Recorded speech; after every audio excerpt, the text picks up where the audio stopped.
Alrighty then. I think it's time to get today started. And hopefully nothing explodes this time. But we're about to find out.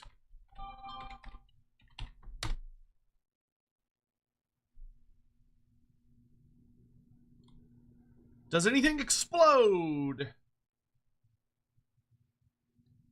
Looking good. Looking good. And... okay. I think we're safe. I think we're safe.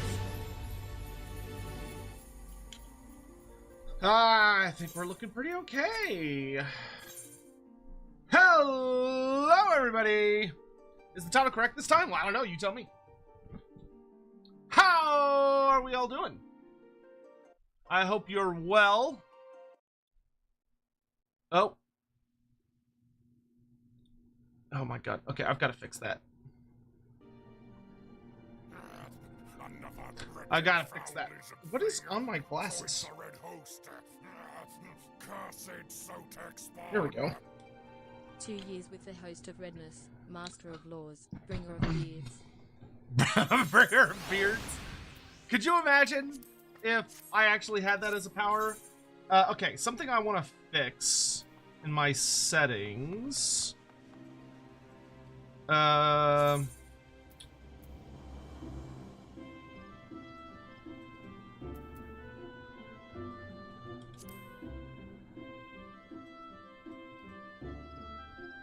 Don't do that.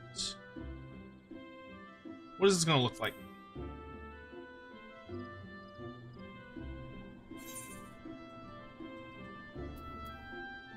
Yes.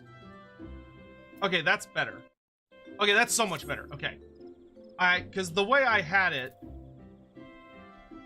was not working okay.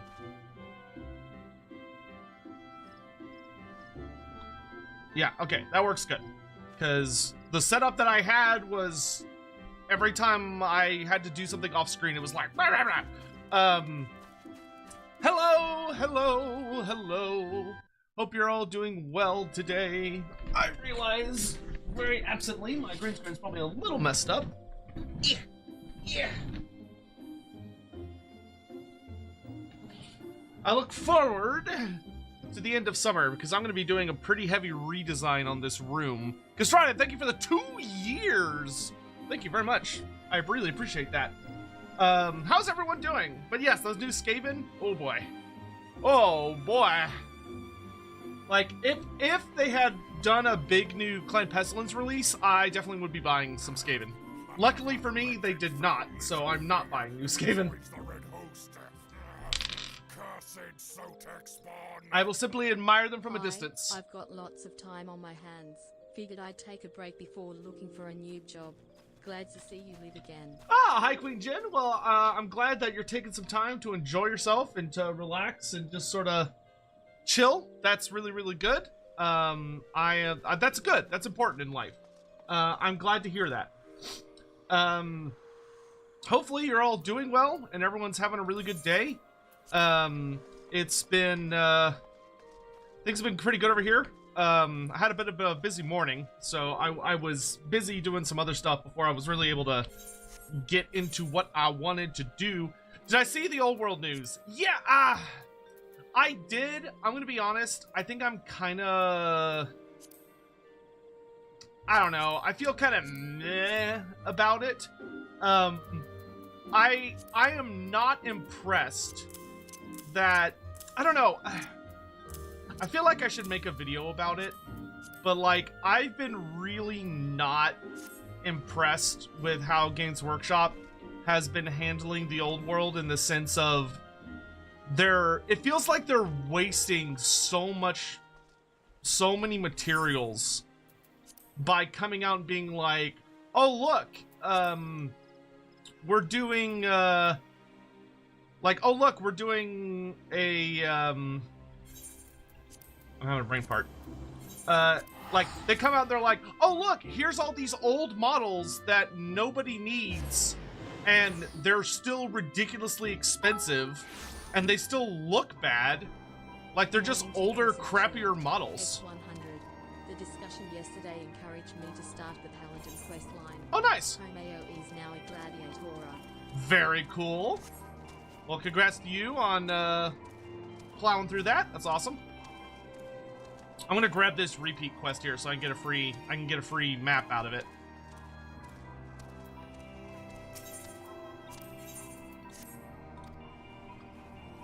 A free mysterious map for doing just a random dungeon. But we will go back to town to pick up new marks. Is the Brass Keep the main place for Festus? What do you mean by main place? Festus the Leech Lord starts in Brass Keep, but outside of Total War, he doesn't actually have much of an association with it in current writing. That something I can see that changing. It would make sense for him to have a relationship with the Brass Keep. It would actually make a ton of sense. But as of right now, I don't recall there being anything specific. Okay, I've already done that. Alright, I can get all the... Oh, okay, so those are just today's dailies. I don't have to, like, accept each individual one. It just does it automatically. Ah, very nice. Okay, that makes that easier. What is this quest?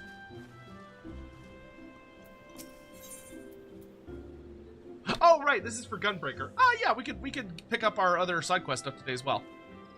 Just make sure I say good morning to everyone, or good afternoon, wherever you may be. Tech, what are you asking? Like, rephrase it. Yeah, Legions of Chaos being the next faction, I am excited. I am very curious who the three special characters are going to be, because there has been 3 special characters per book. I'm curious if they're going to go ahead and reveal Azavar Cool, or if they're going to hang on to Azavar for later. In the trail, did they bring back the End Times model for Thankful? So, Garanath, what they did is they're releasing a special Skaven box that comes with a bunch of models, and one of the models you get in that box is the End Times Thankful model. That model has still been around for a good while. Since the End Times, and it's an active model in AOS. They're just also including it in that box. Sure, let's do this. Oi, mate! Fancy making yourself useful? Listen close, a gang of highwaymen have been applying their trade around here these last few days, and we're trying to flush them out. They're slippery buggers, though, so we need all the help we can get. That's where you come in. We spotted them lurking in the bramble patch, and we're getting ready to spring our trap. All you have to do is collar anyone who strikes you as a bit shifty and raise the alarm. We'll take care of the rest. Alright, that's music. AOS models go hard. They do. AOS models are genuinely the absolute top tier minis that Games Workshop has been publishing. Like, it is their best range, in my opinion. The 40k range, like, I feel like it gets worse with every release. Not necessarily, but like the Blood what is it, Blood Angels I think they're doing right now? I've not been very impressed by those minis. They're very boring. Alright,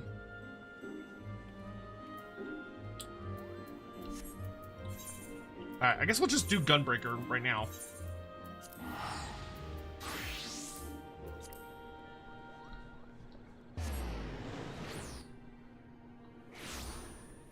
Well, I just got a massive downgrade.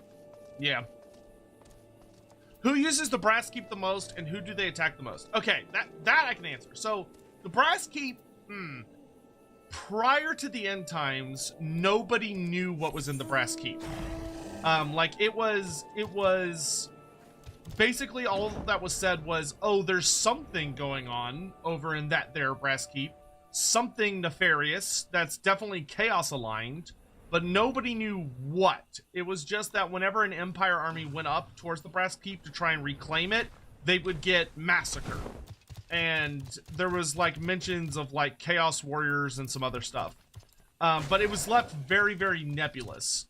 In the end times, it was revealed that the warriors in the Brass Keep ended up falling to Nurgle, and that they had basically been sat up in the Brass Keep, just festering and rotting away for so many hundreds and hundreds and hundreds of years that they had just bloated up and become these corpulent, disgusting, really powerful warriors that we know as the Putrid Blight Kings. So the Putrid Blight Kings are the warriors of Brass Keep. That is who they are. So during the end times, when the 3 Magath Lords came south, they dropped by, I think it was the Magath Lord. Yeah, the Magath Lords dropped by Brass Keep and were like, hey, it's the end times, Archaon's coming, you guys should come out and fight with us. And they were like, yeah. So Brass Keep threw open its doors, and the Putrid Blight Kings and all of their demons and followers came pouring out, and ended up working their way down towards Talabheim. So that is where they came from. Or that's who was there, according to the end times.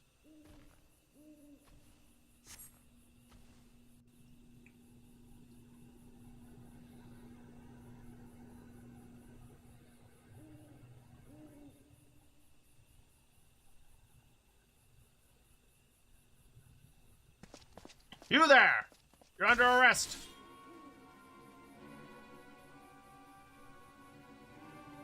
Who the hell are these nerds?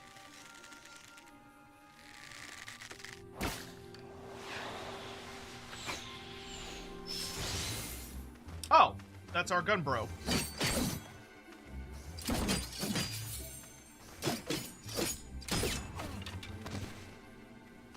Damn.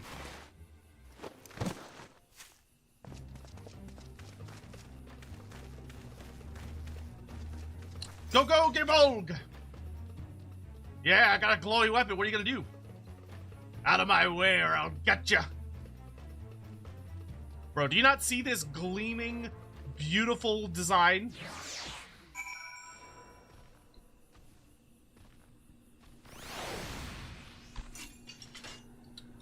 What can one do against such glowiness?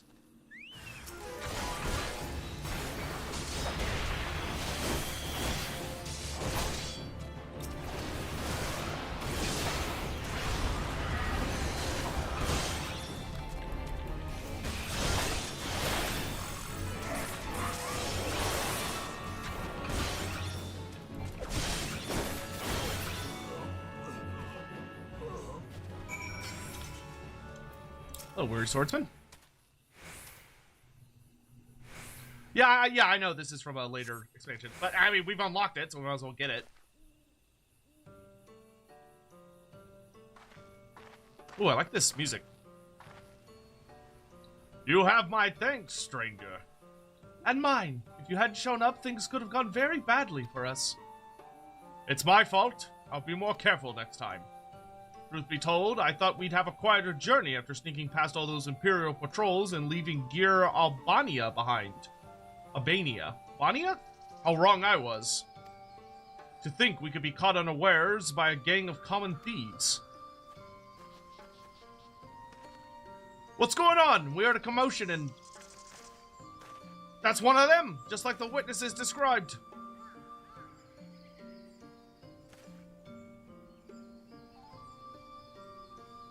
Oh, is he just knocked out? I thought he was, like, just dead. It's strange they go after a pair like you. All their marks so far have been merchants and whatnot. You know, folk carrying coin and valuables who won't put up much of a fight. I reckon if any of you cronies are out there watching, they'll think twice for crossing you lot again. Still, might be an idea for you to see these travelers to Gridania. Me and the others will keep looking for the rest of the highwaymen.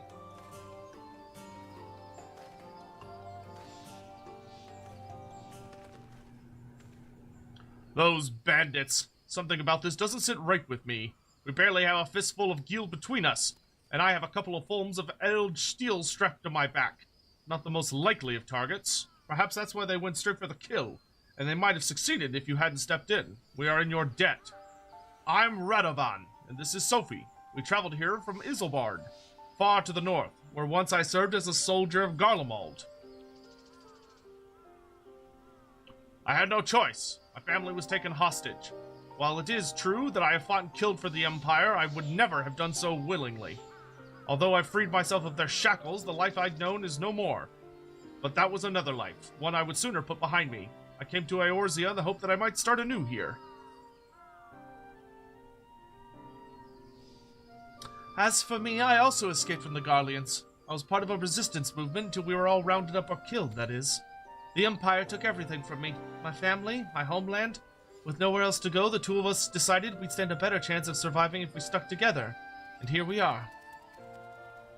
Just see me now. You'd scarce believe I once served as a personal guard to my queen. But in the end, I couldn't protect her. I couldn't protect anyone. Not even my wife and son. While I would have gladly given my life for theirs, it was not to be. Even so, there may be a use for the skills I spent years honing. Those whom I may yet deliver from harm. That's why I suggested looking for employment as a bodyguard in Eorzea. Gridania seems a good place to start. I know you've helped us enough already, but I have a proposal. Would you consider working with us? Now hold on, Radovan. It's a rather lot to ask, don't you think?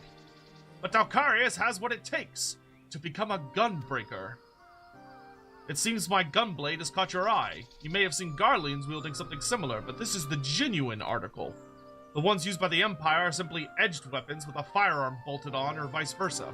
While they have their uses, they pale in comparison to those my clan forged for generations. Our gunblades use ethereally imbued cartridges. When you pull the trigger, the powdered crystal within ignites, releasing the ether. This sends a powerful shockwave through the blade, increasing its destructive capabilities. The cartridges can even be fired into the air to create defensive barriers.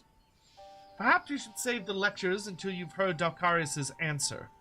Ah yes, first things first. So, are you interested? In exchange for assisting us, I will teach you the art of the Gunbreaker. And I was wondering if you might be able to act as a guide. If you'd accept the Gunblade training as a form of payment, we would be most grateful. Once the coin starts rolling in, you'll receive a fair share. You need not answer right away, but please, give it some thought. That one guy you know, thank you for the super chat. How do you think Vizek Scour, the new Vermin Lord, will impact the Council 13 going forward? I imagine Vizek and Vermin King will be rivals. Yes, I 100% agree. They will undoubtedly be rivals. Big time rivals. What's interesting about Vizek Scour is the whole idea behind him is that he is extremely fanatical. He's a hardcore religious individual. So I'm suspecting what he's going to do is he's going to cause a bit of a schism within Skavendom, on the Council of 13 in particular, of trying to eliminate those he does not believe are truly faithful. What's going to be really interesting to me is going to be what ends up being his definition of faithful. Like, does he consider Clan Pestilence to be faithful? Or does he worship a very particular version of the Great Horned Rat that they are not a part of? So he could lead to a pretty...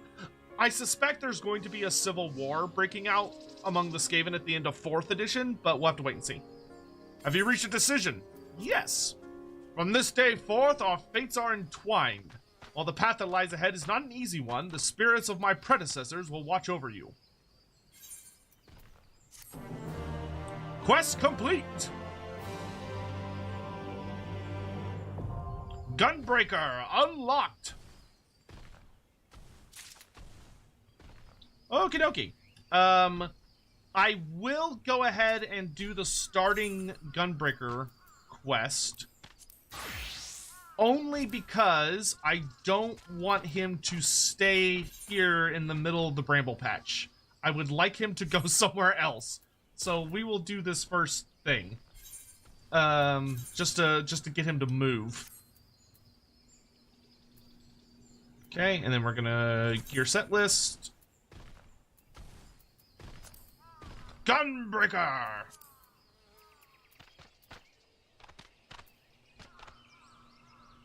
Apparently I have some random gear that works okay for this. Alright. Let's see. Power gauge. The symbol indicates... Oh my god, you get, like, actually a good handful of abilities. Symbol indicates the defensive stance Royal Guard is in effect, which increases enmity. Performing a combo ending in Solid Barrel or Demon Slaughter, which you get level 40. Adds cartridges to the power gauge, which are expended by Burst Strike and Gnashing Fang acquired at level 60. According to this, I already am level 60. Oh my good god, there's so many things. Hold on. Let me organize this absolute fucking mess. Get rid of that, get rid of that, get rid of that. Oh my. Okay, so this is... So we have an attack. There was an attack.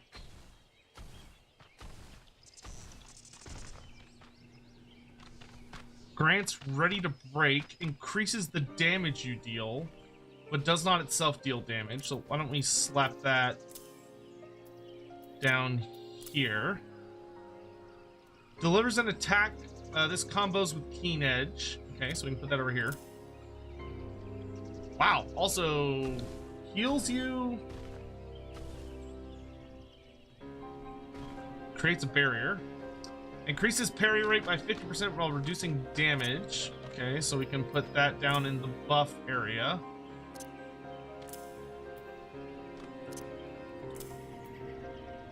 Reduces damage taken by 20%. Put that down here. Demon Slice. Delivers an attack. Potency 100. Increases enmity. Significantly increases enmity generation. So this is like a stance that just lasts until you turn it off. So let's put that there. Low blow. Stuns target. Okay, that's just a stun, so we'll put that there. Delivers a ranged attack with a potency of that. Okay. Gesture. Threatening places yourself at the top of target enmity list. Okay, we can put that there for the moment, though I might move that down later. Delivers an attack with a potency of 250. Why don't we put sprint over here? Interrupts the use of a target's action. Cool, switch those two. Reduces damage dealt by nearby enemies. Slap that down there. Delivers an attack. Combos with Brutal Shell. Where's Brutal Shell's here. So move these all over one and put Solid Barrel after Brutal Shell. And then this costs a cartridge, but is an attack, so you can put that there. Creates a barrier, nullifying, knockback, and draw in effects. That can go down there. Rush to targeted enemy's location. Increases enmity. That's fine there for the moment. Delivers an attack. Oh, but costs cartridge. Okay, so we can put that like here. Diverts 25% of enmity to target party member. Put that over here for now. Reduces damage taken by 30%. Can go down here and goes over there. Delivers an attack. This combos with Demon Strike. So I want this after Demon's... Wait, Demon Strike or Demon Slice? Demon Slice. Put that there. Put that there. Grants regen to a target. Ooh. Reduces HP to 1, renders you impervious. Holy shit. Okay, that could stay there. That's... Okay, so then... Gnashing Fang can go here. Okay, so these both cost a cartridge. That's fine. We can just leave them at 9 and 8.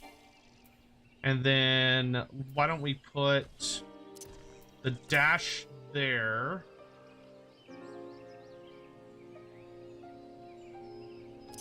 Put grant regen over here. This can go here. Let's put our stun and interrupt there. And these are all enmity.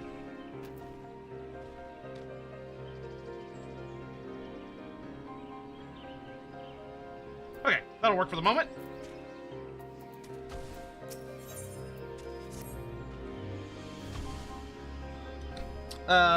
Whew, goodness. Now that the Gunbreakers of Eld have yielded a portion of their wisdom, you are ready to take the blade in hand. Rather than spend moons and moons training you, perhaps we'd best find employment first. We can use the time between assignments to refine your abilities, but where should we start? The Adventurers Guild. Yes, that sounds quite promising. I suppose we are adventurers after all. Tell me, Dalkaris, are you familiar with this sort of thing?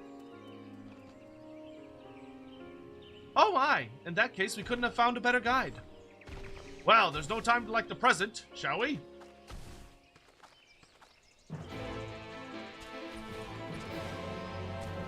Okay, great. And this one is just go home.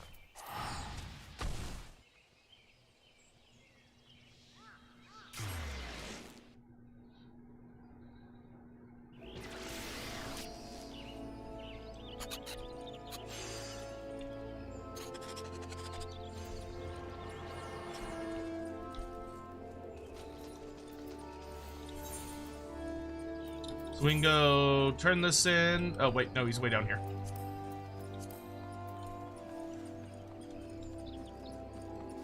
This armor set is goofy as hell looking, but that's alright. It's just what I had in my inventory at the time, I think.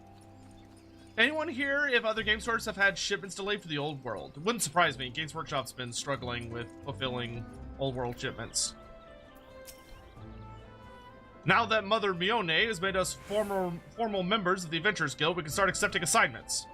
In fact, we've already been given the details of a potential client in need of a bodyguard or two. A man named Lassenshow is waiting by the Wailing Barracks. Sophie and I will try making our own way there to get our bearings. Once again, to make it very clear, we are only doing this starter quest for Gunbreaker just so that these guys are in a reliable area, and it's also not just sitting in my inventory. Or in my, whatever you call it. Lord Grand! Thank you for the 25 months, I really appreciate it.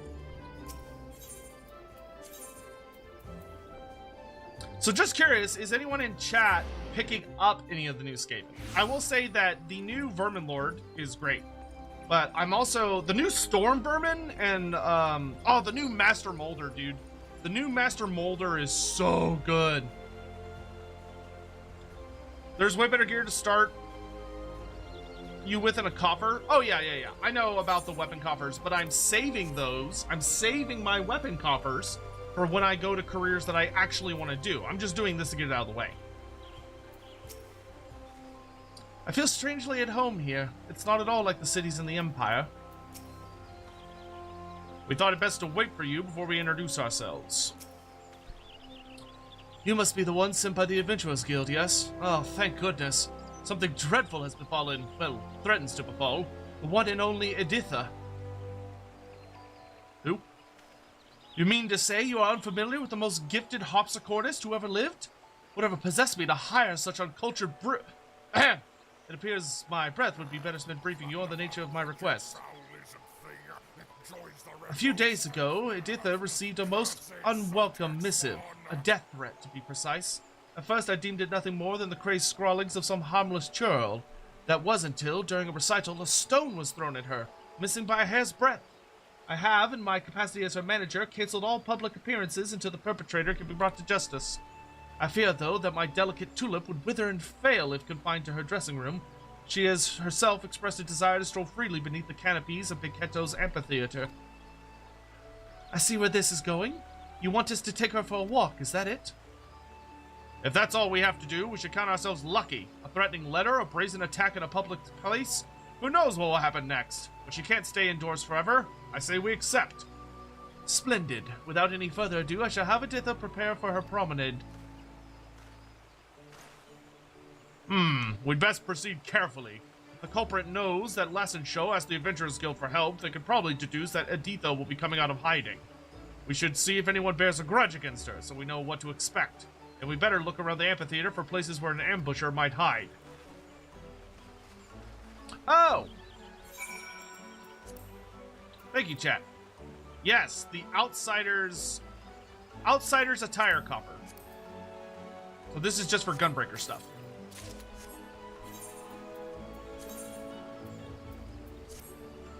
Oh, that's slick. Alright. That's not bad at all. That's a nice looking outfit. I dig it. I dig it big time. Thank you, chat.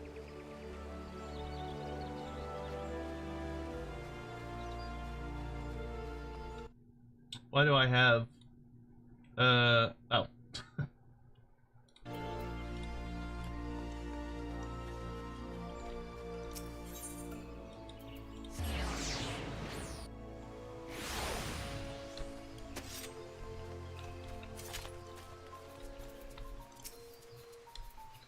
Know of her? I certainly do. I would consider myself to be one of her many admirers. In all honesty, I do not care for some of the way some of the others ogle her.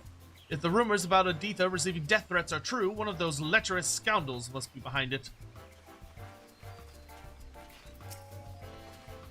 Why, yes, Editha has been the talk of Gridania since her debut. Her skill as a musician is without question, although I sense that many of her admirers are more interested in her bizarre stage garb.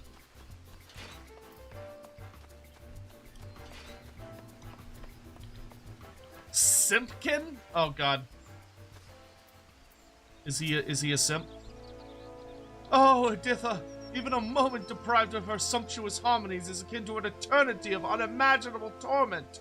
When, oh when will she grace me with her splendor once more? He is indeed Simpkin. To be fair though, he's actually got a harp with him, or a small harp. So like, I kind of feel like he's more of an admirer because of her skill as opposed to the other aspects.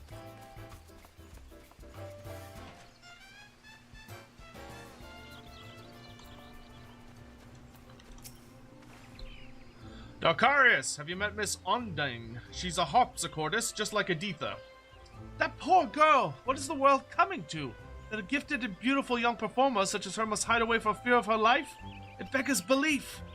It must be one of her followers. I've seen the way some of them look at her, and it makes my skin crawl. With fans like that, who needs enemies?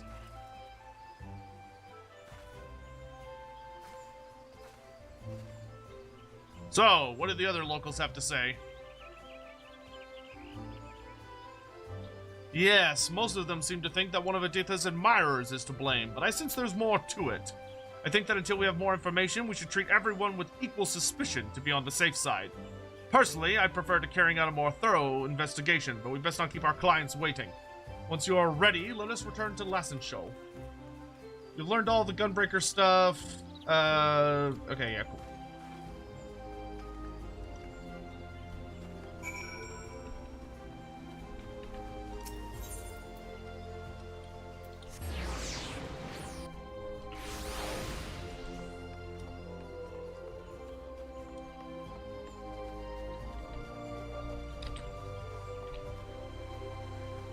Summer Festival? Indeed.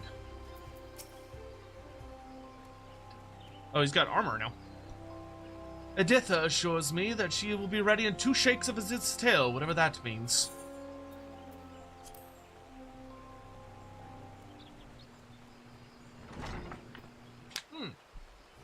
Hans Maneater, thank you very much for the tier. What's up? Ah, my chaperones have arrived. How wonderful!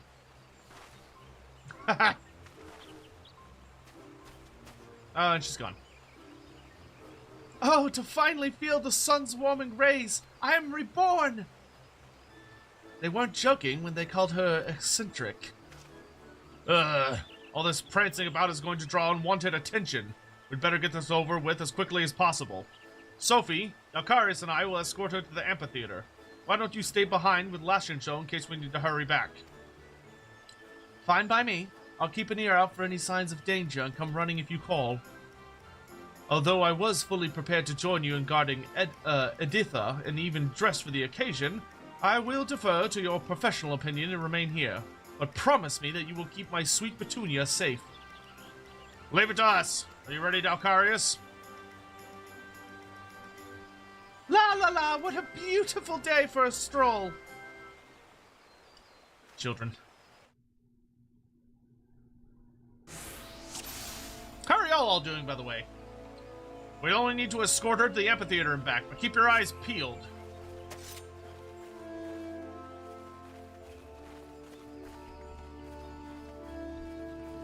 I must ask that you refrain from wandering. Nah, she's gonna wander. Oh, I wouldn't dream of it. La la la. Do you think Vera viewed bunny girls at the Golden Stopper? What? Oh, I don't know.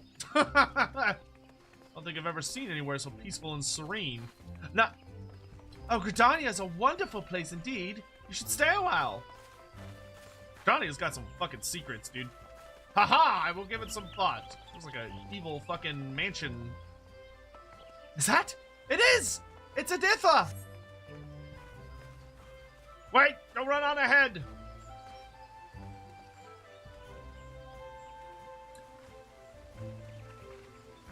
An unwanted distraction, but perhaps they could tell us why those bandits are after Editha. When you have to guard a VTuber at a convention. Hans Magnator, thank you again for the tier 1, and the Mystic Potato, thank you for the Prime sub, appreciate it. Oh. You escorting the lovely Editha. Please allow, probably Editha to be honest. Please allow me to make a record of this day's events.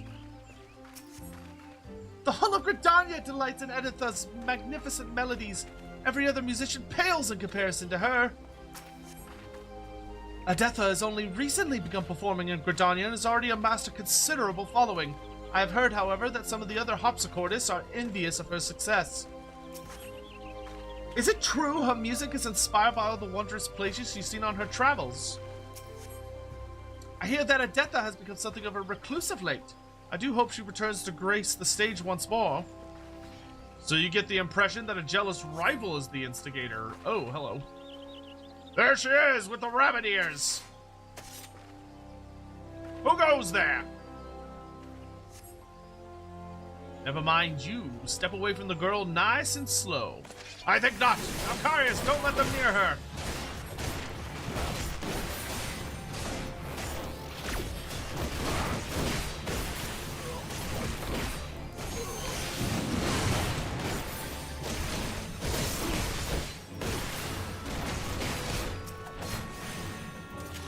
Oh, there's more of them.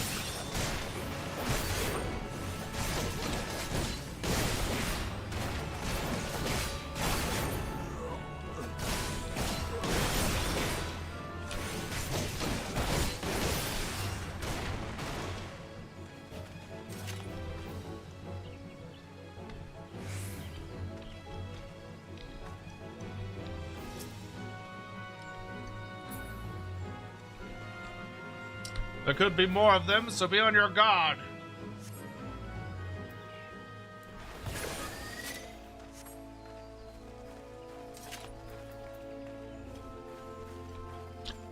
Editha, you mustn't run off like that again. Oh, you're no fun.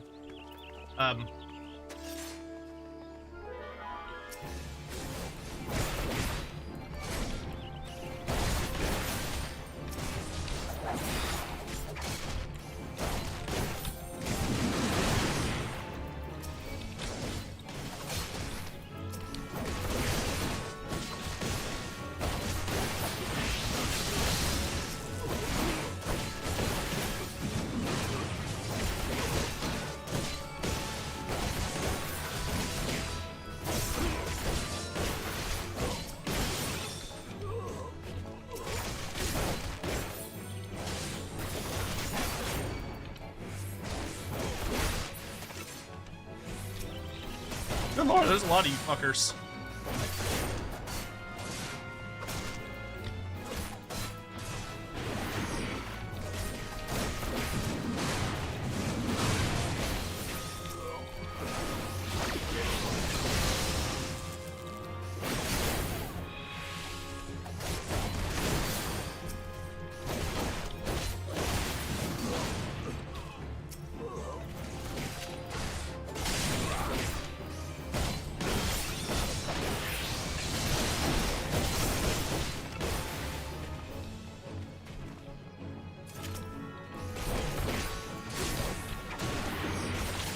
Come here, bitch.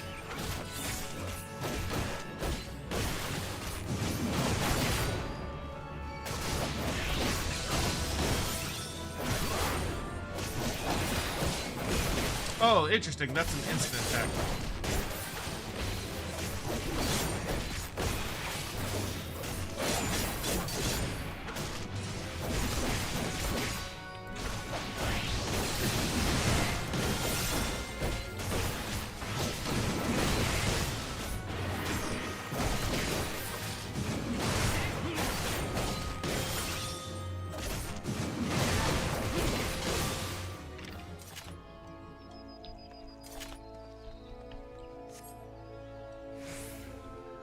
Leave these ruffians to me. I and the other wood whalers will get to the bottom of this.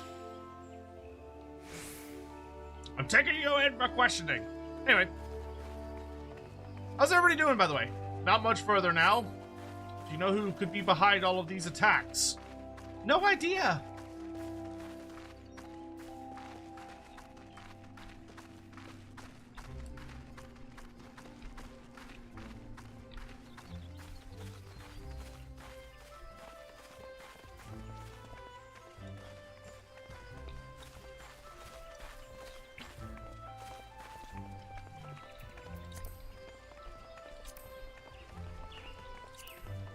It's too quiet.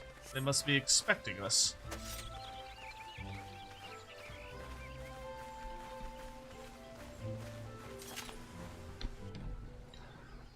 Doing all right? Good. Wow, who could that possibly be? My, what a naughty little rabbit. It seems you wandered too far from your warren. The stage is set for your curtain call, though it cost me a pretty penny to rent the place. This will be the last time you walk all over my stage with those grubby little paws of yours. Up at 4 a.m. in Australia? Why are you doing that to yourself?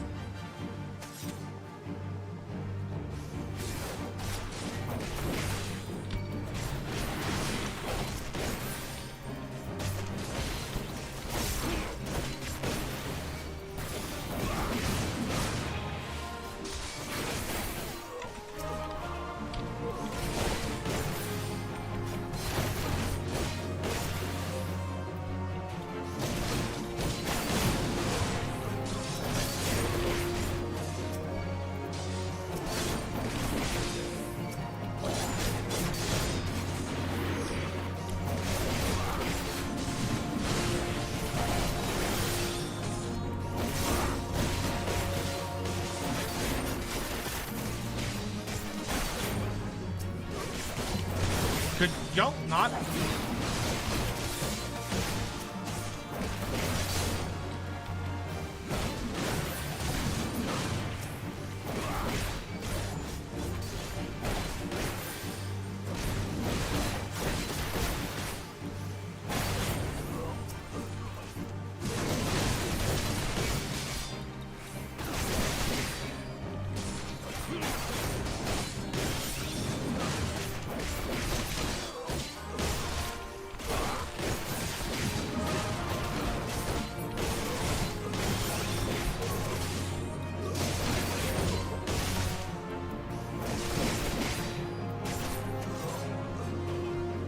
Useless! And you call yourselves professionals! Looks like it's up to... Wow, she talked really fast.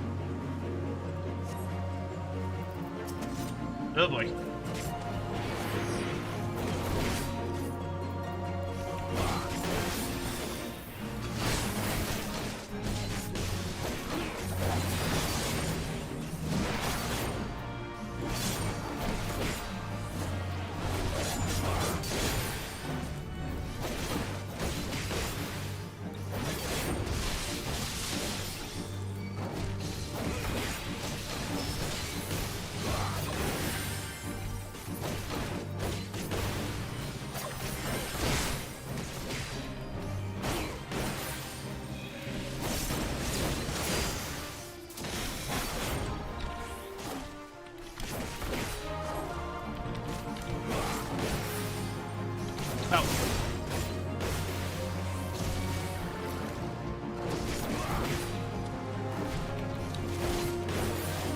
Pretty fun quest.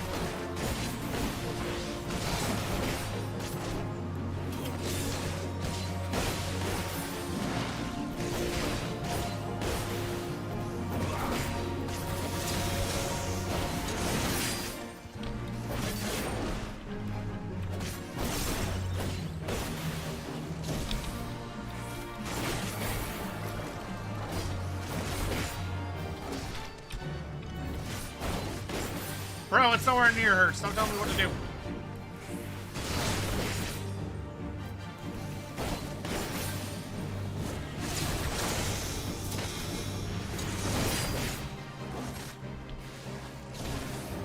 Ow. Ow.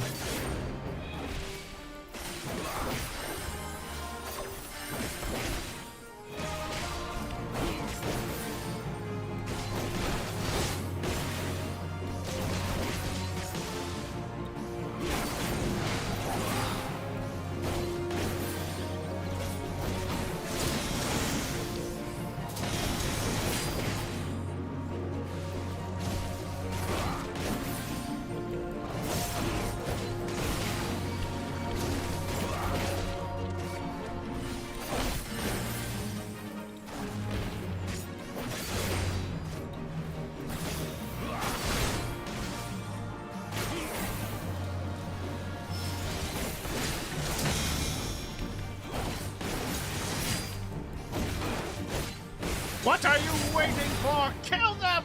Oh my god, there's a shitload of them.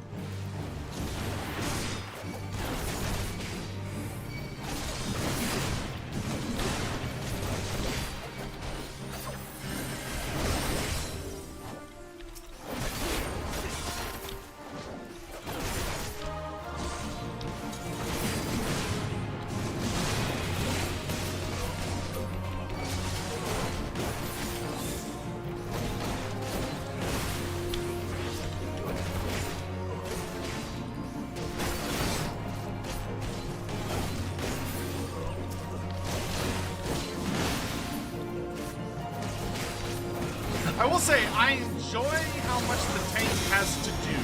It's refreshing. It's pretty busy, which is nice.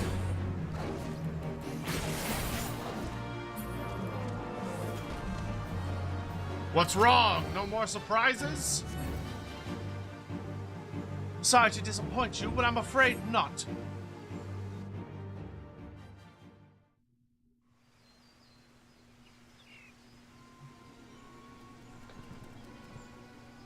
The show's over. Now take off that mask before I cut it off and your face with it. Yeah, this is my first tank class, but I'm only doing this quest, and then I'm going back to Lancer. I'm just doing a quick detour. Miss Ondine, I might have guessed, but what's Editha ever done to deserve this? That harlot doesn't know the first thing about real music, and she thinks she could steal my fans, my stage, with those appalling outfits of hers. I won't stand for it. I won't! What happened here? Jealous bitch. Jealous bitch. I'd heard that Ondine wasn't exactly a fan of Editha's, but I never thought she'd pay to have her killed. And now we know that the highwaymen in the woods were in on her schemes too. A few days back, they held up Ondine's carriage in the shroud, but she made them an offer worth more than the valuables she was carrying. Mind you, I don't suppose there's many of the bastards left after today. You've done us all a good turn, so if you ever need anything for the God's Quiver, don't hesitate to ask.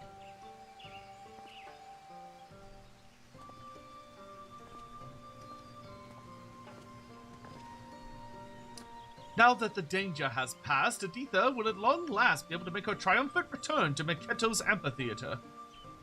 There's still one thing I don't quite understand. Why did those highwaymen attack me and Radovan in the woods? Maybe it was because of your ears. I imagine Ondine told them how much I love wearing my favorite bunny crown. They probably thought you were me. Oh, these ones aren't even real Vera ears. At least, I don't think so. Actually, I was wondering if I might have a word in private with the three of you. But there are four of us. Yes, but only if I include you, which I'm not. What have I done to deserve such treatment? Well, I suppose a lady is entitled to her secrets. But before I return to my duties, I wish to express my gratitude for your part in today's events. You have both performed admirably. Now that pesky manager of mine is out of the way, let us go to the Great Loam Growery. What?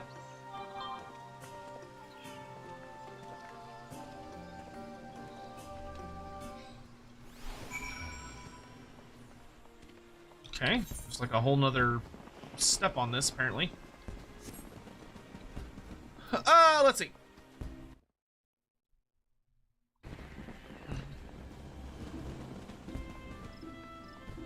Ricky Chapman did a Warfare game last night, ended up being captured by Dark Elf slavers and escaping into a barrel and floating in the sea with a dead Corsair in the barrel.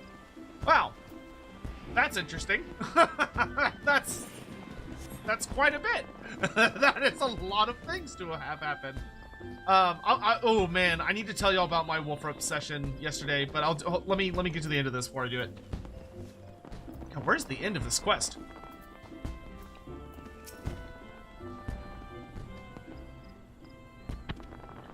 You risked life and limb to protect me, so I feel it's only fair that I explain myself.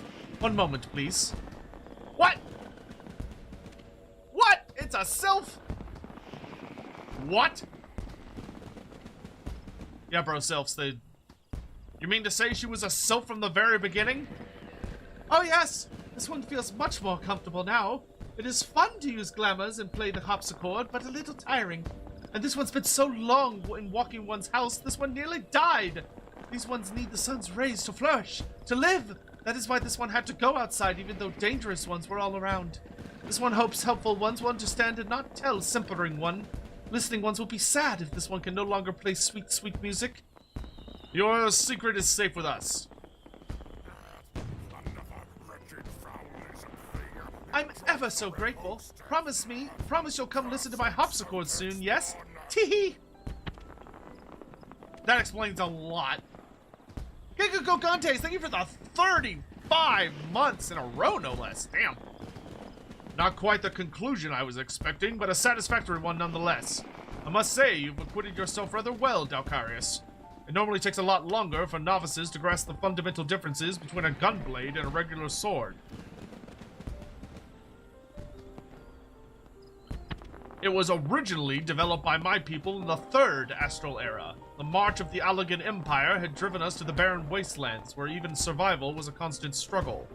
Our queen, Gunhilder, was closely guarded by loyal soldiers known for the unique swords they wielded. These loyal vassals were known as Gunhilder's Blades, a name that was abbreviated and implied the most distinctive of their weapons, the Gunblade. Meanwhile, the Allagans were developing firearms capable of launching projectiles over great distances. As they were similar in appearances to our own gunblades, we referred to these weapons as guns, a term which is now commonplace. So effective were these new weapons on the battlefield, the Queensguard decided to specialize in smashing through the enemy lines and destroying them as swiftly as possible. Thus did they come to be known as Gunbreakers. Even after the fall of the Allagan Empire, these techniques were passed down to each new generation. My clan are the descendants of Gunhilder's royal guard, although I am all that remains. It is my duty to see that the art of the Gunbreaker lives on, even if that means entrusting it to an outsider, such as yourself. If you like history lessons, you two will get along like a house on fire. I best leave it there for the time being. I don't want to overwhelm the lab. The best learning is done in the field, however. As pleasant as Gridania is, I am eager to see what the other city-states have to offer. Then might I suggest Ulda? The markets have goods from all over the world. I'm dying to take a look.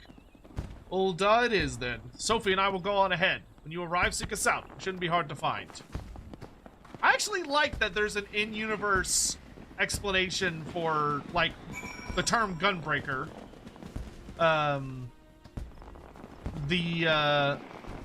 And, like, why it's just gun. And there's a shitload of fireworks going off. Like, what the hell?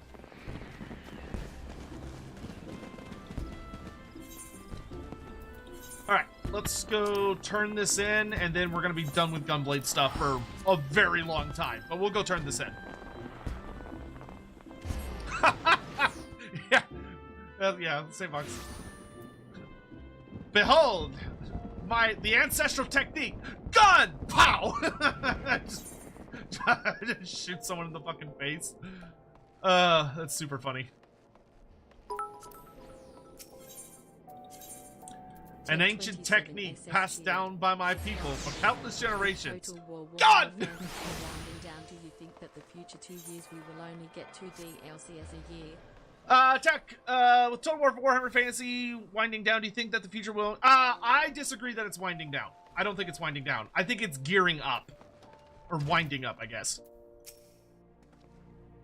It's good to finally get away from that noisy marketplace, not that this watering hole is much quieter. Still, it's a paradise compared to anything you'll find in Garlean territory. I think he's just in a sour mood because he can't find any work. You're not wrong there, Sophie. I'll keep looking, though. Alcaris, you'd better train by yourself until we find our next client, which, with a little luck, will be soon. Woohoo!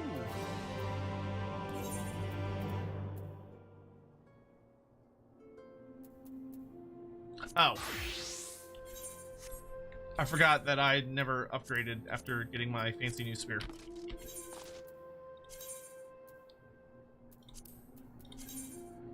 Yeah. Alright, cool. Alright, let's... is there anybody who wants to join me online for helping a random... for doing a high-level dungeon roulette? Anybody want to join me for that? I could go for one of those. I need to memorize all my goddamn emotes. I don't even remember where the fuck emotes are kept at.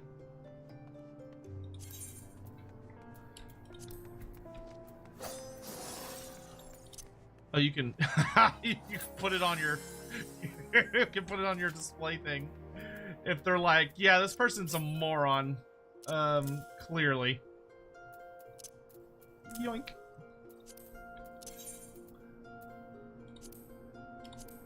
I need to make a favorite list.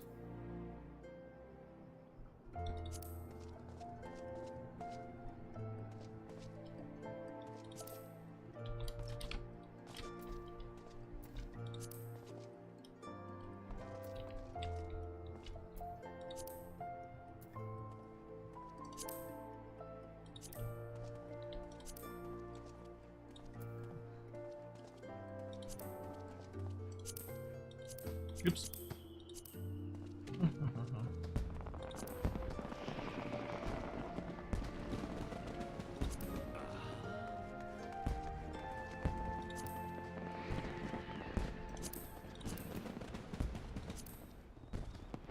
Air quotes.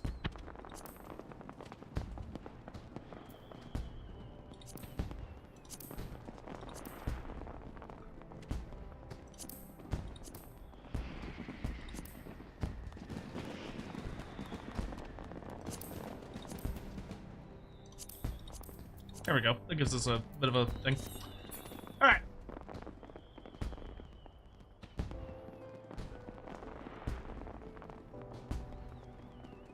But yeah, no, I really think Warhammer, Total War Warhammer is actually gearing up, not winding down.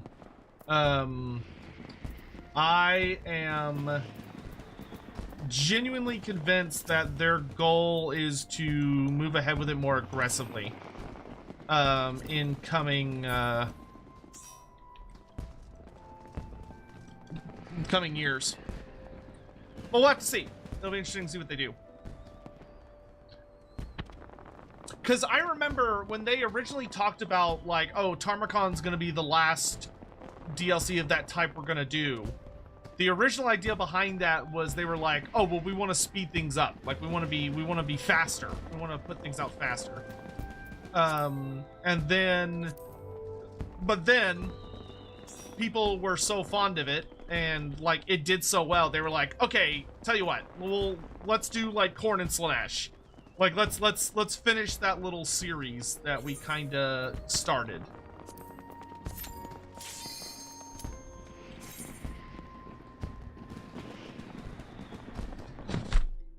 Yeah.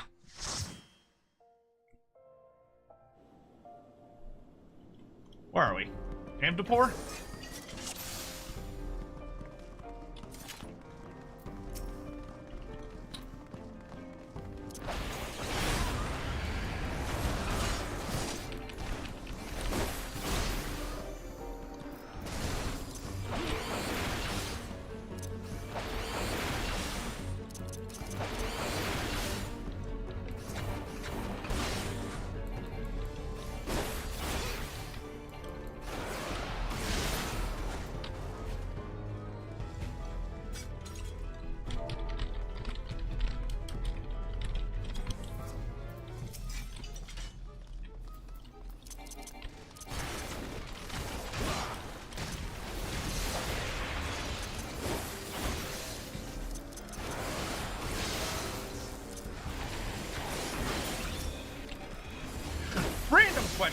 while, when you join like a dungeon group, like this, where you're kind of like part of a little dungeon raid, can the one random that joined us, so Sakura here, can Sakura, who I assume is a Reaper, can she tell that the rest of us are in a group together? Or is it just like, oh yeah, you're with 3 other people, go. And it doesn't, like, you don't know if they're in a group together or not.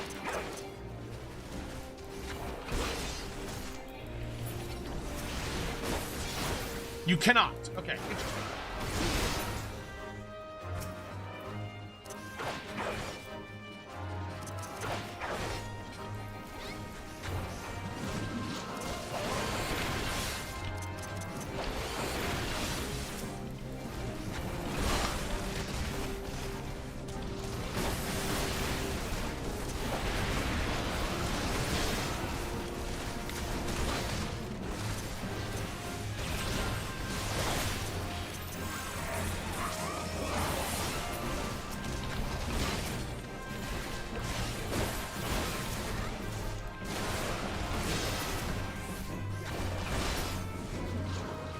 Oh, healer died. Is there a way to resurrect her? Or do we just have to, like... I was not paying attention. My bad. My bad, Kagura. Sorry.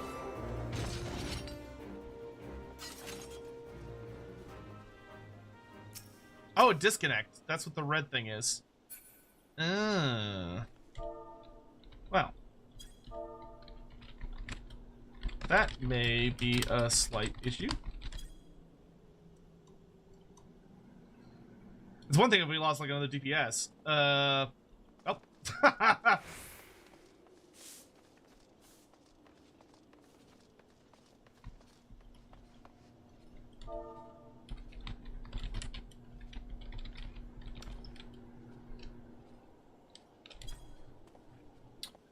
Kagura, return!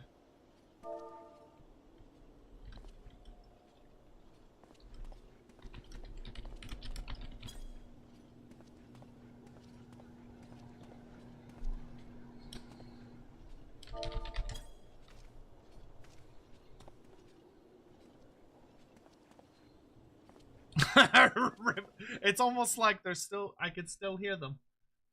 Oh my god, I have so many fucking message requests, despite the fact that when I put out that tweet looking for artists, I told them, don't message request me. Don't do it. Don't DM me.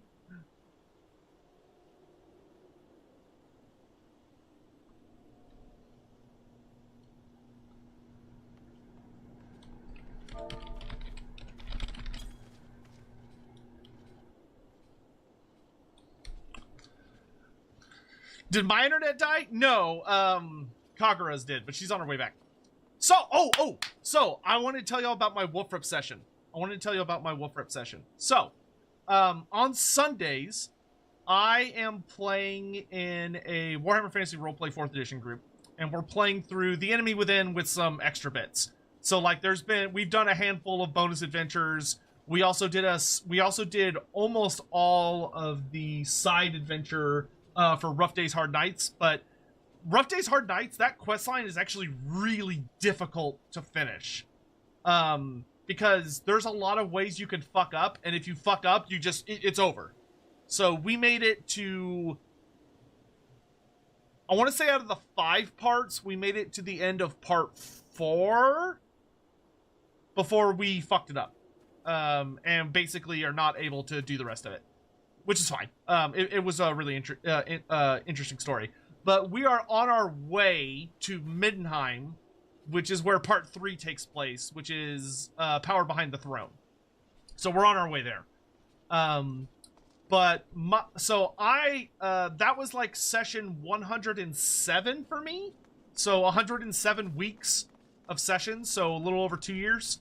And I'm playing a Witch Hunter.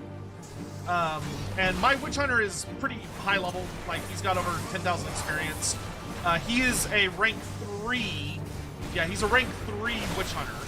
So he's what's called an Inquisitor. But he also, like, I went over and did, like, I was a doctor for a little bit. Or I was a physician. And as a physician, I ranked up to doctor, which is the... Or wait, no. I was a physician's apprentice. And then I leveled up to physician, which is tier 2. I wanted to go into, I think, doctor or shuriken. I forget which one it is. Which is the tier 3, but the requirement for getting for tier 3 was that I had to have, like, my own fucking, like... I basically had to have, like, an operating theater. And my GM very reasonably was like, yeah, no, that's... like, to get that would require you to be, like, you're gonna have to do some absolutely insane shit to get a operating theater. So I went back to Witch Hunter, which is fine.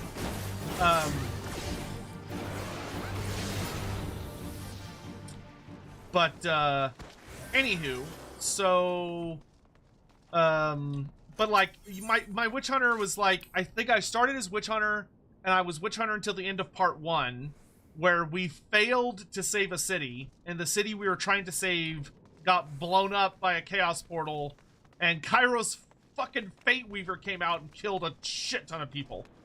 It was bad. And so after that, I was like, oh, okay, I don't think my guy's gonna mentally take that well.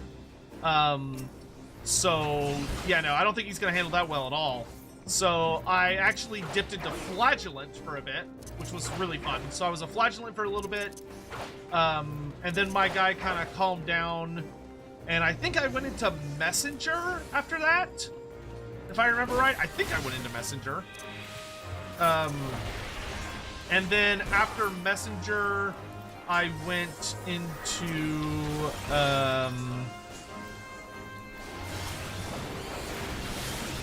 I went back to Witch Hunter for a bit, and then after that, I went into Doctor, or Physician. And I stayed in Physician for a while, because I actually really heavily invested in Physician. Until I finally got everything I wanted. Well, I got most of the stuff I wanted. I got really good at surgery and really good at field dressing. So I just got really, really good at healing. And then I switched back to Witch Hunter, and I've been in Witch Hunter since then. And right now, I'm actually spending a lot of time training an apprentice Witch Hunter, which has been really fun. But anywho, all that to say, so my characters, so I want to, once again, I've been playing for over 2 years in this character. Pretty long campaign. Longest campaign I've ever had in my life, actually. So I've been playing this character named Albrecht Kastner for 2 years.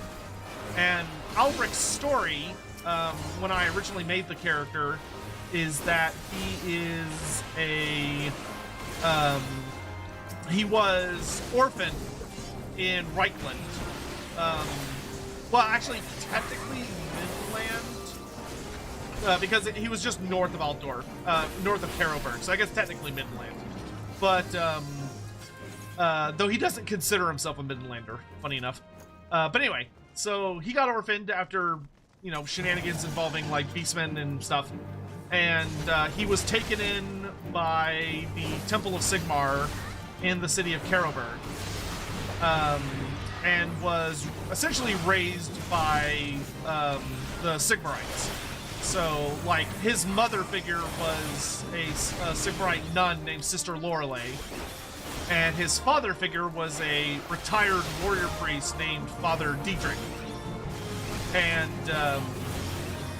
so that's been my character's backstory for a really long time. And then there was another character who was like my Witch Hunter master, who I was an apprentice to. And after all that, so we've been playing this campaign for a super long time.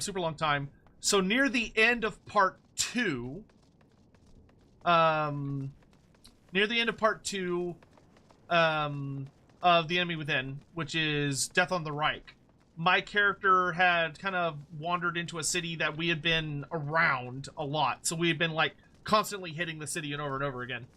And he got a letter that had been sent to him via the Imperial Post that finally found its way to him. Actually, 2 letters. But the letter I got basically said, hey, Father, it was from the Karlberg monastery, the Karlberg temple of Sigmar. And they were like, hey, Father Dietrich's really not doing well. Like, his health is really taking a hard decline. You need to, or we would really like it if you could make time to visit him in the hospice in the city of, or the hospice at Friederheim, which Friederheim is a little, calling it a town isn't really accurate. It's not really a town. It's more like just it's quite literally just this hospice. And Castor was like, oh yeah, sure. Like, he's literally like the closest thing my character has to a father. And my character is really fond of him, even though I haven't seen him in like 11 years. So I'm like, oh yeah, obviously I'm gonna go see him. Like, I didn't even know he wasn't doing well, so I have to go see him. So the sinister part, which my GM did very, very well, is that my character doesn't know, or didn't know, what the hospice in Friederheim really is. Which is that the hospice in Friederheim is not a place for people who are, like, dying. It's more accurately a very well run space where people that have wealth can take their loved ones who are mentally struggling, like severe mental illness. So the only reason you go to Friederheim or are committed to Friederheim is because, like, there's something very wrong with you, unfortunately. Whether, you know, that's like a schizophrenia type thing, or like a severe anxiety thing, or like a chaos born or a chaos created illness, or whatever. It could be a lot of different things. But my character didn't know that, so he just assumed that his father figure was just ill, you know, that he was just sick. Physically sick, like he was dying. But, you know, but death is just, you know, it's a part of life. It's sad, but it's part of life. So my character is like, okay, as soon as I was tracking a witch at the time, so I was like, all right, as soon as I track down this chaos cultist, this witch, who's been causing all sorts of problems, I will beeline for visiting my father. So I do. So we deal with the whole situation. Unfortunately, the witch got away, as they do. But we did find a really nasty Chaos Warrior of Tzeentch, who we dealt a lot of damage to, but unfortunately he escaped. But long story short, we get to Altdorf, make our preparations to travel to Mindenheim with a stop at Friederheim along the way. And of course, my character is kind of your typical, very... I wouldn't call him a typical witch hunter. Like, he has a lot of typical witch hunter traits in order to perform his job. But he, Kagura, you're all right? Your dodge there was looking a little... that last dodge was a little suspicious.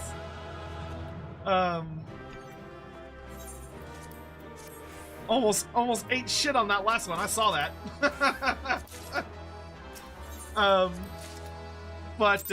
So my character finally makes it to Friederheim.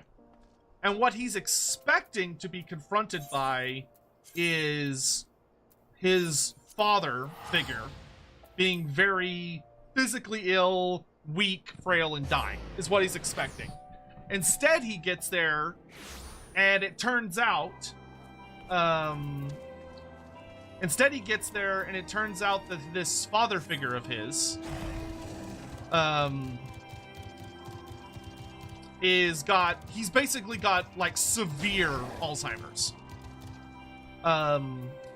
And to make it all the more like not horrible in a sense of like bad, but horrible as a sense of gut-wrenching, is that my GM, who's a fucking amazing GM, has like a lot of personal experience with Alzheimer's, like has had a relative, you know, suffer through that.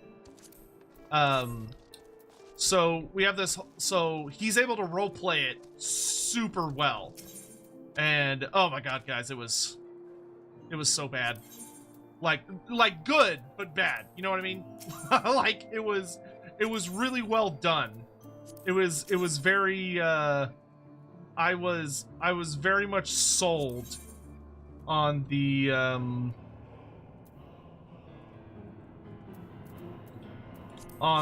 story he was slinging, and oh my god, it was a bummer. Like the whole thing was just such a fucking bummer, but like in a really good, like, oh god, this is really good storytelling way, not like a bad way. It was terrible, but in a good way. Like that is one of, I don't know, I want to say there's maybe been a couple sessions that ended on like a really sad note, but like that episode ended on a sad fucking note. Like it was just like, oh why why are we doing this to ourselves? Middle Lenosha.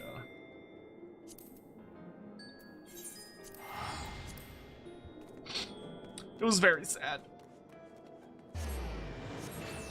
Fallout ended with New Vegas. There you go. That's a wow. I like that you've dedicated your entire Twitch account to your opinion on that. But I know a lot of people that I've never played Fallout series, but sorry that your favorite series apparently has been suffering for so long.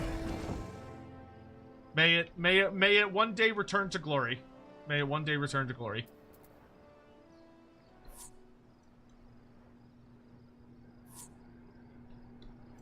Yeah, I've been very blessed. Yeah, I would say so. Like I've been very fortunate in that I've known quite a few people that have died, but none of them had that.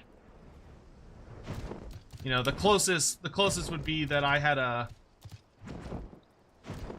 relative who she had, oh, what do you call it? Oh geez. I'm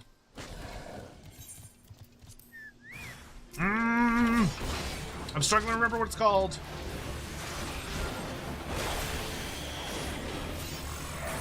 It starts with an L.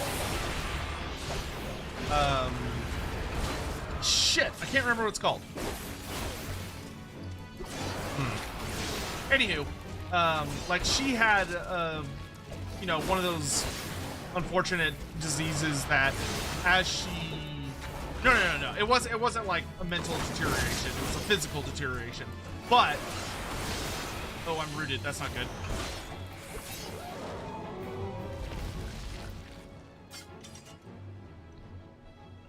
Good lord, this root lasts for like 1,000 years. And I don't have a way to break roots. I'm stuck here. I'm just stuck here. Ah! There we go. But like that's the closest thing I can think to as far as like similarity to Alzheimer's, that when she was really close to passing away, you know, talking to her, it definitely, you know, you could tell she wasn't all there anymore. No, it wasn't leukemia. It wasn't a cancerous disease. It was a different one.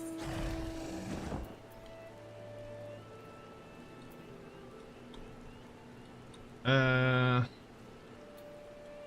it is.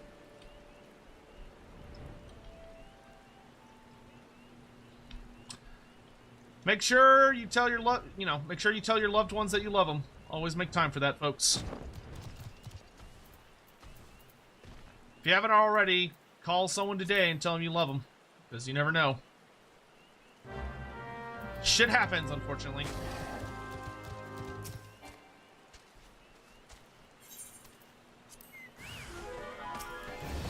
Oh, there's 2 of them. There's 3 of them.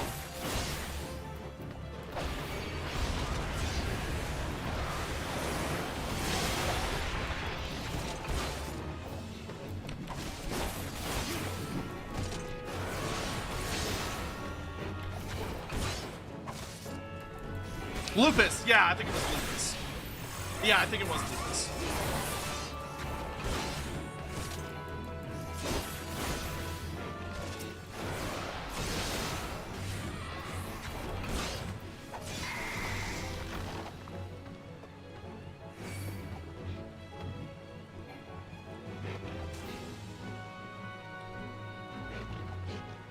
Good lord, these stats effects that last for like 20 seconds are so obnoxious.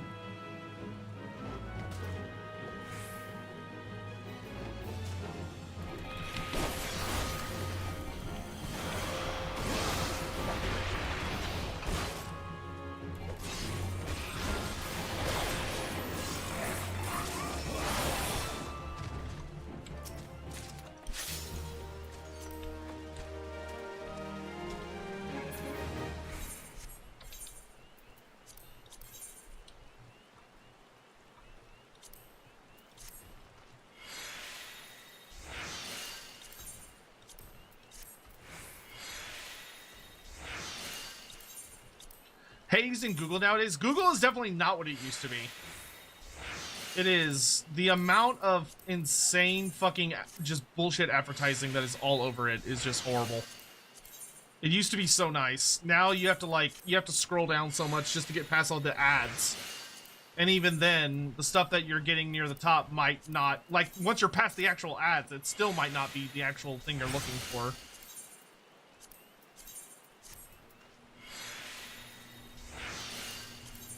And AI has only made it, like, way worse. AI is truly garbo. Okay. So I need 35 more Alexandrite. That's fine.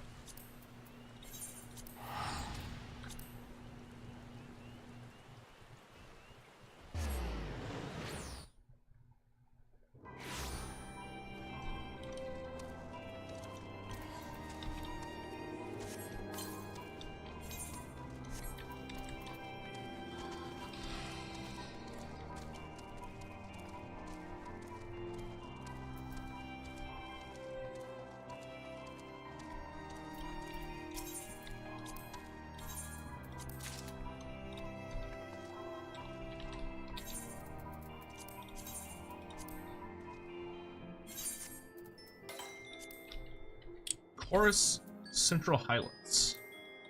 Corthus Central Highlands.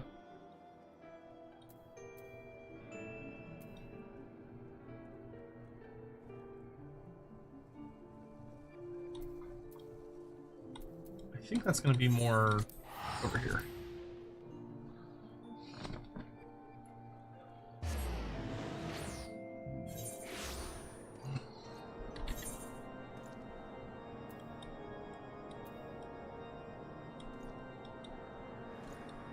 No.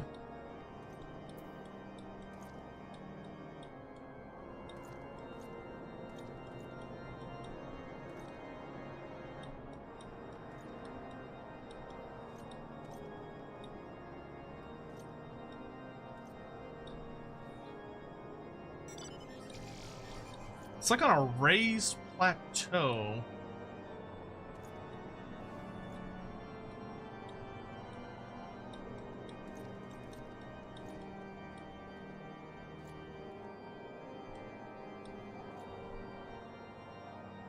No.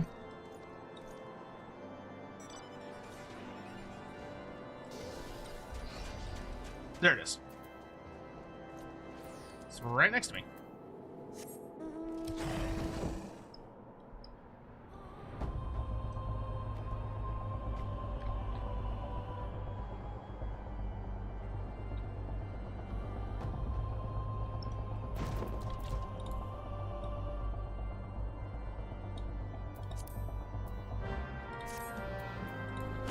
That would have sucked to walk to if I couldn't fly.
Oh, I can do this while I'm here.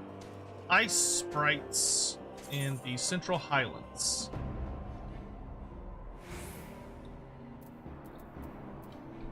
Around Dragonhead.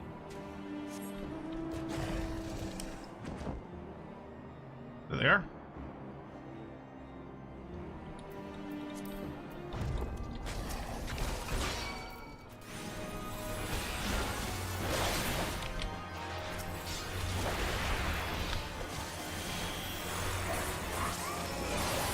I will say, so somebody was, this is a very random derailment of thought, but I will say that for anyone that, someone was asking earlier if I'm excited for the new chaos stuff for the old world, and the answer is generally yes, even though I'm not impressed with the initial thing being like, oh look, here's a bunch of old minis and absolutely not a single fucking new thing. But what I will say is that for the 3 characters that are going to be in the book, one of which will get a mini right away if they keep doing their current strategy. I really hope we're getting our Kolek Sun Eater model. That's my really big hope, is we're getting Kolek Sun Eater.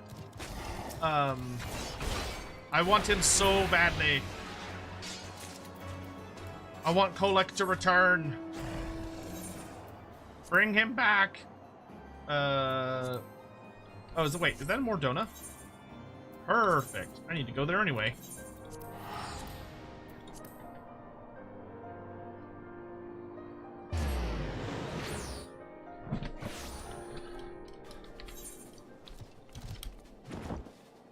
Go hunt some frogs.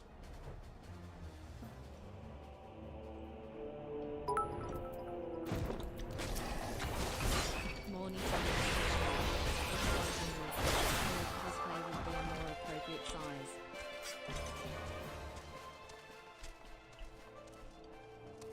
Kolek cosplay? Yeah, Kolek cos. Wait, what? Morning Crescent? I don't even know what that means. I genuinely have no idea what you're trying to say by that.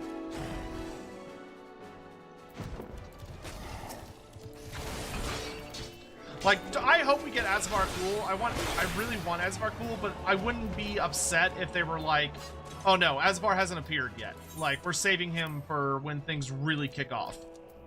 If they did that, I'd be like, oh, okay. Like, I could see the decision-making process there.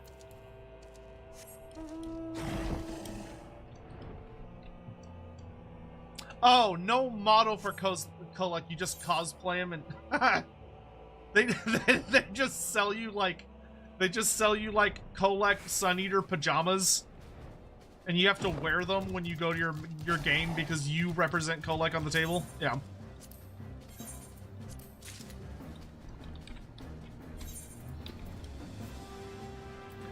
Biblically accurate Kolek.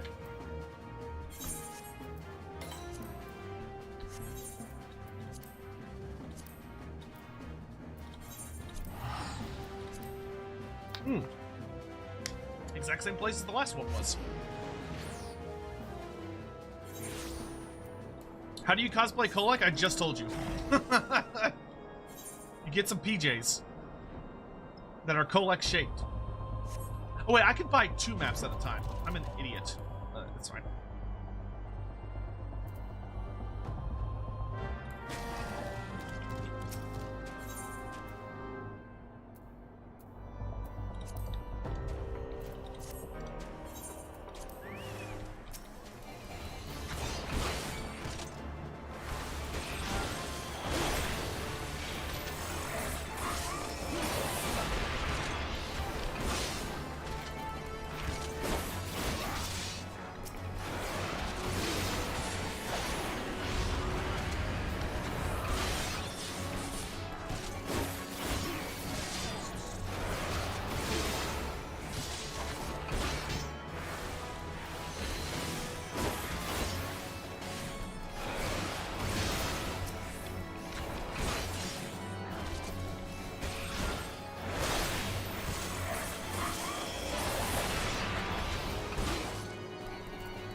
That being said, I fully, like, I think if, oh my god.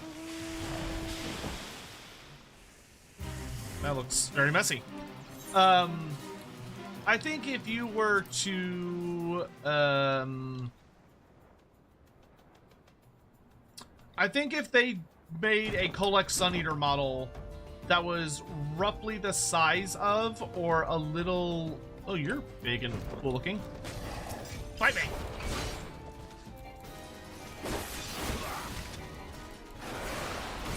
Holy hell, you have a lot of health.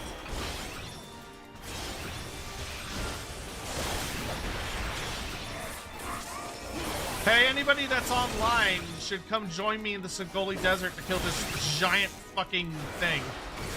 Because holy shit, he's got a lot of health. I can beat him, but it's gonna take a minute. If anybody's bored and wants to help me kill this fucker. I don't appreciate that he's focusing my chocobo.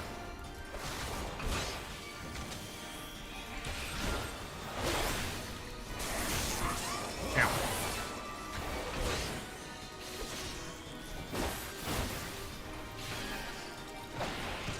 Oh, I did that too late.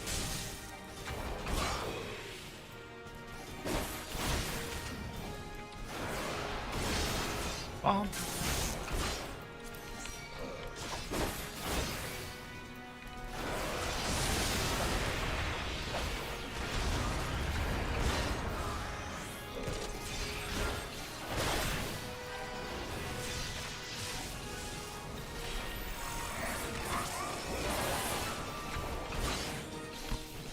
Oh god, paralysis is making this problematic.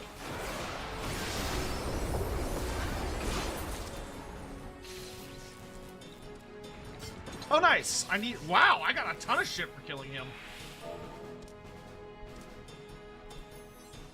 Nice job.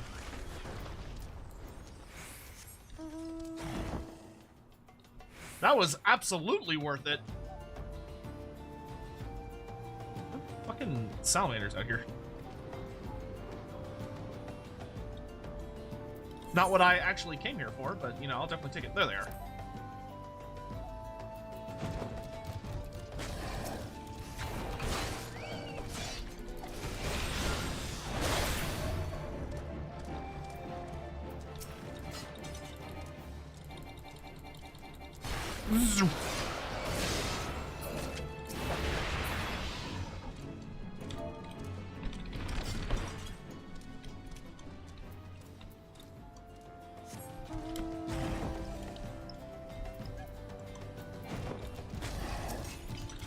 So that's I think a good question for y'all, chat, is who's like your most hoped for?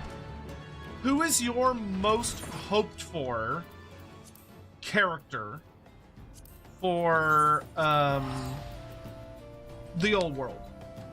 So like for the Warriors of Chaos, let's focus on the Warriors of Chaos. If you got to pick one of the three characters that was going to show up in that, who would you want it to be? These two are bitch to find because I think they're behind certain quests.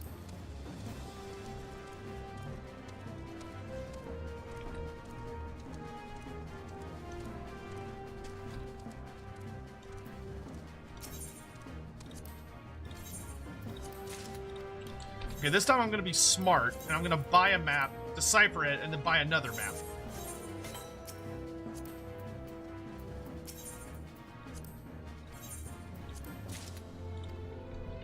Okay, and then we're off to Western Lenosha. This looks like right there. Hey, Mr. Lotinka, how you doing? Thank you for the 15 months. How do you like the Dragon Lancer so far? I actually really enjoy Dragoon. Dragoon's a very cool career. I like it a lot. I look forward to the fact that it's not going to be that long before I'll be leaving Dragoon kind of behind for a while. Because I'm going to be working on, I think, Dark Knight next. That's what I want to try next. I mean, I might hate it. But assuming I don't hate it, you know, we'll go from there. Oh, I can't, no, I can't dig for treasure if I'm in a party. Stupid. Fat dodo. It is indeed.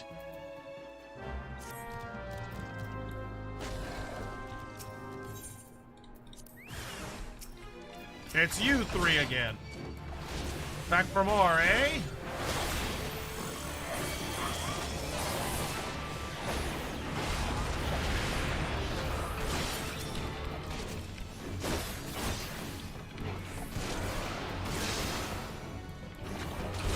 Any dragon sibling is your hope? Well, I said Warriors of Chaos. Come on, chat. Pay attention to the prompt.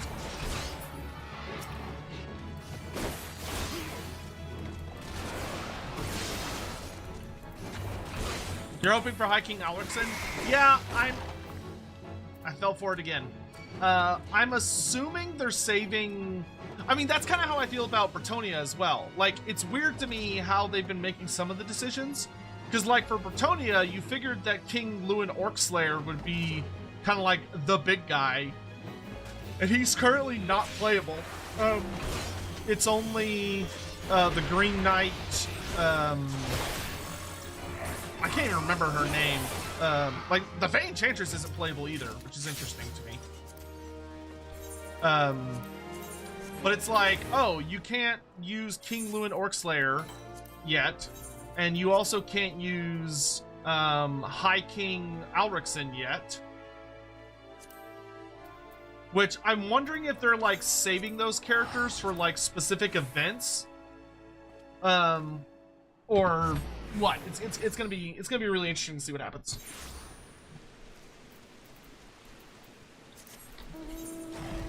I mean, even with the greenskins, actually, the big greenskin character, as far as like what's going on in the narrative, is War Boss Skull Smasher, I think is his name. And he is also not a playable character. Even though he's kind of like the main, he's kind of the main baddie of what's going on at the moment.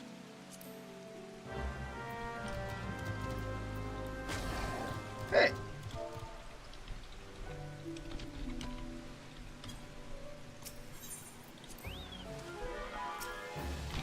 Oh, Bombast, this guy's a bitch.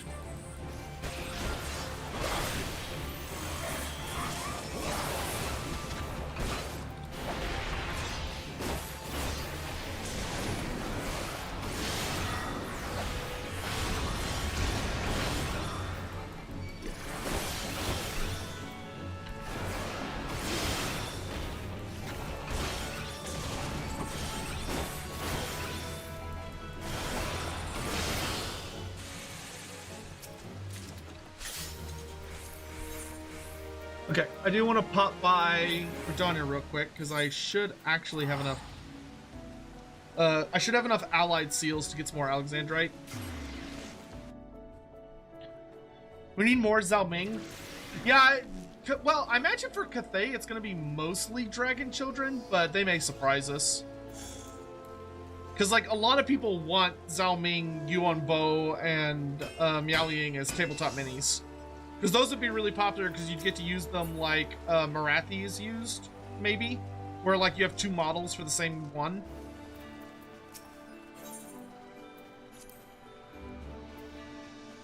Oh wait, no, not you. You.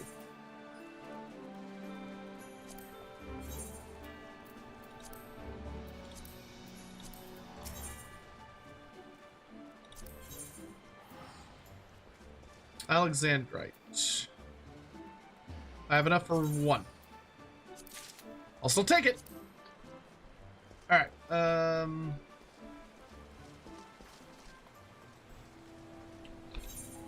I have 24. I need 35, I think. No, I need 47. I need 47 and I have 24. So we're almost done. We might as well just gather all of them. So I need 4 or 5 more maps.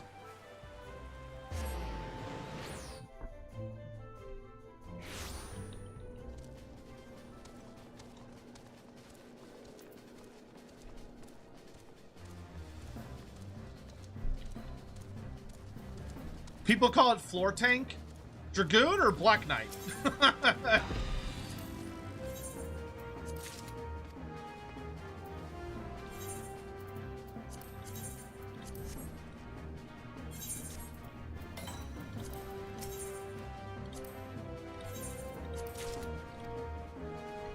Upper Lenosha.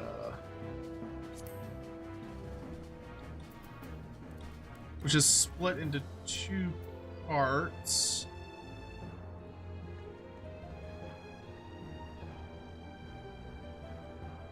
It's right at the where a zone ends.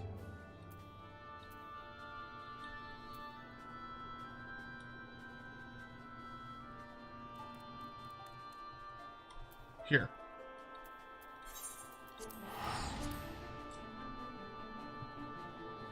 Dragoon.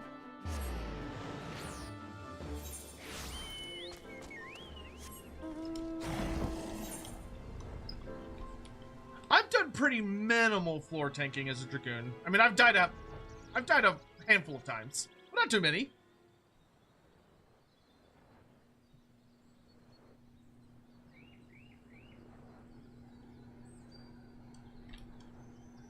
Oh yeah, Magnus the Pious is going to be pretty awesome, but I don't think they're going to wheel out Magnus at the beginning. I think they're going to save Magnus for later.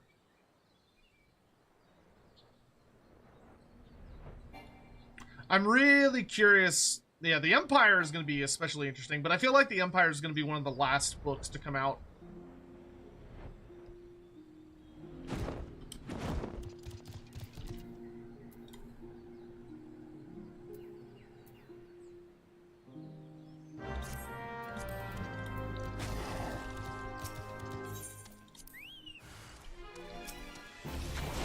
Oh, this is the asshole that can root me.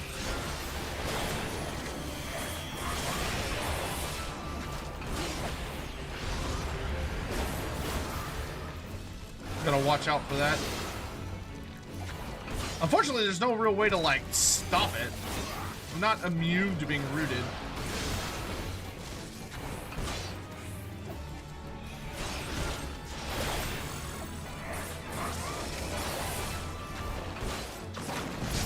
And there it is.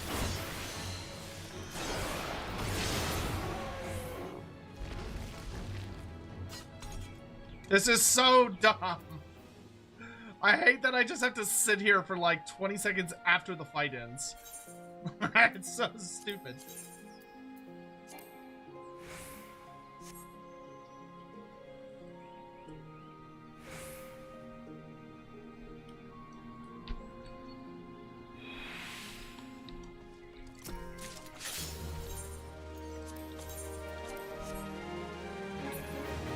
While bound by duty. What? I'm not bound by anything. There we go. Outer Lenosha. Actually, pretty close to where I am. Oh, please don't be in the mines. I don't think it... No, it's right over here. Okay.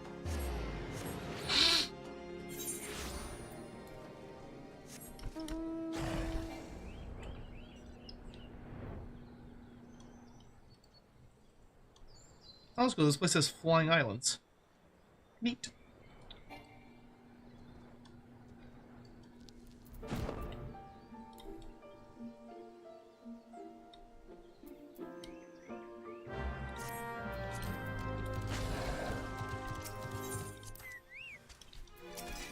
No, no more Morbles. Morbles are so annoying.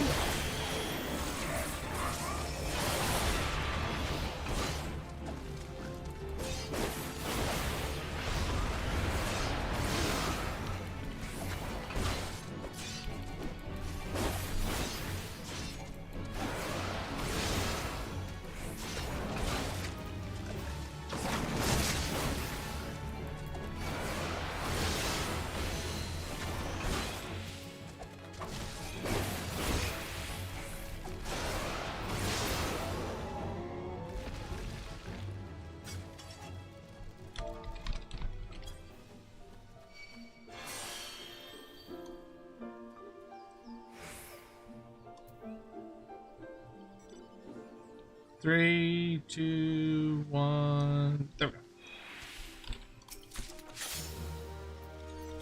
Back to Mordona. For the second to last time? Yeah.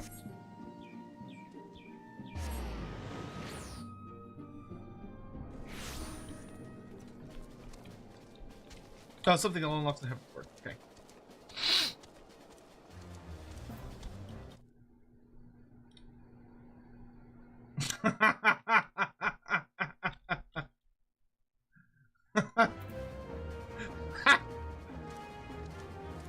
Oh, hold on. I want to show y'all this. Skeleton just sent me the fucking thumbnail for playing Total War with Andy this Wednesday.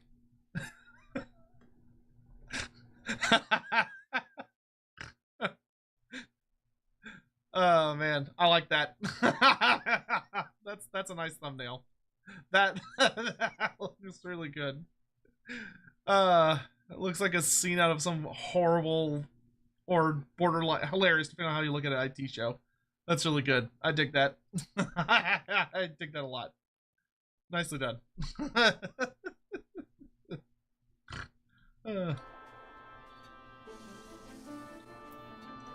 He always does a good job.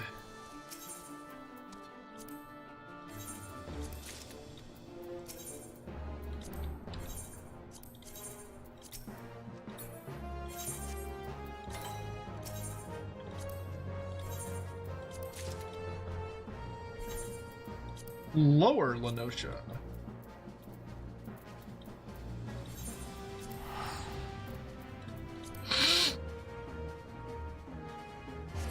Can't wait for that stream. Yeah, it's gonna be interesting. I'm looking forward to it. I'm not sure how many people are gonna show up. I'm not sure how enjoyable it's gonna be to watch. You know, obviously we're gonna try our best, but it'll be interesting. Where am I going? It's right where it's, oh, it's right there. It's of course like on the all the way on the fucking opposite side. Whatever. Do do do do do.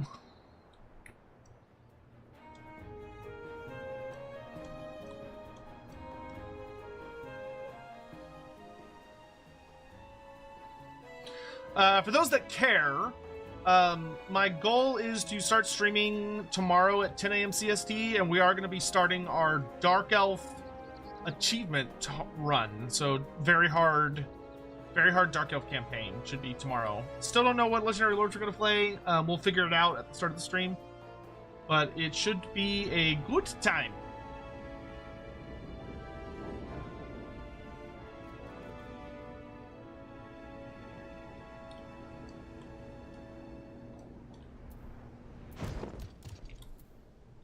Here we are.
Western Fenland.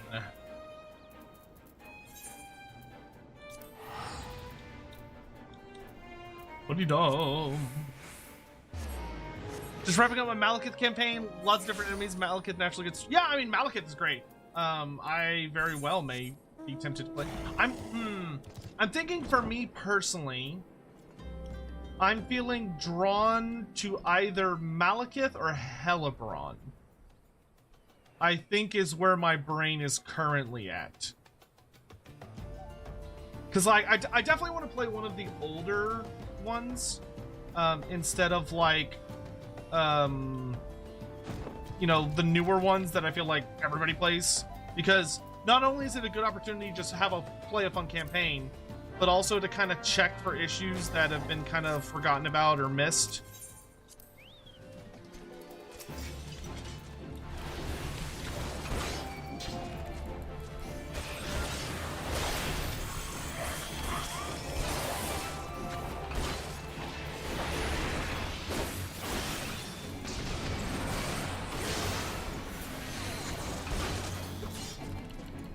Ricard?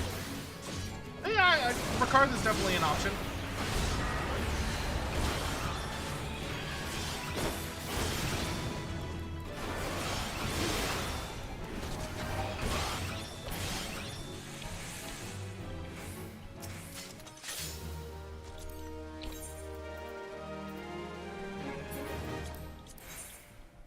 Okay, we need one more.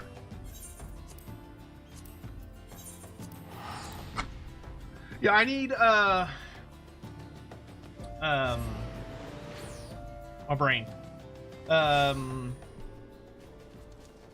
Completely, oh, yeah, a lot of people play low-care Felhard, so I know I don't want to do low-care, because fucking everybody plays low-care.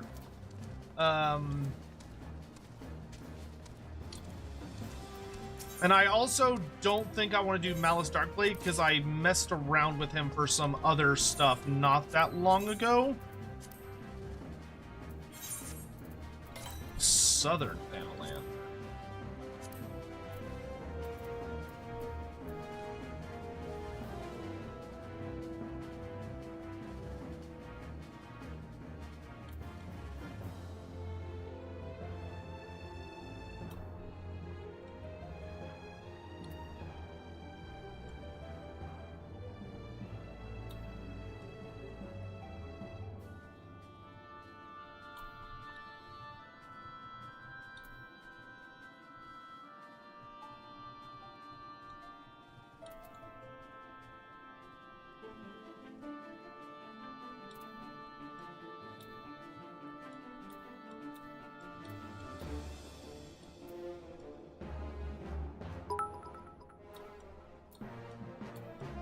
There.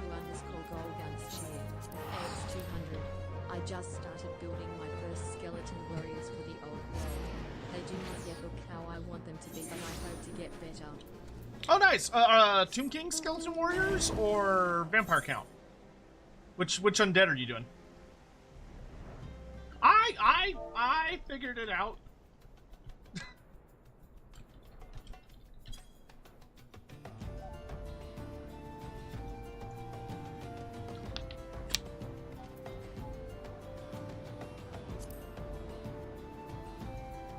Tomb Kings are the starter set.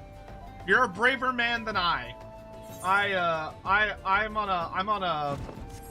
a fuck them skeletons relationship with the old models. Like I really don't like older minis. Oh bullshit! Should be like right. It might be a little further up here.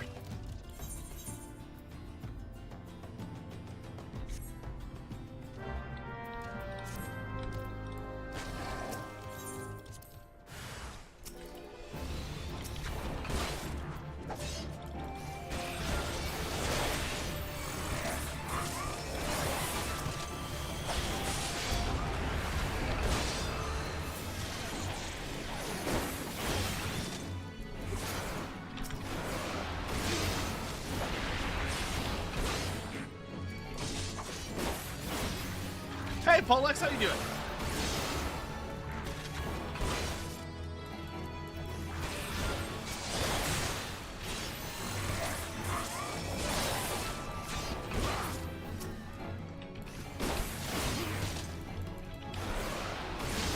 I never had minis before, so I not yet learned if it was a bad idea. Well, there's nothing bad about it. It's just a matter of taste and preference.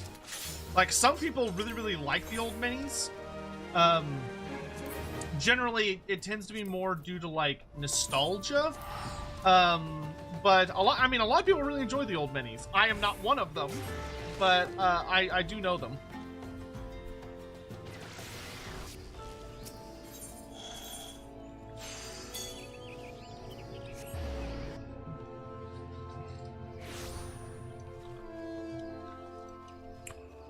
Like, I just like newer designs. And, I don't know, part of me feels like Games Workshop is deliberately cheating as much as possible out of giving us new sculpts because they're relying on, like, nostalgia bait, and it's frustrating to me.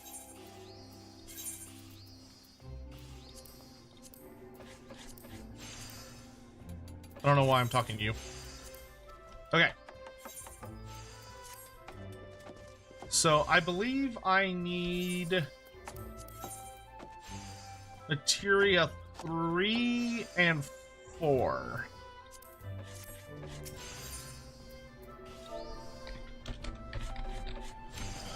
Let's do, I guess, battle dance.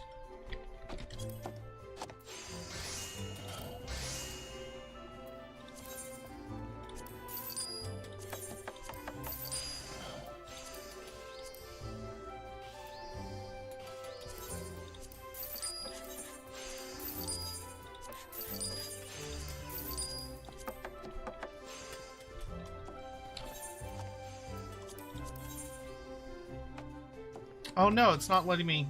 Fuck. Well, that was a waste of money. Eh, it's fine, it's not a big deal. Oh, I think I have to use the ones I already have. That's the issue. Which ones do I already have? It says only 4, but I thought...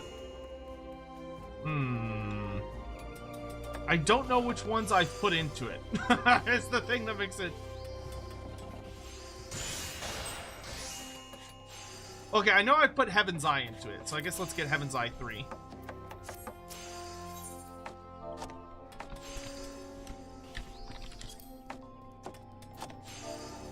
Ugh. Ah!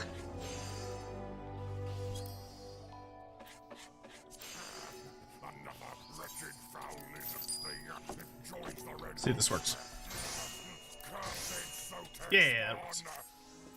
Over 7 years of Sotek and Warhammer fandom. Where does the time go? WFRP. Don't tell me that. What is a memorable natural obstacle in Lustria? For example, a weird, scary plant or like super cute sun. It's the end. Thank you so much for the 37 months. I don't need to know that I've been doing this for 7 years. That makes me feel really fucking old and partially like a failure in a weird way. Anyway, what's a good natural... What was it? What's a natural obstacle in Lustria? I mean, probably the most famous one is the River Amazon, or Amazon, depending on how you pronounce it. I like to say Amazon, so you know that you're talking about something different. But you know that X can sometimes sound like a S or a Z sound. But so the River Amazon is like the Amazon River in our world, but dialed up to 15. So it is absolutely colossal. Like, it's this freakishly gigantic river that crosses, that almost bisects Lustria. And the particularly interesting stuff about it is that it's full of all sorts of nasty critters and nightmarish entities, from, you know, horrific large piranha to giant aquatic pleiodons, to other kinds of like underwater dinosaur-like creatures.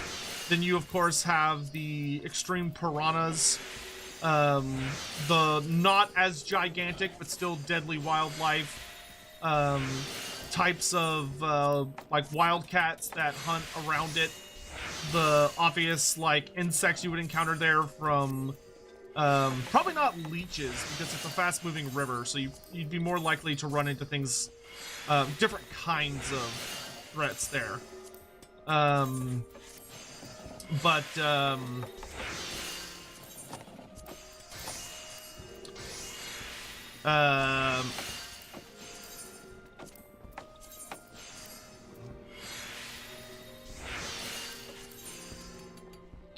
Oh god, I've got to figure out which other ones I can put in this thing. Savage Might I can do. Okay.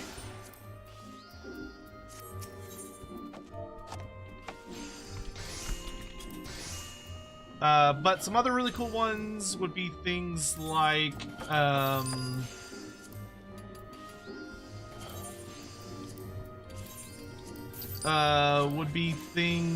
see, what would be some good examples? The Piranha Swamps. The Piranha Swamps are a really, really notable place, where, like, Croxagors like to hang out, and grab and eat people that are passing by, as well as having, obviously, piranhas, hence why it's called the Piranha Swamps. The Piranha Swamps, also very interestingly, are the iconic hunting grounds of a very famous skink chief by the name of Itsy Bitsy. Itsy Bitsy is the wielder of the Piranha Blade, and his big thing is that he will go out and murder people that are in Lustria not supposed to be. And after he murders people, he usually murders them relatively stealthily, and then he takes their corpses to the Piranha Swamp and basically dumps them in there to get devoured by the piranhas. Though there's also some suggestion that he takes people there alive and throws them in so that the piranhas, you know, rip them apart and devour them. Which is a little nightmarish, but, you know, Itsy Bitsy don't give a fuck.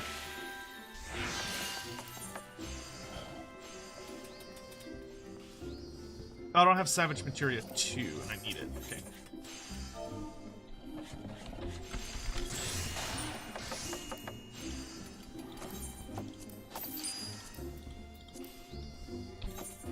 Yeah, Itsy Bitsy is a flat-out, like, war criminal. But that's why we love him. Are the piranhas normal or they're Warhammer-fied? No, they're Warhammer-ified. You know, so you know how in our world, there's the idea that, like, the piranhas in Warhammer Fantasy are like the nightmare horror movie version of piranhas that a lot of people thought piranhas were before the age of the internet. So you know how, like, in the internet age, or like in the modern age, if you look up piranhas, you'll get like, yeah, like they're a little spooky, but like if you could easily walk into water with piranha, you could go swimming with piranhas and you would not be in any danger. Like they're not going to do anything to you. They leave people alone. You have to do something in particular to essentially incite them into attacking you by making yourself look like food. Whether that's like having, I actually don't know exactly what the science is behind it, like if you have to be cut or something, but you know, there's the whole like, Penn and Teller thing where, Teller gets in like a tank with a bunch of piranha and is like, look, they're not gonna bite me, and then hilariously one of them bit him. But like they're fine. Whereas in the Warhammer world, they would be like nightmarish. And if you get anywhere close to them, like if a person gets anywhere close to the water in Lustria or the Piranha Swamps, the water looks like it's boiling because there's so many piranha getting into a frenzy just because a person made of flesh is close to the water. Like even a little close.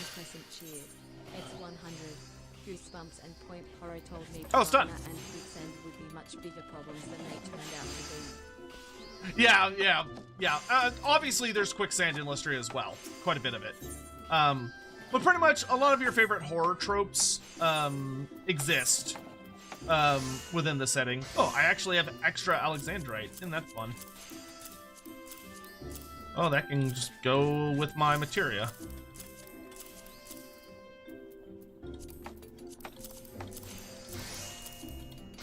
And now I just have a shitload of materia for later.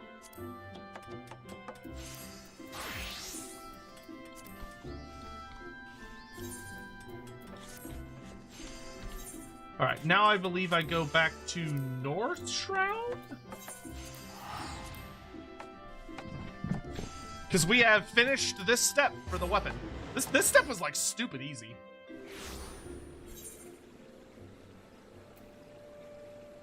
Oh, who do I talk to turn this to get my next upgrade? Let's see. I think you sent it to me. Yeah. Where do I go? Okay.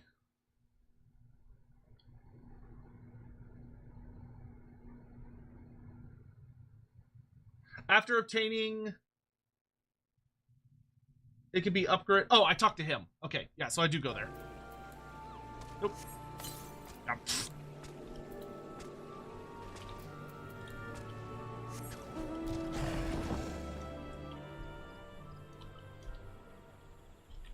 Does Itsy Bitsy perhaps have a pet spider? It wouldn't surprise me if he did. Itsy Bitsy, you know, don't get me wrong, he has a fucking awful name, but he is a fun skink character, despite that. At least he's absolutely horrifying. You know, like, I'm a little more forgiving of him having a stupid name because he's, like, genuinely terrifying. Like, he is the scariest skink chief character. The only skink chief that's nearly as powerful as him is, Tic-Tac-Toe. Well, I would say Tic-Tac-Toe is stronger, or better. Alright, so this is for the Animus enhancement. Through my arts, I shall transfer the sphere's scroll's light energy to your relic. Lend me the object you wish enhanced, and I shall see the deed done. Gebolg! Oh, I have to take it off. Take it off, son! Can't do that shit while you're wearing it. Magnificent! The sphere's scroll shines as the stars in the heavens. When your relic receives of its power, it will be enhanced like so. I don't care. Just give it to me. As you will it, I shall finish the task that you and Hildebrand have started. This will take but a moment. Almighty relic of Eld! What? _Golgantz cheered. X100. Where does Luther Harkin in TWEA get his corpses since everything in Lustria seems to eat the corpse after killing something? The ocean. A lot of people die at sea and their bodies get pushed in by the ocean, get pushed to shore, and then he harvests their corpses that way. Or he sends out his own vessels to oh, it glows purple now. Or he sends out his own ships to attack and kill sailors, or there are sirens that sing and lure sailors to their doom. Thousands and thousands and thousands and thousands and thousands and thousands of people have died, and their corpses have ended up around Lustria. Plus, lots of explorers have died around Lustria. Anyway, it is done! Take up your weapon anew, my friend, and bask in its radiance. The radiance of a newborn star! Your relic weapon, Animus, has been reborn through the power of materia. If you wish to have another... Yeah, I'm not doing that again. Ha!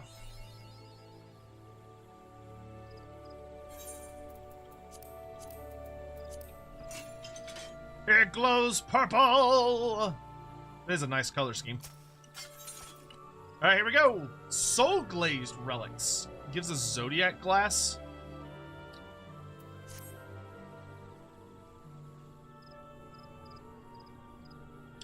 I trust that you have been keeping well, my friend. As you can doubtless guess, my research into the enhancement of your relic continues. Most recently, I have been delving into the subject of soul attunement. Allow me to explain how it pertains to our endeavor. Through no small amount of effort on your part, your weapon has become host to abundant soul energy. However, it seemed to me that the relic was not as powerful as it should have been. It was plainly not benefiting fully from the energy it held. After conducting some tests, I believe I have identified the problem, the degree of soul attunement. You see, though the soul energy permeates your weapon at present, that energy is not attuned to its host. As such, much of it remains latent and untapped. If your weapon is to realize its potential, it must have full access to this energy. Alas, I fear that my expertise alone has not sufficed to find a solution to this problem. Being the person who reforged your weapon, Geralt may possess knowledge of this, knowledge that is of use to us. However, you will recall that the man hasn't been exactly accommodating of my requests for assistance. Unless some manner of miracle has come to pass, I doubt that he would be willing to help me now. But you, my friend, you have something of a rapport with Geralt, yes? I believe you stand a far better chance of winning him over to our cause. I would be obliged if you could speak with him in my stead. Sorry that it's not super related. Chalupa, you don't need to apologize, my dude. That's totally fine. This is not like you must talk about blah blah blah here. You can ask about whatever you want. What are your thoughts on CA choosing Uzul Skulltaker over Arbol the Undefeated? I think it makes sense in that, A, we know that they've confirmed, 100%, already told us, that there is a secondary,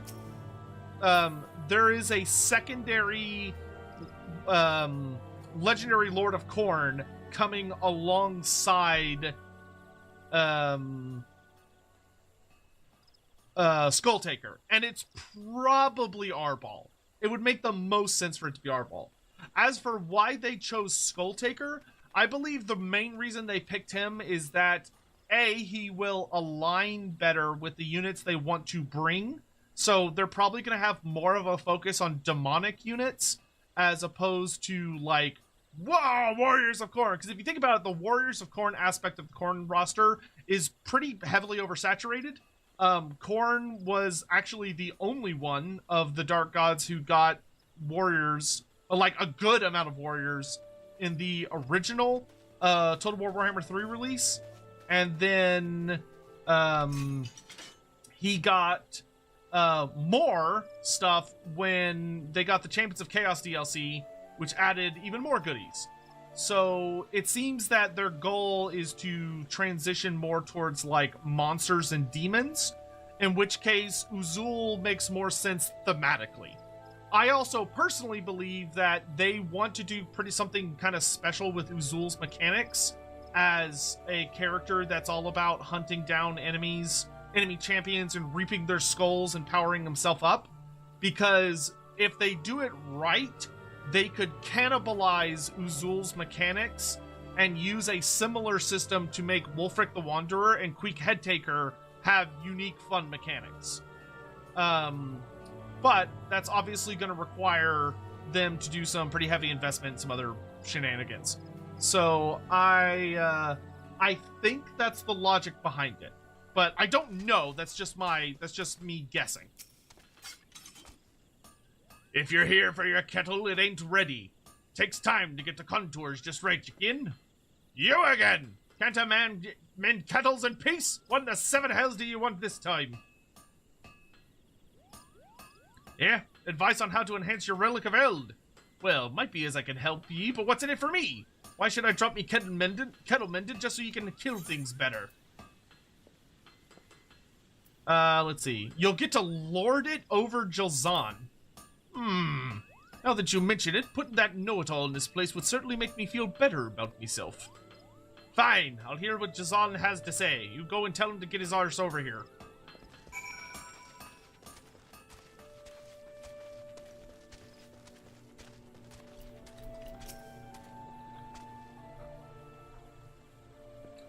Gelt has agreed to help us! Incredible! I know not what honeyed words you used to convince him, but it seems you are as skilled with your tongue as you are with your weapon. Nice. But come, let us waste no time.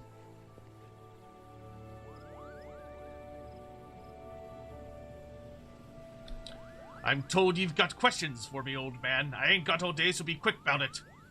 Very well. As you are doubtless aware, with Dalkaris' assistance, I've sought to recreate the mighty arms as wielded by the Zodiac Braves of legend. Thus far, we have succeeded in...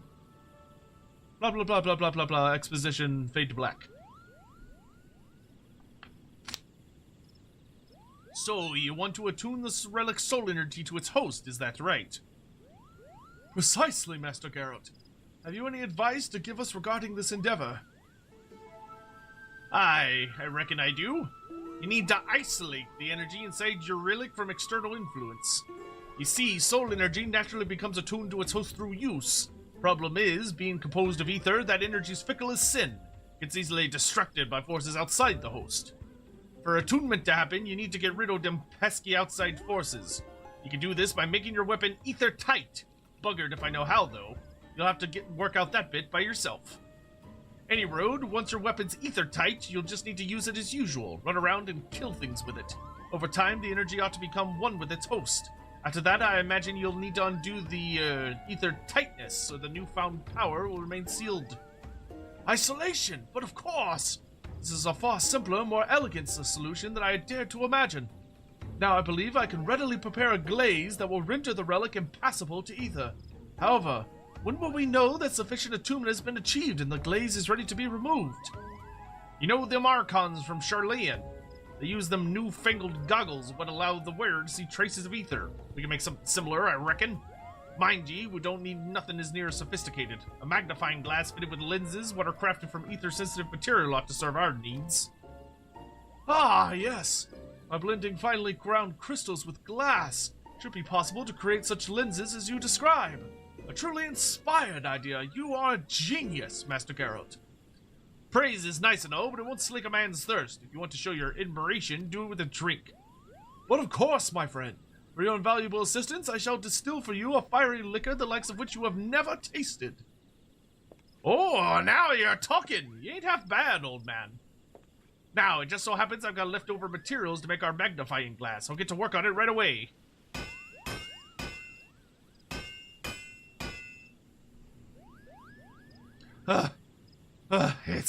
It's ready.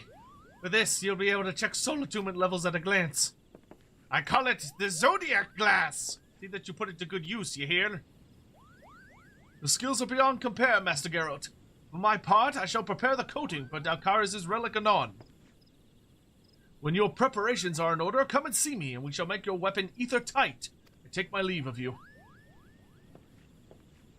What is the sign of the hammer? The sign of the hammer is... So, you know how in our world, Christians do when they're like, oh shit, and they do the whole thing where they bring you bring your hand up, you touch your forehead, down to your chest, to your left shoulder, to your right shoulder, back to your chest. The hammer is essentially that, but you go left, right, down. So, sign of the hammer. Though I much prefer the sign of the twin-tailed comet, which is this, where you hold up your index finger and your thumb together, and you make the sign of the comet, which is awesome. So that's the sign of the twin-tailed comet for Sigmarites. And then Ulrich is rock and roll hands, because it's the wolf head. So that's the sign of Ulrich. Is rock and roll.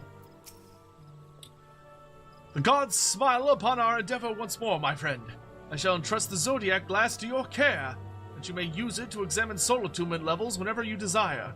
Should you misplace it, you will need to speak with Geralt's apprentice. Drake is his name, and he will furnish you with a replacement. As for the ether-tight coating, I am pleased to say that it is ready. In observance of the fine tradition of our creations, it shall be known as soul glaze. Present to me the relic you wish enhanced, and I shall coat it with a layer of soul glaze. Thence begins the next stage of our quest to recreate the legendary arms of the Zodiac Braves. It's now possible to upgrade your weapon novus by way of soul glazing. Begin the process, talk to him while in possession of the weapon. Soul glazing! Your relic weapon nova can now be soul glazed! Speak with Jalson to have him apply the coating so you may begin attuning your weapon. Use the Zodiac glasses while equipped with a weapon to determine the current level of soul attunement. If you have to misplace, you can talk to Drake to get a new one. Participating in certain duties will accelerate the rate at which soul attunement is achieved. Inquire with other adventurers as to what's the best. When you believe your soul achievement is done, talk to Jahal and he'll let you upgrade. Remember, soul energy can only be attuned to weapons that have been soul glazed. Alright, so we can take this off. And we can soul glaze.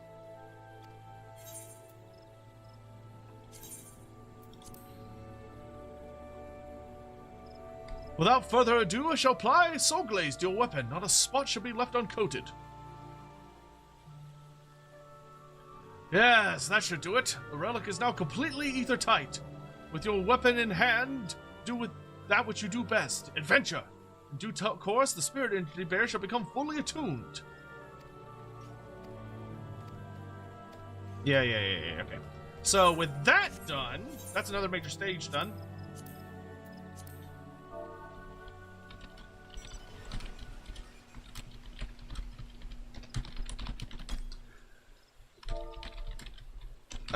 I think it is time for us to go do our daily Ixchel stuff. And then after the Ixchel stuff, I think we will do a Hildebrand quest. Because let's be real, that's what you're all here for. The nice thing, so this is, I believe the step we're on now is the last of the longer steps. But even then, it's not that long. We just have to basically do a bunch of dungeons, not a decent number of dungeons and extreme quests. But it's like, just go do hard dungeons and go do hard boss fights, and then you're done. So it's actually not that bad. Especially because there's actually a lot of dungeons that I need to do. So I'm looking forward to doing these. All right, pop over to Leatherworker. We're gonna grab all these quests.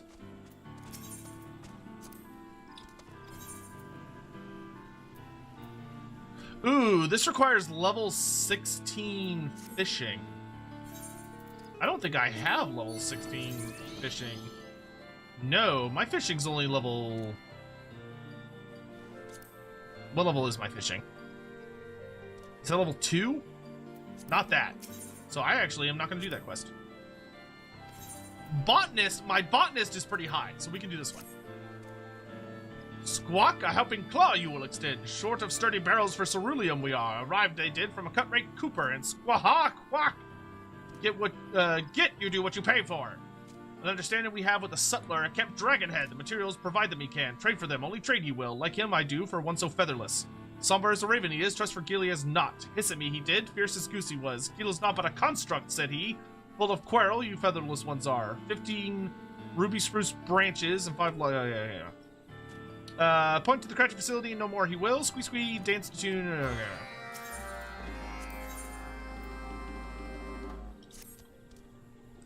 See, what next would the kettle ask for? Featherless one wonders. Squee squee, quality decorative plating components we seek this time, of the utmost importance, soaring through the heavens in style is.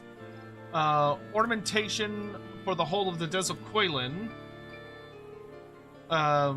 We seek to further demonstrate our superiority to buzzards below. Squawk! Yet held by the self-same buzzards, the materials we seek are. Request to share, they would squawk. Accomplish nothing, diplomacy will. On subterfuge we shall rely. Deep within their ranks, a brother of Akato lurks. Secure the materials he has, but leave not alone he dares not. Behind enemy lines, you must go. Locate him, you shall. Yeah, play the part of the foe he must, unless a friend he will knows you to be. Amid the flowers you must say to him, so you don't accidentally fucking kill him. Alright.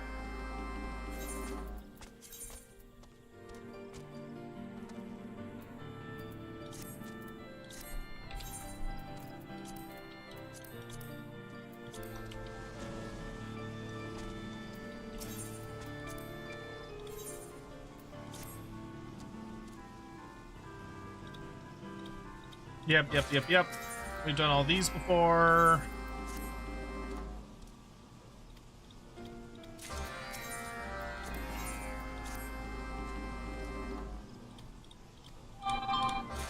Oh, just buy the fish.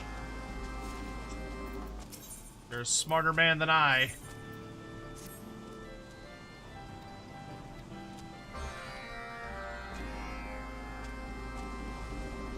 That person's having a time.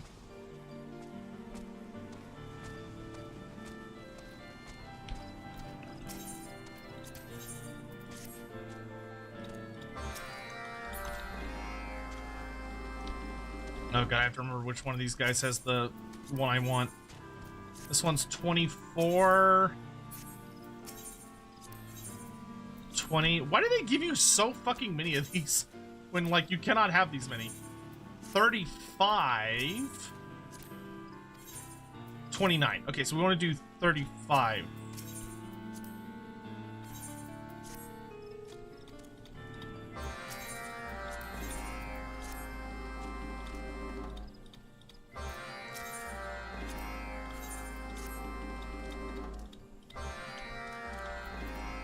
And then I think 29 was the next highest. Right, because this, I think this one's 24. Yeah, so we want 29.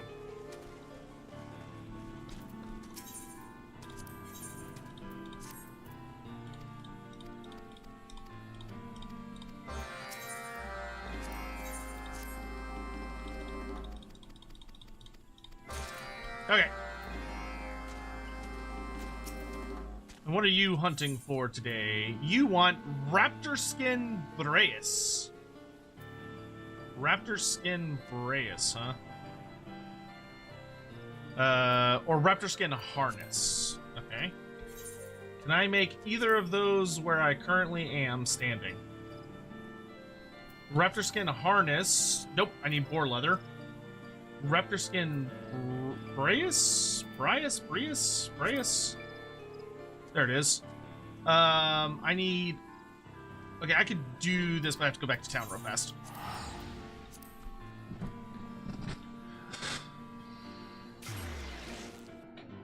Did the voice actor for the advisor retire? I don't think he did, because he still does a couple of things.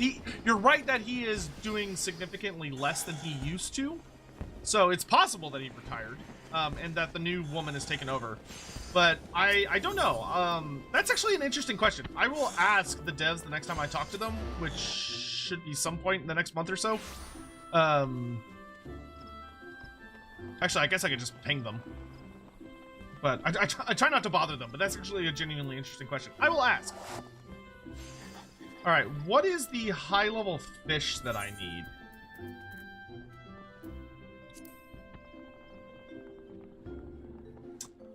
I need 3 snow smelt. Ooh, I don't think that's something you could buy. Oh, I suppose I could try and just catch it myself. Okay, what are the materials I need? I need undyed wool and cloth, woolen yarn, and raptor sinew. I know those are things that I have. Woolen cloth.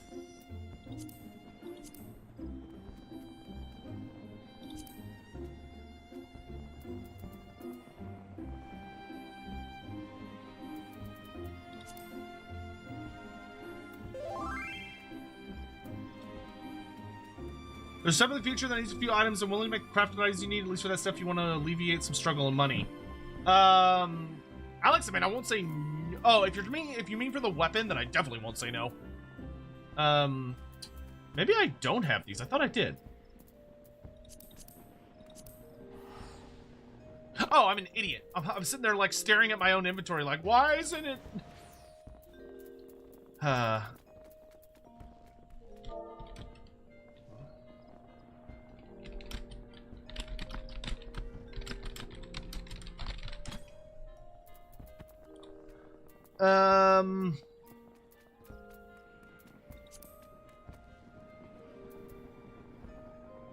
Raptor, beast.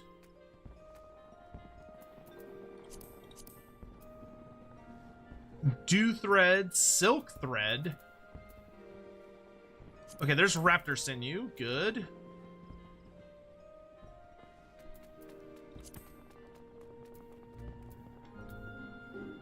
Undyed velveteen.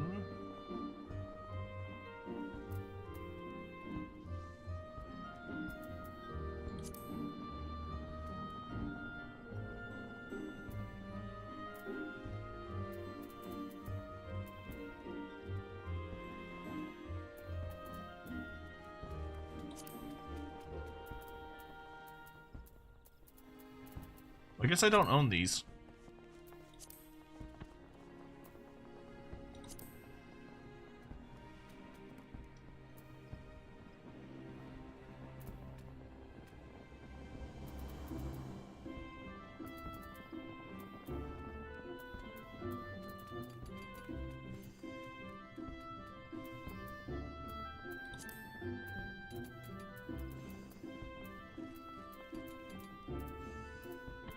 Nope. Okay, so I'll need to buy those. All right, that's fine.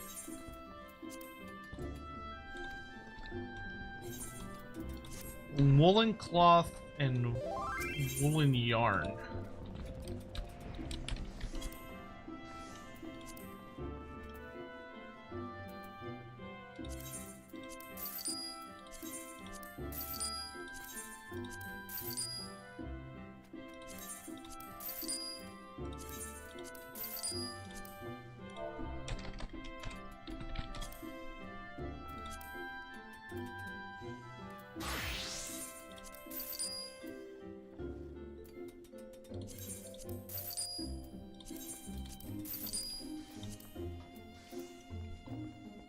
All right, good.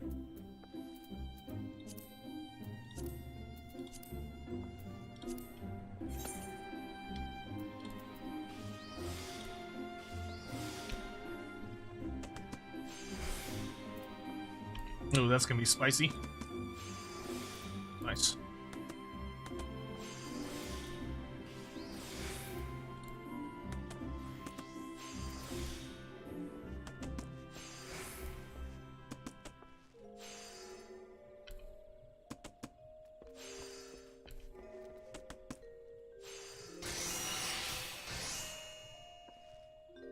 Hell yeah!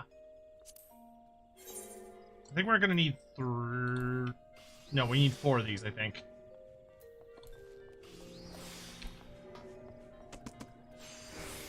Is there a lore reason why Epidemius must take Talabheim?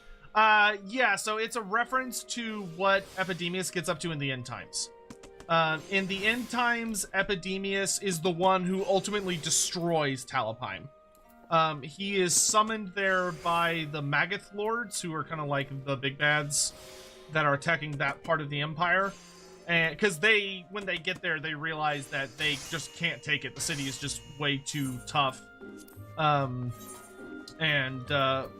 To lay siege to. It's practically impenetrable. So they summon Epidemius, and on Epidemius's arrival, what he basically does is that he summons down a deluge of pus and rot and sickness. And basically, because Talabheim is, if you go watch me and Andy's episode, or the Lorebeards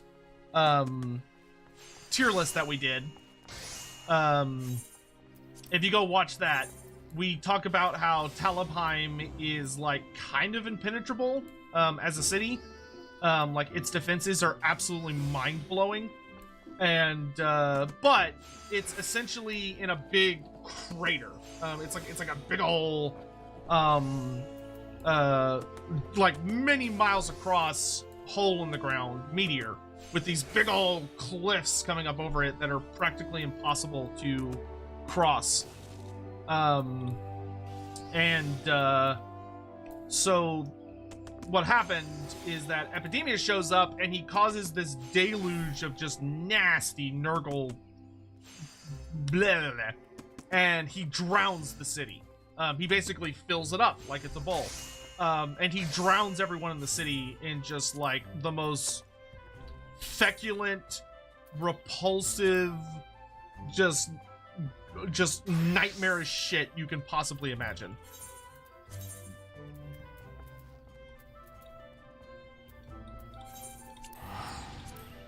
And it kills everyone.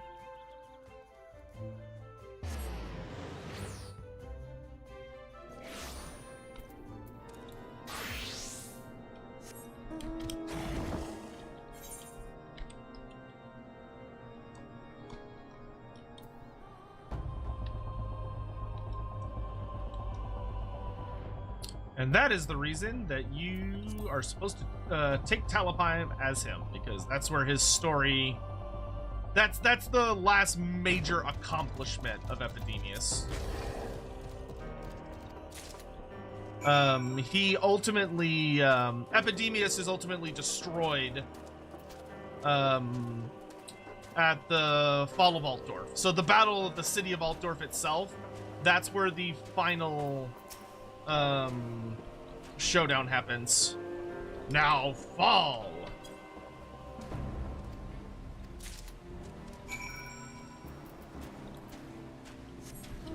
Yeah, because if memory serves, basically like the Siege of Altdorf, there's a bunch of folks up on a like up on the walls and stuff, and Epidemius basically catches the full load of a Hellblaster volley gun to the chest, and it kills him.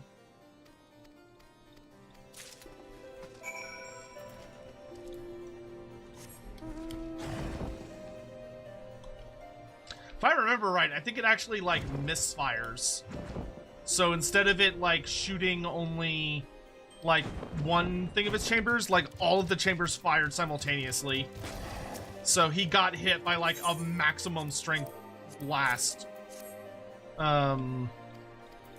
Which then, you know, led to his death. And that is the last we see of Epidemius.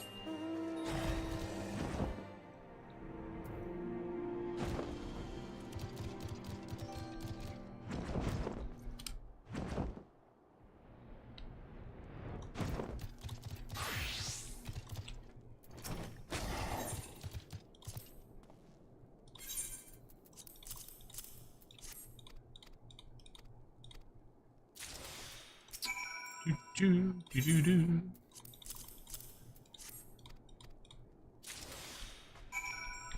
All right, this is for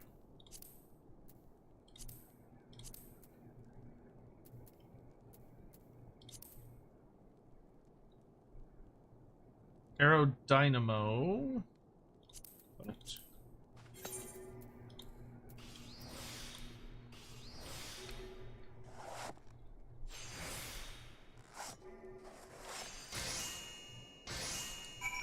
Mornington Crescent asks, wait, what do I need?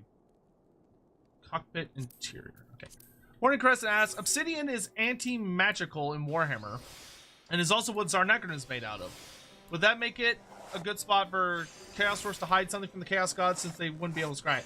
So that is, if you go watch the Lorebeards episode on Zarnakron, which I think is honestly in our like top 5, like some of our absolute best episodes.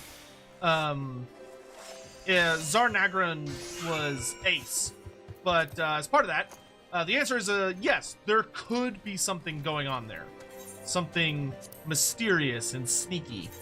Abso-fucking-lutely.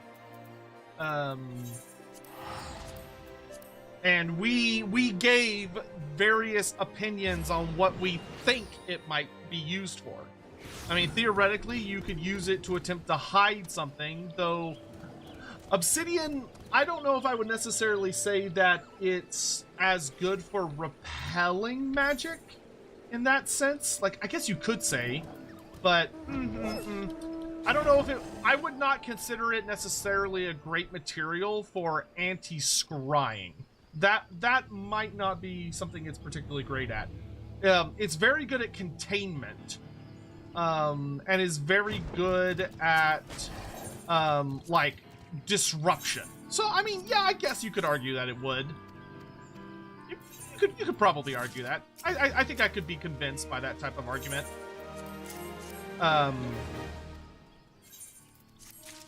Yeah.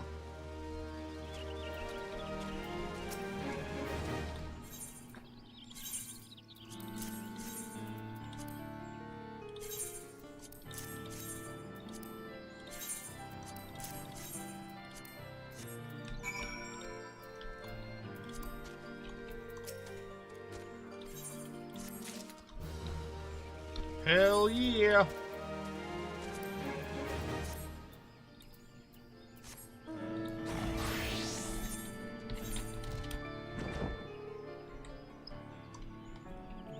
So we're running. Mining. Kill Doolahans at Proud Creek. I can do that. And then what is reach for starboard? Is trees. Okay.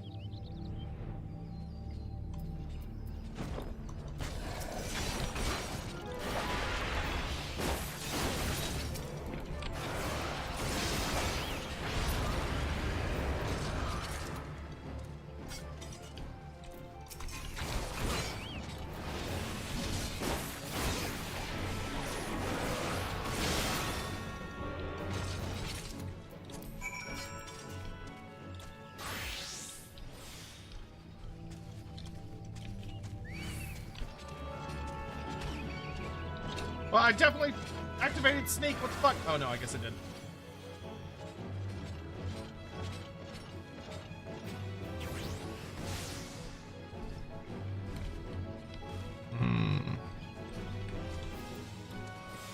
There we go.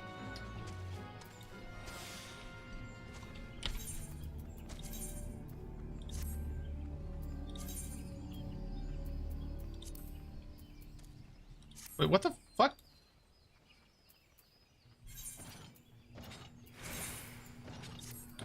God, remind me to never sell all of the shit in my inventory ever again, because I apparently got rid of a lot of shit that I've been using for stuff, because I'm an idiot.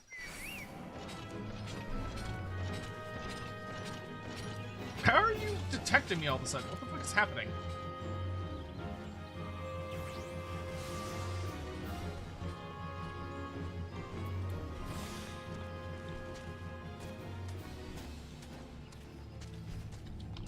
Look at him, obnoxious. All right.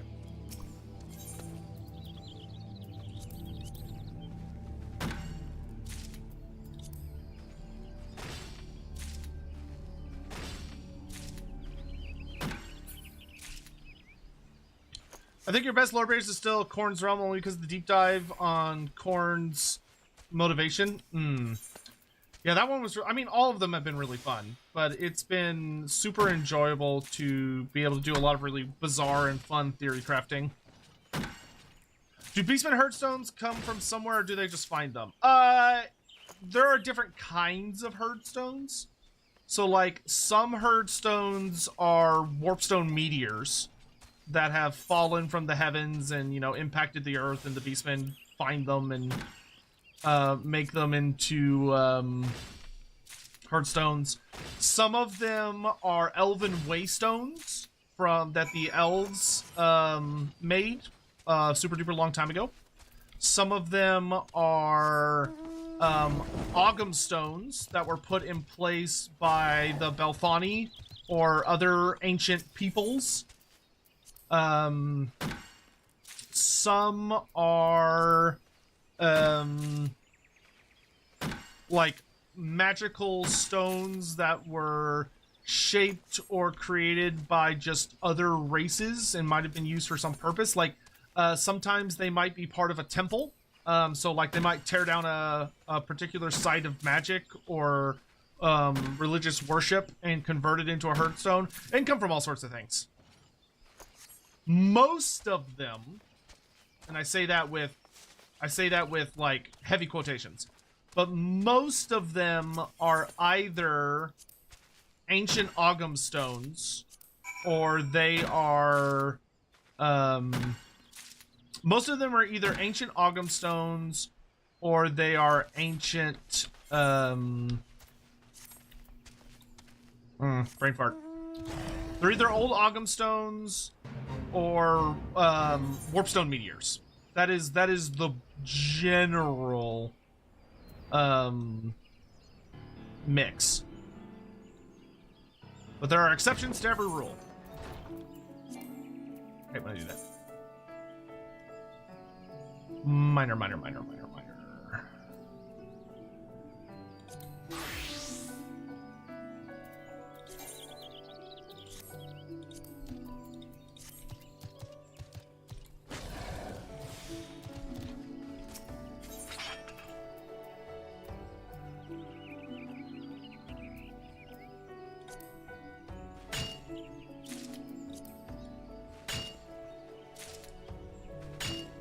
What is y'all's favorite lore beards? Just curious. For those of you that watch the show. That reminds me, I need to make sure I spend at least some time today updating the podcast list. And you get all caught up on that. I have fallen behind.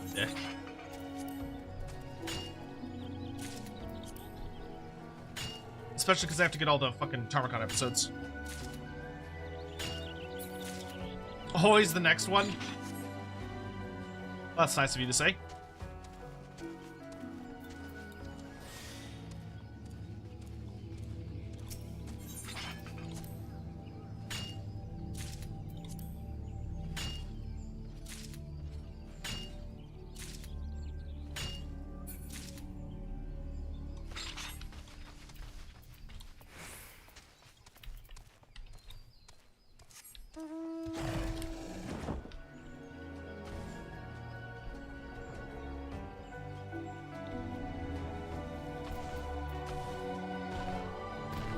Oh, I'm an idiot.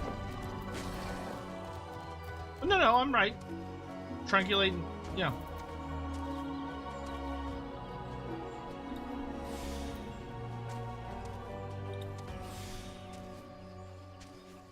Oh no, I was doing the wrong one.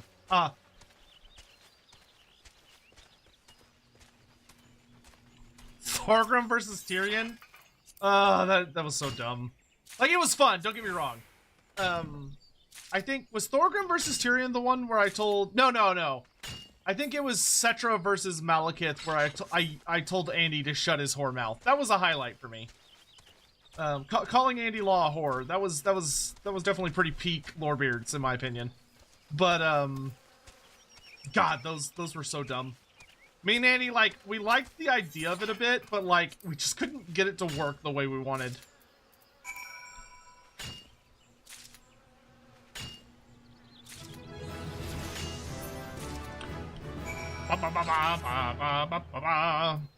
Quarrying. In addition to mining, miners can use secondary tools to quarry items from patches of stone referred to as rocky outcrops. As is the case with mineral deposits, these locations are only discernible when using the action prospect. To quarry, you must first equip a sledgehammer to your offhand. Oh, I could do more mining. How delightful.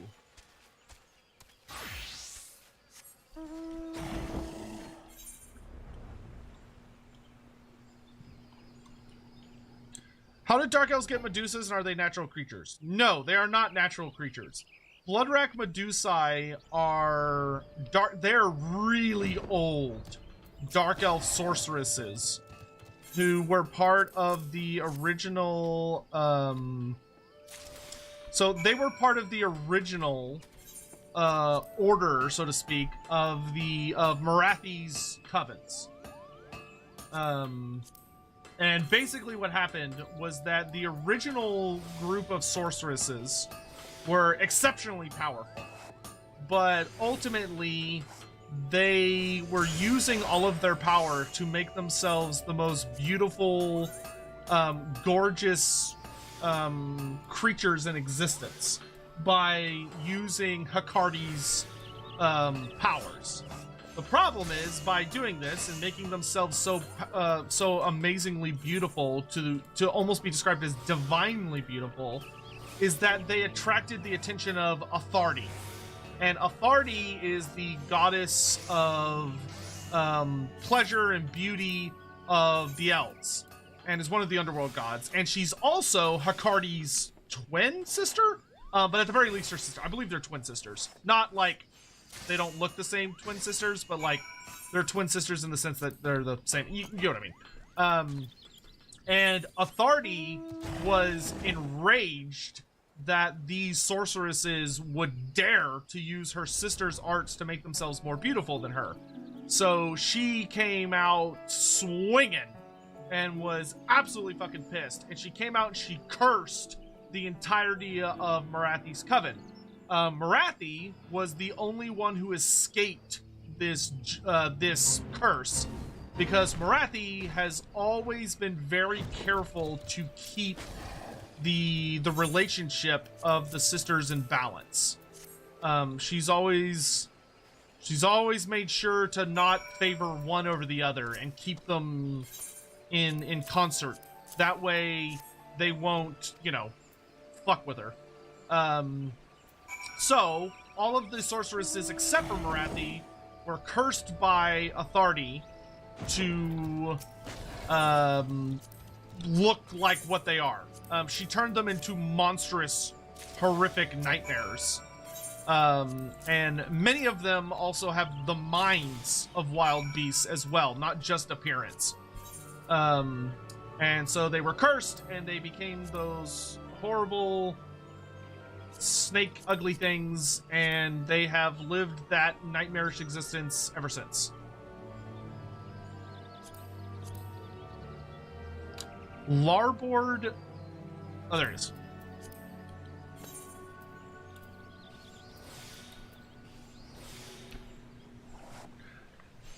Could the Bloodrack Medusa replenish themselves?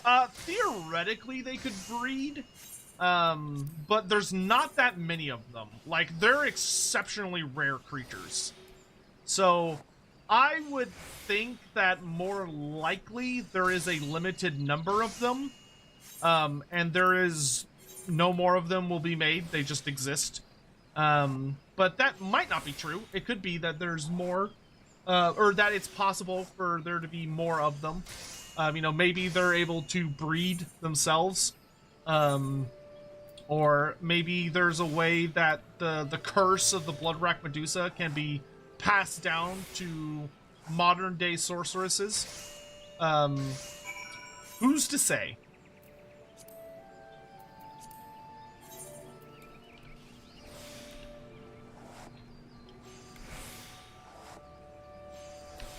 Your favorite lore page is the last episode of the Tarmagon Brothers series. No, that was a good one. That was a really fun one. Oh, I was supposed to do a shout out relating to that yesterday, and I forgot. That's unfortunate. Wei Jin is the one I really enjoyed. where the fact Cathay is about to explode because the Emperor being corrupted is a big one. Granted, that one was just a theory. We gotta be really clear on that. That one was just a theory, that particular element of it. Yeah, the Wei Jin episode ended up actually being significantly more enjoyable than I thought it would be. Honestly, in Lorebeards, when we get to the part where we start, like, theory crafting, like taking the evidence that we have and trying to take it to, like, a natural conclusion, those are flat out often my favorite ones, with rare exception. Those ones are always those are a good time.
Botanist, fisher, and kill people. Okay.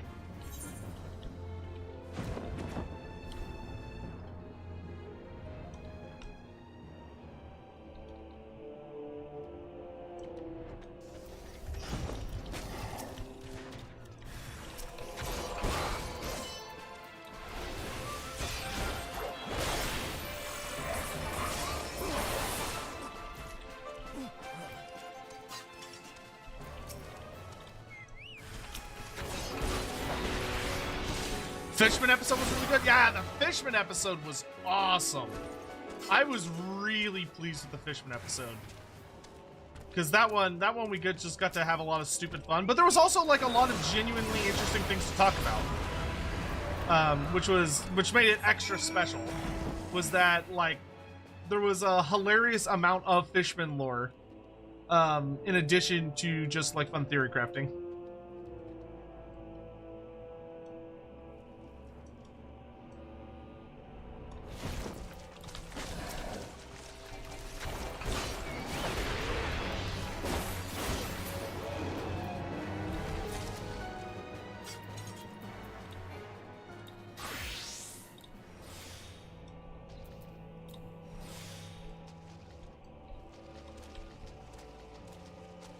I'm in the wrong section.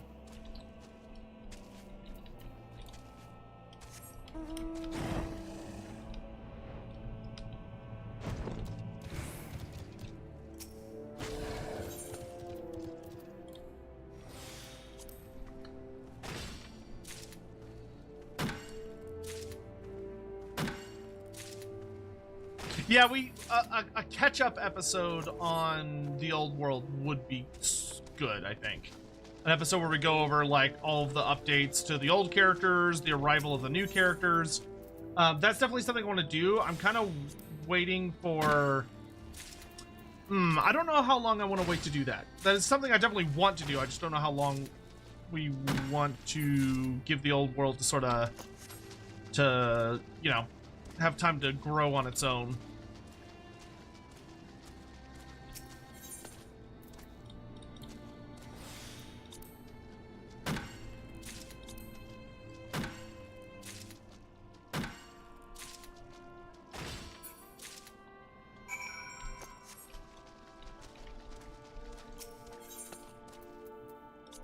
Oh, I fucking love when there's absolutely nothing I want on here.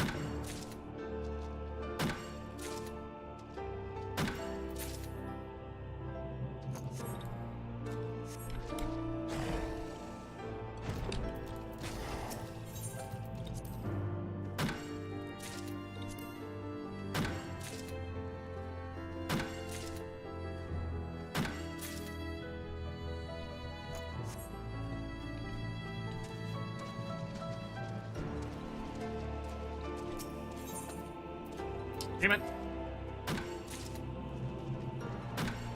Karl Franz episode would be interesting.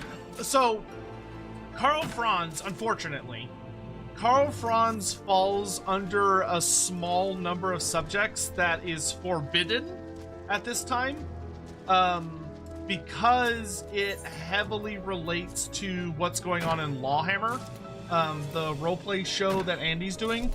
Karl Franz is obviously a super fucking important character to that. And the Lawhammer crew watches the show, but Andy doesn't want to talk about him yet. He wants to wait until we reach like a certain point. That being said, people have not really been voting for characters anymore. Like, most of the time, I don't even remember the last time a character won a vote. The vast majority of the polls we've been doing, like, it's either been places or like concepts that have been winning. What was the last character that won? I don't even think I remember.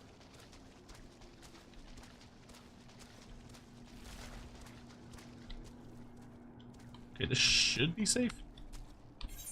And you know what, just be safe.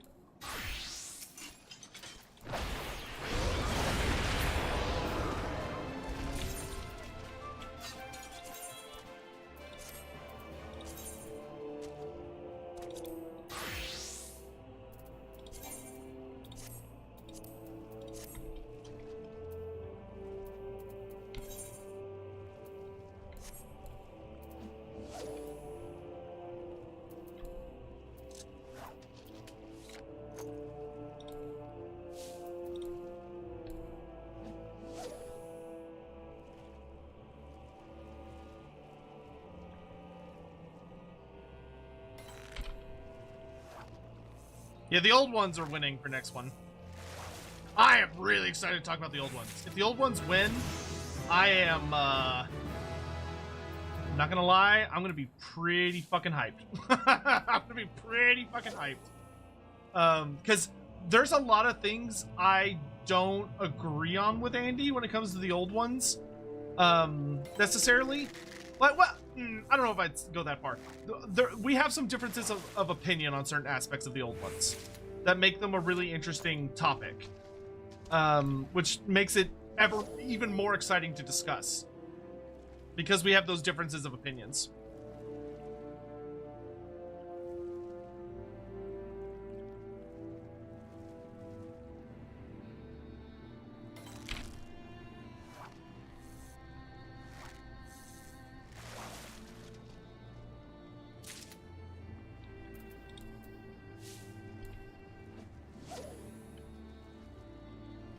Fegot, do Skaven have soda? Yeah, obviously. They have Warp Brew. Everyone's favorite soda. You know, whenever you've gone a while without having a soda, and you drink, and it gives you that real nice burning sensation as it goes down? It does that every single time. And it only comes with a moderate to high chance of mutation and death. So, you know. Ooh. Ah! Ah! Leave me alone! I'm just a little fisher boy. Leave me alone.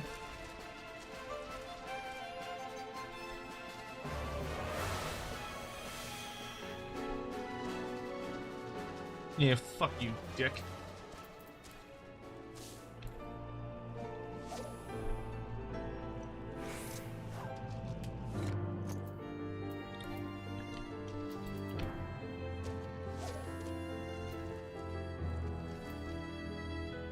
Why does GP regenerate so fucking slowly for fishing?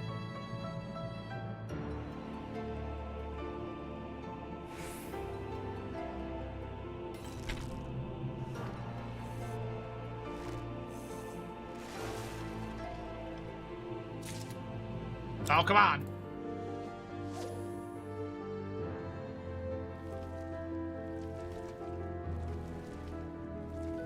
Still waiting for the Be'lakor episode. Yeah, we do talk about Be'lakor a lot in the Morslib episode, like a shitload. We also talked about Be'lakor quite a bit in the episode on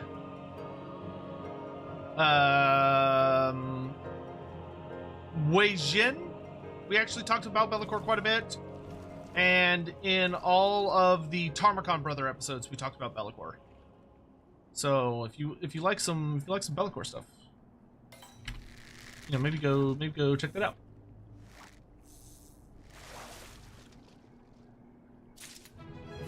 There we go.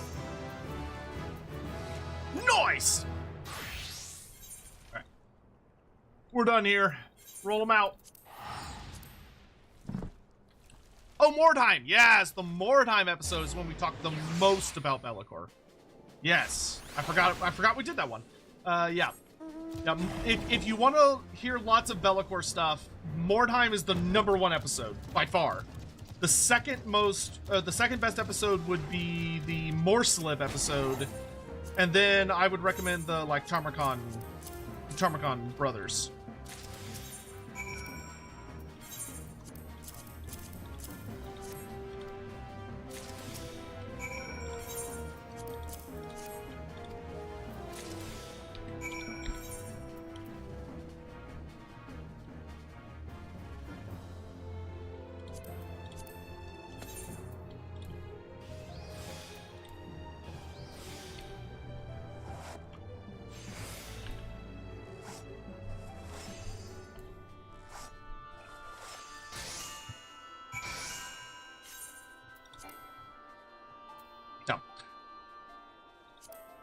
Does anyone, I don't know if anyone would be interested in checking this real quick, just to sage my curiosity. Does anyone know how long we've been doing Lorebeards now?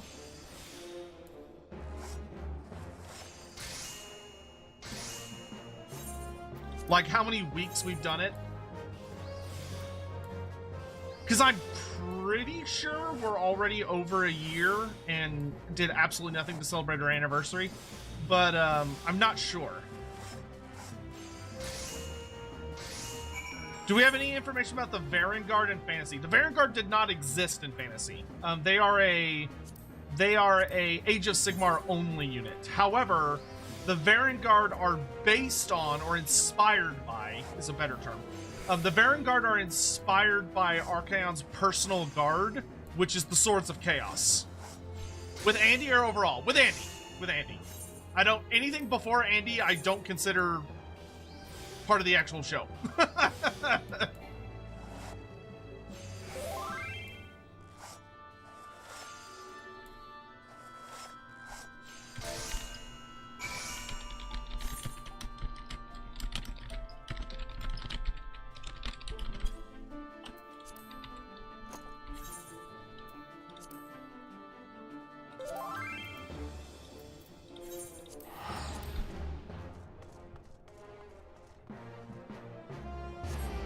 Because I think the first episode we did was Malekith? Was that the first episode of the new series? Or the current series? Do you think we'll ever see Warhammer Australia? If the old world sells exceptionally well, and Games Workshop gets it in their head that they want to explore the entire world, and turn their attention to the Far East and explore the oceans and everything, then I would say yes. I think it is quite likely that you would see a Warhammer Australia, and it would probably be Lumbria. Because Lumbria is kind of like an in-universe joke, essentially.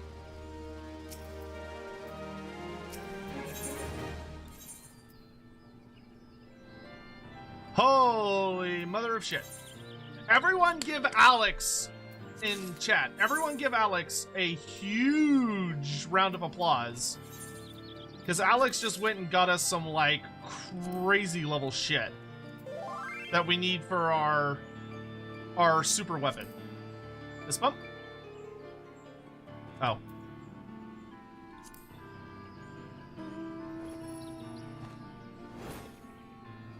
Look at those wings. Holy shit. Oh, isn't there an event I need to go do? Isn't there like a rare event that's going on right now? Okay, I also need to, but let me finish this before I get distracted. Oh, it's a Corthus. Okay. Over a year. It was 7/23. Oh, geez. Oh, so me and Andy need to celebrate our Lorebeard's anniversary. Holy shit. West for fishing.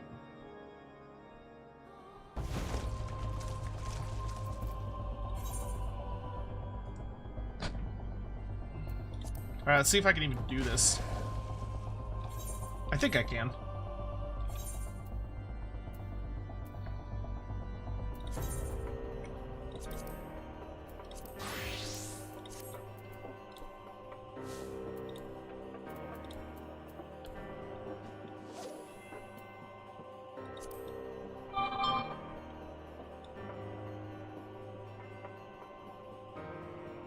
It's in Limsa? Oh, we need to make sure to do that.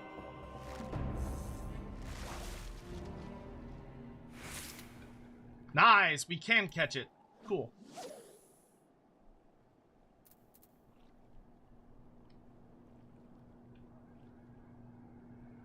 Unless you want to count his first appearance on the channel 7 episodes before. No, I think I would count Malekith as the first true one.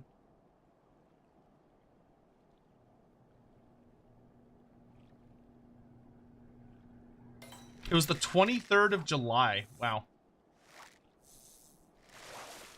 Oh, I'll have to talk to Andy about that on Wednesday. We'll have to do something special to celebrate. Maybe the Be'lakor episode would be a good... Because Be'lakor is a big character. I would say either Be'lakor or Archaon. Maybe we could do one of those for a year celebration. So, like, maybe me and Andy will pick 3 really big characters and let y'all vote on which big character y'all want to do. Do cosplay? Yeah, we could do some cosplay for it as well.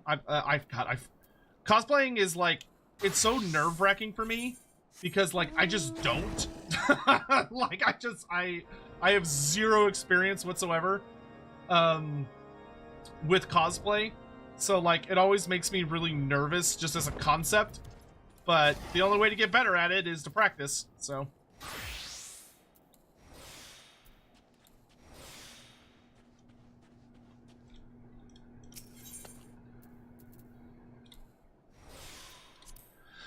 So we could do, like, I wonder if we could do, like, Be'lakor.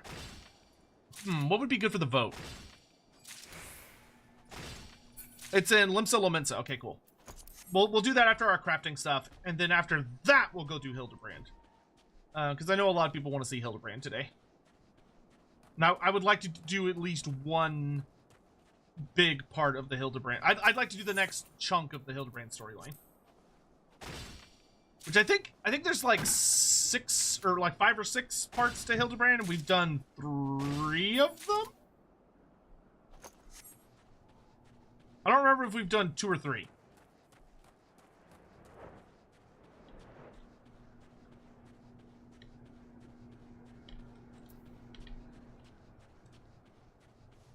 No, we can't do Gelt. Doing Gelt would not be achievable. Because that's only when Andy hits 10K on his channel, which he's at like 6 point something. And yes, I know I'm supposed to have done Queek by now. Like, trust me, I'm aware. It haunts my dreams literally every single night I go to bed. But at least it's being worked on, so there's that.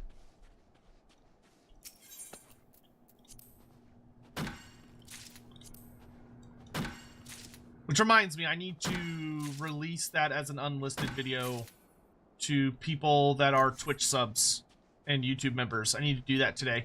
So if you're on the Discord, keep an eye out. You'll get to watch a notable chunk of the Queek video and give me feedback on it if you are interested. Katerin, no, Katerin... Well, Katerin just showed up on a vote. She was on last week's vote, and she lost. But she was on last week's vote. And she's also not in the same caliber. Like, I'm trying to think of another character who I would consider as popular as those. Oh, you know who we could put on there? You know what we could do? We could do Bellicor. Let me know if y'all think this would be torturous enough. What if we did Bellicor, Archaon, and Abarash? Would that upset y'all? Would that hurt your feelings?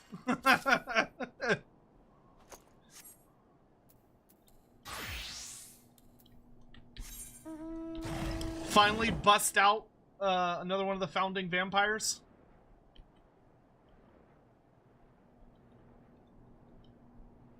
Is there lore reasons why dwarves prefer to use axes instead of swords?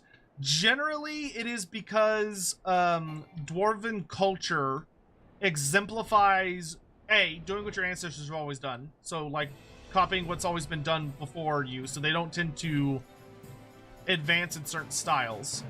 And B, and more importantly, that all of their weapons are meant to also function as tools.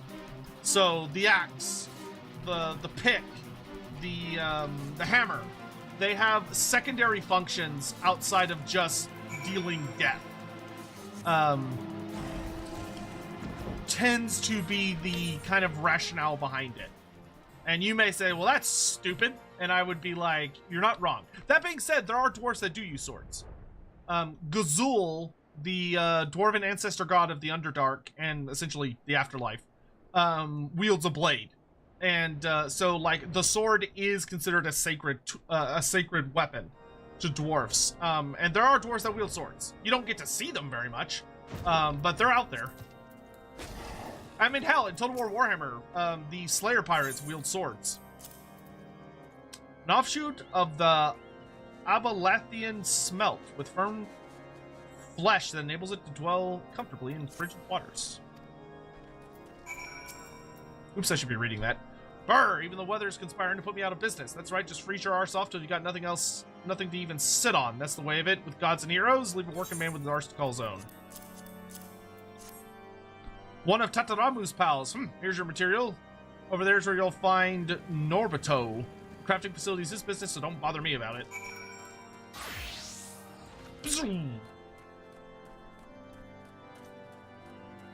I can't believe yesterday was the first full-on orc stream. Well, yeah, but to be fair, we did do, like, a goblin stream on the Spider God. Ah, the one that Master Tataramu vouched for. Welcome to our humble facility. I see that you are not without your aches and sorrows, but there is no ill that crafting cannot cure. I understand that it is no ordinary item you wish to craft. To tell the truth, I tire of crafters whose ambit of skill can be measured between thumb and forefinger. You may count on my assistance. Put this away and pull that forward, and all is in readiness. Here are the materials you need. The excess I will retain for safekeeping. Cool.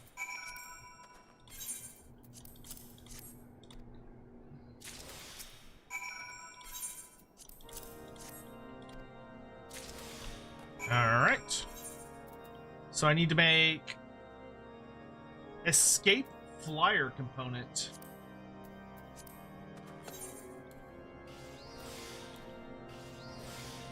What's up, Scion? There's 5 parts to Hildebrand. Okay. I want to say we're on part 3 or part 4. I don't remember. I want to say part 3. Oh yeah, we did Grom as well. Yeah, we have done Grom.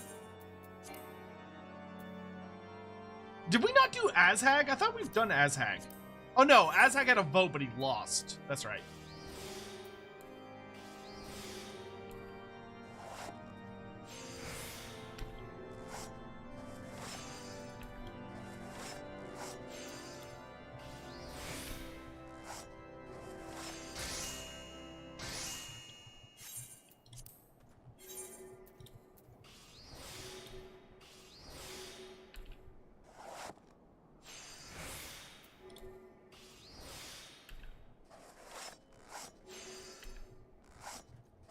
Did I see the Words of Chaos announcement for the old world? Yes, I did, and I bitched about it. Because GW couldn't even bother to reveal a single new mini. It's all just old shit that looks terrible. And there's better minis that you can buy right now. We want to wait. Oh, come on. Stop being poor! Oh, wait, I'm an idiot.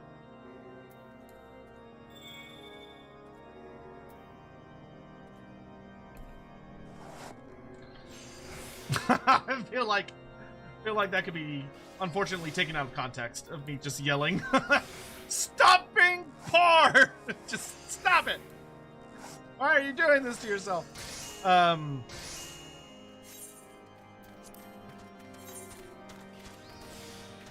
Need to watch the Spider God stream? It was a good one. Spider God was fun. Also, I got to teach Andy about the Hat Man, which was really hilarious. Because Andy had no fucking idea what the Hat Man was, and that amused me greatly.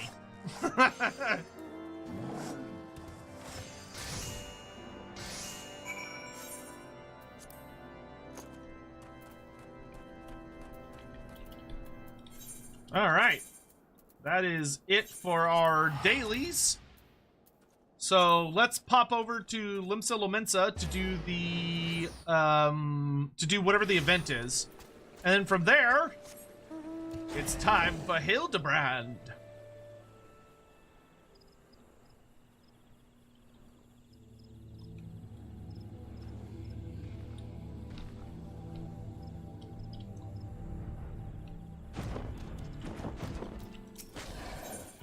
Though I may get some food before we do Hildebrand, because that's going to be a lot of talking.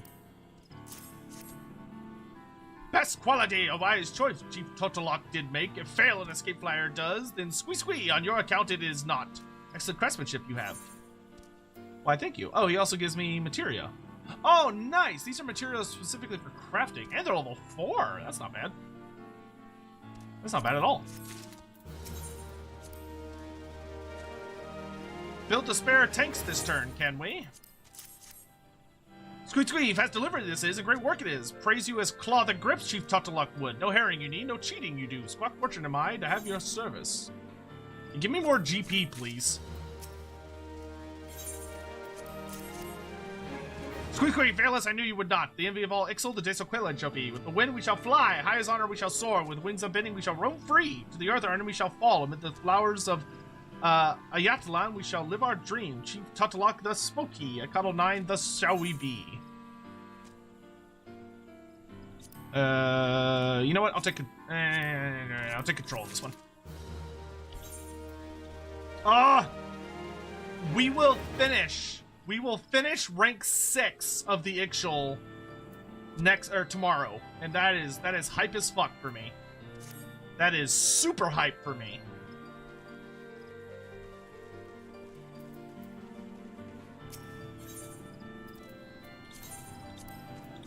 If I could repair just all the things, that would be good. We're so close, chat.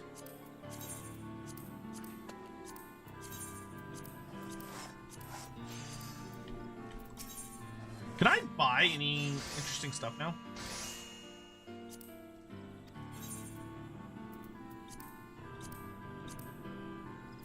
Alright, this just gives you crafting stuff, which I should save my stuff until I know what I actually need for it. I'm an idiot. I just did the exact same fucking thing.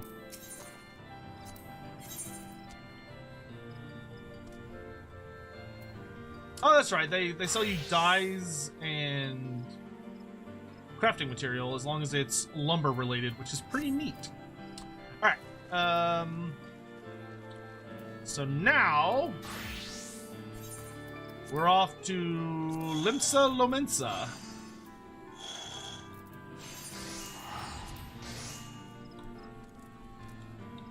Is there a reason slaughtermasters and butchers don't wear a gut plate like other ogres? Because it would mess with their magic. Wearing metal messes with your sorcery. Who is the event character? Oh, what's up, Primlo?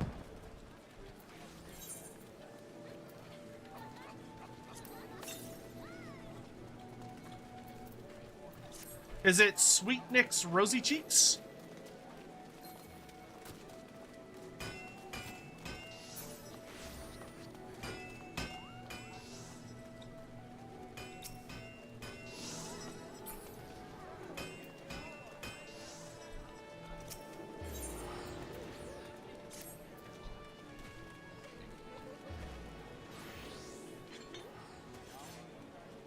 Or is it the Eager Lomensen? Oh wait, no, that's a career.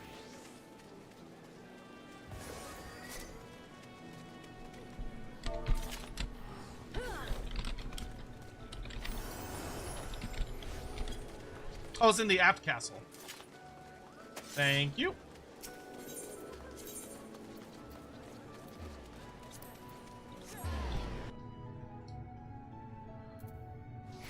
Thank you, Kagura. Appreciate it. Ah, the person amidst all this stuff. Oh, where they're playing the music that really reminds me of Mexican restaurants. Fire red, beast green. Do my eyes deceive me, or do I spare a lad who looks like he could do with some proper summer recreation? That's right. The sun's rays are out in full force, and so is our beloved Moonfire Fairy. Or Moonfire Fair. These days, the event doubles as free promotion for the Adventurers Guild, you know? The brave and the bold show off their heroics, and afterwards, the fair guests flock to the guild in droves to hire them. But the real star of the show is the acclaimed Eorzean Nimble Warrior course, bringing in hundreds upon hundreds of new challengers. At any rate, we could really use more help out there, so if perchance I've piqued your interest, I suggest you ship out to Costa del Sol and speak to our chief chaperone, Herr Maga.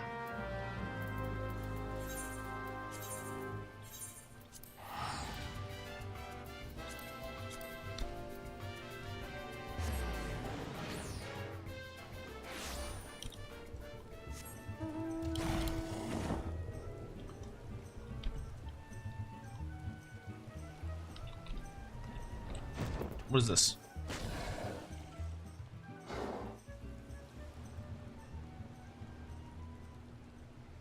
Oh wait, I just started the Hildebrand quest. Haha, that's fine. We'll do this real quick and then we're off to do that.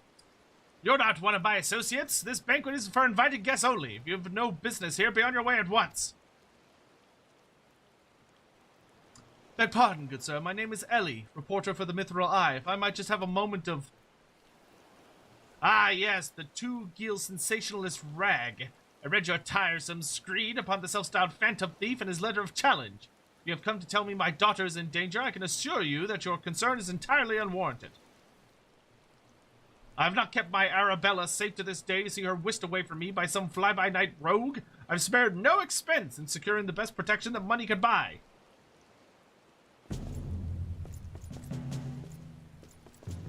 These guys look like fucking dorks.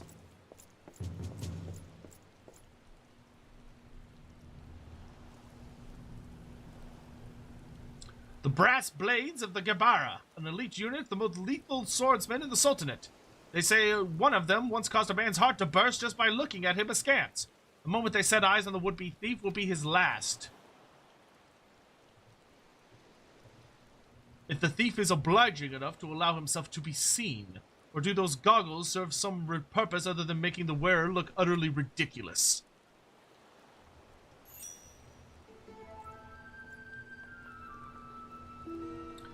Consulting Inspector Briardian. Your reputation precedes you.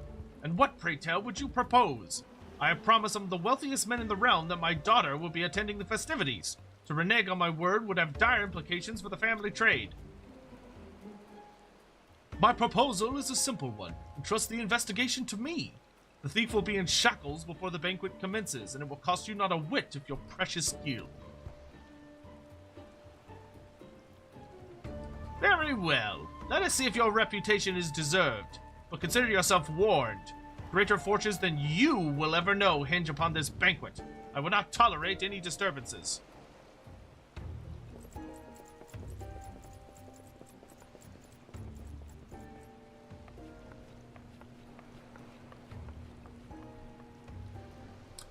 Such touching concern for his coin purse. Only he could muster the same for his daughter.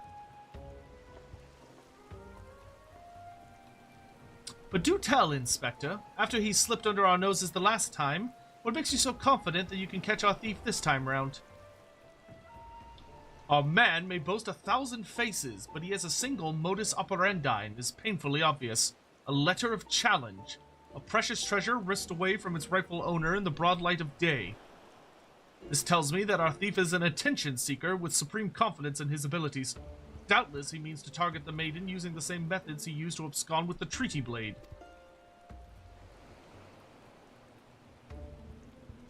Even now, the fiend is in our midst, having assumed the identity of someone who will be in close proximity to Miss Arabella at the feast.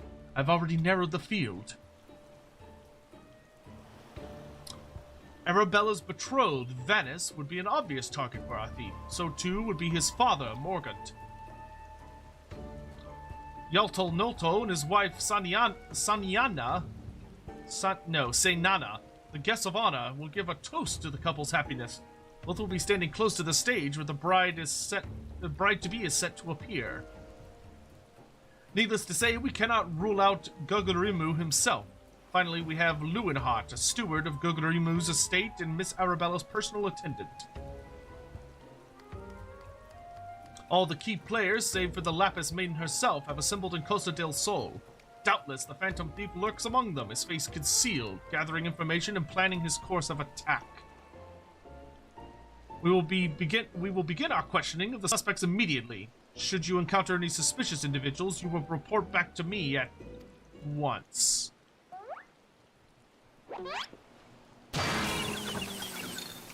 Oh, I didn't even notice him in the background until the last second.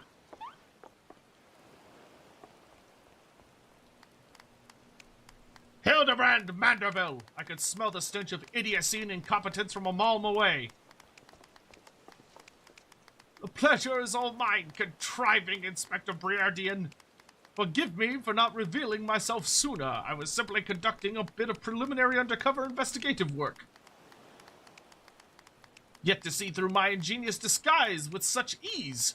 Yes, I dare say your powers of observation rival even my own. Fear not, friends. I, Hildebrand, Agent of Inquiry, Inspector Extraordinaire, have arrived to defend the maiden's honor as only a Manderville man can.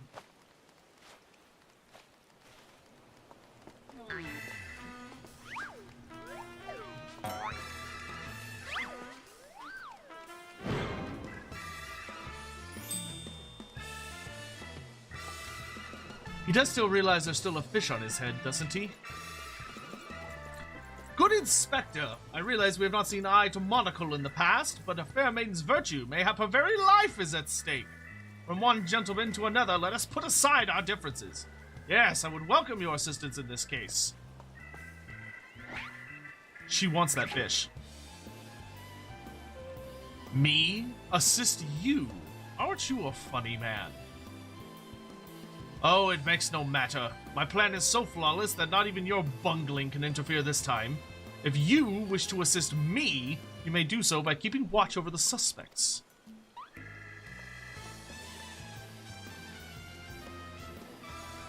In the meantime, I have a promising lead to investigate. I shall return before the banquet begins. While I know this may be asking much, do try not to do anything too stupid in my absence, will you?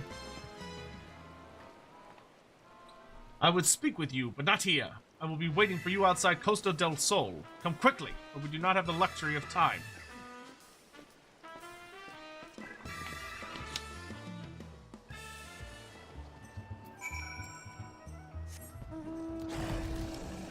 Anyway, back to what I was doing before I got rudely interrupted by Hildebrand.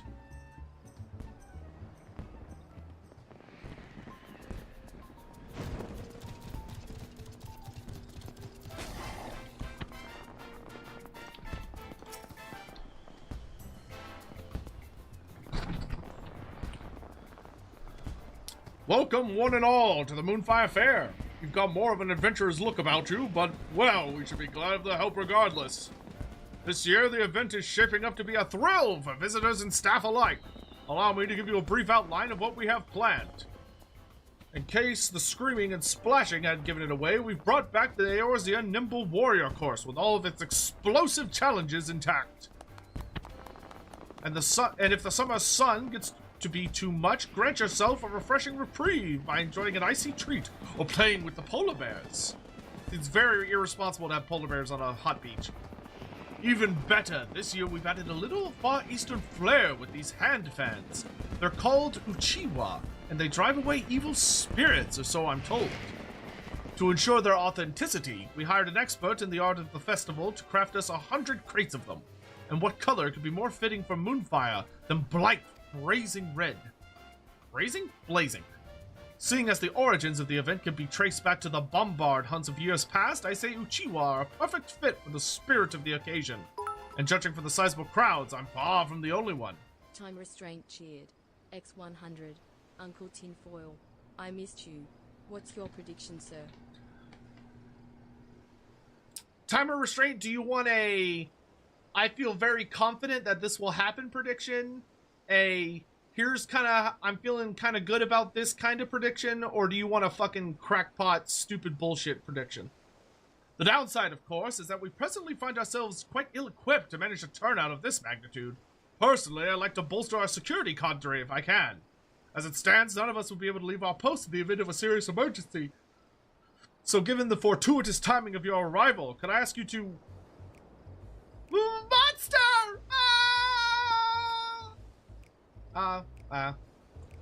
She say monster? Damn it all, the people are starting to panic. Please, Dalcarius, you've got to help us. I'll stay here and try to keep the crowd calm. You head north and find that woman. Women.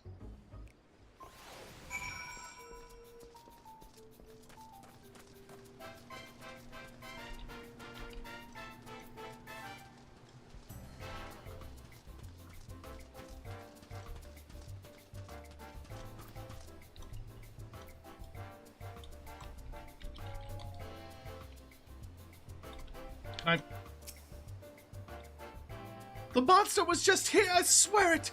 It was leering at me from behind that rock, making these off-kilter little motions, then it ran off to the east. I thought for certain it would come over here and... Oh, I feel faint. I need to go lie down. It's a pervert monster? Of course, Japan would do a pervert monster.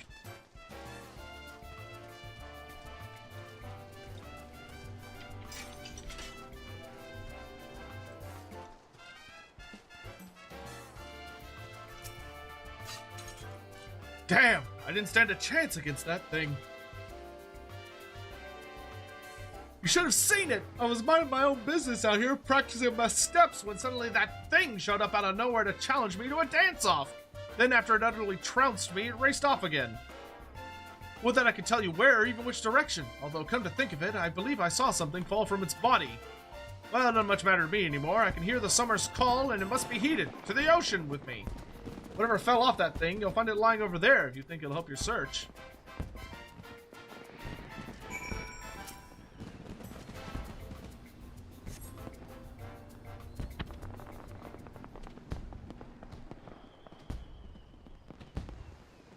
Aha! There it is! Oh no. These two are giving me Hildebrand and stuff vibes. There, you there! Might you be the adventurer Herr Maga consigned to the security detail? Worry not, the chaperones are here to help. We've heard reports of a green monster running amok. Have you learned aught of way of a clue?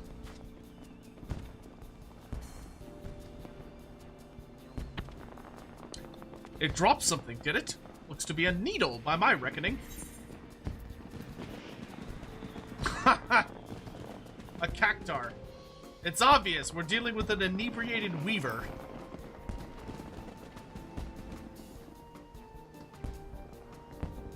Surely that woman could not have mistaken a drunkard for a monster.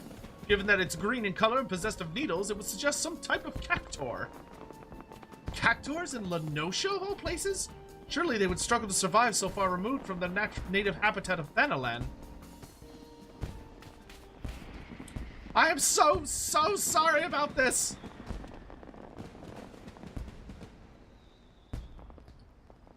Madame Mibija! If I'm not mistaken, it was not Master Gregoruju himself who invited you up to Costa del Sol. Yes, I traveled all the way from Ulta at the summons of my friend Gregoruju. Naturally, I couldn't bear the thought of my dear pets missing out on the fun and festivities, so I brought them along with me. Not for a moment did I ever think they would act out like this. You have my deepest apologies. Oh, she's that person. They were perfect angels when we stopped in to see Gegaruju. Even gave them treats. But the moment I stepped away for a drink, they went mad, and poor Gegaruju couldn't rein them in. By the time I got back, they were gone. I swear to you, this has never happened before. Time restraint cheered. X100. All in wind of heaven channeling tinfoil energy plays and thank you, sir. If I look into the wind of Azir, with all the bullshit, stupid, goddamn, fucking moron energy I can manifest. What I foresee is a Warhammer 4, a Total War Warhammer 4, because CA is desperate and had to cancel a lot of projects due to hyenas, and Total War Warhammer's doing really well for them, and they want to keep supporting it because it's their best-selling property, and they're not ready to do 40k for a good while yet. And so in order to do it, they'll need 4 starter races, which will be the Kingdoms of End, the Naga of Koresh, the Men of Nippon, whatever the fuck they're going to call Nippon, and the Hobgoblin Khanate, or maybe the Fishmen, or maybe the Centaurs. There you go. Well, that would certainly explain how a cactuar ended up in Lanosia. Regardless, if your pets pose a danger to the fairgoers, we may have to subdue them by force. No, please! I've raised them since they were pups. They never hurt a fly. I don't fancy myself the prospect myself, but what other option is there? Given that the Moonfire Fair would have no venue were it not for Master Gegaruju, I'd obviously prefer if we didn't upset a dear friend of his.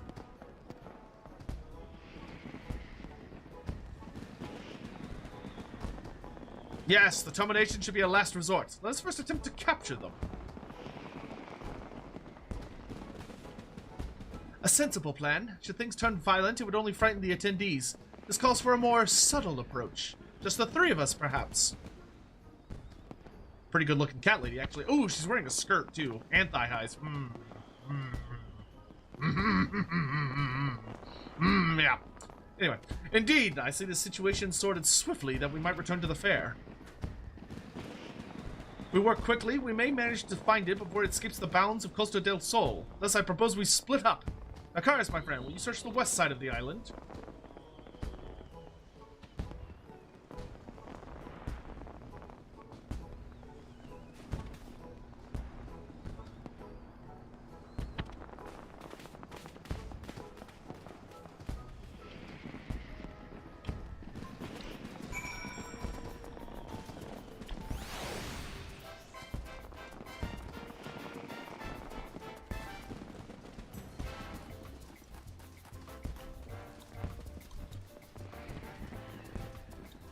It's cool seeing other players just hanging around doing stuff. There he is.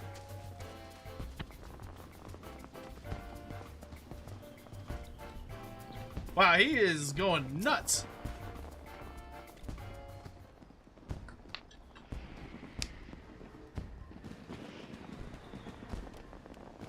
Bro's clearly doing his Olympic performance for breakdancing. He's doing better than Australia. Did you find something? It appears he did, but how are we going to capture it? I've never seen a cactuar look so dangerous. Is it just me, or is it radiating an aura of pure malice? I've never seen the poor thing like this either. Come to think of it, Gegaruju told me something seemed to him as though they were possessed. In that case, perhaps the aura is an evil spirit. If only we could purify it somehow. Perhaps a chiwa would help.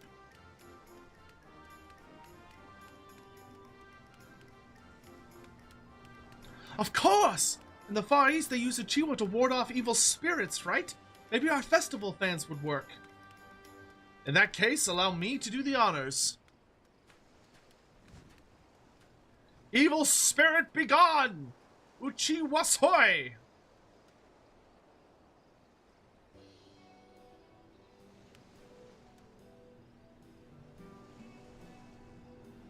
Yes! Well, that was easy. Shall we head back for drinks?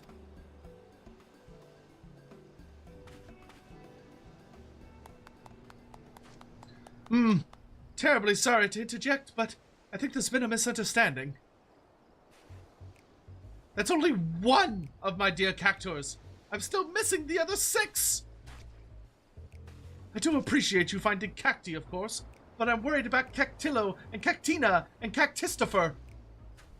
Wait, so when you said pets, you brought 7 cactuars to Lanosia? It is concerning, then, that we scoured every inch of the island and only found 1. It appears we will have to take our search to the mainland. There's just explosions going on in the background. Very well, let us take up our Chiwa and find these cactuars, that we might ease them of their torment.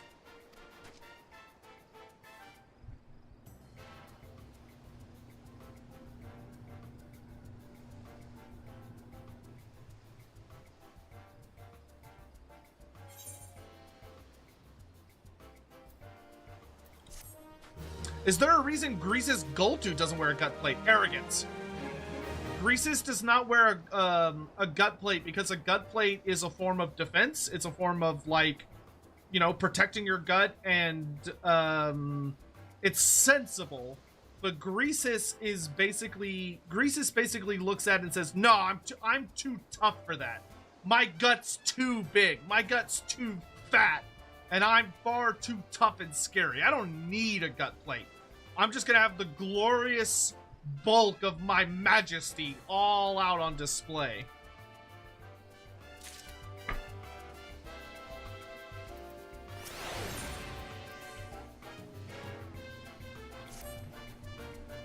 I take it you're ready to begin. In that case, let us review our objective. First, we must seek out these cactuars. As soon as one is located, placate it with a gust from your Chiwa, then bring it back here. You, my friend, are in charge of searching the southwestern cliffside.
Greases versus Brank the Gutsman. Greases would destroy him.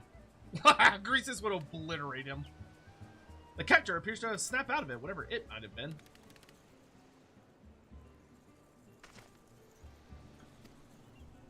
Eager for company, it walks right up to you, allowing you to grab it.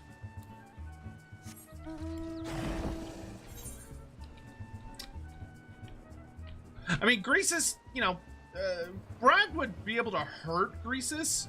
But Greases actually gets a significant amount of protection from his, the crown that he wears.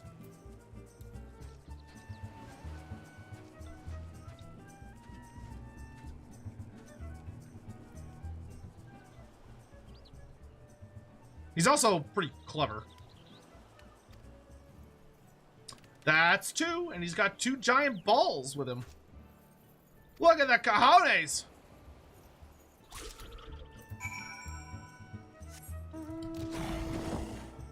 Why does Greases have such low melee defense? Because Creative simply fucking hates him for some reason. I don't know.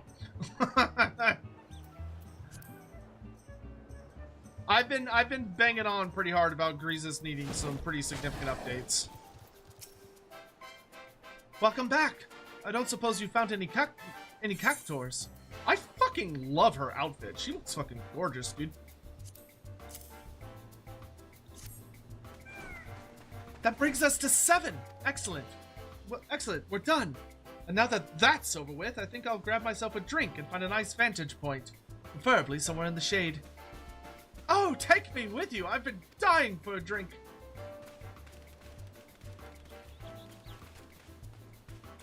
Alas, the crisis is well and truly averted. Now I can return my focus to what matters most, ensuring a spectacular time is had by all. Seeing as Herr Maga still needs a stats report, could I ask that you see to that? How would I fix Greases? I would buff his stats, make his model larger, give him an increased health pool.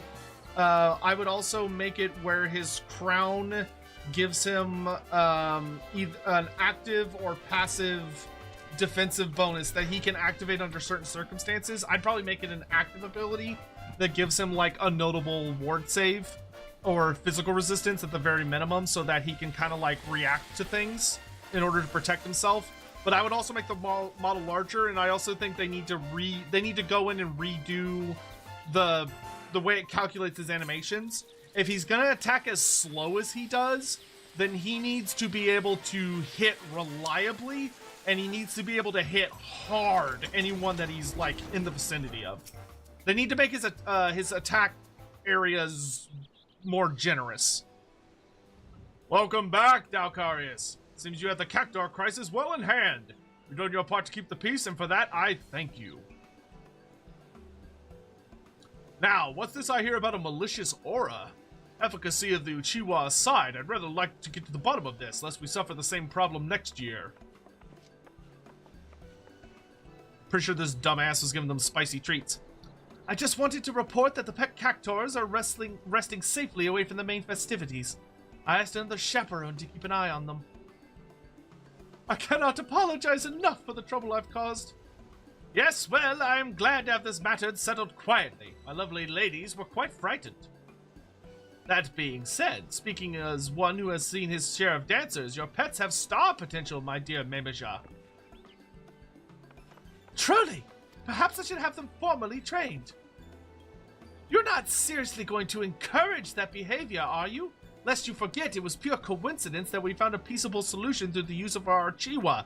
Were something like this to happen again, that luck may not hold out. Surely you don't mean. I've learned my lesson, I swear it. As soon as we're home, I'll ensure they're trained to stay by my side at all times. That's all I ask. Incidentally, did you notice anything that might have served as the catalyst to their cavorting? No, I'm afraid not. I was away at the time, you see.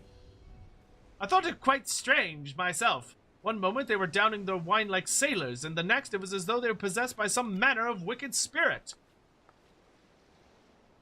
He was letting the Cactuars drink? They were drinking wine, my lord. And what a fine vintage it was! I had delighted to be in like-minded company. Oh, the great conversation we could have had if only they could speak. Mamija, I can't believe I'm asking this, but is wine safe for Cactuars? How should I know? I've only ever given them the finest spring water from the mountains of Korthus itself. Seems we have our culprit.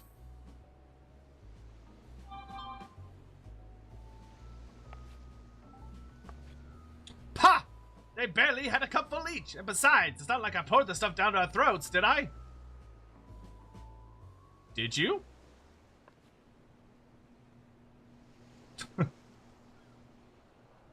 Bro's getting all the monsters boozied up. Alright, look! Perhaps sharing a bottle wasn't the best of ideas, but how was I to know they couldn't hold their drink?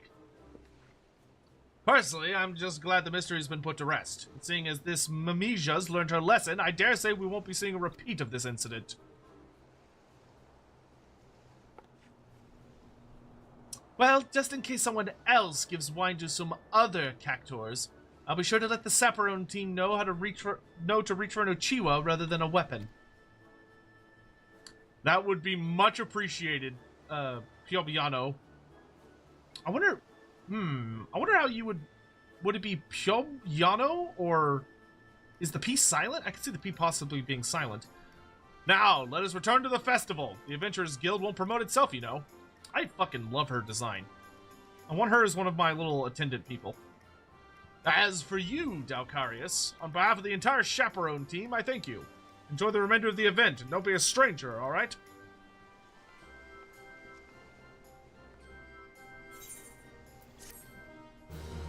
Seasonal events, quest complete.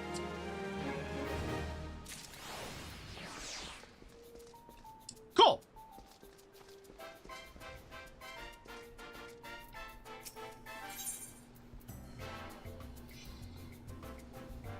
Oh, you could buy fireworks.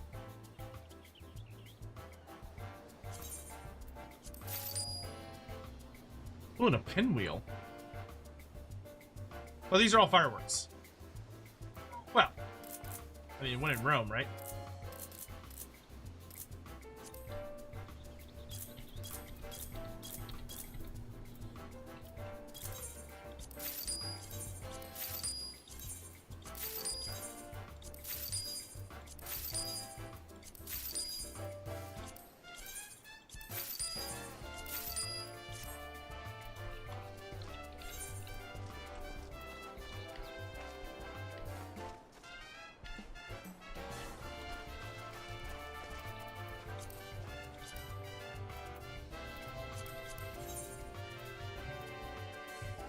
Wait, what?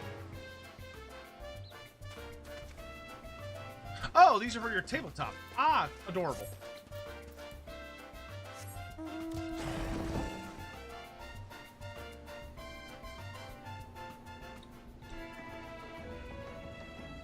Mikote are clan letter individual. Oh, interesting. The letter denotes a clan. Hmm.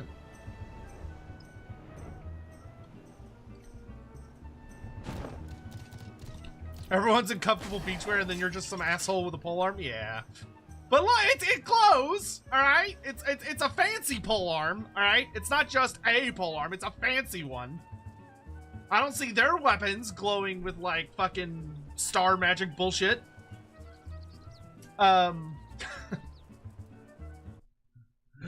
Leave me alone. Let's see. There's something I want to check real quick.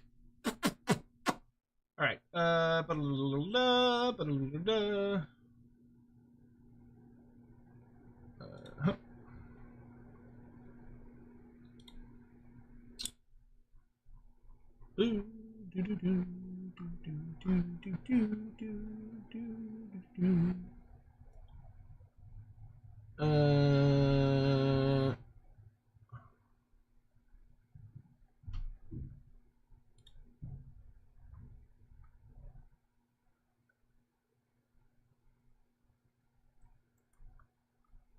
No. Yes.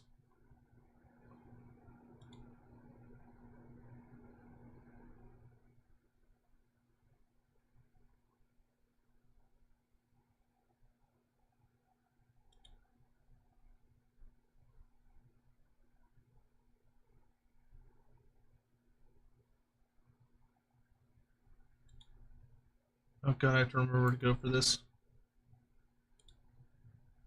Nope.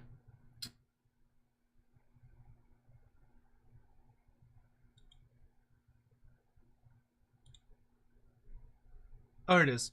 Yeah, so this one is, I have to do a lot of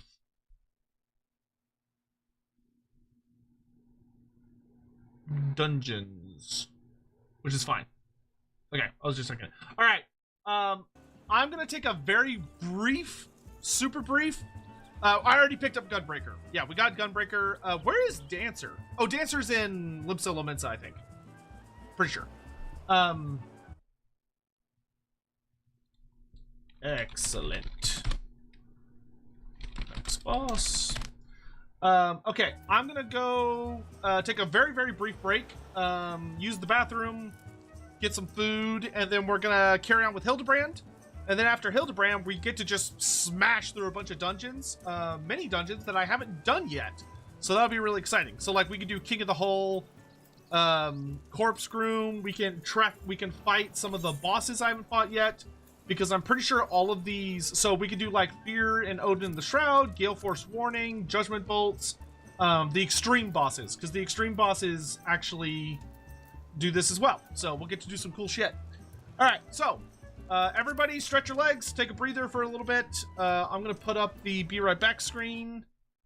I don't have a toggle for that, don't I? Nope, because I'm an idiot. Here we go. So I'm gonna put that up real quick. I'll leave the music playing. So I'm gonna go grab some food and drink and all this stuff real quick. I would advise you all to do the same. So I will be right back. Also gonna take some trash out while I think about it. I don't want to try to avoid just letting it build up. Water bottles. All right.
Hey, chat.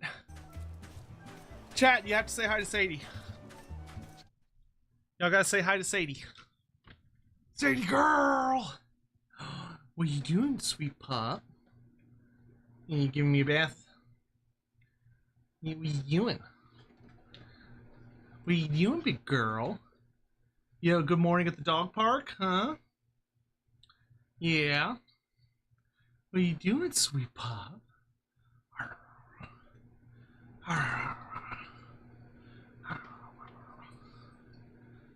It's the Sadie girl. She's tired today. We went to the dog park this morning, so she got to play with the puppy dogs. Yeah, I'm talking about you. I'm talking about you. Look at those twofers. Look at those twofers.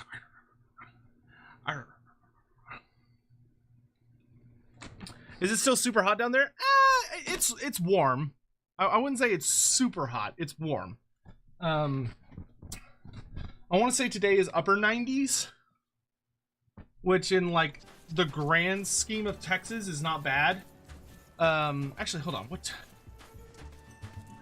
It is. Oh, never mind. I lied. It's 101. So yeah, it's pretty hot. It's pretty hot. We went out this morning, and it wasn't too bad this morning.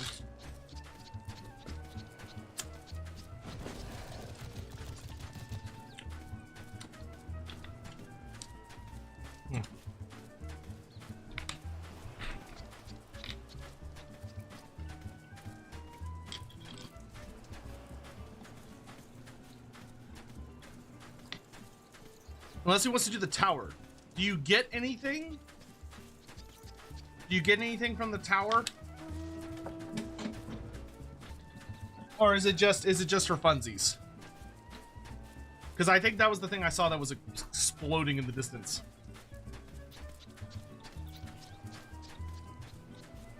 It's hot in Portugal. Do y'all have AC in Portugal?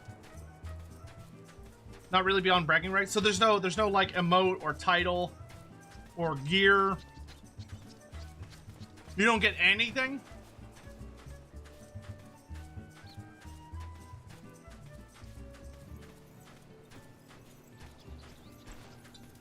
Maybe an achievement? Yeah.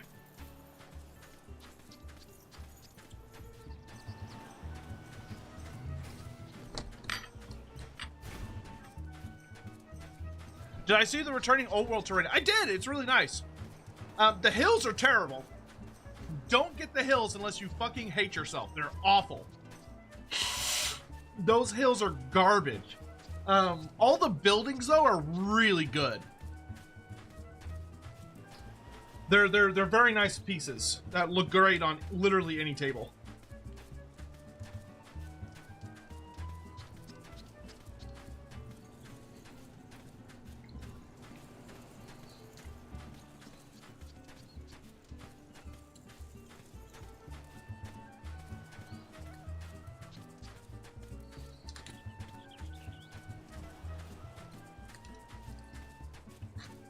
What's the alternative to hills? Make your own. They're not hard to make. You can look up on YouTube really easily how to make hills for tabletop tables. What did I think about Age of Mythology? It was alright. Like, it was cool. It was very old. It lacked a lot of features that modern day strategy games have that made it difficult for me. And that, like, it was like, ugh.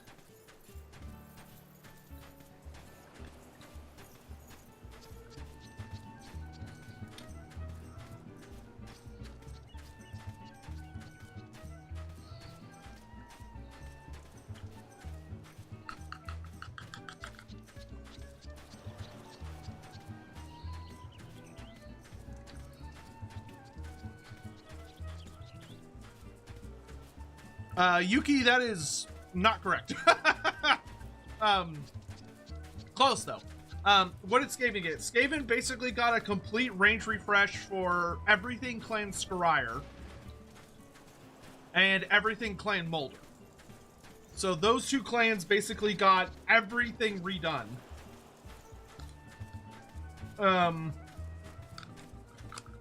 Then we got a new Vermin Lord special character. So, like, a unique named character. We also got brand new Storm Vermin that look amazing. The new Storm Vermin looks so good.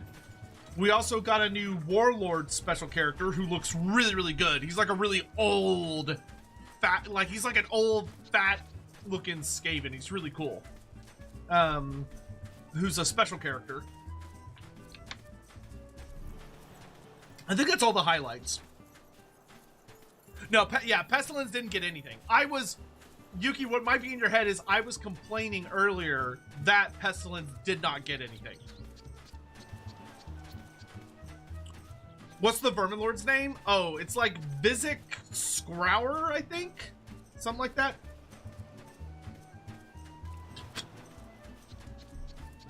Is it just you and his Nurgle's roster feel more fleshed out than the others? In Total War or in Tabletop?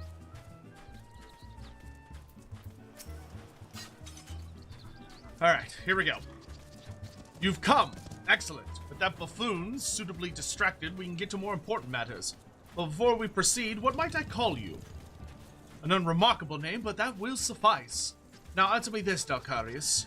You were there when the Phantom Thief, in the guise of Lady Dorilda, stole off with the Treaty Blade. Was there anything about our foe's disguise that struck you as particularly noteworthy? Ooh. The identical appearance, the perfect mannerisms, that is for me to know. I would say the perfect mannerisms, because that is very hard to emulate. Intriguing. Where most would point out the sheer physical perfection of the disguise, you turn an eye within. A thorough inspection of the mask left behind at the scene revealed a tiny prism sewn into the fabric. It is this stone that allows him to change appearances at will. And yet, like you, this was of secondary concern to me.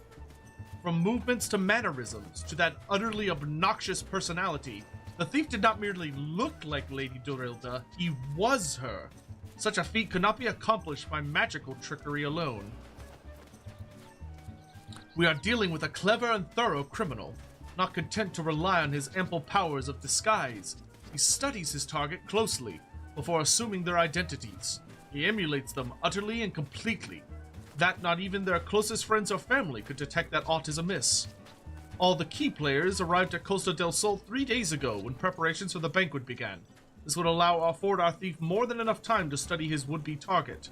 And yet, some disguises are more challenging than others.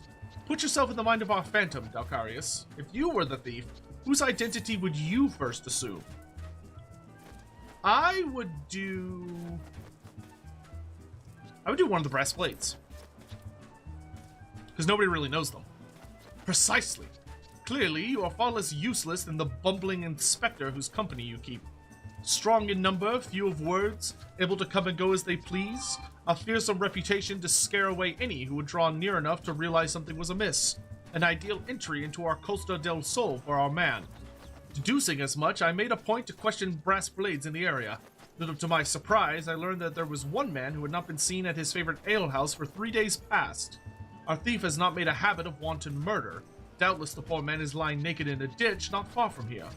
In addition to general security duties, each of the blades has been assigned to serve as a bodyguard for one or more of the guests. If the man can tell us of his assigned charge, like as not, his answer will reveal the current identity of our thief. Our thief would not have had time to carry the unconscious man far. I will canvass the immediate area. You will begin your search on the outskirts of Costa del Sol. Okay.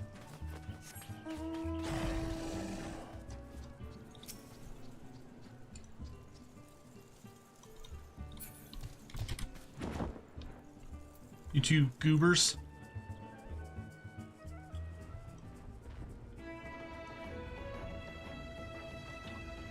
Yeah, Visic Scour. Nice. I've already committed that to memory. That's good. I'm proud of myself. Both?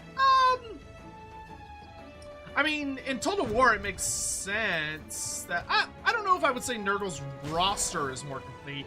I think Tzeentch has a pretty fucking good roster. Like, literally, the only thing I feel like Tzeentch is missing is Egrim von Horseman. But other than that, Tzeentch feels 100% done to me. Like, Nurgle, I feel like Nurgle's missing a good legendary hero because The one they have is locked exclusively to Tarmacon.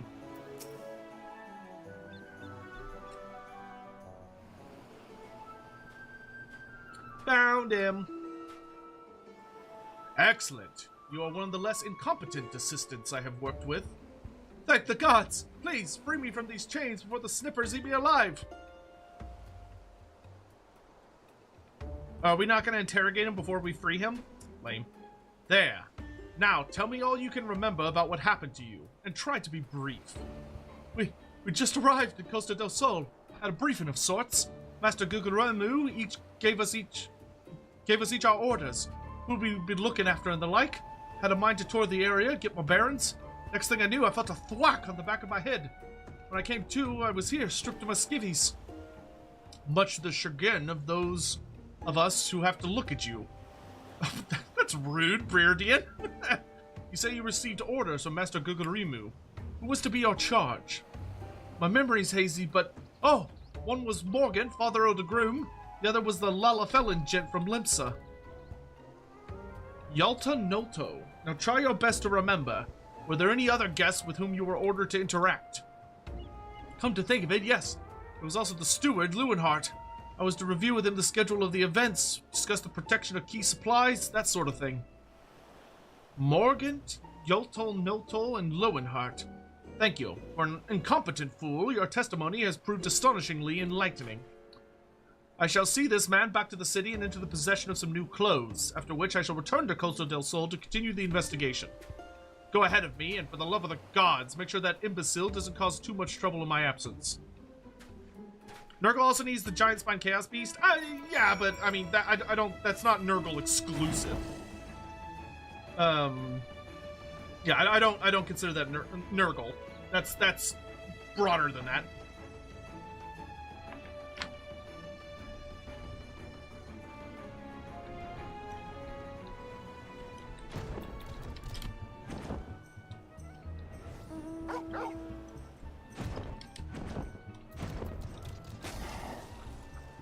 I'm glad the reporter at least keeps an eye on Hildebrand. Inspector Breardian seems to have taken a liking to you. You should be proud. As you can see by his treatment of someone we know, the man doesn't suffer fools lightly. Something I saw online, I think it was JoeCat, actually, that I agree wholeheartedly, is some people were talking about, like, Hildebrand, and I can't remember his Mikote assistant's name, but Hildebrand, his little assistant, and people were like, oh, they're, like, totally boning, whatever, and I think JoeCat said something along the lines of, no, like, Hildebrand and his assistant, Nashu, thank you. Hildebrand and Nashu are the kind of idiots that are so fucking stupid that they probably have no fucking clue what sex even is. Like, it never even occurs to them, because they're that level of brain dead. Ah, there you are, my friend. Not a moment too soon, for I was about to commence my investigation in earnest. Tell me, did your and Inspector Breardian's avenue of inquiry bear fruit? Morgant, Yaltol Notol, and the Steward Lewenhart, you say? This does not surprise me. Yes, I had considered them all exceptionally suspicious from the start. With the Lapis Maiden in danger, we cannot afford a moment's delay. I, Hildebrand, shall have our thief in shackles before the Inspector returns. Fear not, my friend.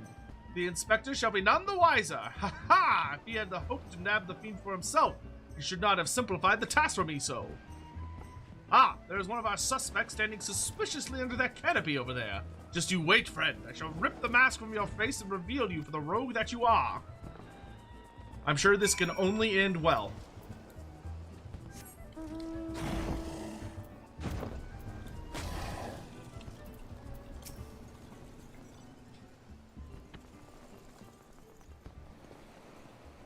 Stand back, friend. The man we pursue is a criminal mastermind.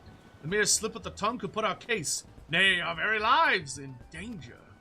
But have no fear, Miss Ellie. Ready your quill that you might record my every word as I employ the time-honored art of parley, handed down from a Mandeville men of ages past to reveal our foe.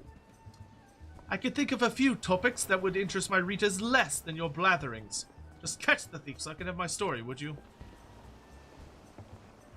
Don't worry, Inspector. I brought my quill and journal too. Your adoring fans won't miss a word.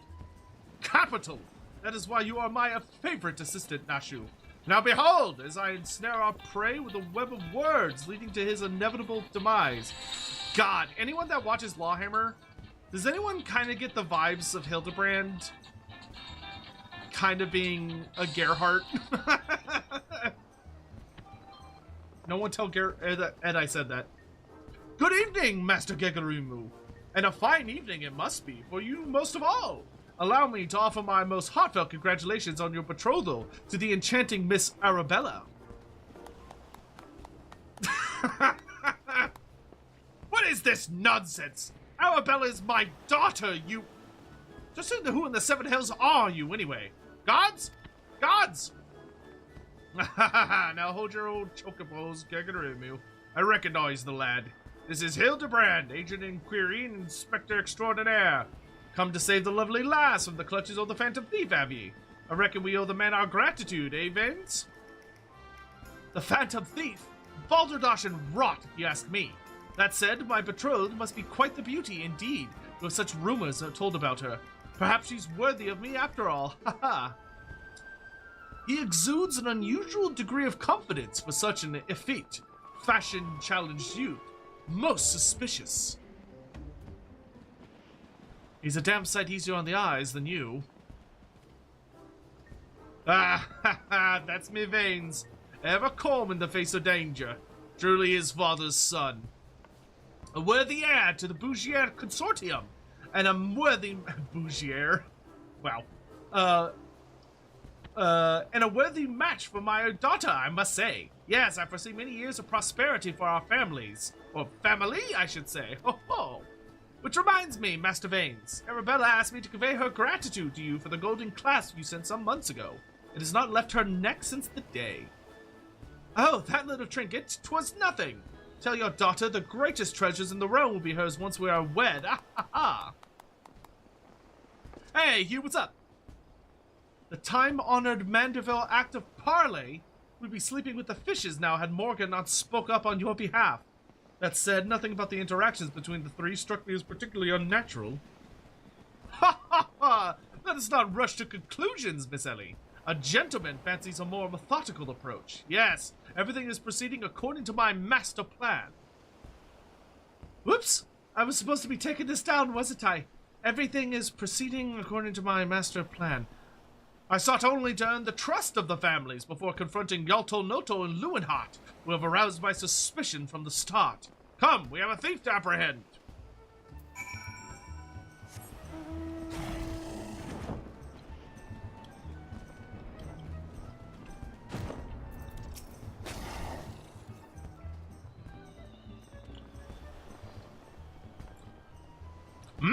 I have not seen your faces around here. With the East Aldenar Trading Company, are ye?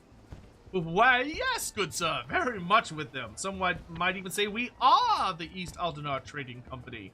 Ha ha ha ha. Aha, pleasure to meet ye. Do tell, is the Lapis Maiden as lovely as they say? Sanada here's no slouch herself, but like me, she's getting on in years. No offense intended, my dear. Ah, but where are me manners? Yoto Noto, O Bougier Consortium, and this is me wife, Sienna. I look forward to many profitable dealings with you and yours in the moons and years to come. I dare say this wedding, the joining of our family businesses, couldn't be happening at a better time, with all manner of fell beasts and beastmen taking aims at our wares. Why, just the other day, a shipment of imported foodstuffs was waylaid by the Mandragoras. Nasty buggers, the lot of them. If I were 20 years younger, I'd dice them up myself and take a salad out of... Ye have heard of the Mandragoras, have ye? But of course! I once spent a year honing body and mind with the fist of Rauger. My fellow monks and I would chant several hundred mantra what's-its once a day. And your food stores were occasionally raided by the ruthless band of rogue vegetables known as the Mandragoras. Yes? Would it kill you to read the Mithril Eye and educate yourself from time to time? A fearsome lot they are. Rumor has it they'll not rest until every fruit or vegetable harvested for consumption has been freed from captivity. Why, they struck at the larder here just days ago. Our supplies were decimated. Fear not, milady. I was able to arrange for an emergency shipment to replace the stolen produce. It arrived safely some time ago. Settle down, Sainana. Forgive me, wife. She's always saying how meat is bad for her figure. And with that, I'd best go prepare me speech. Carry on, lads. Crimey! None of these three was suspicion in the least.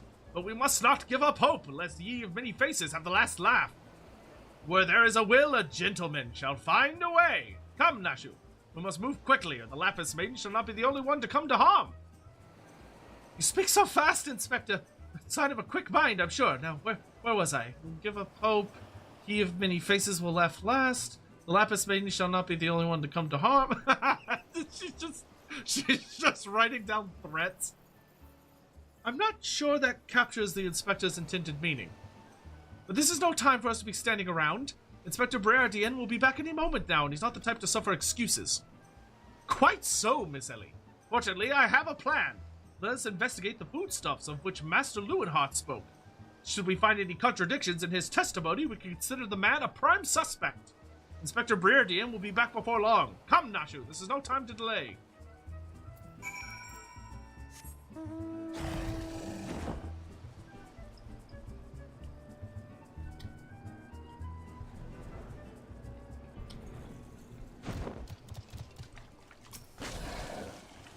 What is she doing?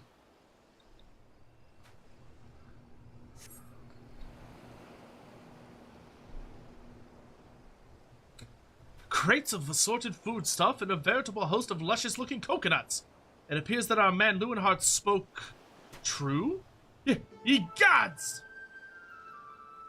Are those explosives I spy concealed amongst these coconuts? The giant boxes? Perhaps I spoke in haste. It would appear that we have found our phantom thief after all. Oh, those are mine, Inspector. I was looking for a place to set them down, you see, and the coconuts were looking awfully lonely. God fucking damn it, Nashu. Nashu! Far be it from me to cast doubt on your choice of hobbies, but what in the name of the 12 would possess you to bring your creations to an investigation? Well, they were so helpful in jogging your memory that one time, and I just thought, does this mean you won't be needing this piece of driftwood then either? Your enthusiasm is always admirable, Nashu, but in this event, I fear it is somewhat misdirected. Now, set the driftwood down over there and concentrate on taking your notes like the astute assistant you are.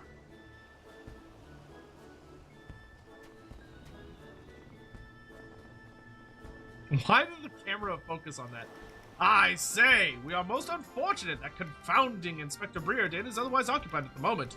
Were he to chance upon this scene, he would veritably explode in rage. Now, let us dispose of these things before an errant ember sends us all to a fiery demise. Confounding Inspector Breardien, explode a fiery demise. Got it! Are you sure about that?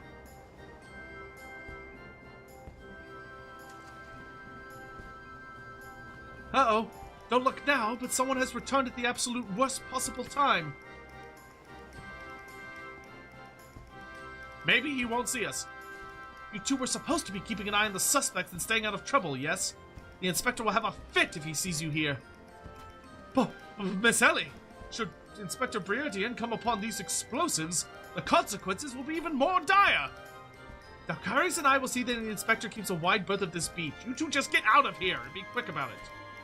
Quit thinking, Miss Ellie. Come, Nashu. We shall return for your creations once Inspector Breardien has been led safely from the scene.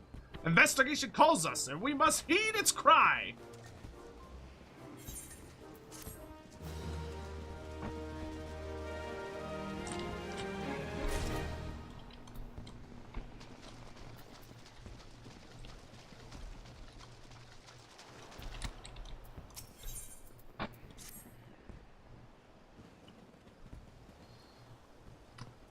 So Hildebrand has managed thus far not to destroy anything.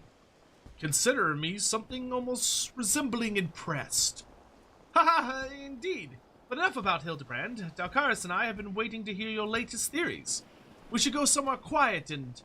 An excellent idea, Miss Ellie. Ah yes, that spot just over there by those crates should suffice. There of all places? But surely we could find somewhere more scenic.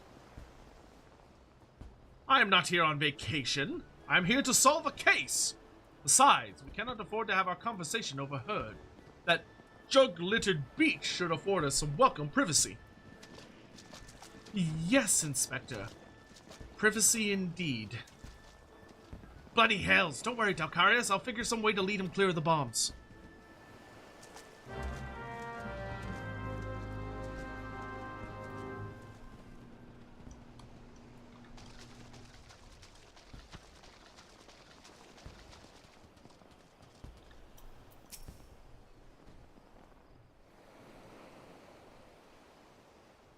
Back to the driftwood.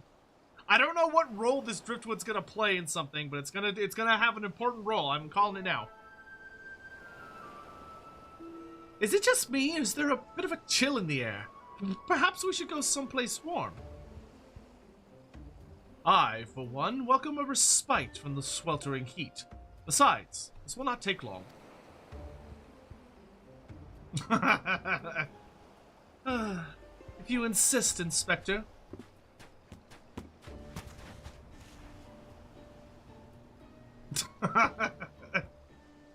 Through the questioning of a brass blade attacked by our quarry, I've identified the 3 individuals most likely to be our thief in disguise. To wit, Morgrint, Yaltol Noltol, and Lewinhart. The 3 of us shall split up, with each of us keeping watch over... Ahem! Are the 2 of you listening? Oh, of course we are! Beg pardon, Inspector. You look unwell, Miss Ellie. Perhaps you were right. I, too, feel a chill in the wind blowing. Mayhap we should continue our conversation elsewhere. Ah, but there is no need. Wait here, I shall build us a fire. Oh, dear. Ha ha ha! Methinks the Inspector has taken leave of his senses. The chance of locating suitable kindling on these barren shores is infinitesimal.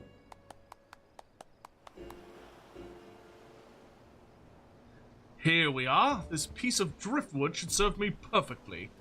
And as fortune would have it, I just happen to have a flintstone on my person. Yeah, there it is.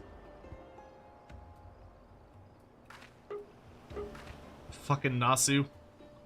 Nasu's literally just a terrorist.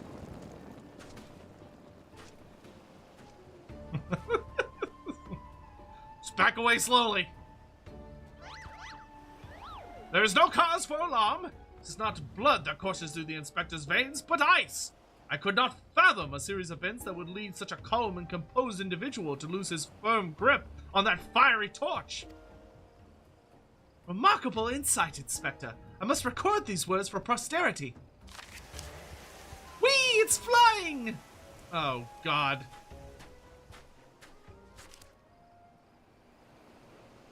Hmm?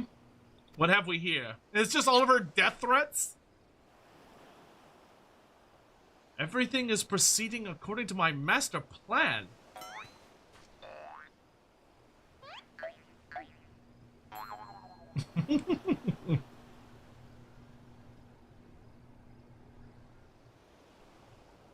Could this be? Another challenge from the fiend. Oh no.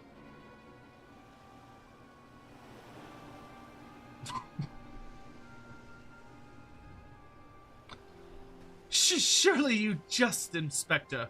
It looks nothing like his usual cards, see? Doubtless it's just the idle ravenings of some madman. Perhaps so, but we must exercise due caution. Ah, there are 2 more pages.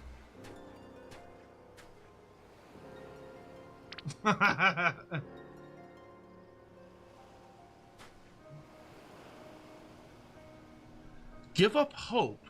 He of many faces will laugh last. It is not the Lapis Maiden alone that shall come to harm. It is more direct than his previous challenges, but there could be no doubt as to the sender. But what is this talk of another victim?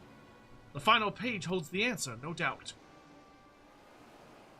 The final page?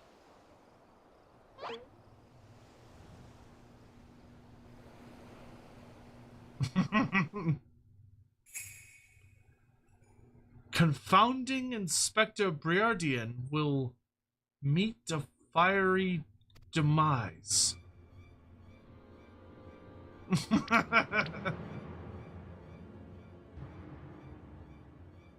Ah!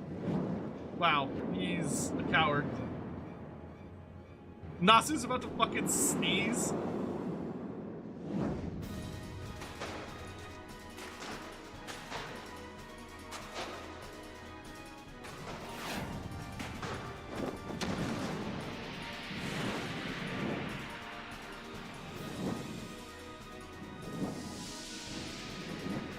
Hildebrand, I've seen you run like 300 miles per hour.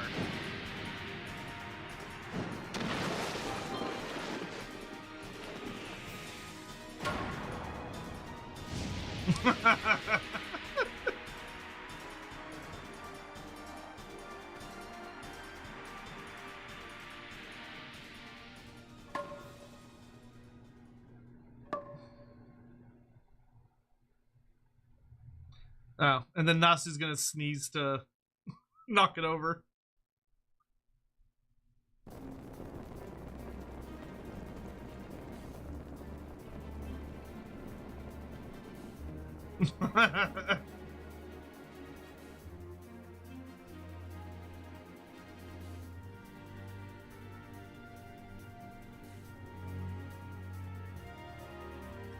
It's so funny watching them try to use their tech.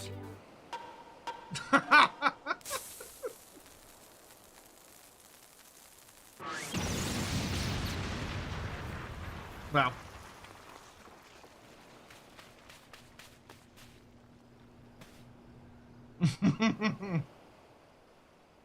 It's a good thing Hildebrand's invincible.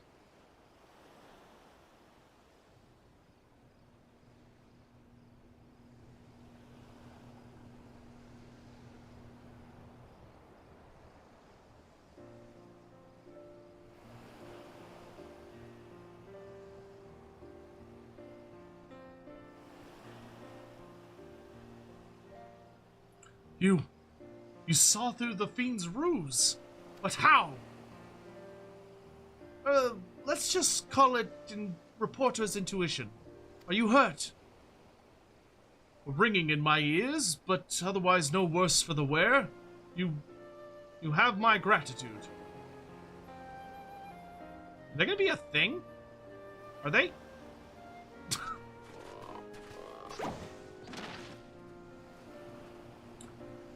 Hildebrand Mandeville, were you able to learn aught of the fiend who made this ignoble attempt on my life? I exhausted every effort, Inspector, yet I fear our quarry proves ever elusive. Excellent. I might have died of shock if you had.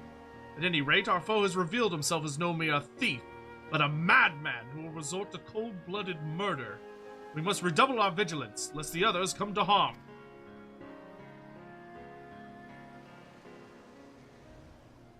Vigilance, yes! Vigilance is the order of the day.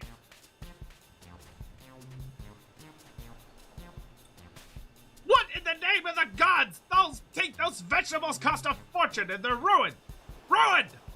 Agent of inquiry, more like agent of injury and incompetence. You are to replace the supplies that you destroy before the banquet begins, or I will set the entire lot of you to rot in jail.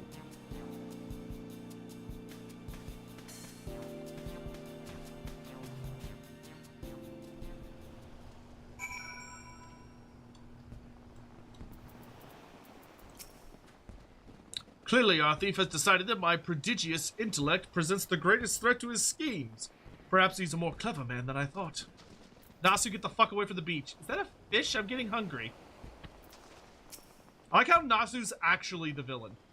Thanks to our quick thinking, the bombs are no more, and the inspector is none the wiser. It's a shame to see the good food go to waste, though. Those coconuts look positively delicious. I would ask how he survived an explosion at point-blank range, but something tells me it's a mystery best left unsolved.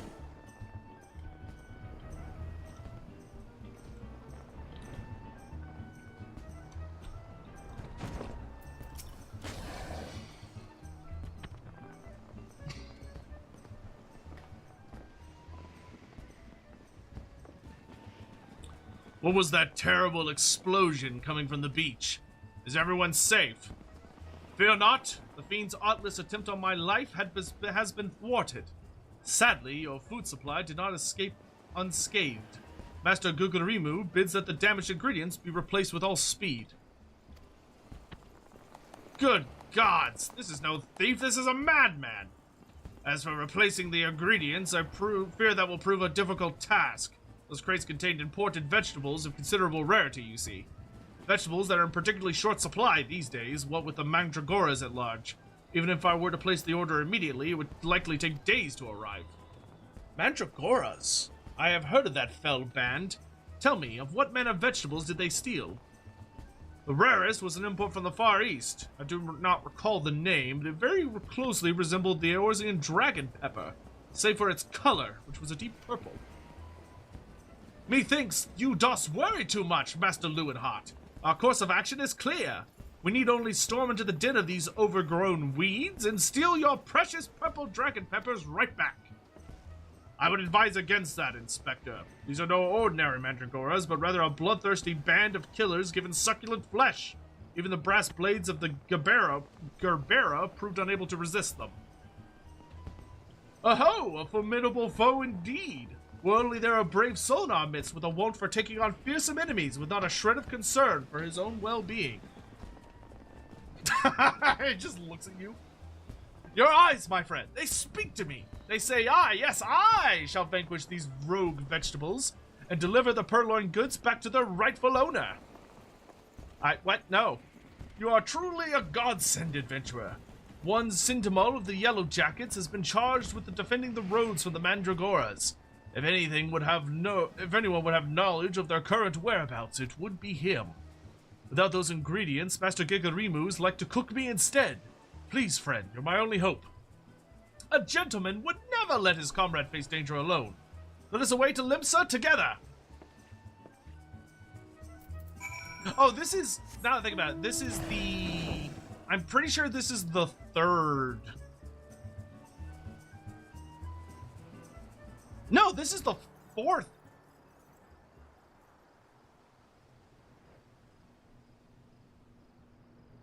I think this is the fourth Hildebrand storyline. Because the first one was like finding Hildebrand. The second one was...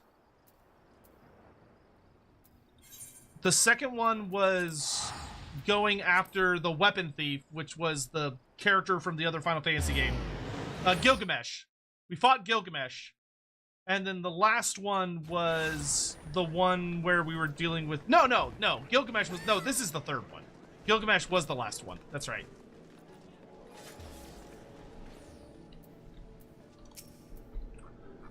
If you've come for the Mandragoras, I fear you are half fell too late, as were we. Blast it all. To hear the poor merchant tell it, no sooner did he open his cargo hold to check out a shipment of vegetables than did an onion turn on him, screeching bloody murder. Fled his own vessel in sheer terror, he did. By the time he came to his senses, it had set sail without him. The merchant left for Aleport, hoping to recoup his losses. If you've a mind to go after the culprits, you might lend an ear to his sad tale.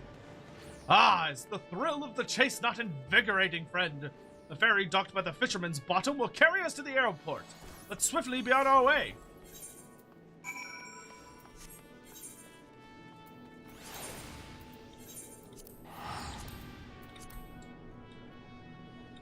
Oh, we'll get Dancer later. I want to finish this. This is the third story. Okay.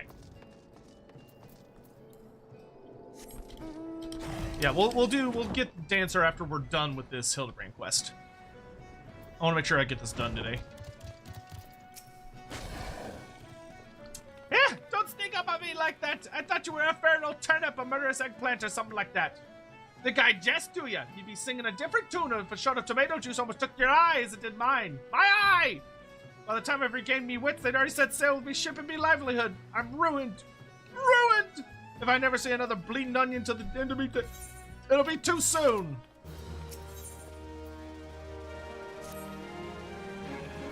To hear most say it, the Mandragoras are a nasty lot, a right pain in the arse to farmers and provisioners the realm over. But let me tell you, friend, that ain't the least of it. Freeing their fellow fronds from our larders and tables is but the beginning. The bulbous blackguards have a far grander scheme. Revolution! Madness, you say? Take a ferry to the Isles of Umbra and see with your own eyes. A veritable vegetable kingdom where eggplants and turnips rule with an iron fist. This muscle-bound fellow with the dim expression. I swear I've seen his face somewhere before. Bugger me! If it ain't the undead overlord, what fancies himself a gentleman inspector? Which would make you... Hi, could it be? The adventurer what bested the thief and duelist in single combat? Yeah. Well, bugger me and call me inspector! Tell me, is it true the duelist traveled with a demon bird whose crow could split the heavens? But that's neither here nor there. Look, I don't know about you, but I ain't so keen on the notion of calling a bloody tomato your grace. And that's exactly the fate we're in for if we don't nip this revolution in the bud. And I mean that literally. As we speak, the Mandragoras are planting themselves a whole army of their kind over in the Isles of Umbra. You'd be doing the whole realm a favor if you could go there and uproot them before the harvest comes.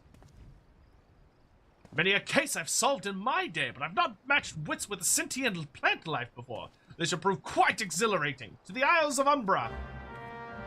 Ugh.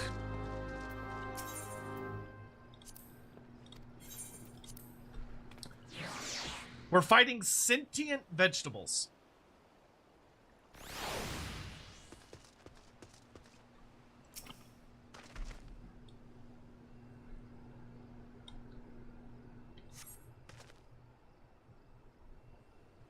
PlayStation controller noises. You feel a hostile gaze.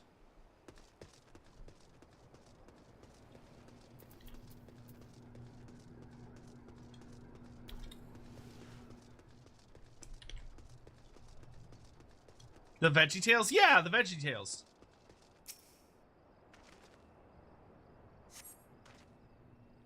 More PlayStation button noises.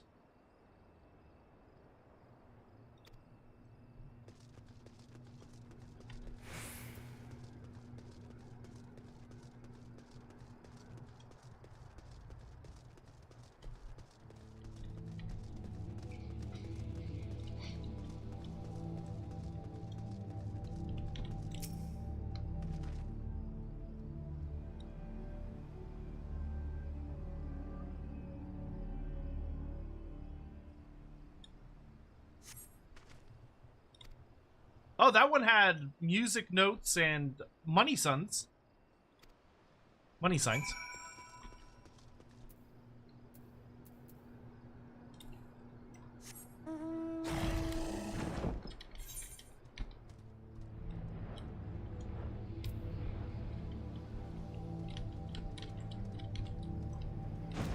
Hildebrand, dude.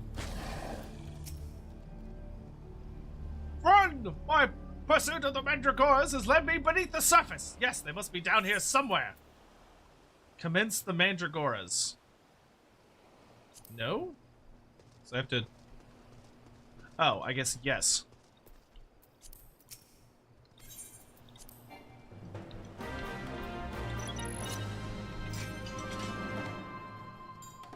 See, sensing weakness in the realm following the calamity, 5 rogue vegetables, well, technically 4 and a fruit, have risen up to rid the land of, oh my, of all meat, including you!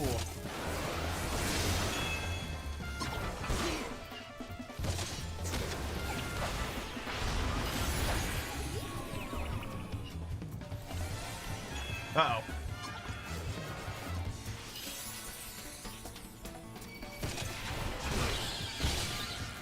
Ow!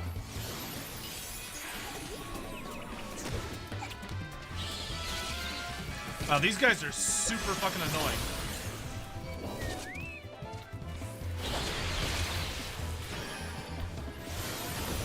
Ugh!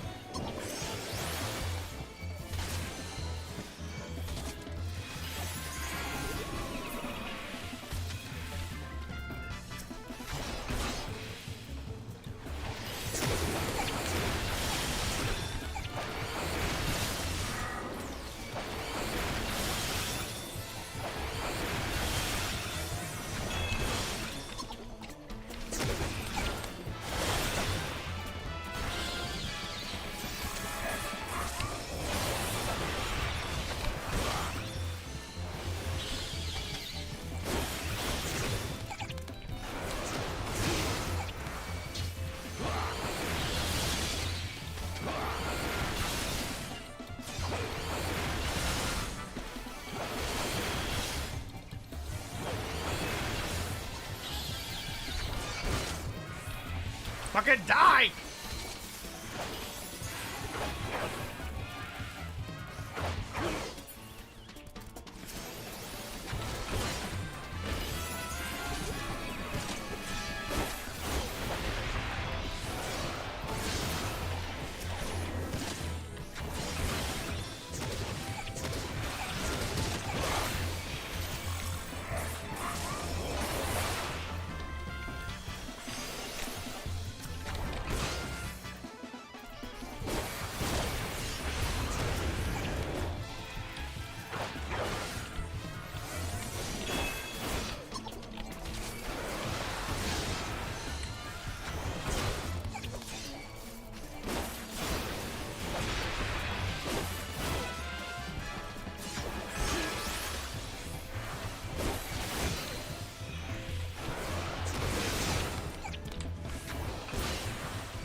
That was genuinely a bit painful.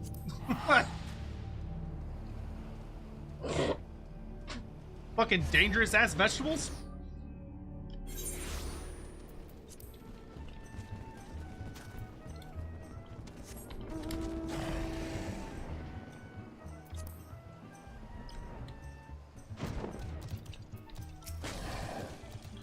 You return.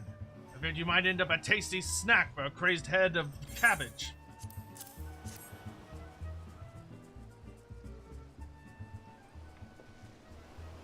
The stolen foodstuffs. You saved my hide today. Oh, but I must see if those purple dragon peppers are intact. Master Gugurimu is quite particular about his seasonings. Oh, can I come too? I've never seen a purple dragon pepper before. No, don't let her go. Oh, God. That wild vegetable chase was a pleasant diversion, but it is time we return to the case. Now, there must be some clue that yet eludes us.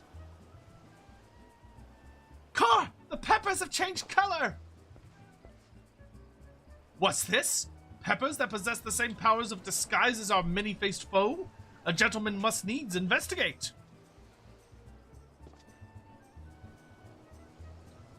A striking shade of blue, quite far from the purple that Master Lewenhart described. Perhaps we recovered the wrong crate. But look here, Inspector. The crate is clearly marked for Costa del Sol. How curious. Did I say purple?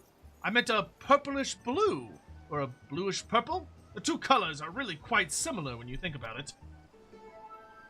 These peppers have a most distinctive hue. No man could reasonably mistake it for any shade of purple.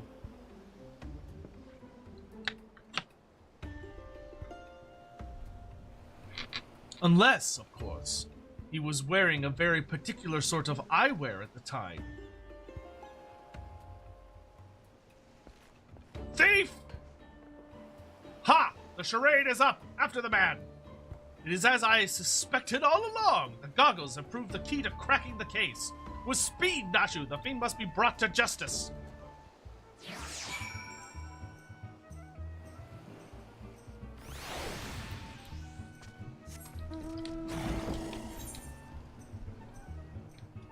Though seeing as there are still 2 more stories after this, I imagine this is not actually our thief, but we'll see.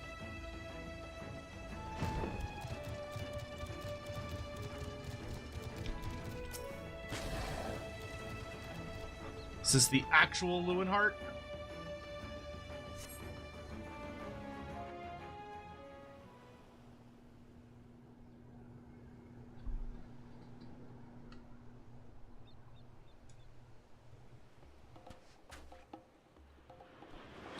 You can run, but you cannot...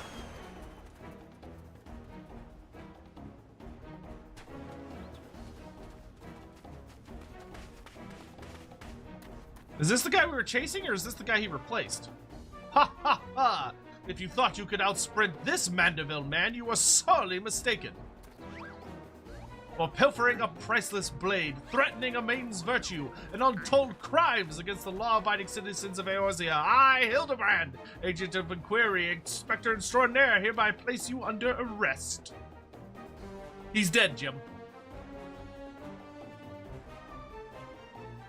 done in by a sniper, a fitting end for an ignoble thief. Let us see what lies behind the mask.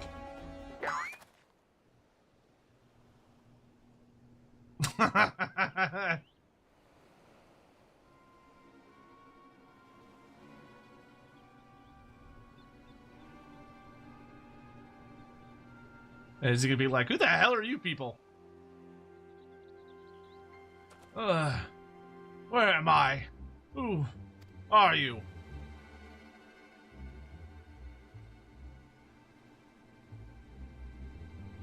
Ha!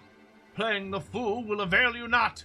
I suggest you come willingly. A gentleman is not given to violence, but should you attempt to resist, I disavow for responsibility for any shattered skulls and broken bones.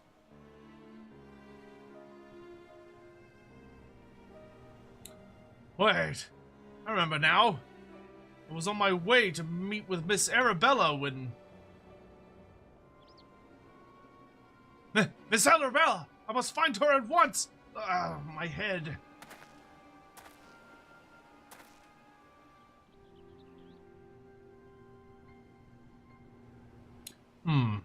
It would seem that this man wears no mask. This is the true Lewinhart.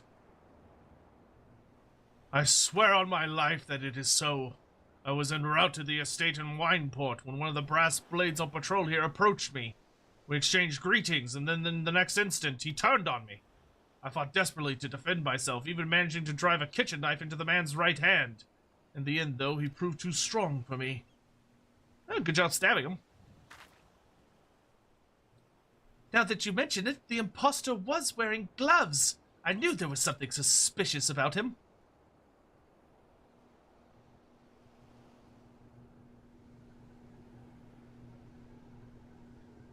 There is still time before the banquet begins. Knowing our quarry, he has doubtless already assumed a new identity. And yet, he could not have foreseen this turn of events. It is unlikely that he had the time to thoroughly research his new target. Most importantly, we know now that the thief suffered a wound to his right hand. We must need simply return to Costa del Sol and examine the hands of all present. Ah, an excellent plan, Inspector!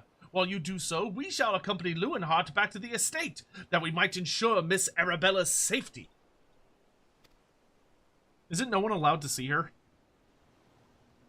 Oh. Oh no, it's the vegetables! They follow us here! I have found you, my little ones. Let me guess, you seethe with anger at those that took from you what was yours. Oh, there he is.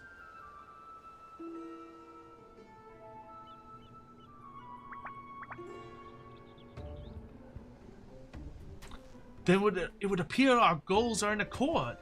Make for Costa del Sol and await my orders. When the time is right, revenge will be yours.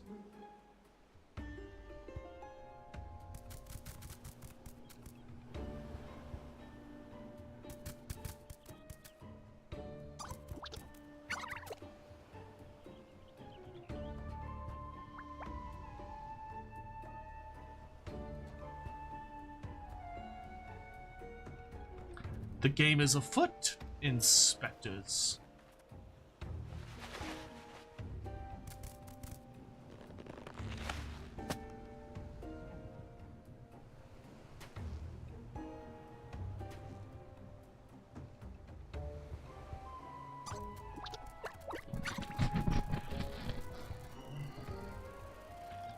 King Lewin fell in hard times on Lewinhart. Not spelled quite the same. Now, what mask shall I wear to the ball? Gross.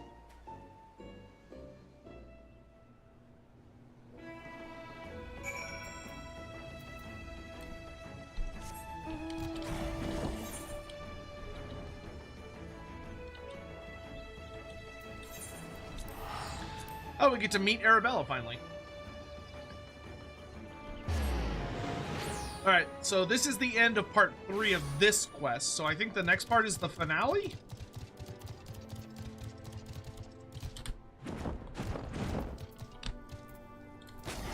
There she is.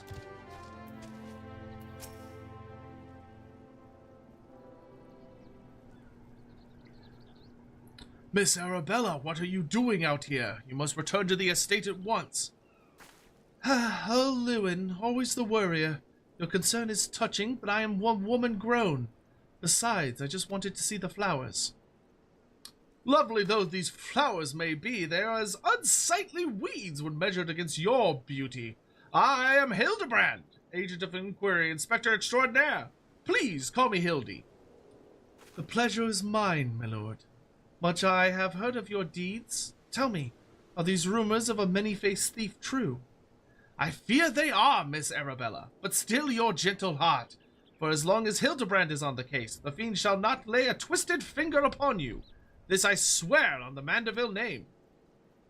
The gods smile on me indeed, to send such a strong and handsome gentleman as my champion.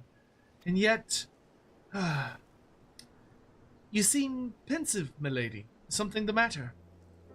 To tell the truth, this marriage has been arranged against my wishes. I do not love Vanes. Why, I have not even met him. He has sent this clasp as a betrothal gift. A treasure for my treasure, wear it always, the message said. I do not care how beautiful it is. It might as well be a golden shackle. Miss Arabella, you must not say such things. An arranged marriage to a youth you have not even met? Unconscionable. Father says this marriage must happen. That is the future of the family trade. Spoken like a true Olden. But if I may be bold, my lady, would I be correct in assuming that you and your father are not related by blood? Quite so. Father found me amongst the beggars on Pearl Lane when I was just a babe. He took me in and raised me as his own. He took Lewin in as well, though as a servant rather than a son. You may think father a cold and miserly man, but to me, he is the man who gave me warmth and hope where I had none. I will learn to love Vanes if it will make my father happy.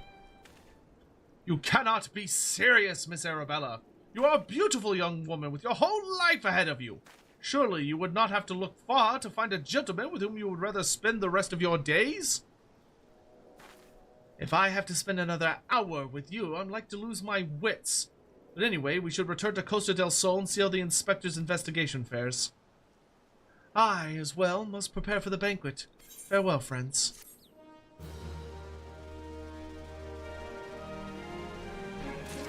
Alright, on to the finale. A case of indecency. We've not a moment to lose, friend. The time of our final confrontation with the fiend is nigh. Our foe has doubtless assumed a new identity, but have no fear. Upon our return to Costa del Sol, I shall employ the time-tested Mandeville art of parley to cut through the fiend's flimsy facade. 'Tis an art I would impart to you as well, my friend, though there will be time enough for that once our foe is in shackles, and a Miss Arabella is safe. No doubt, shall prove as invaluable in your adventures as it has in my investigations, or failing that, serve to entertain you when you have nothing better to do. But I digress. A gentleman must away to Costa del Sol. The fair maiden's life hangs in the balance. Nashu, Mizzelli, with me! Should marry Dalcarius? Nah, I don't think she's my type.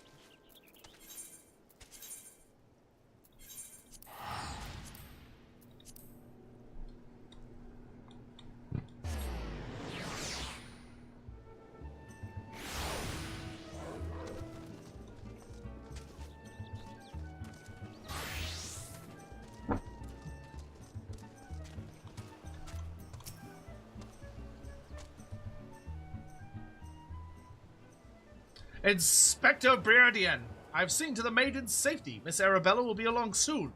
How fares your investigation? I have canvassed the grounds, but none of the guests are concealing their hands. How could this be? The thief must be somewhere. Hildebrand has covered hands. You have covered hands. Miss Arabella just left her estate, I hear. I suppose we'll find out soon enough if her beauty is truly a match for our own. Tee-hee.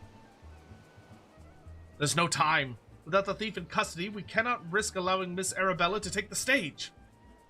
But, Inspector, Vanes and his family will not take kindly to his betrothed's absence. That is nothing of my concern. Besides, doubtless the Inspector here will think of something. Me? What do you propose? You're the expert at creating diversions. Can't you not just knock something over, blow something up, or the like? You know, like you always do? Inspector Briardian! I knew the day would come that you would recognize my many talents. Worry not about Master Vanes. Yes, for the sake of the maiden, a gentleman will do what must needs be done. The poor sot lacks even the wits to know when he's being insulted. Now, to the task at hand. We must find a way to conceal Miss Arabella's true identity. Not far from here are the servants' quarters. There should be a change of clothes lying about. Perfect.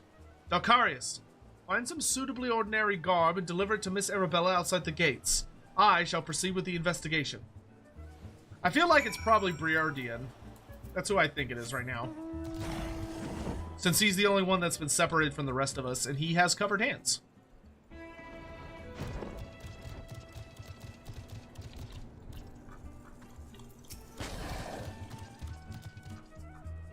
Ooh, nice.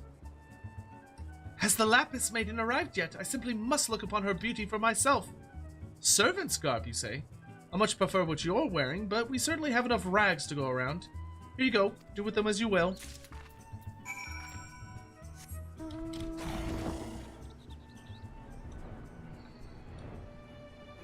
When we find out what factions Andy and Sotek will be playing, probably the day of. The stream of.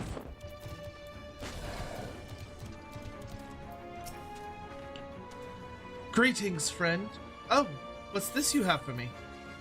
Sewn in competent fashion by a reasonably talented tailor using materials of a satisfactory quality, these garments have been kept in acceptable shape and more than likely commanded a fair, average to fair price at market.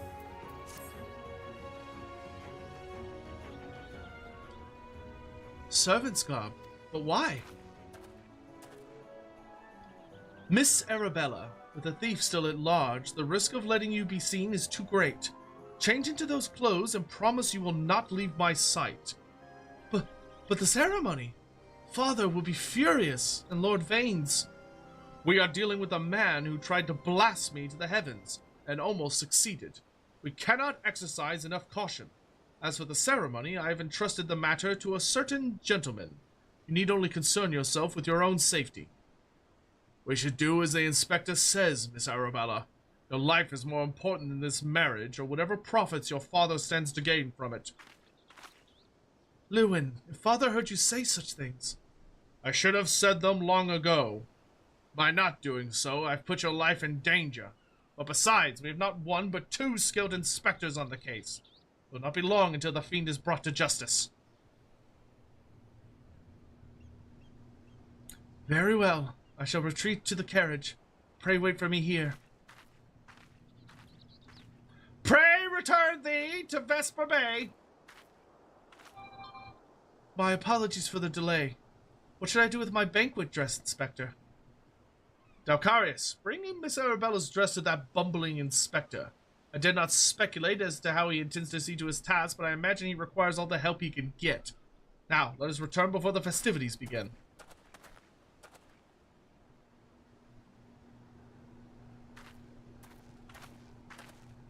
Who are Hildebrand and the Dailies? Really popular band. Yeah. Really well known, this side of Texas. They don't travel much, have a pretty minuscule online presence, but pretty competent, you know, good to listen to.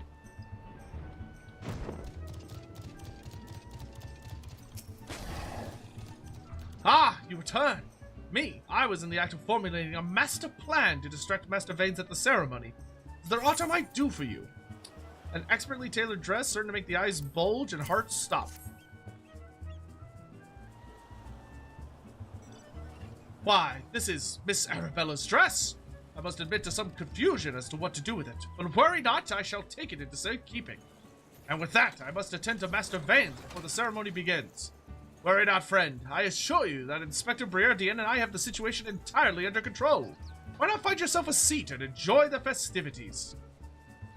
Shit is about to hit the fan.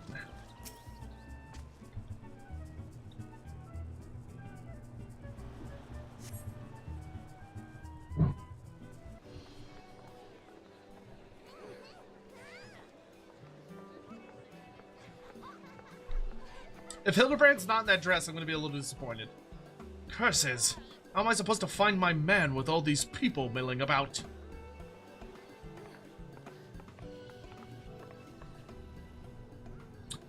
Friends, family, business associates, 'tis an honor and a pleasure to welcome one and all to Costa del Sols for today's feast, co-hosted by the Bougier Consortium and the East Aldenar Trading Company. We trust that you've been enjoying fine food, fine spirits, and profitable conversation.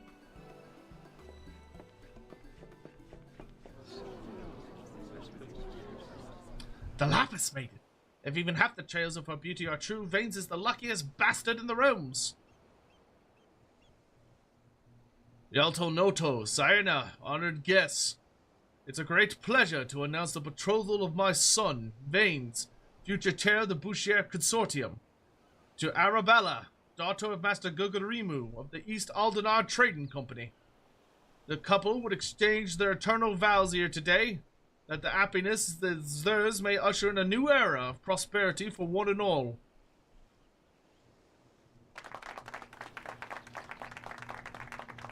Ladies and gentlemen, may I present my son's lovely bride, the Lapis Maiden, whose beauty minstrels will sing of for ages to come. Damn you, Hildebrand Mandeville, you had one job! Yeah, it's him! She's beautiful! Were the rabble expecting otherwise? She is my bride, after all.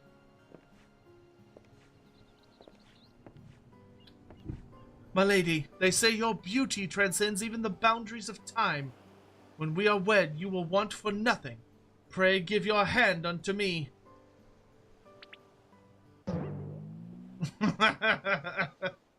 My sun and stars, yes, yes, 1,000 times yes, I am yours and shall be forevermore. What have you done with my pride, you cross-dressing deviant? I love that you put makeup on. Not quite what I had intended, but I suppose it serves our purposes. The groom's wearing a glove. Fear not, ladies and gentlemen, for Miss Arabella is safe and sound. I, Hildebrand, agent of inquiry, inspector extraordinaire, have but assumed the maiden's appearance to ensnare the vile fiend who would take aim at her life.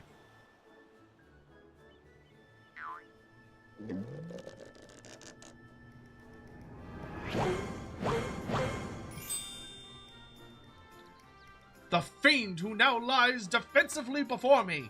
The game is up, Vanes, or shall I call you by another name? The thief of many faces!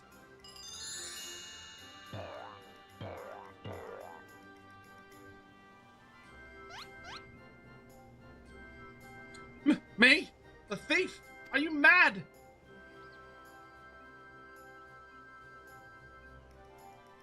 It appears that my masterful deductions have proved beyond the grasp of your mind. Very well, allow me to elucidate.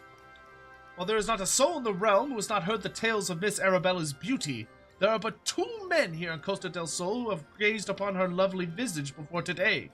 Her father, Gegarimu, and her steward, Lewinhart. As you yourself admitted on multiple occasions, Master Vanes, you were to have your first glimpse of your bride-to-be today. Considered in this light, would you not say your reaction upon seeing my face was most unnatural? Who else could have seen through my ingenious disguise? Who else could know at a glance that I was not the fair maiden? None save you, ye of 1,000 faces.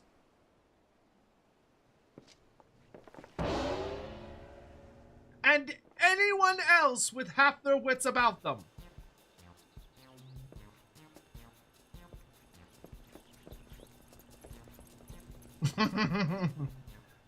How dare you make a mockery of my wedding day? Guards, arrest that pervert at once. Lock him up in a gaol and throw away the key. Yeah, watch it actually be him, though. Arabella? Oh, thank the gods you're safe. Come with me quickly. There's a dangerous madman about. Yeah, it's absolutely him. He was right, though. He was right. A glove on his right hand? Could it be? Fucking get him! Oh, yeah, the Gorget gave her away.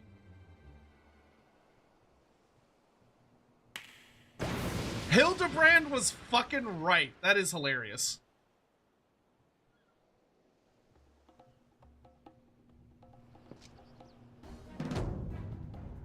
Oh. There he is. Oh, interesting. He stole her necklace.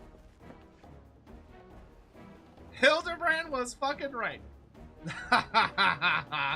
The man isn't a fool, but it would have behooved you to listen to him. Alas, you did not, and now what is yours is now mine. That's the thief!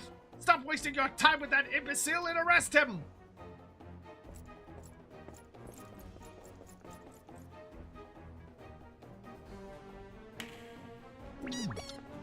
I like his soundtrack. He has a good soundtrack. So we finally get to see him.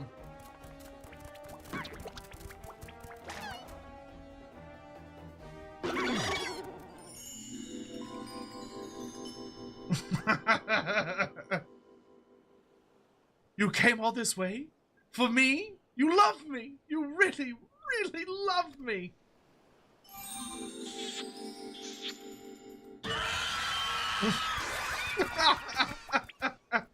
The vegetable is gonna just run away. Amazing.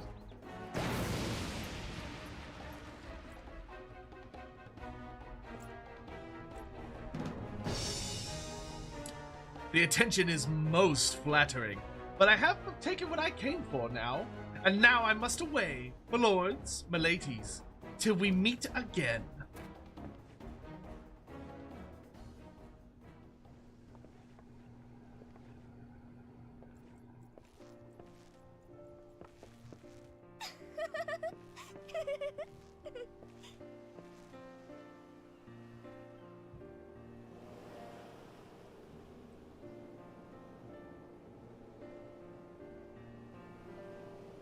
It's hilarious. I love that Hildebrand was right. That's great. I hear that the real Vanes was found bound and gagged in a storage room. Truly, Miss Arabella, I am sorry. For what, milady? The banquet was more exciting than I ever could have hoped for. Vanes and his father were furious, of course, and our marriage has been called off. But perhaps it is for the best. I would find my own way to make father happy by living my life as I would live it. It is you, Inspector Hildebrand, who taught me this lesson.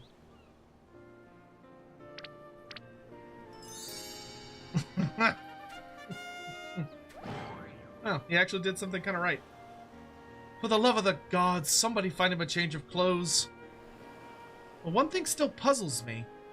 The thief's challenge said he would steal the Lapis Maiden's virtue, yet in the end he took only her neck piece. Now that you mention it, Master Gugurimu told me about the clasp when it first arrived. Engraved with the mark of the Sun Goddess, it is one of the most treasured pieces from the Bougier collection, known by many as Azima's virtue.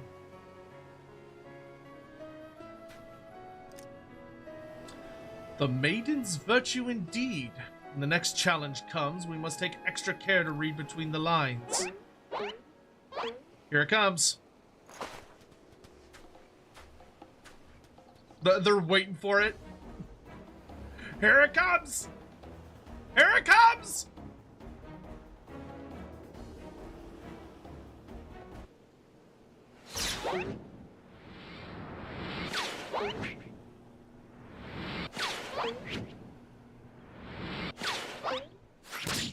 Oh!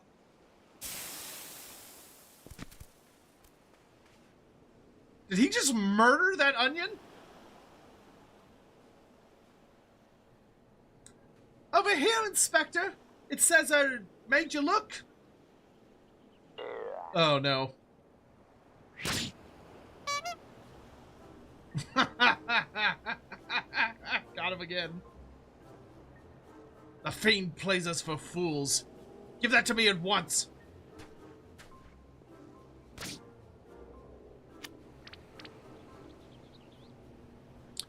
When next we meet, I shall come to claim the victor's spoils.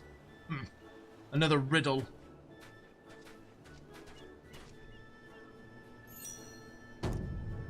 If nothing else, it appears the thief has abandoned any foolish notions of my assassination. Still, we must ever be on guard.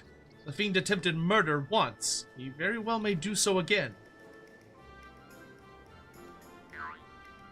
Nobody looks at him. Very well, Inspector. I agree. One can never be too wary when dealing with a murderer. Hear me, man of 1,000 faces. You sealed your fate when you called me out by name. Mark my words, when next we meet, you will be mine.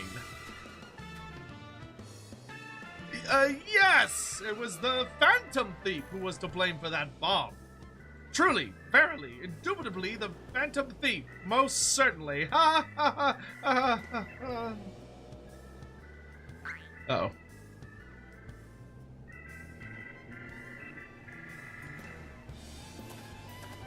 What? Why did they use, like, a goofy model for him? We already know what he looks like now.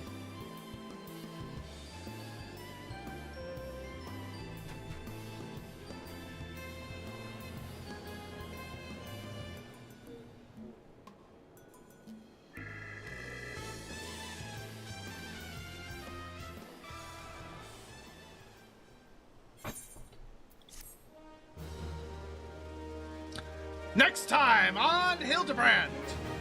The Parlay mini-game is now available. Entertain yourself as many a Manderville man has before by opening the toy chest in any inn room.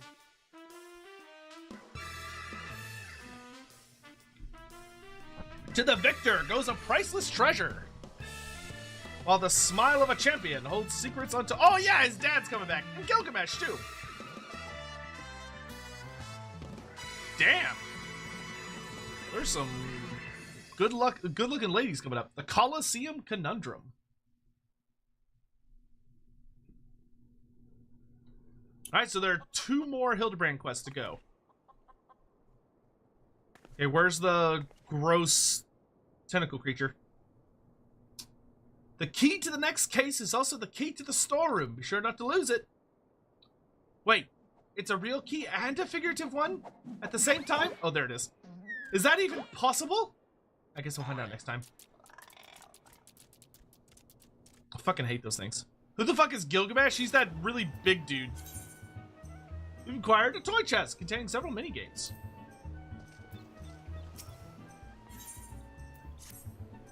Dalcarius, I was wondering when you'd show up. I've got the latest scoop on the victor's spoils that our many-faced fiend has set his sights on. Have you visited the Colosseum of late? There's a tourney in the works, and it's looking to be a big one. The Mithril Cup, sponsored by none other than Amagina and Sons Mineral Concern. They say that Master Feargis will be furnishing the prizes himself from his personal collection. Small wonder that it's captured the attention of Mr. Sticky Fingers. You are familiar with the concern, yes?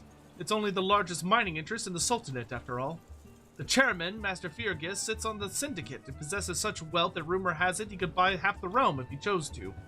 He's also renowned for being something of a martial arts enthusiast. With his position affording him little opportunity to test his own skills, he settles for living vicariously through the exploits of others, hence his sponsorship of tournaments like the Mithril Cup. My colleague Galnelon is in Ulda covering the tourney as we speak. If we were to track him down, I bet he'd be able to give us something to get our investigation started. Alright, awesome. So we got a Hildebrand quest done for today. Great. Let's pop over to Limsa Lomensa and get the dancer career job. Scion, thank you for the super chat. Appreciate super chats and stuff, especially on these kind of streams. What are the odds of Slaanesh getting 2 types of Greater Steed Cavalry, Demonette Pleasure Seekers, and Mortal Painseeker Knights? I could certainly see that. That would be a really easy reuse of a model, so that seems very likely to me. I would say there's very good odds of that. Very good indeed.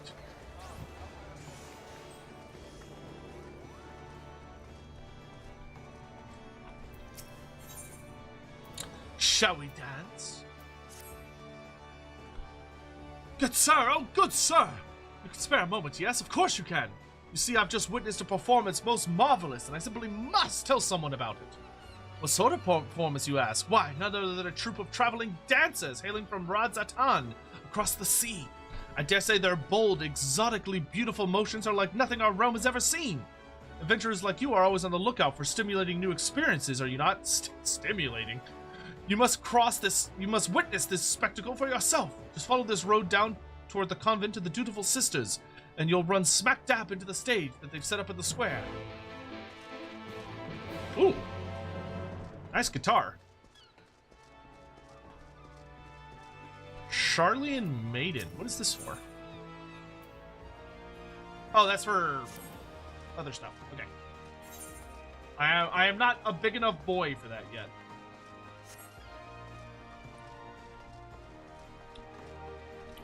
I will say that was that my, I think overall that was my favorite Hildebrand story so far. Like, I enjoyed Gilgamesh more than the vegetable monsters, but I found that one was more entertaining. Lorana Migo. Greetings, traveler! Come to see our little show, have you? On behalf of the troop Falsium, I welcome you. My troop mates are seeing to the final preparations even as we speak. Don't wander too far. The curtain will be raising any minute now. It's been quite some time since we brought our art to these shores, so our fearless leader tells us. I've been practicing day and night ever since we arrived to bring you and your countrymen the performance of a lifetime. Okay.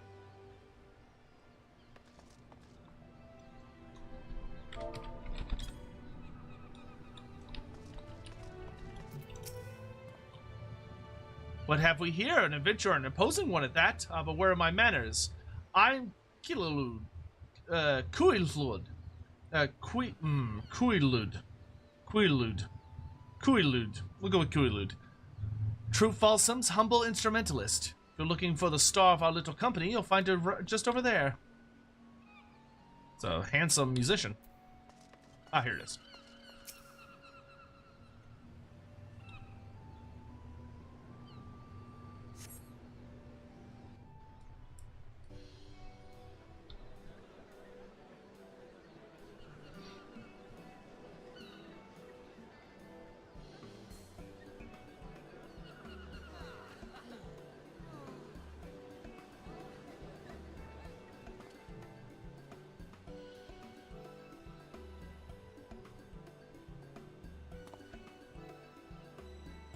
So close and yet so far.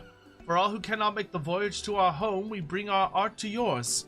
Hailing from Radzatan across the sea, I present the incomparable, transcendent, true Falsium. Today we have prepared a sumptuous feast for your eyes and ears. Let the soaring melodies and the stirring, striking steps of our dancers reach your heart and spirit you away to a distant world.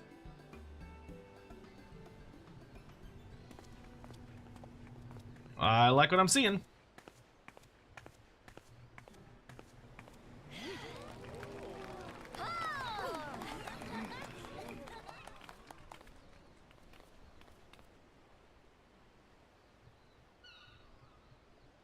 Hit it! Oh, that's a kick-ass looking flute.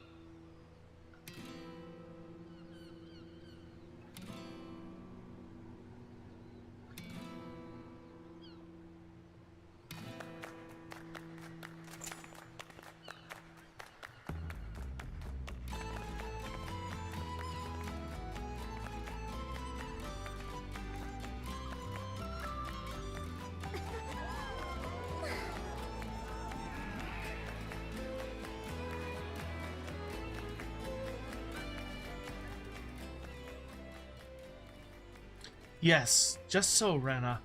Betray not your trembling heart. Dance your dance till the last, and let them fall under your spell. Hmm? Who the hell are you? My apologies. I did not mean to intrude upon your experience. Pray ignore my mutterings and enjoy the girl's performance. She's trained quite hard for this day, after all. Oh, you've got dancer blades too. Excuse me, my eyes are up here.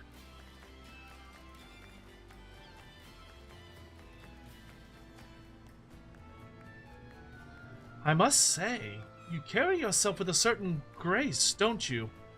Ah, but do excuse me, I forget myself.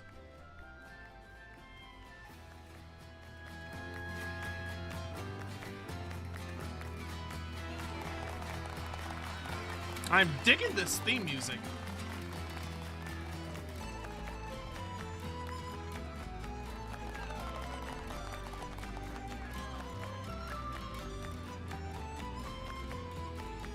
Have y'all ever seen an instrumentalist band with dancers? I've seen a few at the Ren Fair. It is impressive. When you have like an actual live band with actual live dancers like that, it's like, holy shit, this is actually really cool.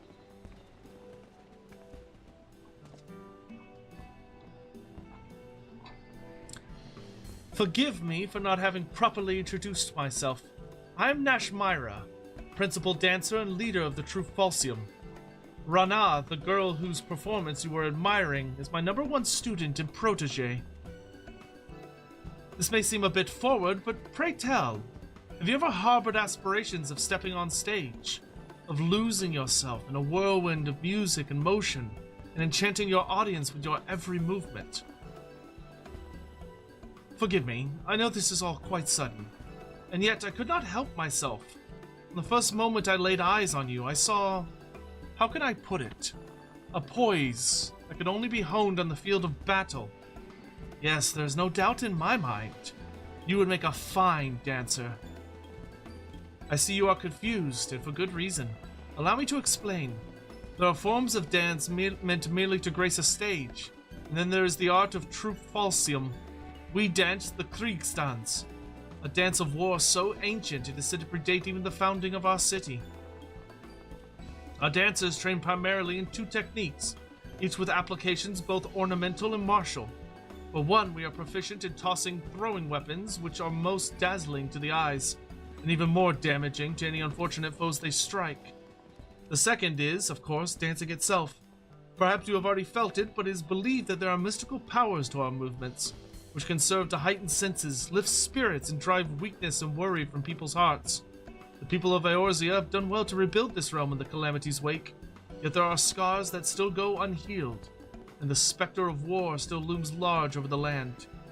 If our art of dance might serve in some small way to ease worries and fears, and offer succor to the hearts of Eorzeans far and wide, nothing would bring our humble troop greater honor, and so I decide to lead True Falsium on a tour of this realm.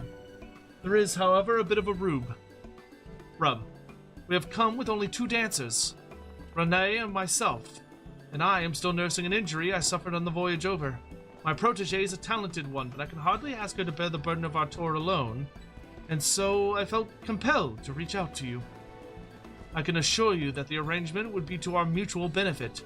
Should you offer us your aid, I will personally instruct you on the art of Kriegsdans, an art that will avail you not only on the stage, but on the field of battle as well.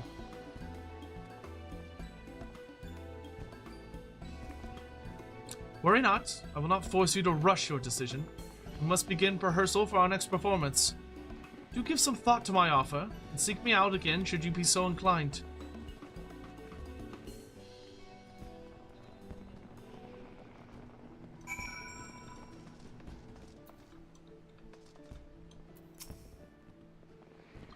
Thank you ever so much.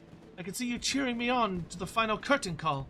It's always a bit scary come to new lands, but that just makes a successful performance like today's all the more satisfying. You return, my friend. Have you taken time to think over my offer?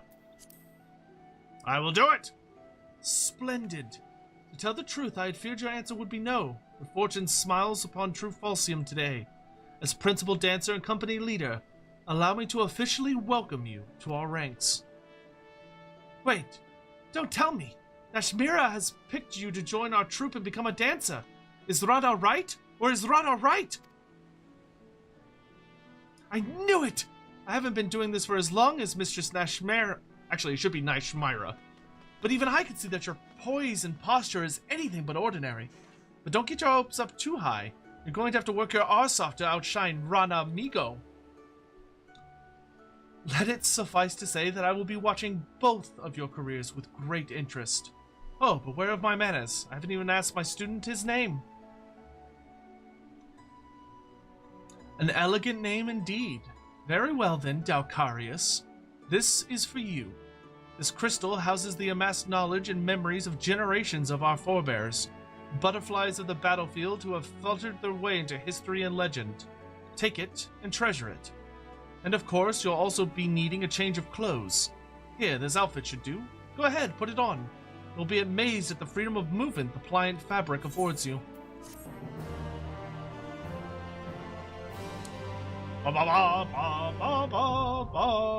Dancer unlocked. Nice.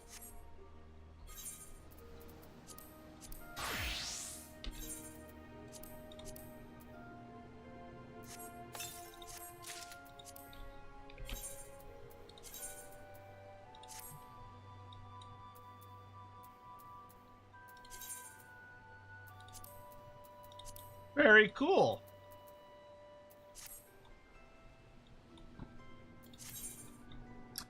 Performing a standard step changes the appearance of the step gate, causing you to start dancing.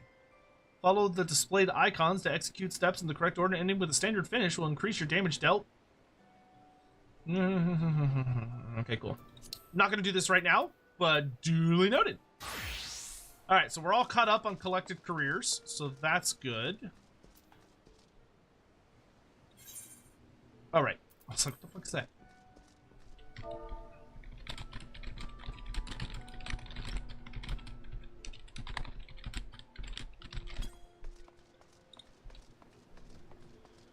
Would anyone who plays this game be interested in joining me for some dungeons and extreme bosses?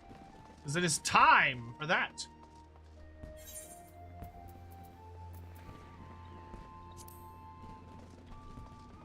Also, I should go stash these away.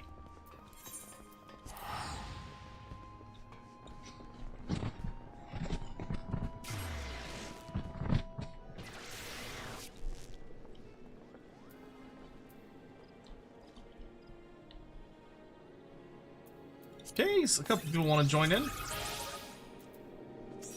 Extremes, we have to unsync. Okay.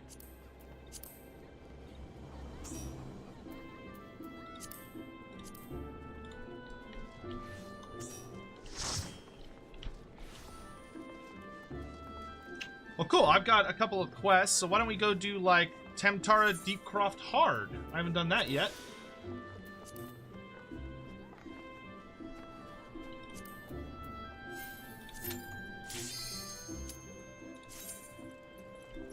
I don't know if everyone needs to change their stuff.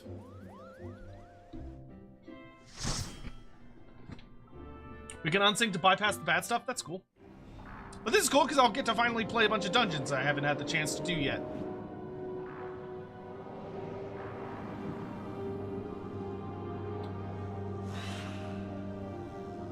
The Hard Tamtara Deepcroft.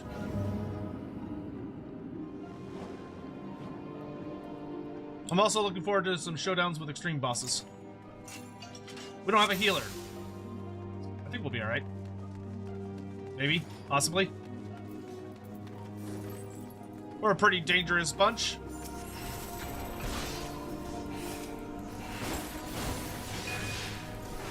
Extremes are better to unsync. Okay.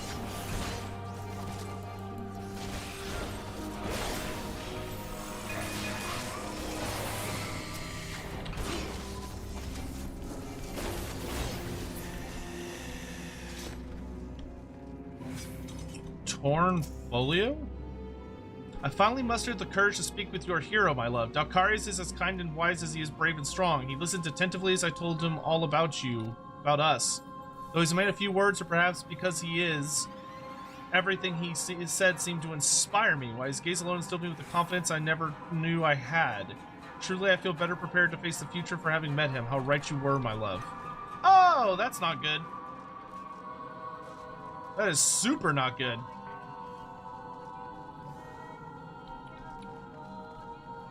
Are we gonna be able to do this? Isn't Dark Knight like the squishiest of the tanks?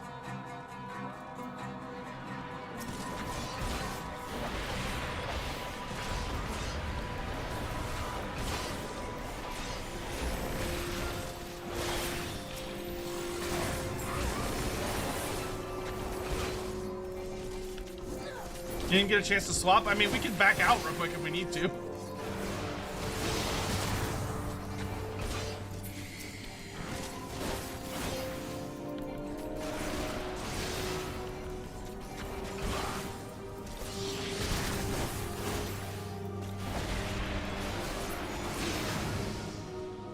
Yeah, why don't we back out real quick and get a healer and come back?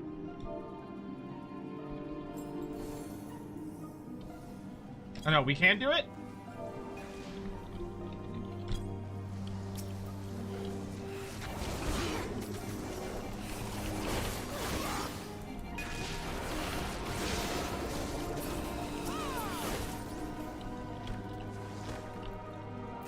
Like, I'm sure we can get through all the mobs just fine. I'm just worried about the boss.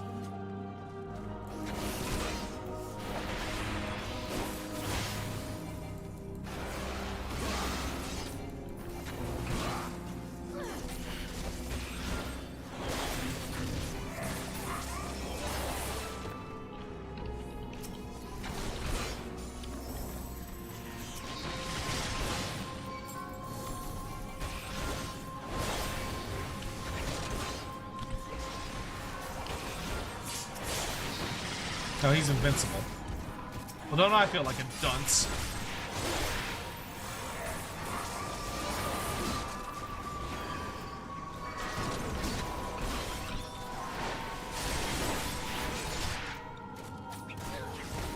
Ow.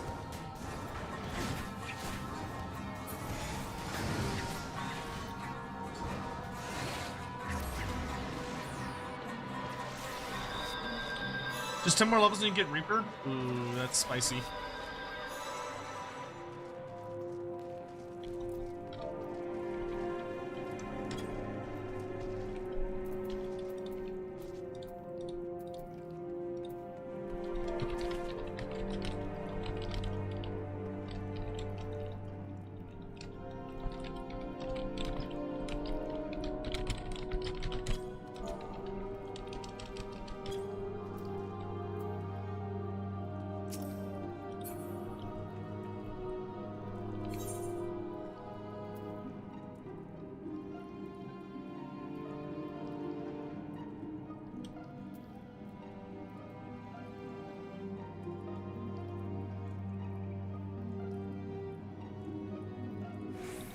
Do leave since we're a pre-made. Okay. You gotta have a healer. Hi, Sotek. How are you? I'm doing well. How are you?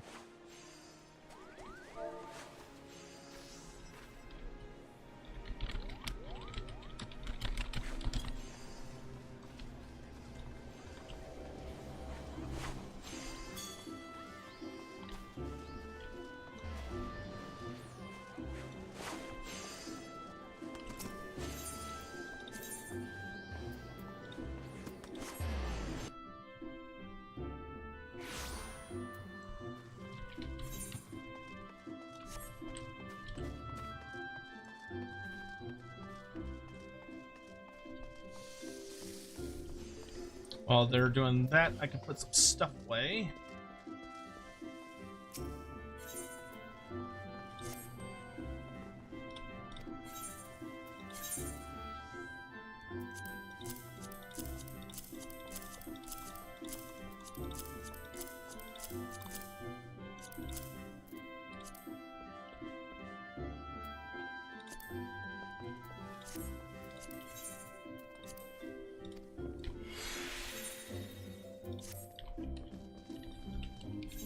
Alright, looks like we're set.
Oh.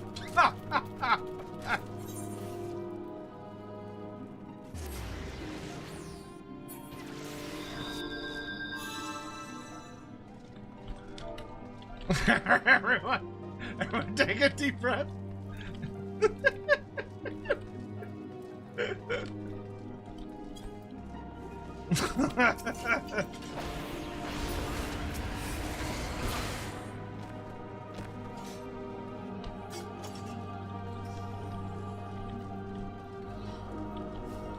Yeah, so for those that don't know, normally a lot of people do these dungeons unsynced, which means their level is like still super high. So they're able to come into stuff like this and just like curb stomp everything. But it's my first time doing the dungeon, so I like to do it synced, which means it lowers your level to like the recommended level. So instead of it being like, you know, just brain empty mode, you have to be careful. Because it gives you the true experience. Which I want to do at least once for each dungeon.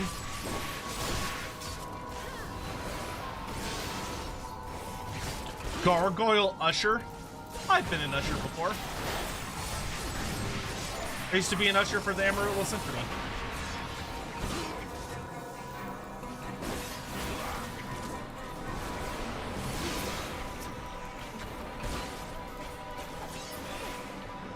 Read this. I could not have hoped for a more romantic first visit to Mordona. The crystals that pierced the landscape glowed in all their majesty, as if to celebrate our future together. And as we lazed by the silver-tiered lake, watching the waves lapping at the shore, the sun took its leap behind the horizon that we might enjoy a moment of intimacy. I want us to be together forever. You first said those words to me years ago, and you said them to me again tonight. I'm so happy to be with you. Bummer. Yeah.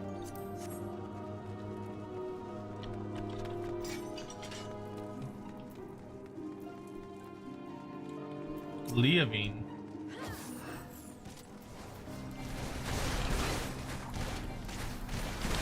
Are all the bosses the, like, undead adventurers?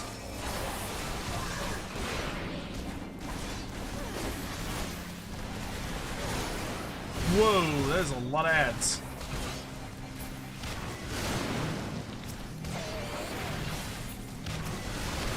Oh, what the fuck? Did they explode? Oh, don't kill the ads. Okay.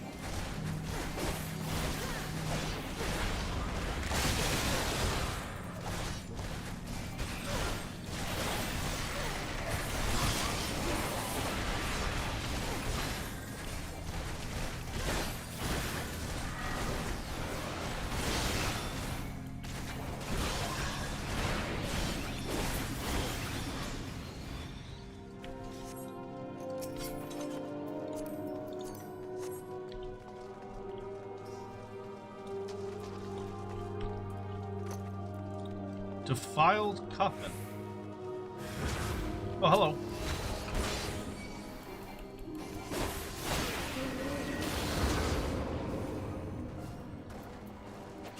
Root?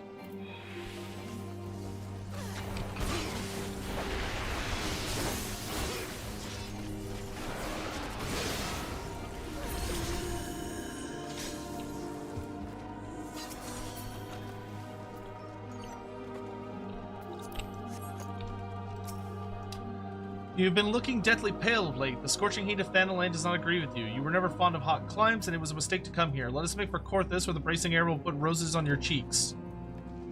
It's all going wrong! Oh, God!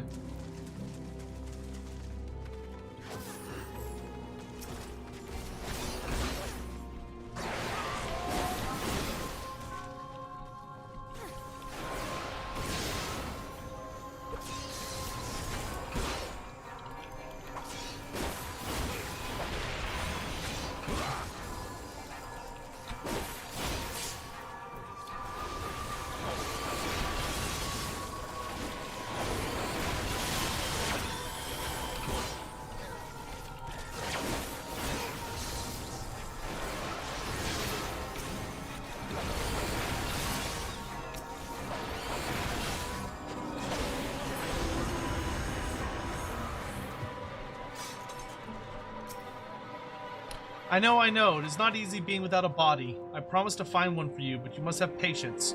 You are my husband-to-be, and there is nothing I would not do for you, so please have faith in me. Give me time, my love, and I shall make you whole again as you make me.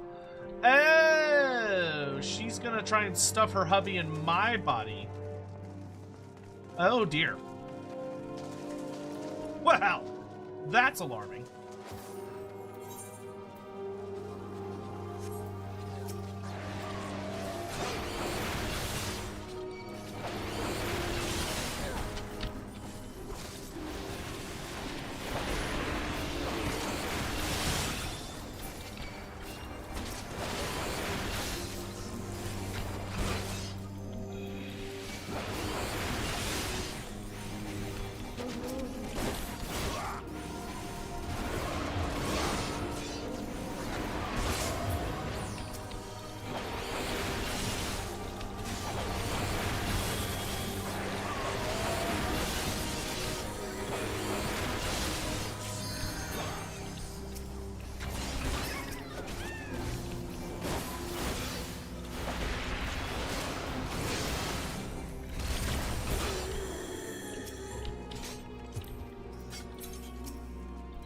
I'm sorry to keep you waiting, my love, but we cannot afford to compromise, not where your new body is concerned.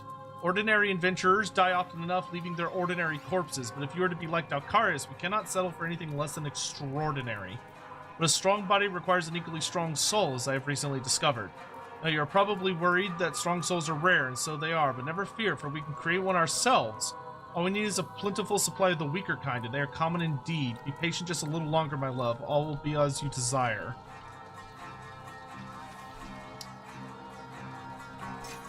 This is a huge fucking bummer of a dungeon. It's crazy to think that they took a random thing you get to see to express to you how crazy the adventure is. Where they're like, oh man, these adventures are really bad.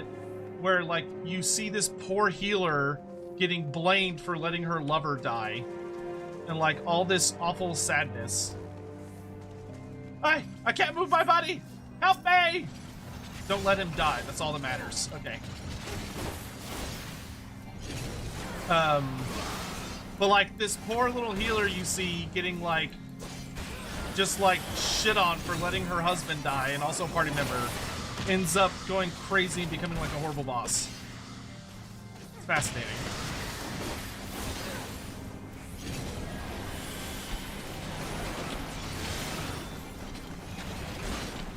That's good storytelling right there.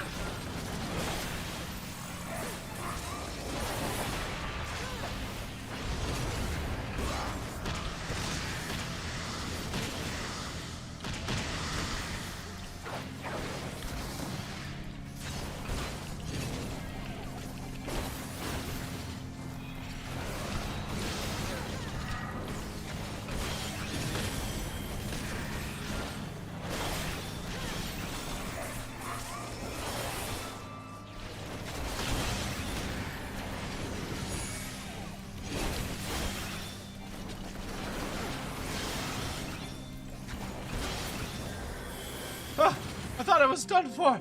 I owe you one. So I'm guessing, yeah, take a monocle. I'm guessing something bad happens to him, or he turns into the boss, I'm guessing, if you don't protect him. Or like that suit of armor will like put him on or something. Ugh.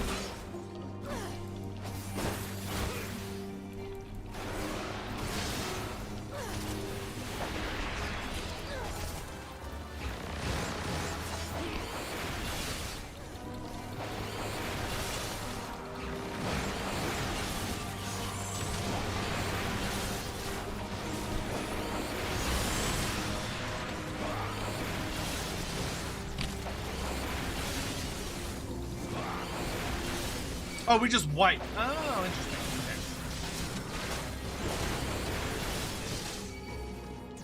Oh. Oh, wait. Our tank died. Backflip.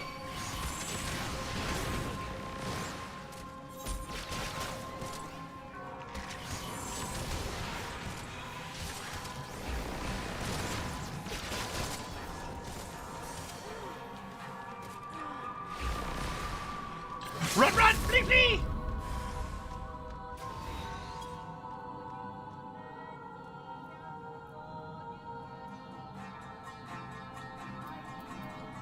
I should probably just run back.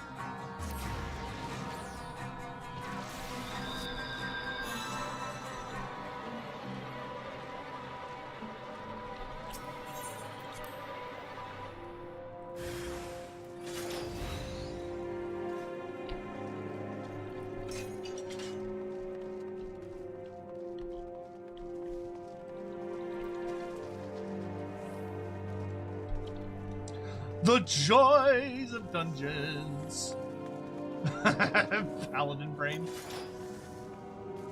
Do those hurt us? Those don't look good.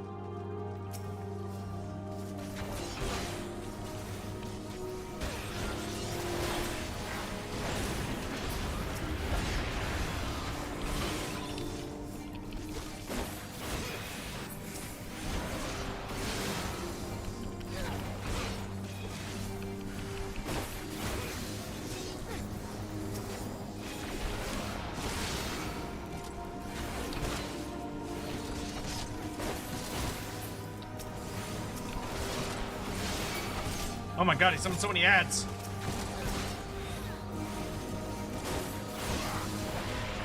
Okay, I'm just gonna focus on killing him.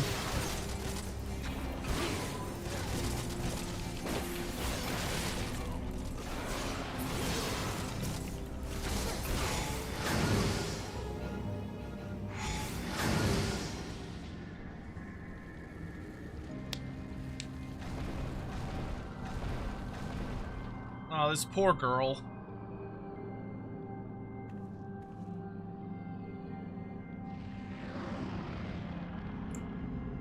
Stop, you fool!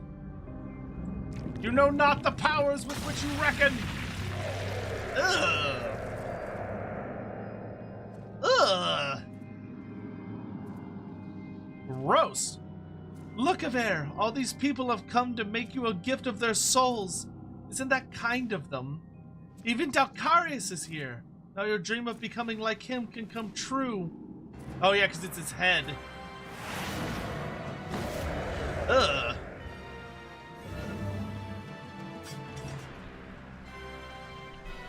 Anything I need to know?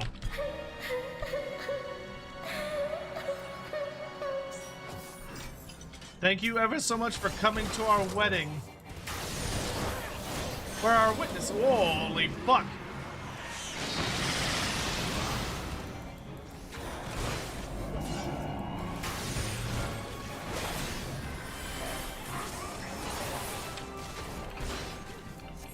Groom to be? Okay, I'm guessing those are bad.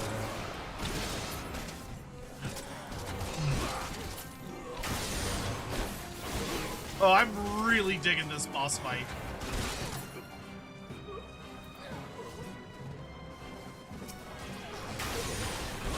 This is fucking cool. I like the... This one has really good atmosphere. A very brave arm. In sickness and in health, till death do us part.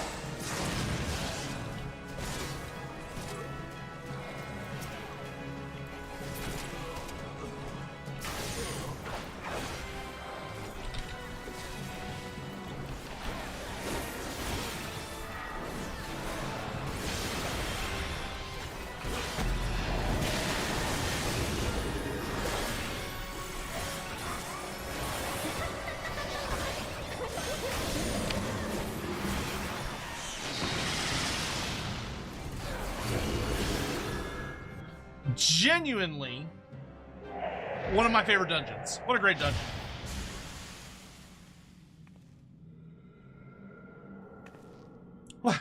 What have you done? A very... No! Oh no, don't... Oh my god, she's lighting on fire?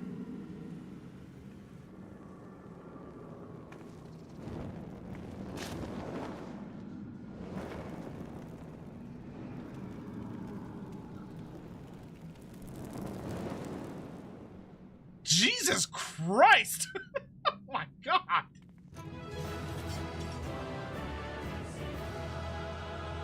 Boss, I'm gonna be honest, I don't think we should pull out the triumphant music for this one.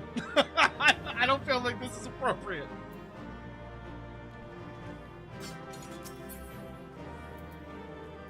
I don't I don't feel like we're the good guys on that one, I'm gonna be honest. Oh god. Oh, that was terrible. That was terrible. Oh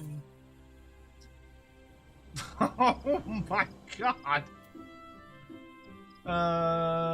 Wait, is King of the Hole a boss fight? I don't think so. Stone Vigil Hard. Okay, I haven't done that one yet.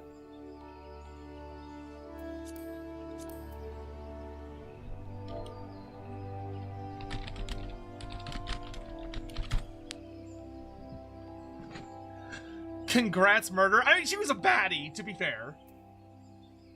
Like, don't get me wrong, she was... Lenore, let me know when you're good. Like, she needed to be dealt with, but like, Jesus Christ!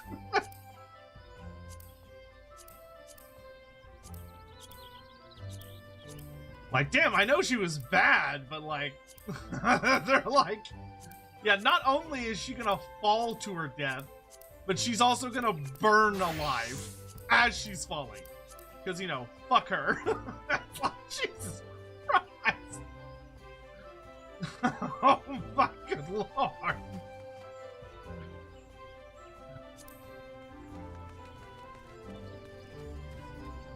Hey Spartan, how have me and Sadie been? Good. Took Sadie to the dog park this morning. She had a wonderful time, which was great. We had a good time. So she's been having fun.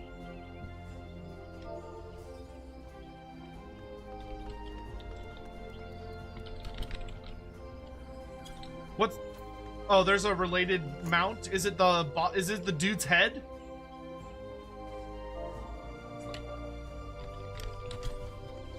Yeah, the ones I want to do the Sunken Temple of Karn hard, Sastasha hard, and Stone Vigil hard. That's kind of the ones I really, really want to do. For sure. Was she really that bad? She murdered, like, dozens upon dozens of adventurers. Hold on a second.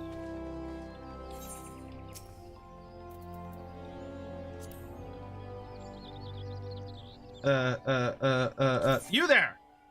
Oh, come on. New adventurer. Wait, no, trade with me. Aw.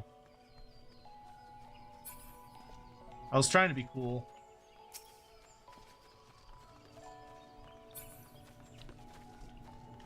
What about you there, Dragon Fist? You want some like stuff?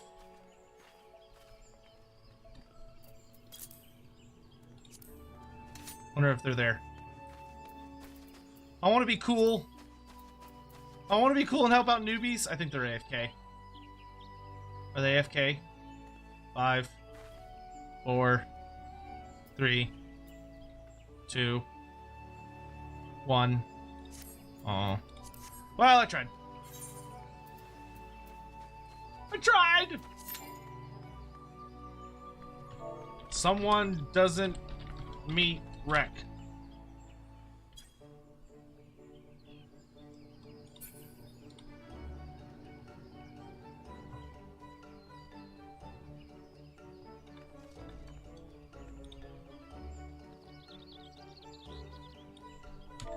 Go do that real quick.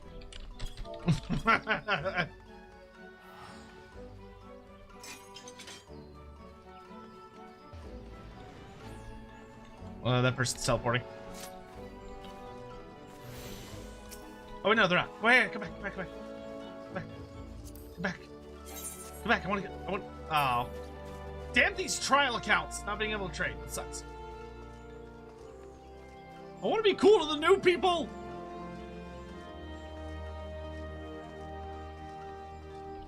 Oh, what's happening with the faction war? Oh, that's, you will have a notable update and a date on that before I go to bed tonight. Because I was talking about it earlier with,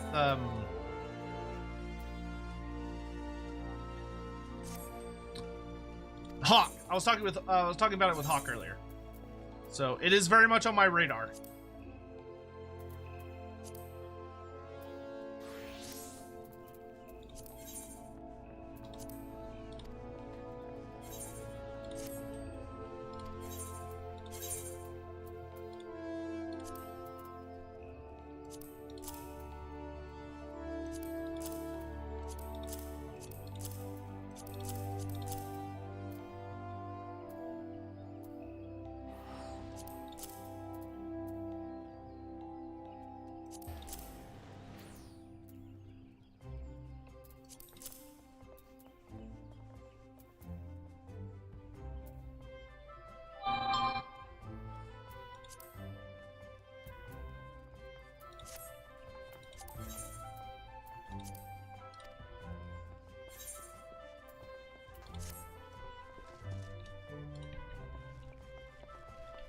Okay, good. To Stone Vigil!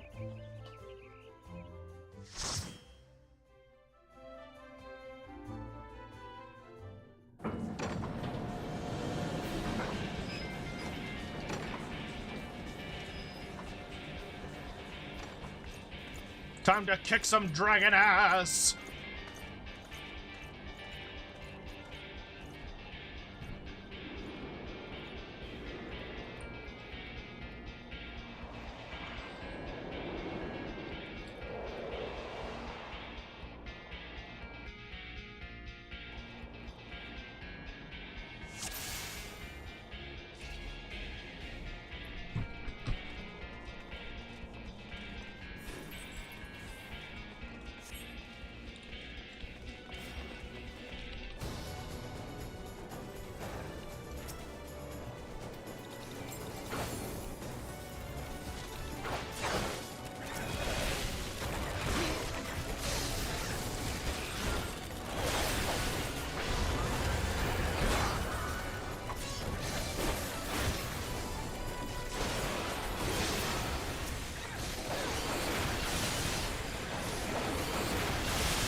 Ow!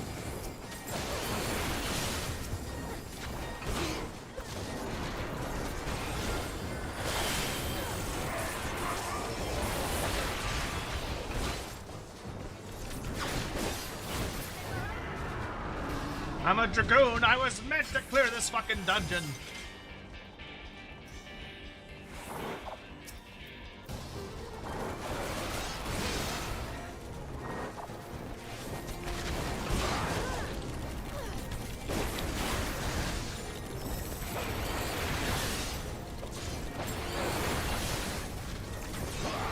Yeah, it'll be exciting to get another faction war up and running.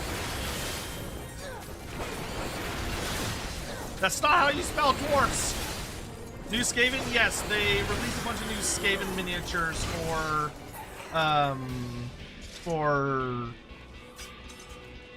Age of Sigmar. And they're really, really exceptional. Like, have y'all seen the Master Molder? Like, I want that as a lord for the Skaven in Total War Warhammer. The new Master Molder is fucking awesome.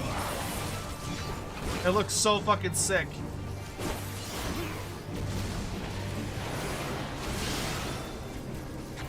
Gornik.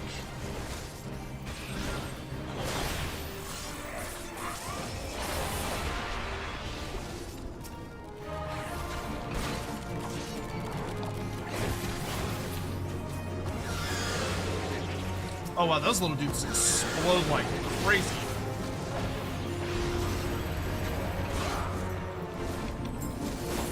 Oh, you're a dancer? That's cool.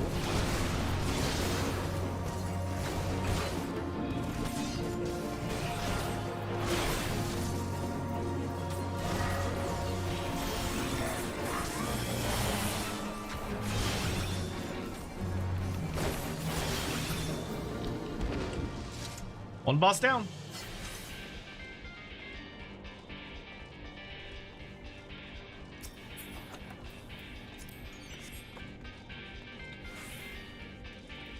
That's a pretty sick looking outfit. Yeah, 100 Dancer looks cool. I like the steel fans. Steel fans are a heavily underrated badass weapon.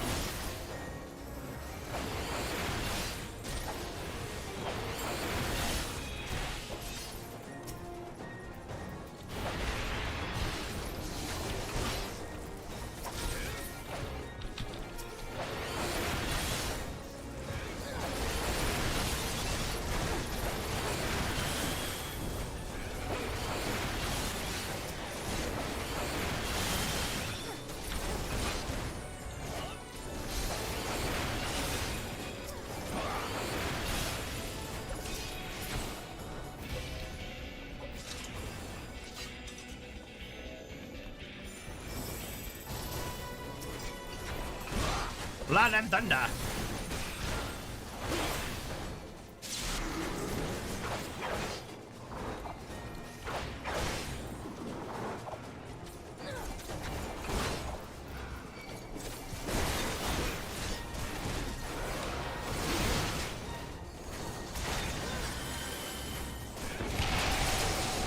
Oh, nice! Shoot the big ass fucking cannon to the dragon. That's awesome.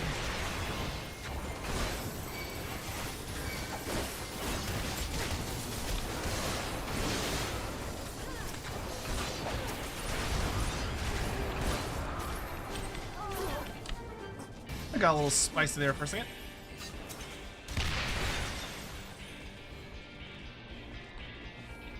Oh, we're not even killing him, we're just like hurting him.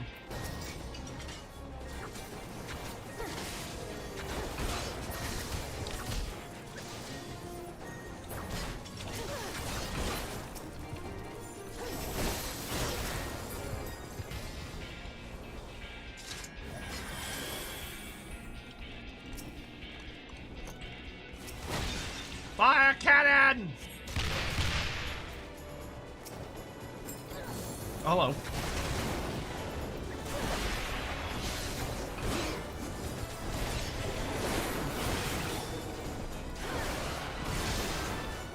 Tinfoil hat for the factions of the next Total War Warhammer 3 DLC. So they've already confirmed it's greenskins, ogres, and corn. However, I think the one that comes after that is going to be... My current prediction is Slaanesh, High Elves,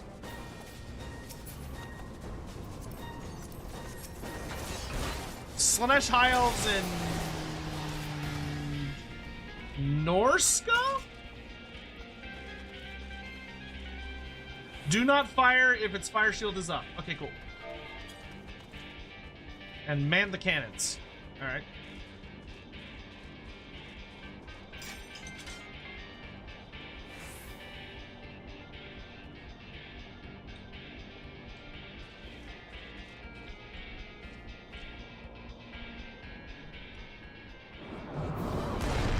Oh!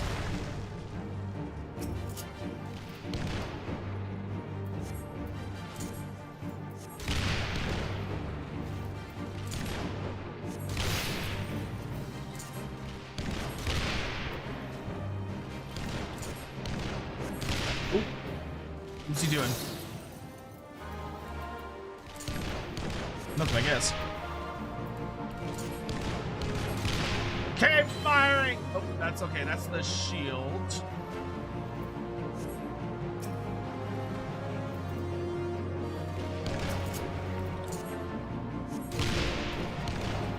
Keep firing! Keep firing!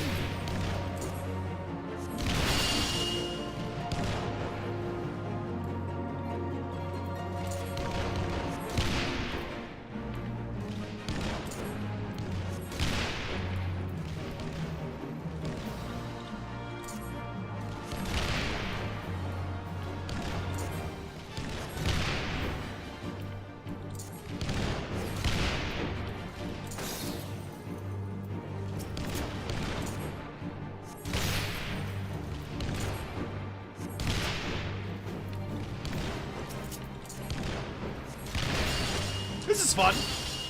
Oh my god.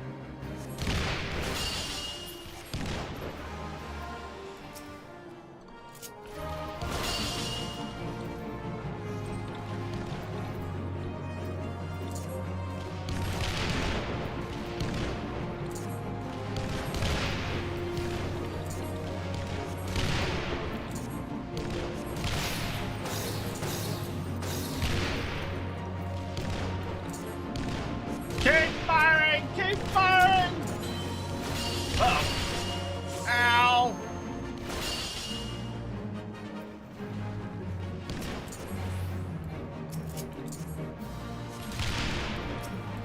Oh, that's gonna hurt.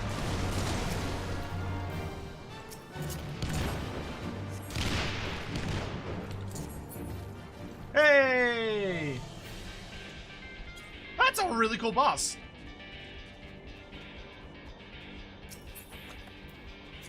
Ooh, that's a sexy helmet. Give me that.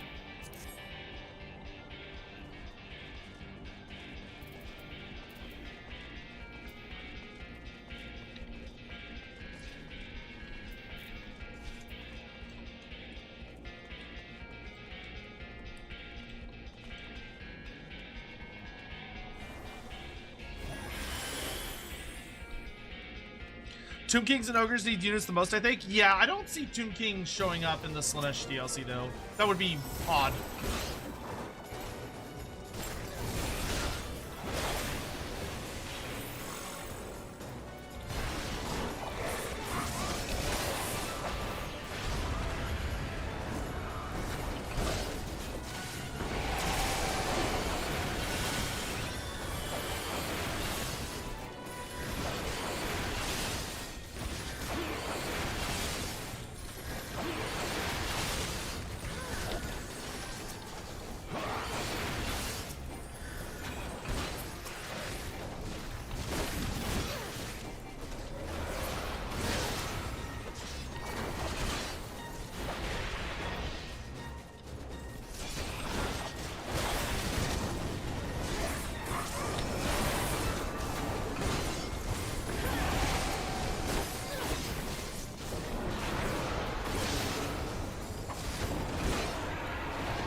Could be Nagash. No, I don't think it's gonna be Nagash. If it's big if they do Nagash before the end of the game, I would heavily suspect that it's going to be he's gonna be his own standalone DLC.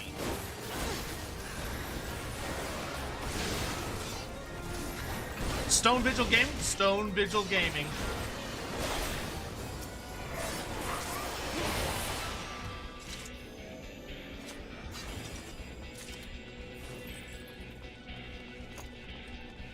Slay the Giru Veganasunus. That's a word.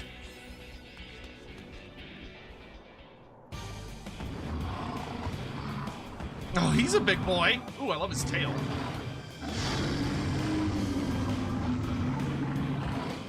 It's like a big fucking Croxagore. My blade glows with divine light!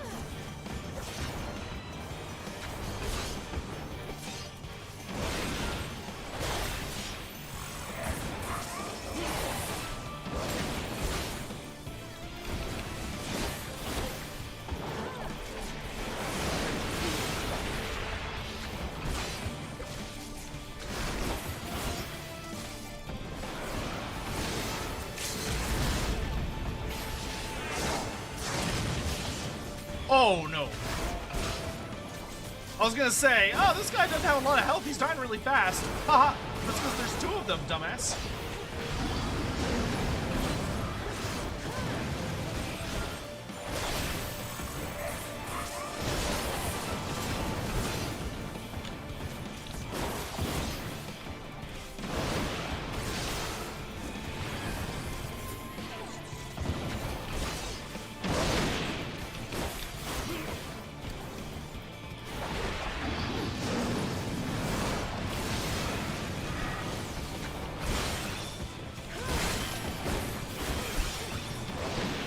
Good heals, good heals.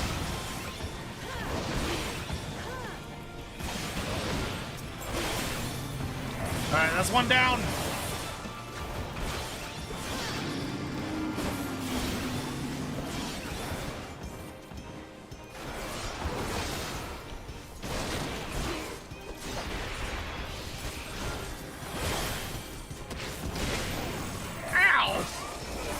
I don't like that this guy's rude and he doesn't show you where he's gonna attack.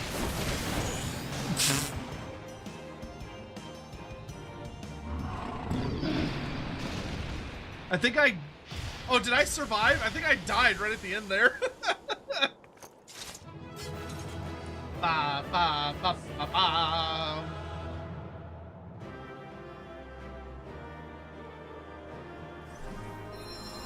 Yeah, I died. Right at the end.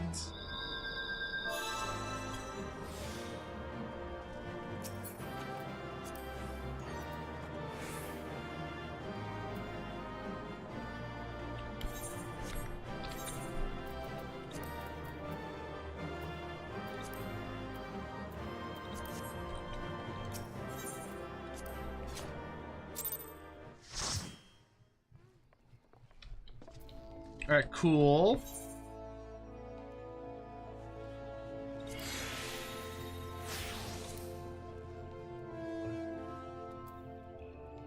I think this one's for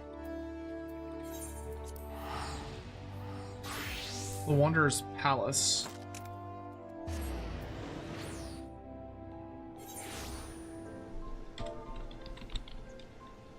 Sastashahar next.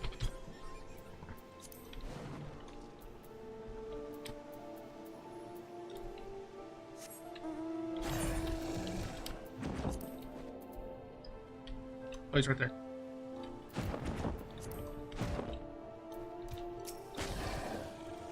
Eh?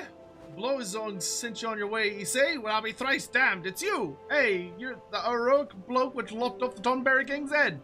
You remember us? We was the pair around the entrance to the Wanderer's Palace. Saw you right before that great bleeding Tonberry stabbed us. Wasn't we stabbed, love? Indeed we were. 'Twas most unpleasant. Now, adventurer, we are here to do something we would prefer not to do ourselves. Venture into the Wanderer's Palace again.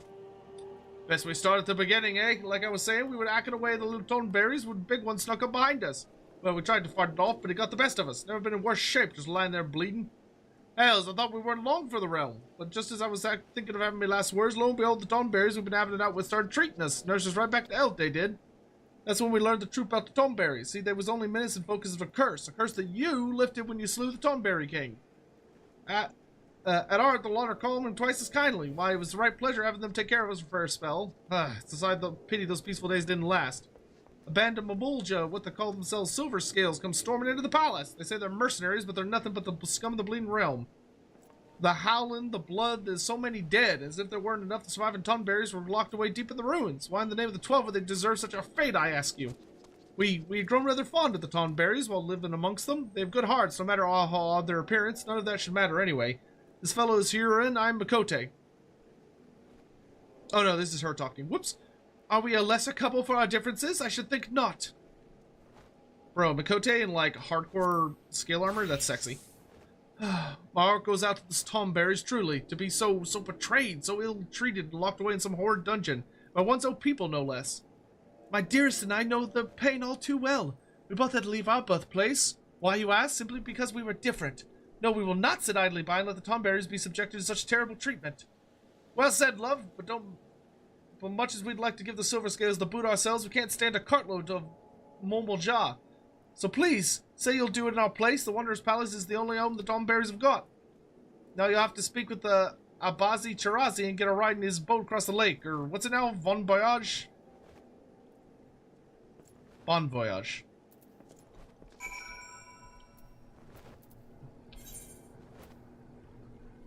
Right, next up, Sashtasha.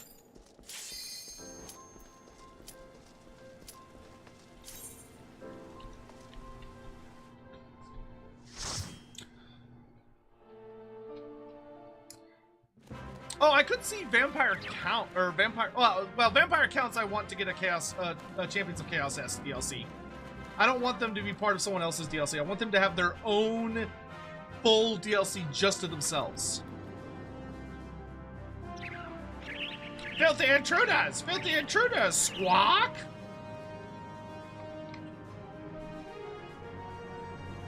Fucking pirates!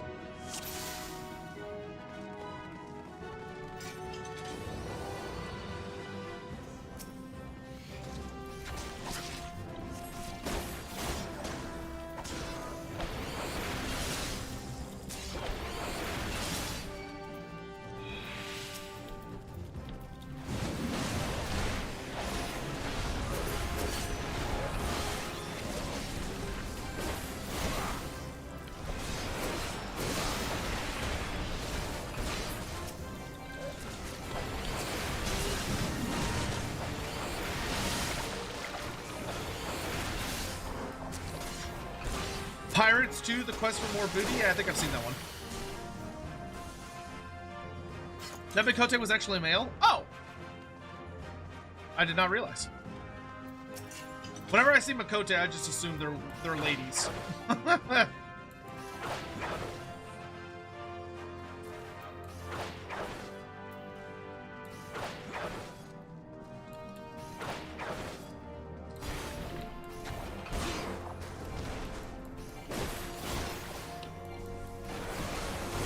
That was cute, little gay couple.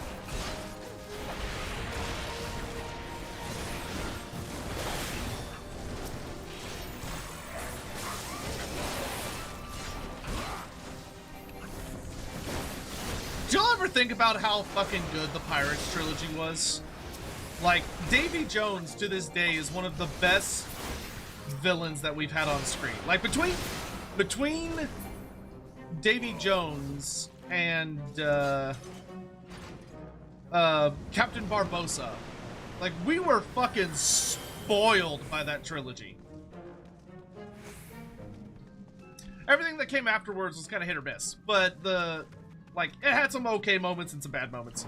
But like, god damn, the original three, like, oh, mwah, fucking masterpiece. Do you fear death?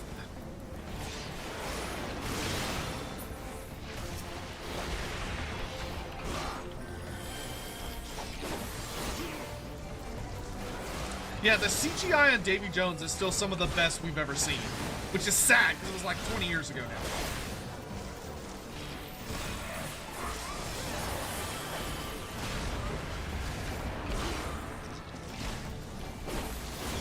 Oh, look, this guy's tanky.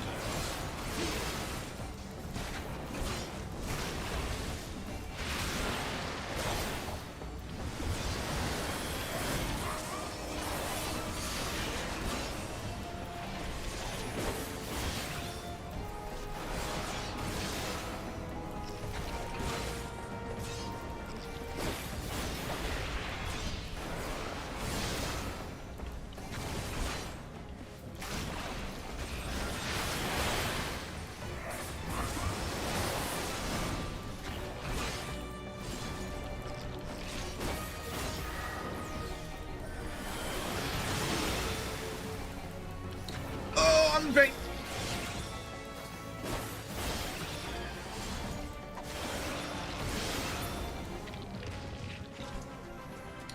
Ooh, that guy was a little spicy.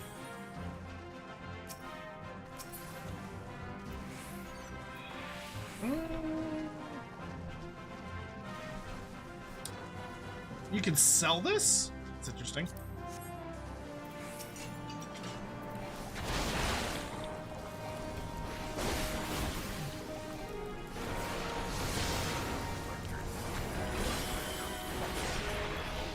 Radiance Red! Thank you for the 3 months! New shadings and total war theories.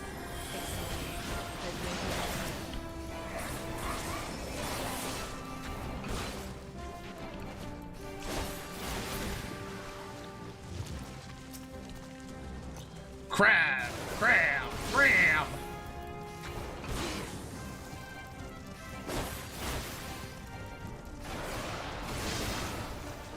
You can trade it? What do you trade it for? Do you trade it for gear or do you just trade it for money?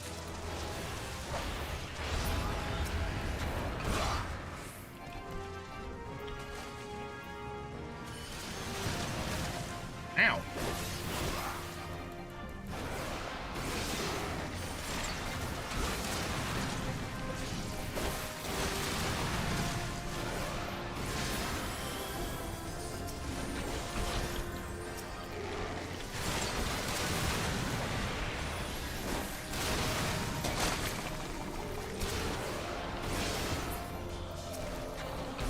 If all that brine could stop exploding in my face, I would be so happy.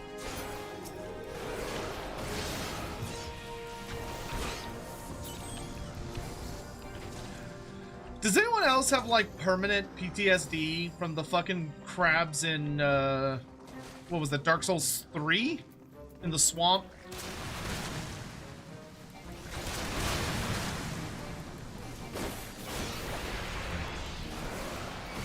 Like, whenever you see crabs, you just imagine them, like, spewing water at you and fucking one-shotting you.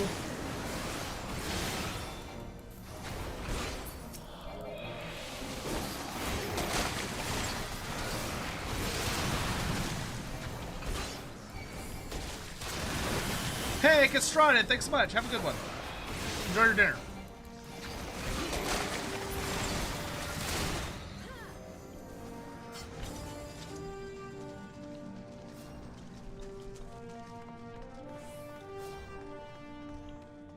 Giant enemy crabs. Yep.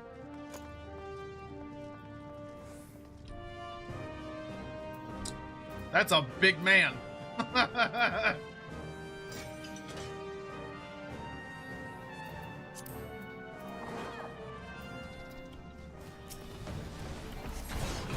Oh, he knows us. Oh, these are the guys from the last time we came through. They got, like, resurrected as these things. Well, that's unfortunate. That's cool. I didn't even notice that.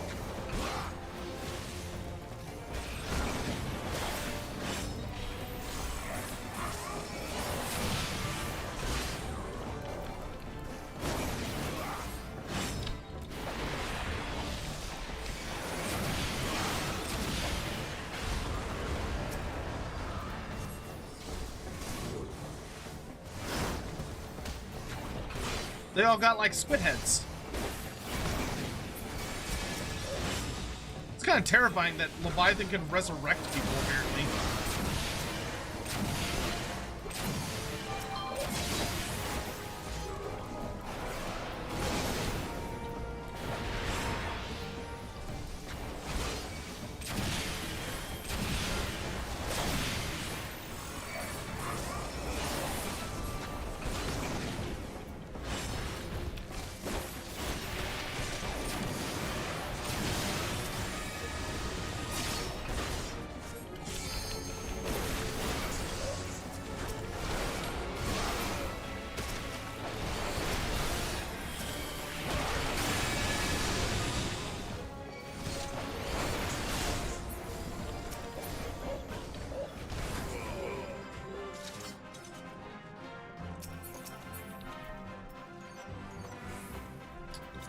Garbage and garbage.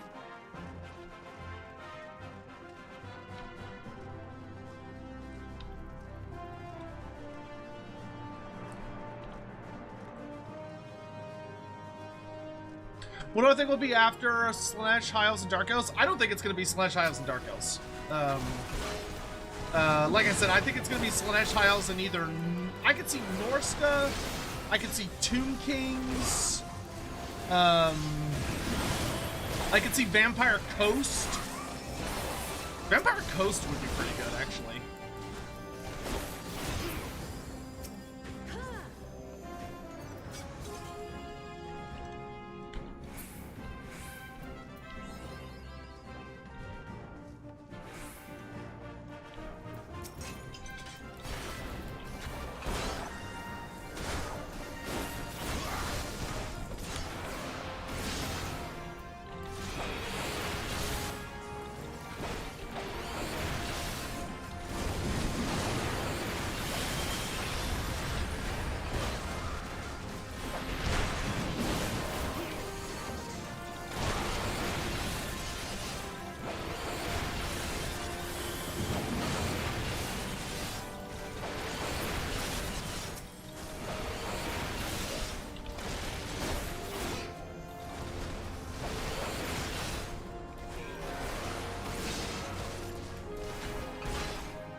The drowned dead have called to their master.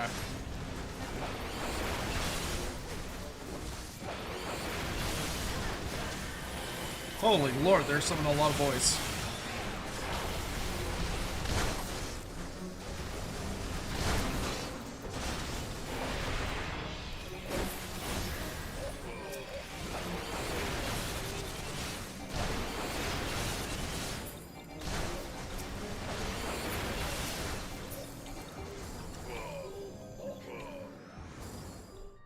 The Sultana's Lap. You've done well to make it this far, but you'll wish you hadn't. Release the Kraken!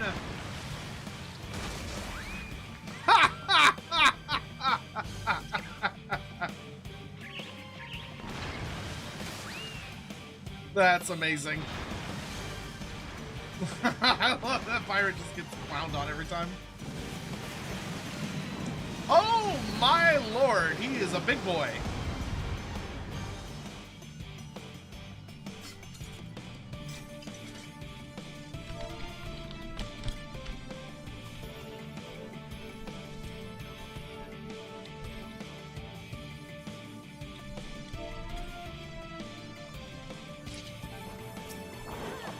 There's a boss.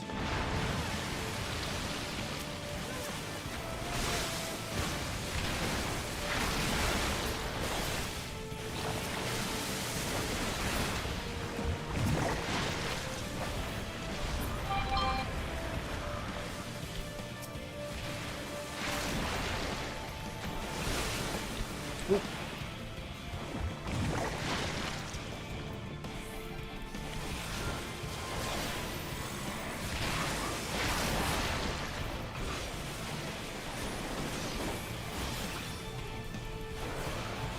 The Kraken cannot bring its arms to bear.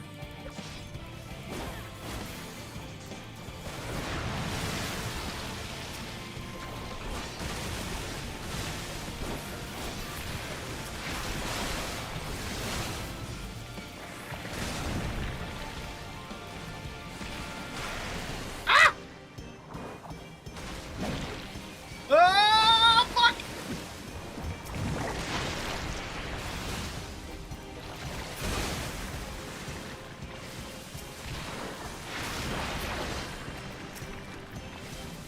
Piece of shit, how dare you toss me?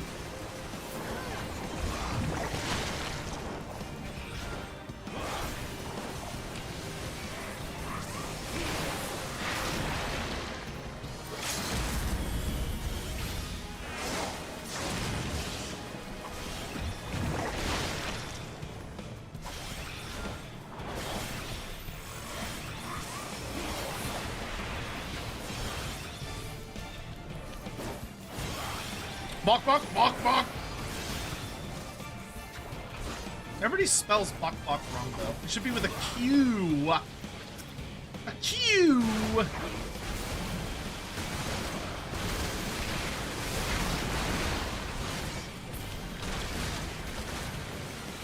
Good lord, these tentacles are a little ridiculous.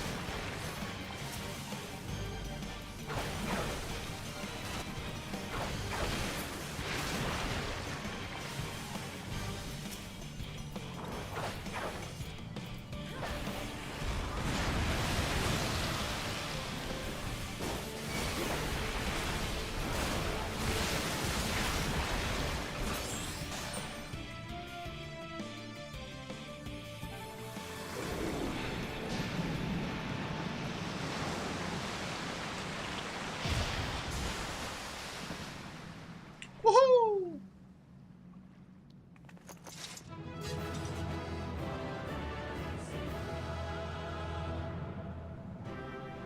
Ah!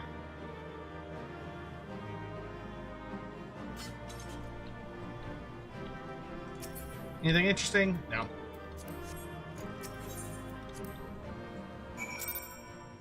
Do do do do do do do do do do do do do do.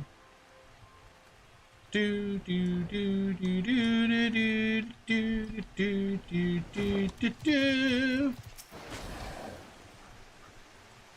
Come on that treasure hunter's aid, have ye? Well, I'll take you across the lake, but be warned. The palace they're making for is held by the Silver Scales, and their leader's the most fearsome of the lot.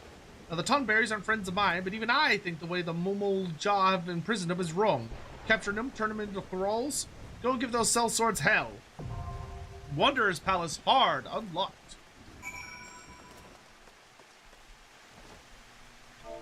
So I still need Sunken Temple and Wanderer.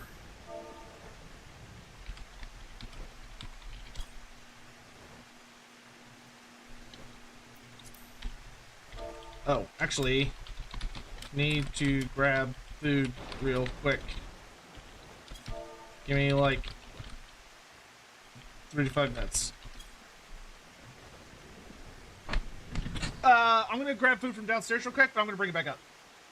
So I will be right back. Chat, hold down the fort. Don't burn the place down.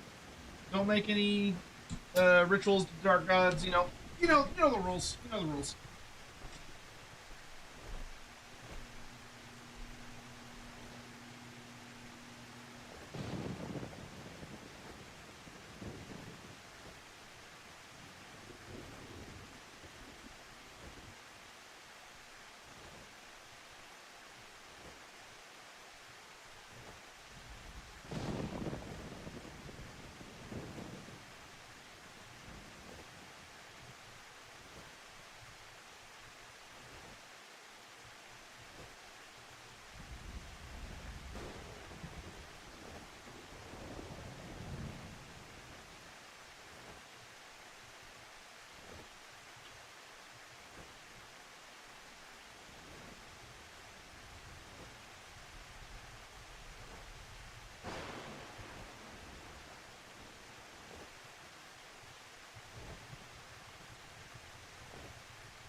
I return! Man, it's hot up here.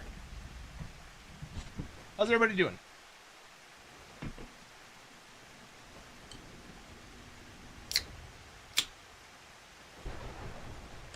thunderstorm.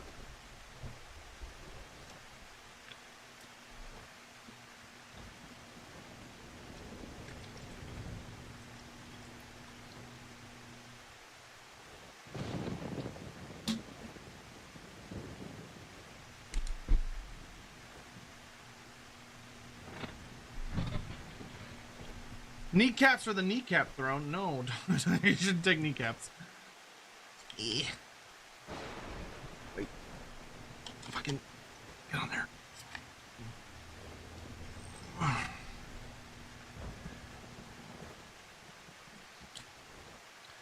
We made nachos today with some slow cooked meat. It's delicious.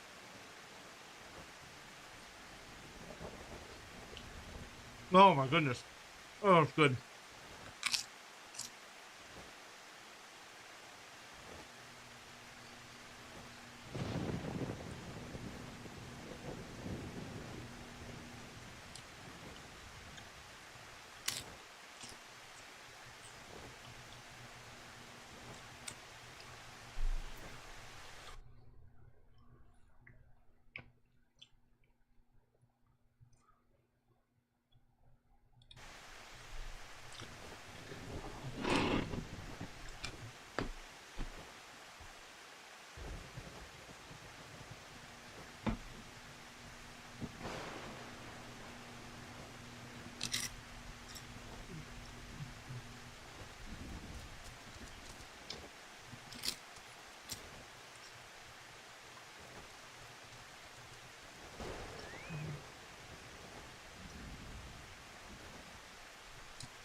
They made another difficulty for Helldivers. I can believe it.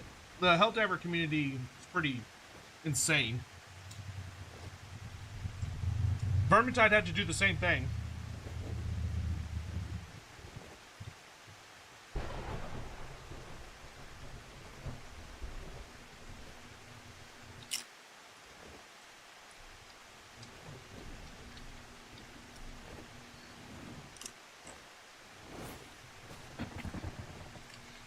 Didn't Helldivers have another, like, big controversial patch?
People are just letting the AI win to protest? That's hilarious.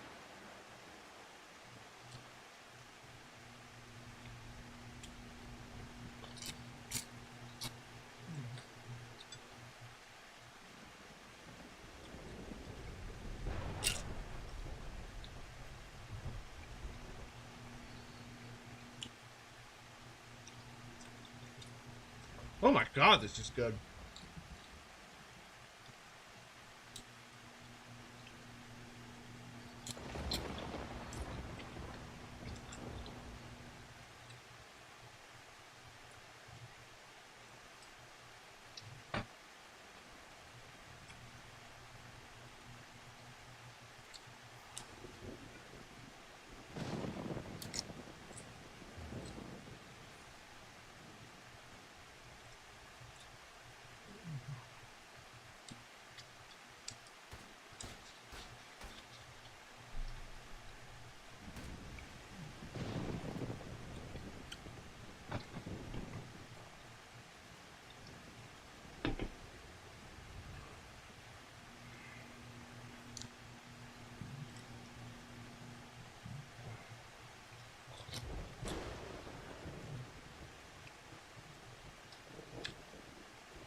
Marathi should get the seduction mechanic in battle in a campaign. I don't think they'd let. I don't think they're gonna go for that. I think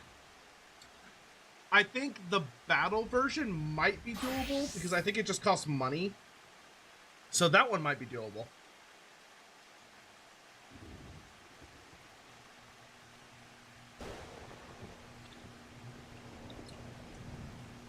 But the campaign version, there's no way they'd go for that.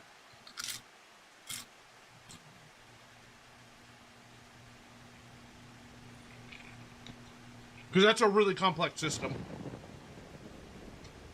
And can Dark Elves even vassalize?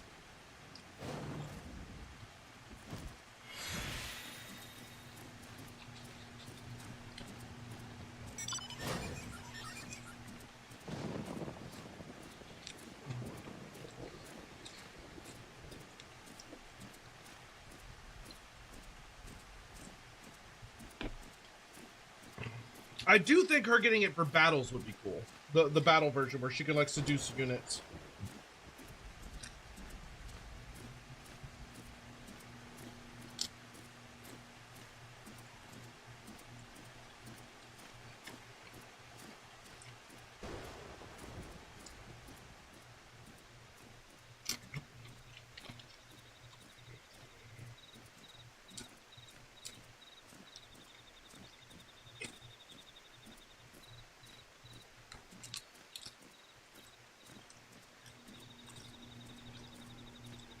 Kakura, the fact that you're riding that guy's head is crazy.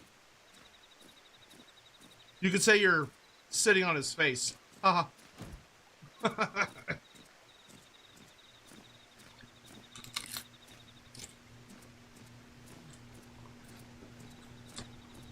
What would his dead wife think?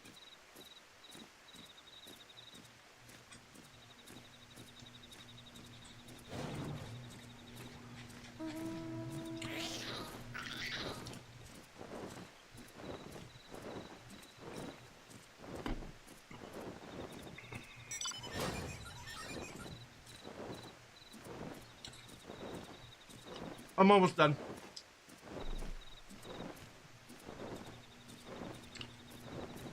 I killed her. No, I didn't kill her. I didn't kill her. She fell off. She literally fell to her death. It was an accident. I didn't do anything.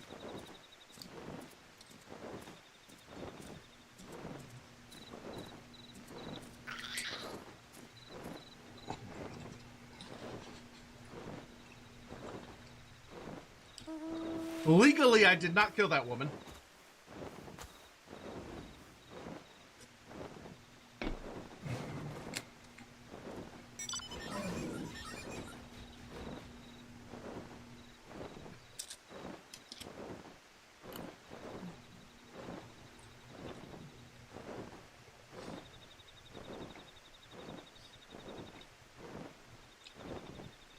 Go back and review the footage.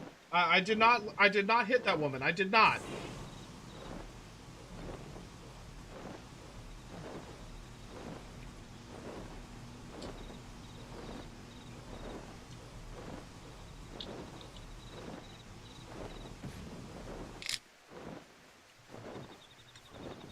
I like your mecha turtle.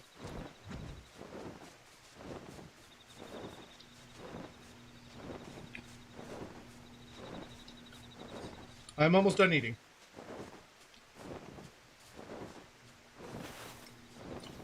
My God, this is good.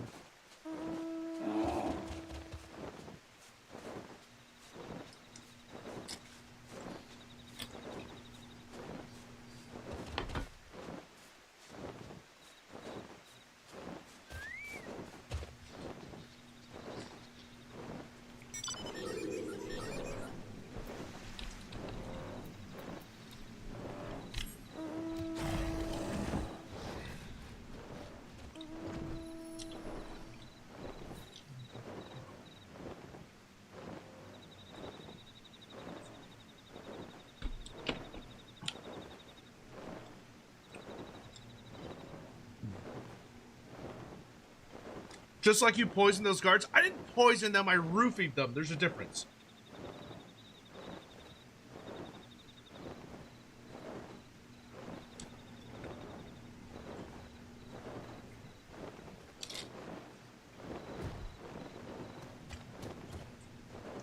One of those gives you a little nap. The other one gives you the long nap, okay?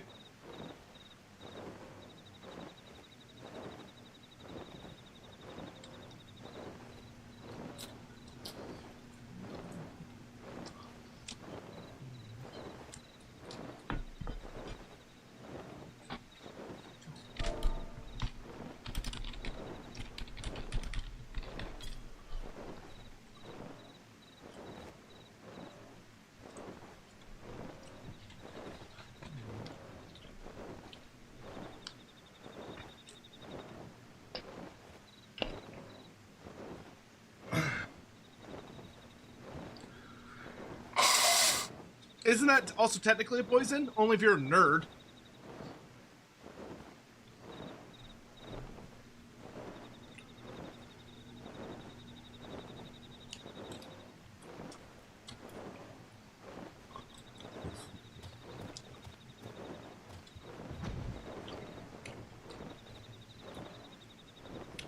Plus, they were a private guard hired by a rich asshole. I don't feel bad.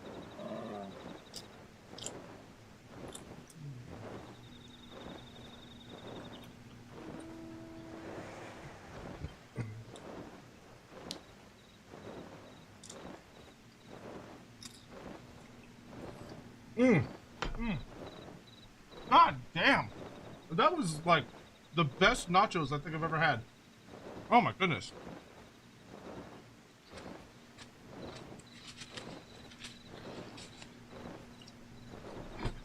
Here, Sadie, you want the leftovers? There you go.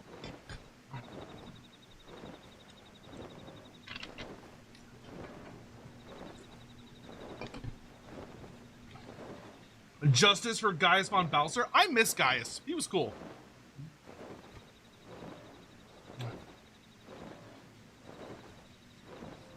Ah, delicious. I'm actually gonna text my family to let whoever know made that it was like perfect.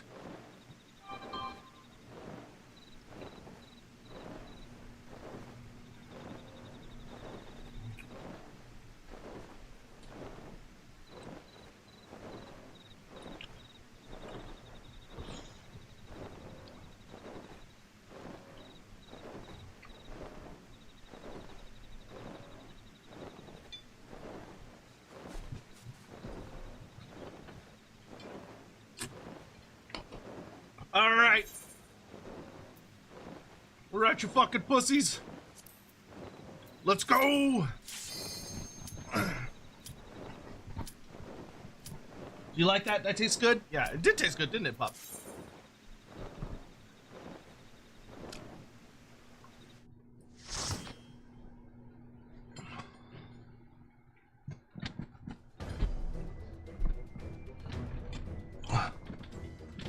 The sunken temple returns.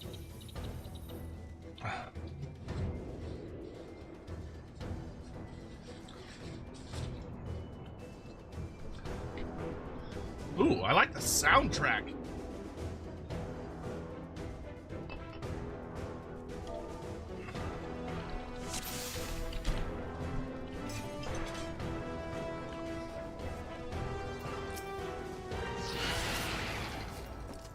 Oh, these knights are kind of fucked up looking.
The damaged adjudicator.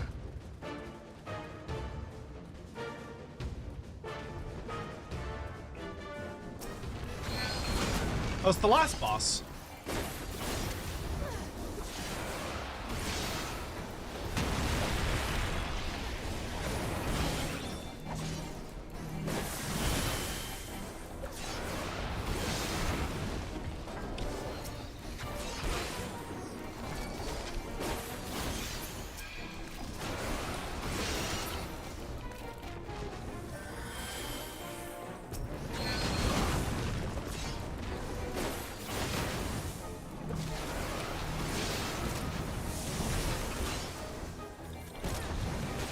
Ooh.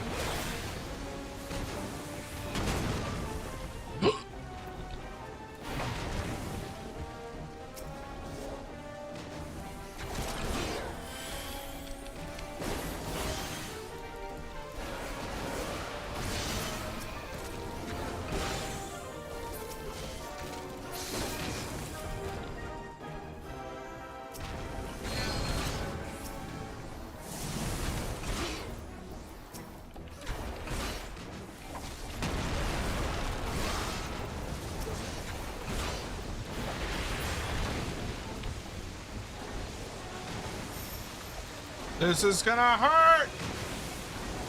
Oh no, oh, nope, it didn't hurt, I just died. Do I think we'll get Total War Warhammer news this week? Yes. Yes, I do. Either this week or next week.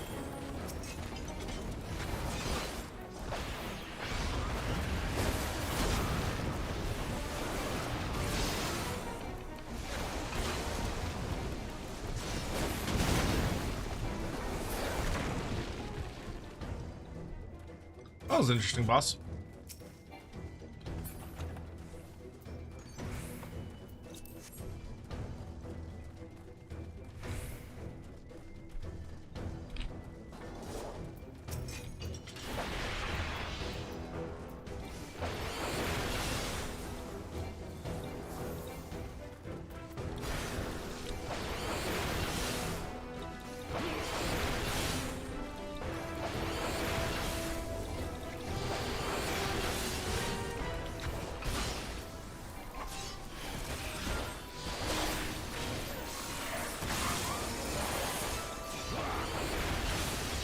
Yeah, I'm pretty sure 5.2 should be coming out sometime soonish.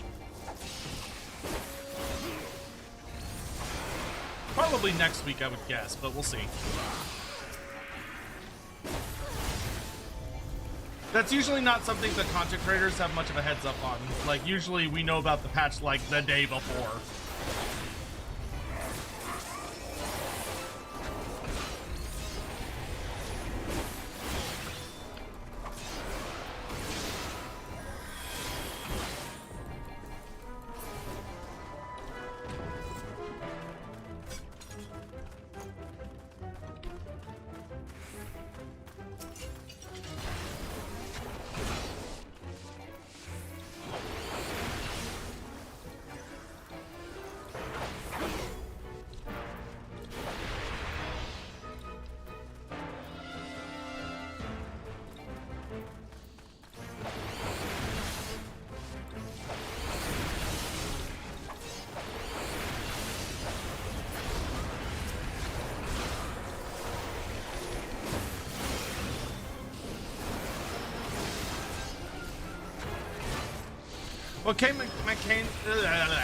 What campaign mechanics do you think Thankful will have? That's an interesting question. I mean, Thankful, the thing with Thankful is you want a mix of things that represent him and like his various books and novels, but also something that represents the Greyseer clan.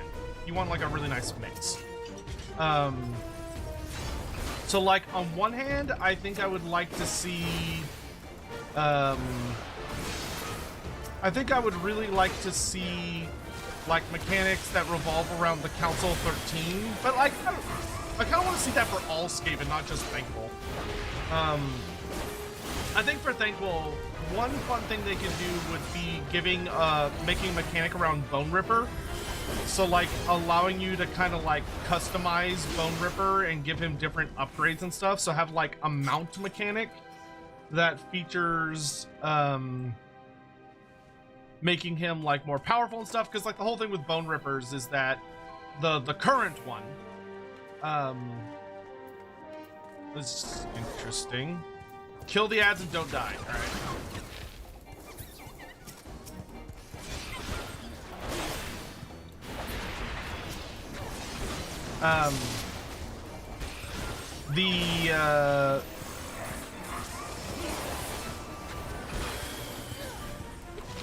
Oh jeez.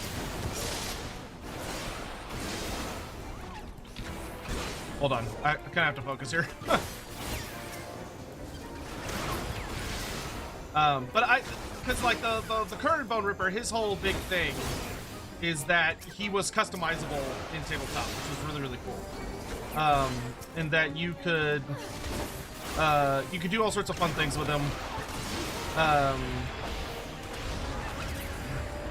To like give him different fun little gimmicks and upgrades, and like you could choose like what weapons he had and like how he's improved by the various other Skaven clans. So like, oh, how does he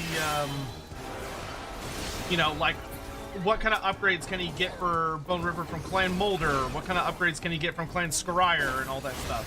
So I think having Bone Ripper have his own mechanic would be really fun and interesting. Because that would be, I think, the first time in the game we would have like a mount that's customizable. That could be really fun. Now, I don't know what, you know, to what level they could make him customizable, but it would be, I think, interesting to see and play around with.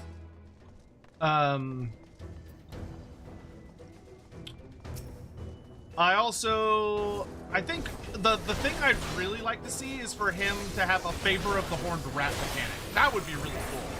So like, you get to interact with the Grayseer clan, and you have like a thing that shows you like the Grayseer clan and like where everyone in it is positioned.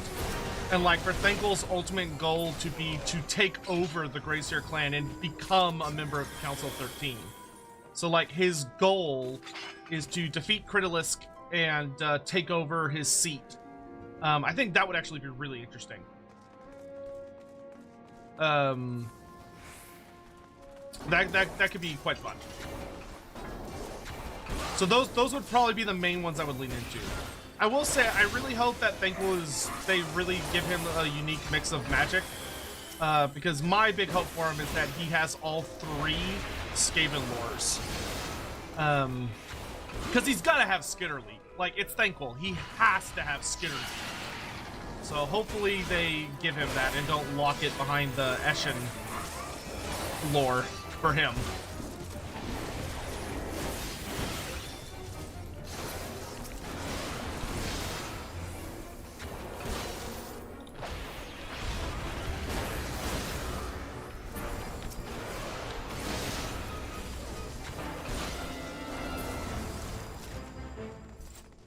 The Rosarium of Lalafuto the First.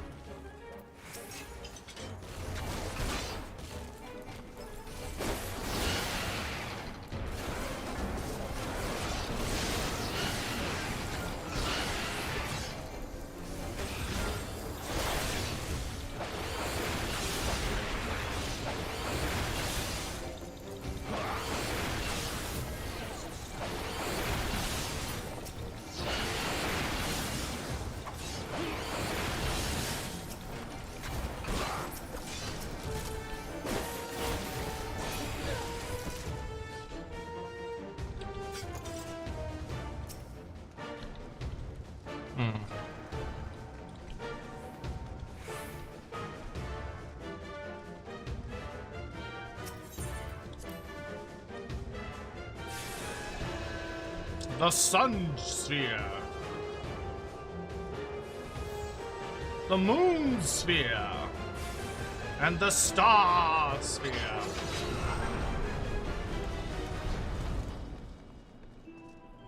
Vice Regent to the Warden.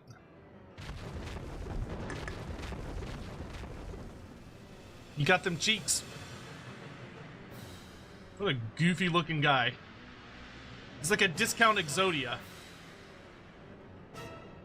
With 3 heads.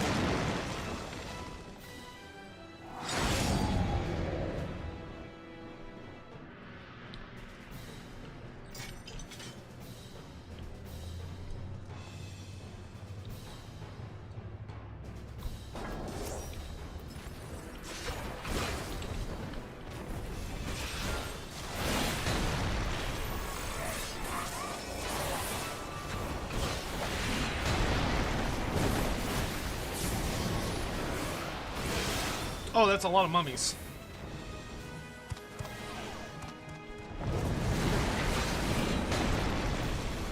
Okay, so you just avoid them.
Down he goes!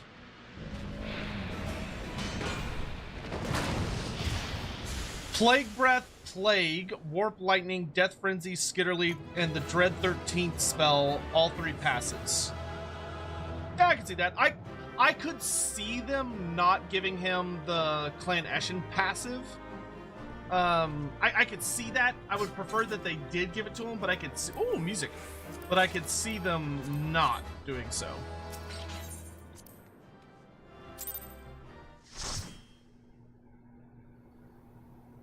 Yeah, I think that's a pretty decent list of spells. You're the one that caused all that commotion, aren't you? 12 sakes, walk softly!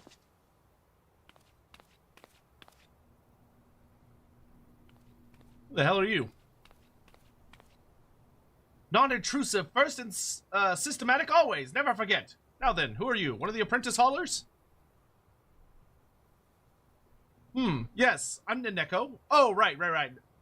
I remember who this is now, but why would anyone be looking for me? What? Ancient traps have been triggered? I had no idea. I alone ventured into the deepest sections of the temple, for the work there requires the most delicate of touches. I was completely oblivious to the commotion until you came. What of the members of my expedition? Please tell me they are safe. Yeah, no, they all died, man. Scarcely any survivors. Gods be good. I had known that we were come to a dangerous place with all those lives. But this is neither the time nor place for mourning. Let us quit this place. I have a duty to notify our backers of this incident. Meanwhile, I might ask you to go and tell Popo and Ceci that I'm fine.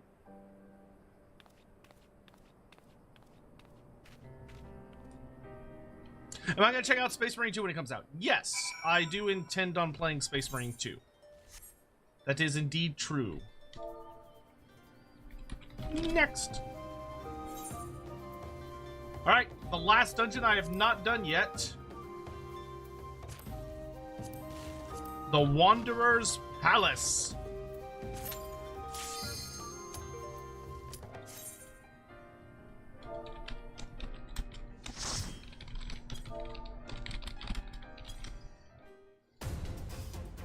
Ooh.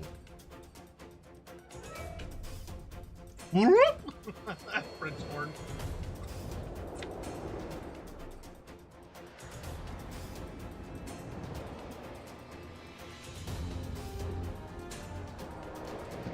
The silver scales, huh?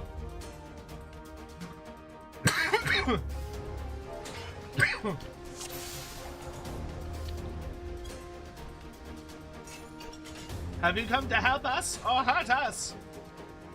Here to help, little dude.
It's a flying fish.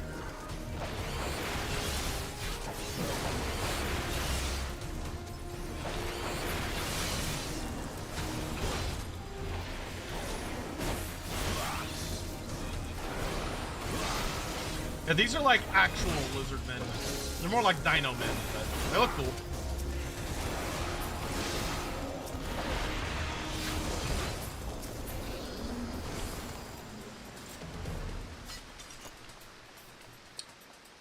Defeat Rumorius Kohilja.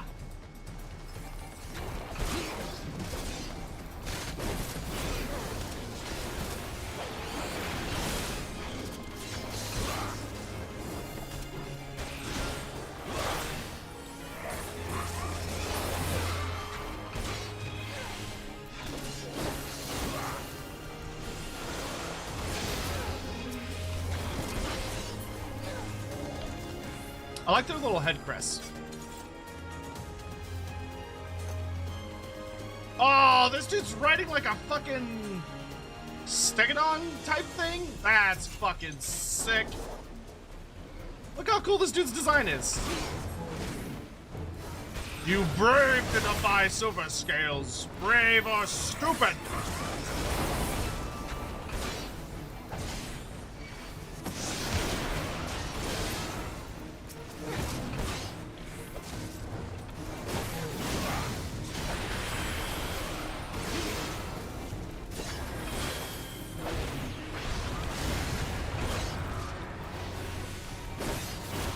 His mount is a wire bee. It's an expensive mount. I bet it is. It looks fucking sick.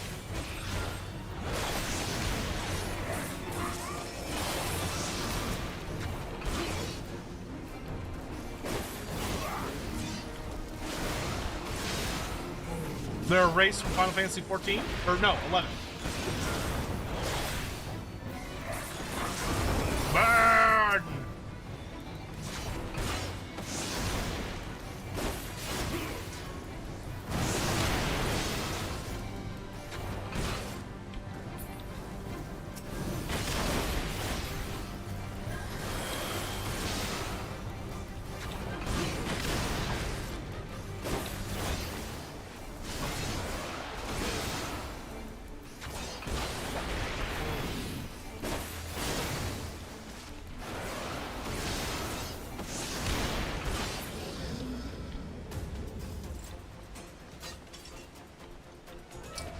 Neat.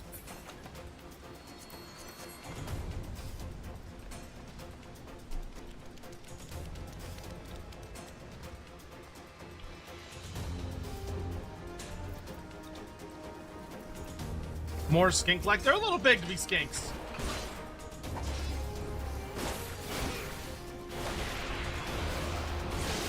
Are we supposed to break this thing?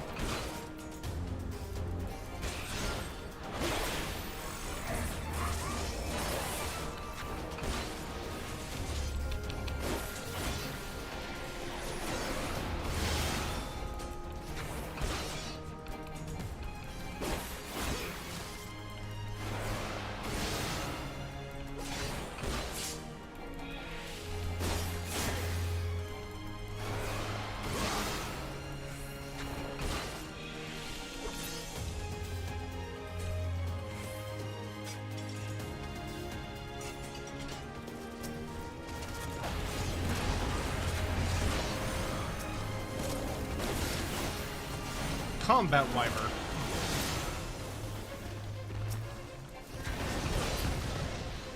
Just ignore them? Okay.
Defeat Slithy Zuluja.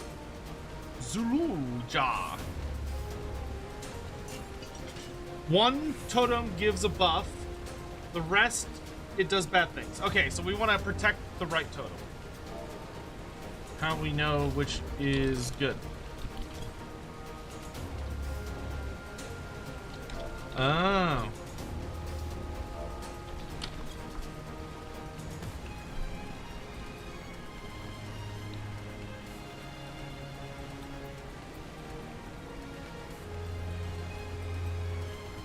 So we just gotta figure out which totem is the safe one. Once you know the color, we deny his buff and we get the buff. Okay. Honor to you who slay Kojil Jar.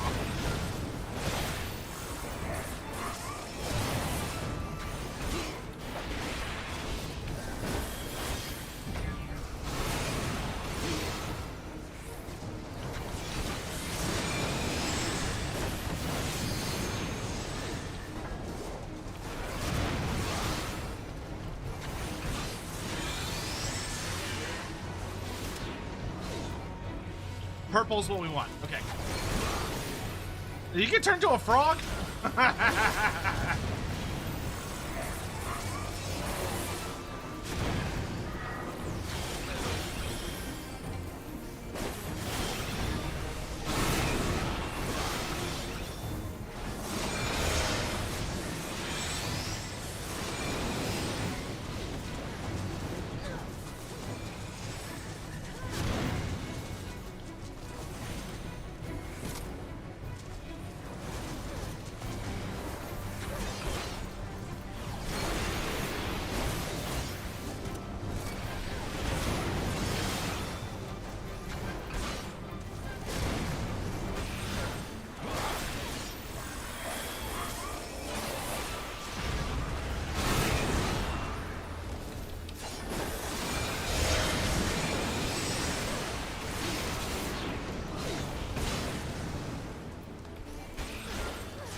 Honor to you who slay me. Oh, he's pretty chill about being killed, gotta say. Oh, that's a cool looking helmet.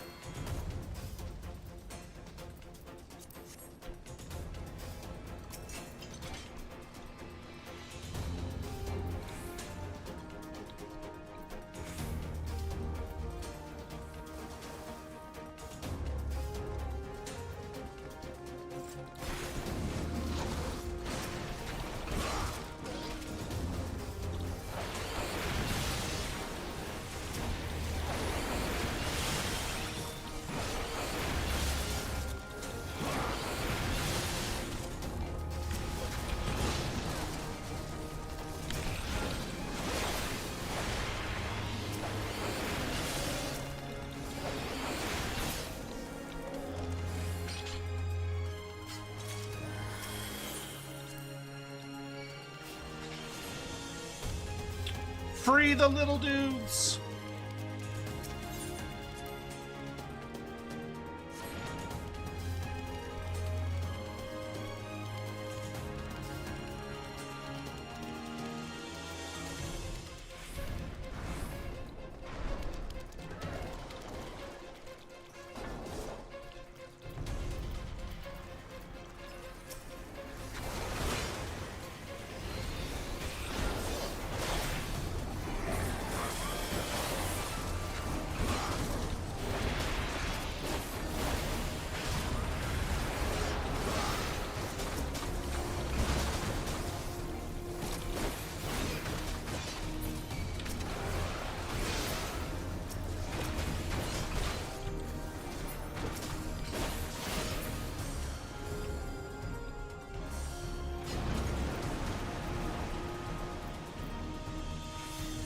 Wyvern fodder.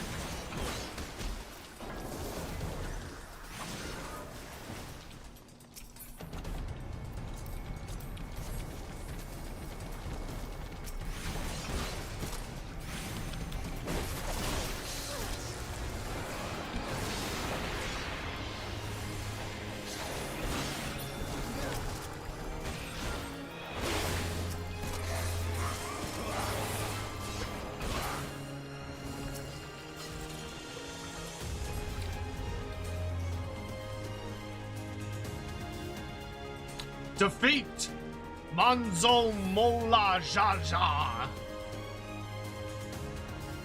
Makshum. No, Manshum.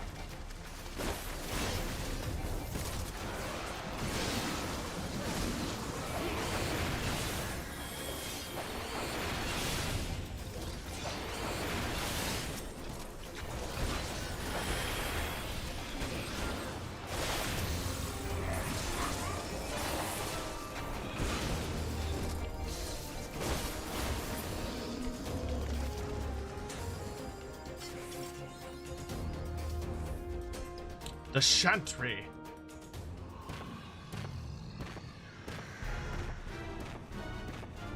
Cool head crest, bro. Oh, there's two of them. Oh, he's got two heads. He's got like a regular skink head and a chameleon skink head.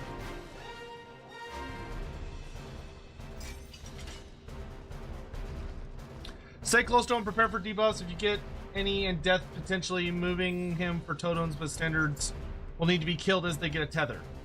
Okay. Stay close to him, kill standards. Cool.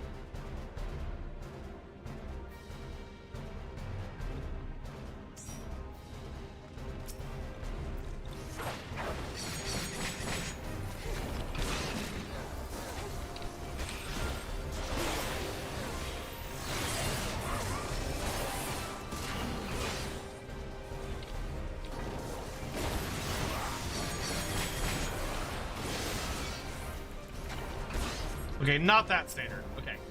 Just the one that tethers him.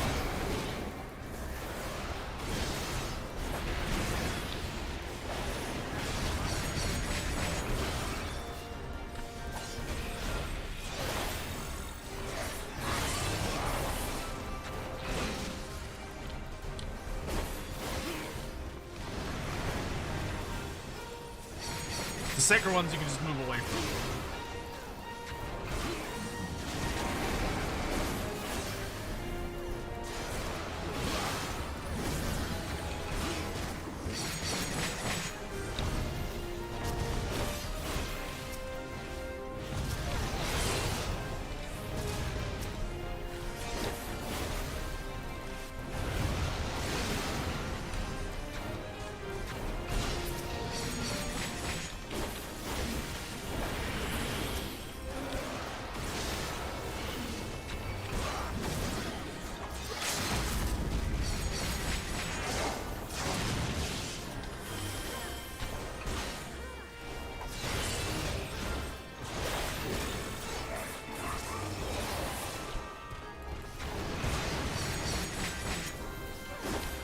Okay, that one needs to die. All right.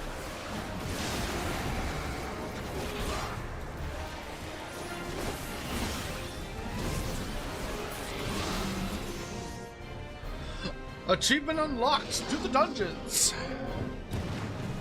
Down he goes. Oh, he didn't poof. What the heck?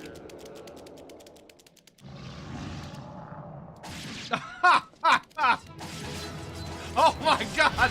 Oh jeez. Oh my. Oh fuck. Oh Jesus. Oh my god. Oh my god. They fucking murdered him.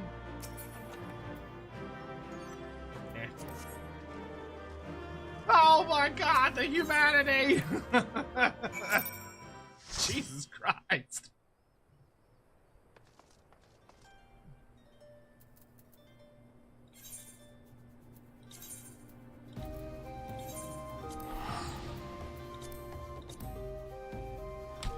Oh wait, I still need to talk to some people apparently to unlock a couple.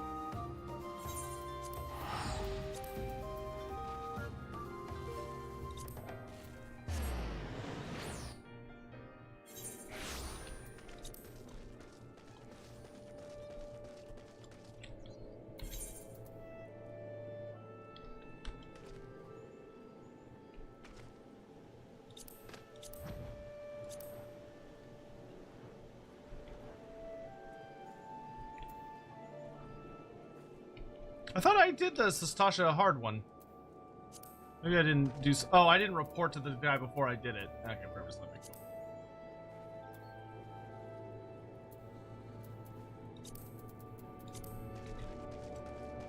It's fine. I'll just do it again at some point. Yes, I'm Addiston. One ever listening to the Shroud. Pray tell, why have you sought me out? You come at Lurian's urging. Good heavens, the elementals smile upon me, sending one of the brave souls who smote the cultists within Amdapor Keep. Well met, my friend. I am here at Alrun Senna's behest to investigate the keep. You are here because of my findings. Terrible things fester within those ruins, and someone must destroy them. Yes, even though the lambs of Dalamud and their dealing with the void scent plague us no longer, the fell presence hanging over the place grows stronger by the day. Wood Whalers ventured into the keep to find the cause. Their reports were chilling. Someone has completed the cultist rituals and some of the most ghastly of void scent. Over them reigns a leader, peerless in might and malice. You must fell this void scent, Lord, and so dispel the foulness hanging over the ruins. Maxine guards the gates of Andapor Keep. I shall alert her to your coming. Now go, my friend. May the elementals guide you to glory.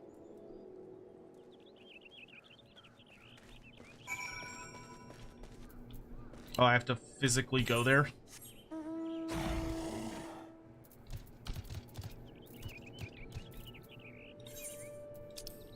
It's annoying. Oh no, it's right there.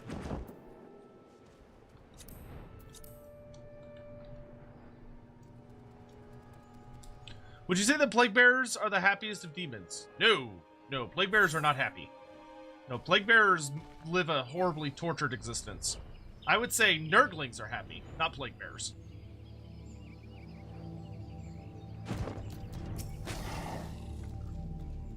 What brings you back to this tainted place, adventurer? Ah, so you are the one who has answered Brother Addiston's call into the ruins. I warn you, though, the keep has been never more perilous. The evil that dwells within is worth the forest life, turning woodland animals to brutish beasts. The place is feral. Our only hope is to slay the void scent at the heart of the castle. Would you not? Well, I pray that the elementals guide your way through the keep, adventurer.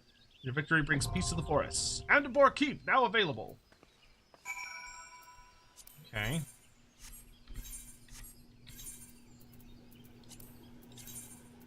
Let me go talk to this asshole real quick. Even though I did the dungeon, it's stupid that it even lets you do the dungeon if it's not gonna give you credit.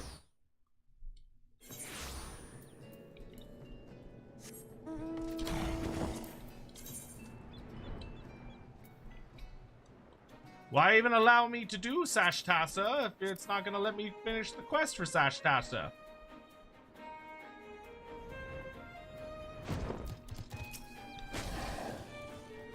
Ah, you are returned. Tell me, were you able to identify our intruders? Men who look like jellyfish, and you say they were Captain Madison and his crew? This is decidedly odd, but I know better than to doubt you. I will have the bodies retrieved for study, that we might be better prepared to face such enemies in the future. Your work here, oh, never mind, it did count. Your work here is done, friend. Pray make your way to Ailport. Commodore Raynor awaits news there. We'll doubtless be glad of a first-hand account. Next up,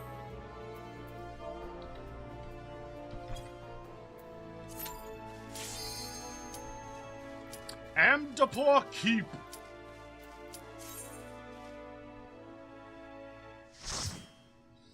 I've almost done every dungeon for A Realm Reborn on hard. I think there's one more after this one. Oh, I really like these goats. Those look fucking cool.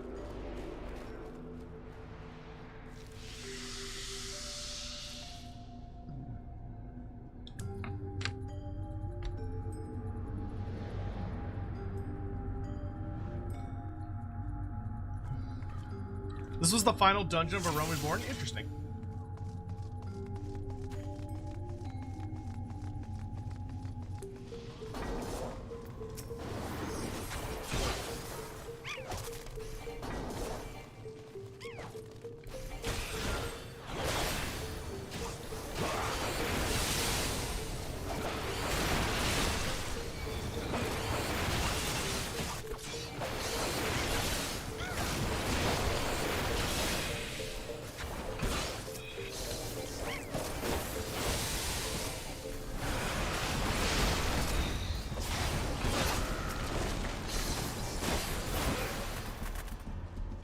I don't like the bug summons.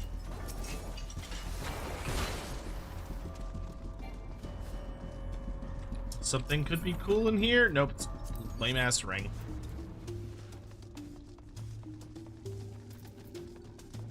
Oh, I don't like the giant tentacles. Those aren't nice. Oh my god! All right.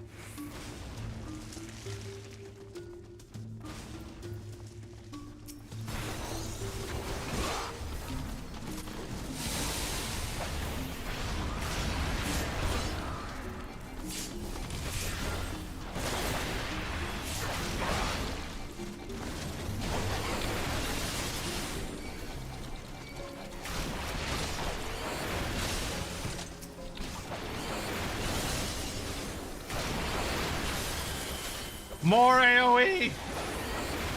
Dear God, more AoE!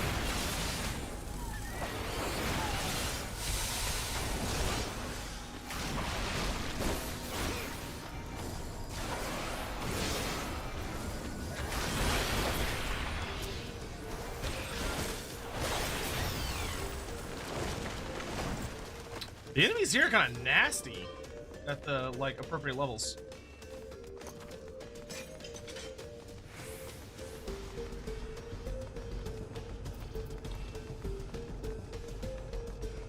Oh, this dude looks cool. The Headless Horseman. Hide behind statue with beam. Cool.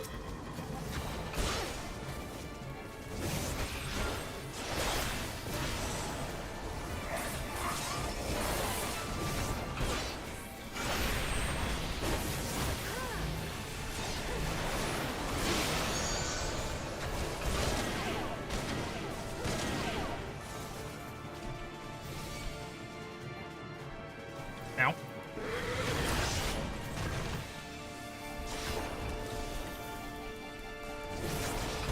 Man, that lightning attack was not fucking around.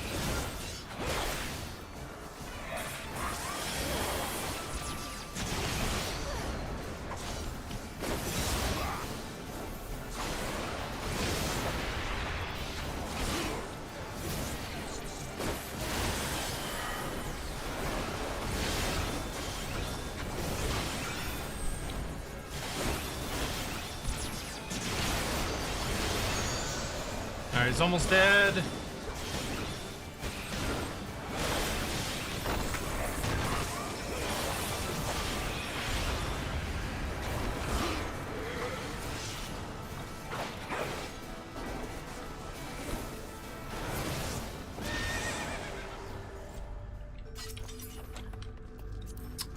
More Garbo.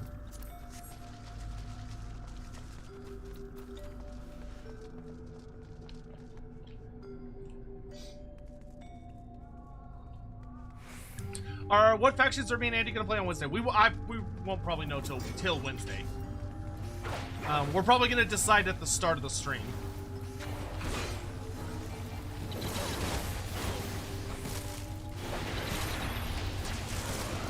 We might decide tomorrow.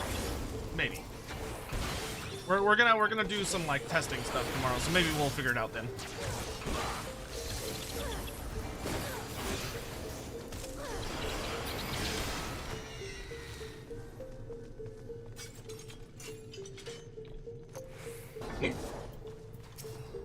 Lord stool. That's what I call it when I take a shit.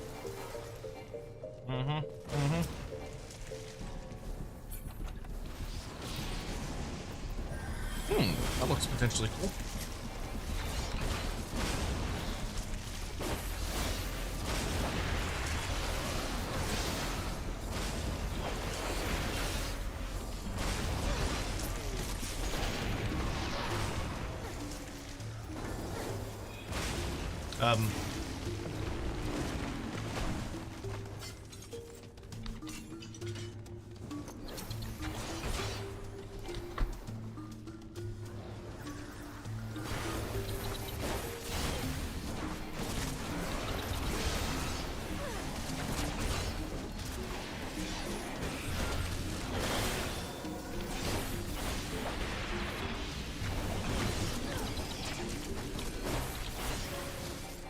Do you think Greasus could have beaten Grimgor if he stood up to the fight?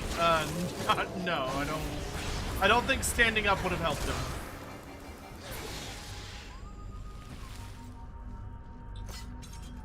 I fear that was just not a fight he was going to win. With the way the end times was designed.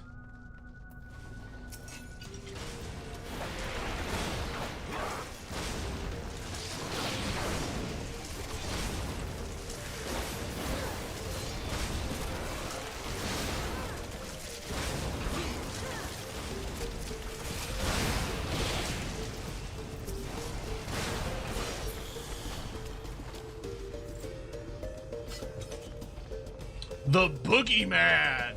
That's cool.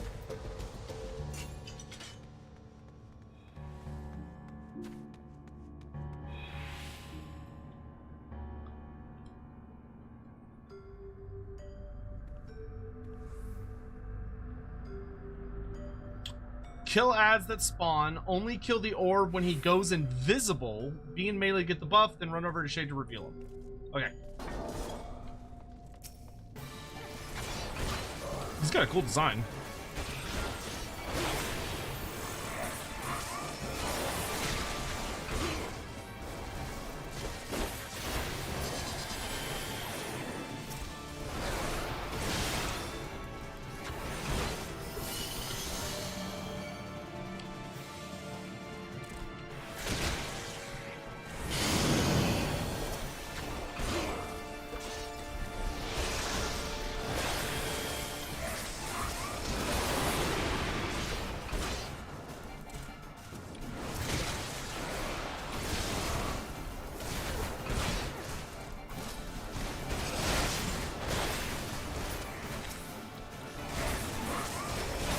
Oh, there's... Oh.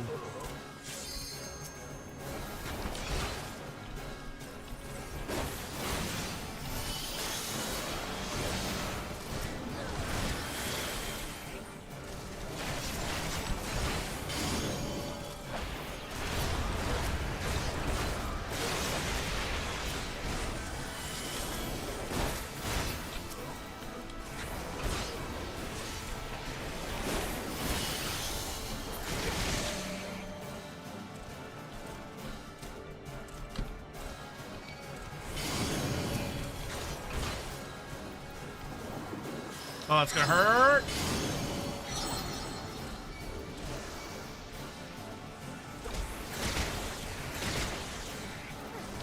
Oh my god, he's making me... Kara, get away from me!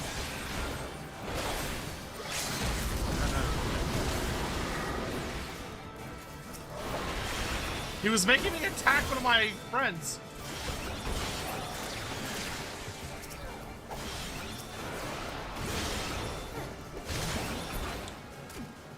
Ooh, this dude's nasty.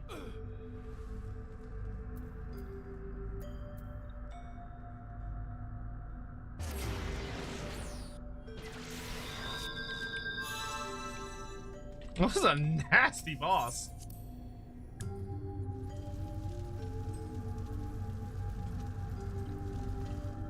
I didn't get to loot the chest. Whatever. Fine. Are we supposed to be here?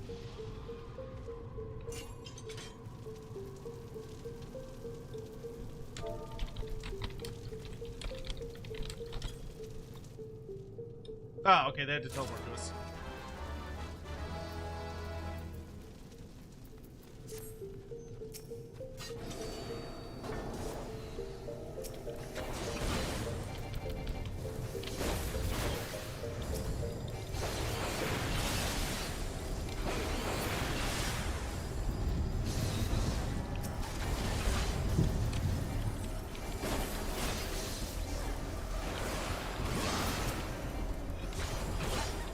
This isn't the kind of stuck-in wall that is cool!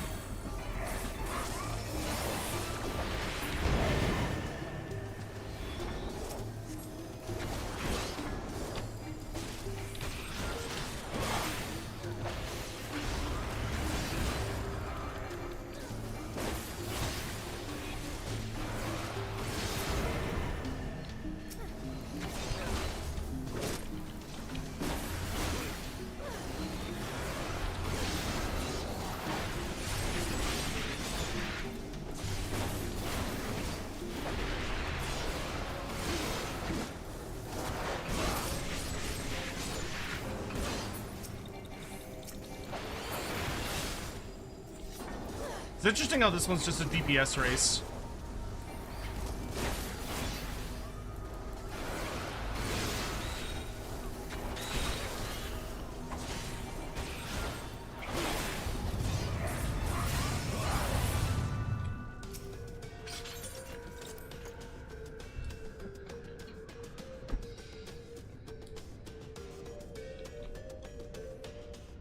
Yep, here it comes.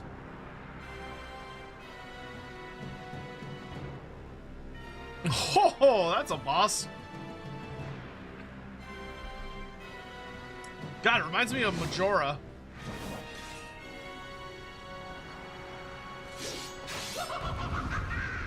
It reminds me a lot of Majora.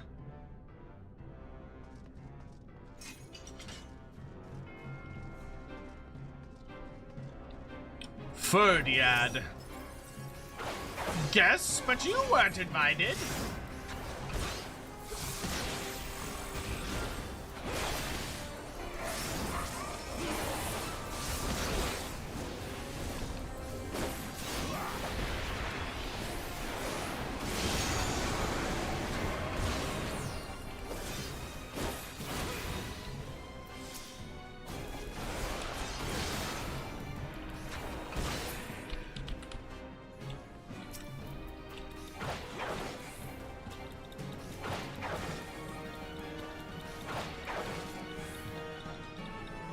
Good lord, that ability takes like 1,000 years.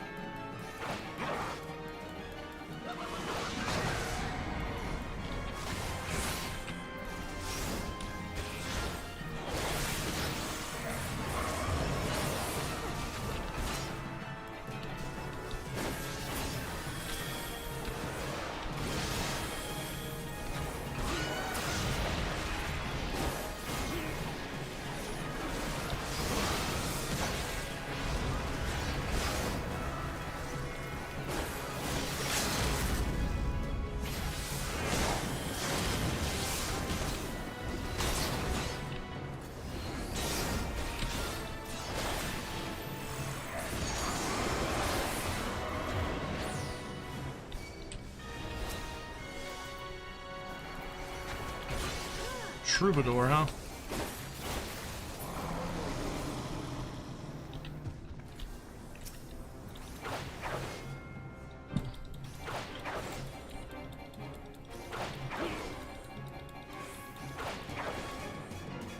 No, he's just immune to damage. That's dumb.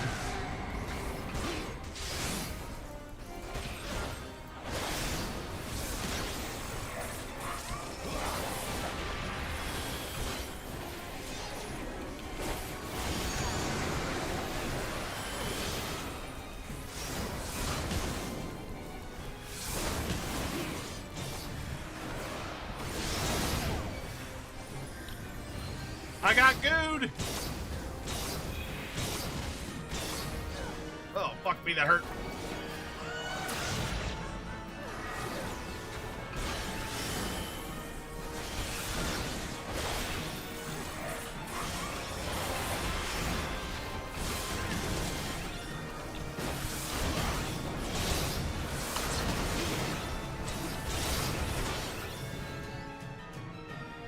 Down he goes!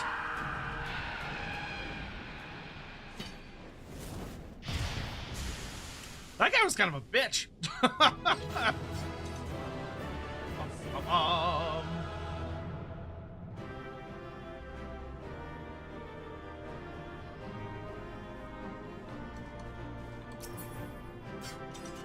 Castrated, have a good night. Thanks so much for coming by.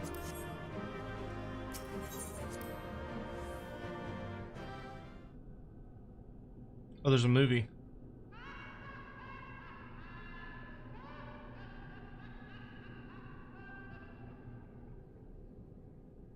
I guess he's not gone forever.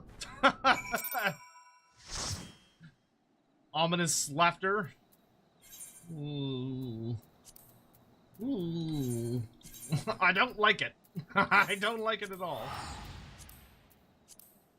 Actually, hold up. I should probably go check what this one is, because maybe this one will unlock the last dungeon I'm missing.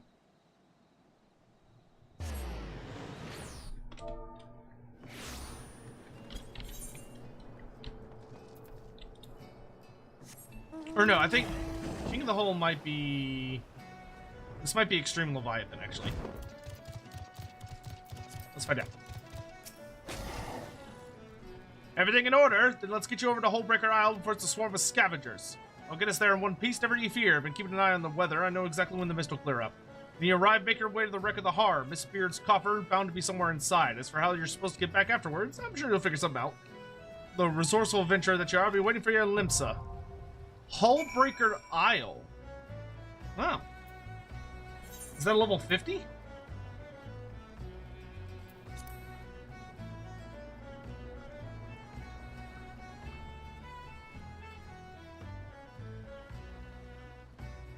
It is a level 50.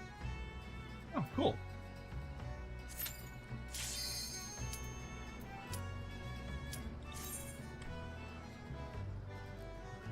It's up there with the hard dungeons. That one guy, no. Hey, thanks so much for the super chat. I just did the most Skaven move imaginable. I let Morgor join my siege, let him take the front of the fire, and then when his Ungors were blobbed up, nuked them, and swept them with limited resistance. It's the way to do it. It's the way to do it. Use the Beastmen and then nuke what's left.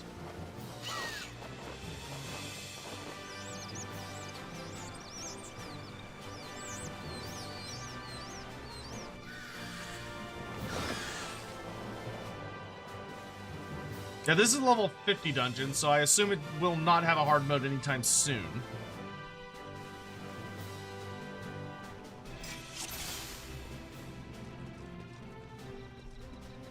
Pretty jungle island. Defeat the Sifakas. What the hell? Oh, there's traps.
Come on, die, you little bastard.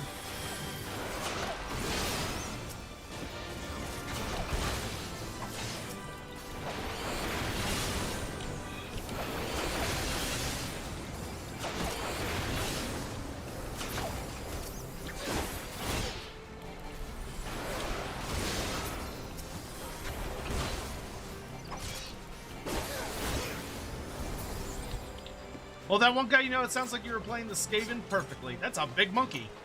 Oh, it's the Sasquatch? The hell's Sasquatch doing in a Final Fantasy game?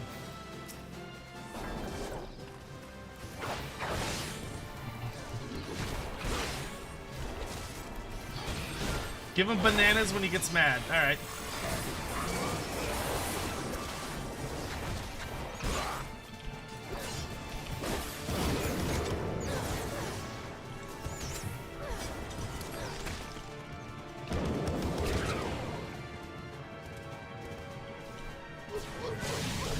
That is fucking hilarious.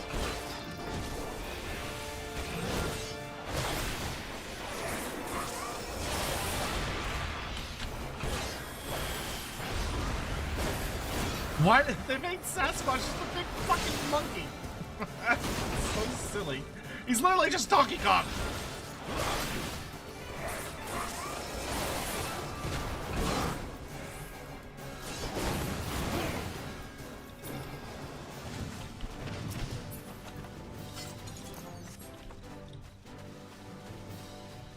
Find 3 stone tablets.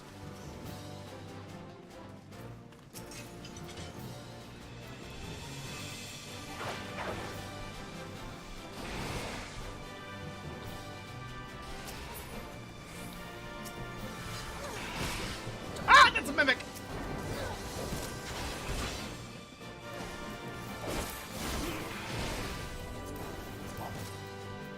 There's some actually cool looking boots. Oh, I shouldn't have done that.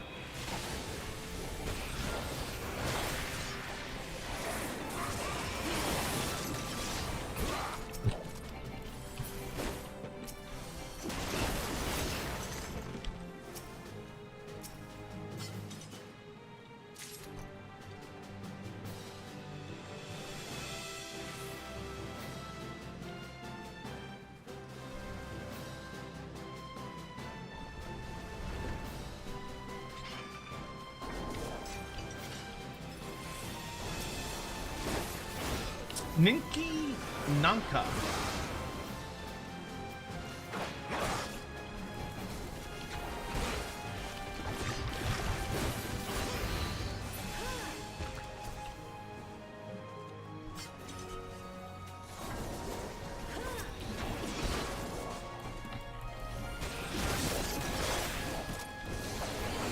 Oh, the little babies have them back hatched. Gross.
Swarm.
kind of a interesting boss.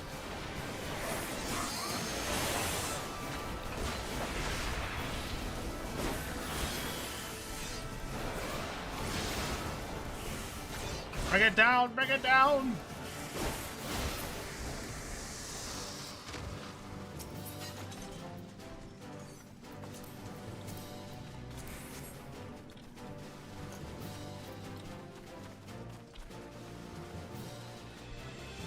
Navigate the geysers. I feel like that would have just snapped all of our legs. But, alright. Well, sure, why not?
Alright, what's defending this here treasure?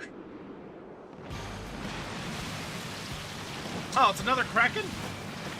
Well, that's not very original.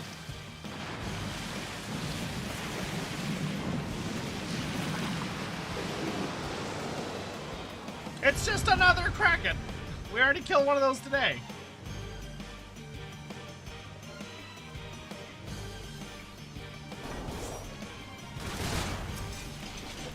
I mean, he is bigger, I'll give him that, but that's lame.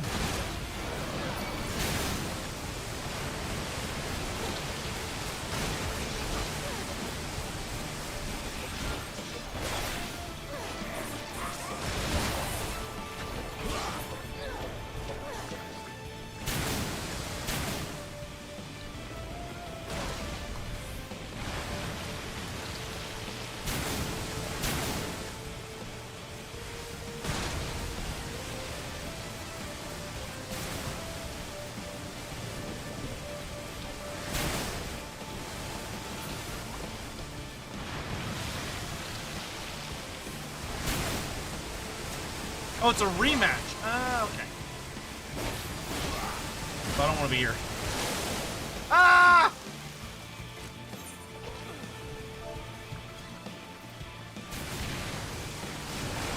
I figured that out a little too late.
Oh, interesting. We just cut all his arms off.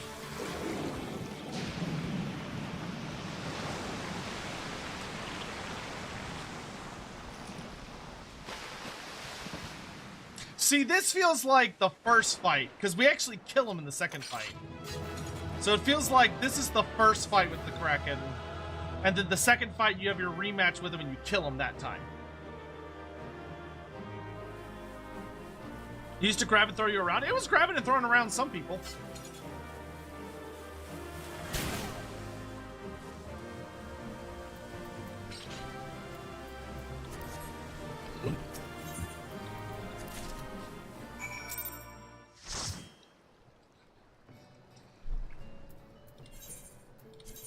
Okay, I'm curious if he's gonna have, like, oh, here's another mission for you.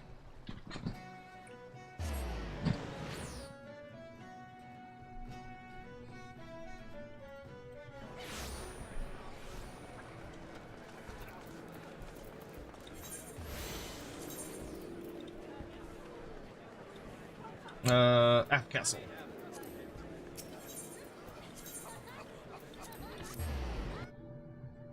I believe that's all the dungeons. Nice.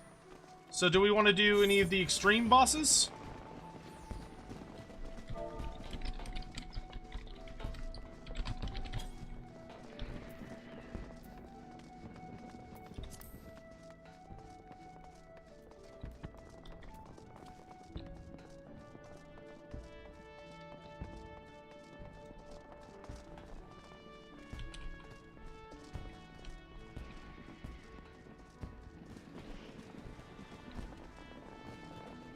Only if we unsync? Unsync for sure.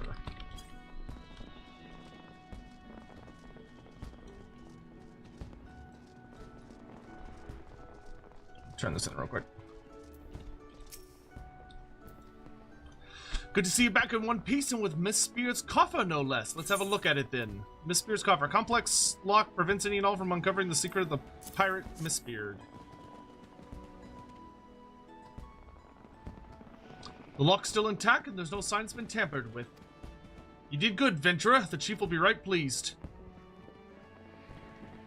And indeed he is. I knew you wouldn't disappoint me, my friend. You have my gratitude. Now, you're curious as to the contents, I do not doubt. Having risked life and limb to retrieve the coffer, you've more than earned the right to that knowledge. The coffer holds the secret to Miss Beard's identity. Menacing, is it not? This mask, my friend, has been worn by all the individuals who have borne the name Mistbeard. Aye, Mistbeard was not one man, but many. For generations, both name and mask have been inherited by those deemed worthy, and so the legend continued. But now that legend will come to an end. The last Mistbeard has found a new purpose in life. One woman in her dream of a brighter future for Limsa Lominsa. As you know, ours is a nation founded by pirates, as in a Lominsan's blood desire to be his own master, to project authority and take what he wants. Some among us believe that piracy is a time-honored tradition, but so long as we cling to this tradition, we shall never know lasting prosperity. These were the woman's words, and Miss Beard saw wisdom in them. He swore to do all in his power to make her dream reality. In the future, she envisioned, there is no place for pirate kings but in the tales of fishwives, and so Miss Beard has chosen to consign himself and his predecessors to the pages of history. Cool, so he was Miss Beard. This mask symbolizes an obsolete way of life, yet is not without power. Should it fall into the wrong hands, another Mistbeard will rise. Hot-blooded Lominsans will gather to his dread banner, and piracy will continue. The mask will never see the light of day again. On this, the pirate king Mistbeard draws his last breath. Dinston, I trust you know what to do. Aye, aye, chief. Given a bit of time, the rumors of treasure will fade, just like the mist clearing. That's cool. So just making sure that the legend is ended so no one else tries to follow it. Nice, nice, nice, nice. Alright, so unsynced. We want to do unsynced showdowns with the big bads.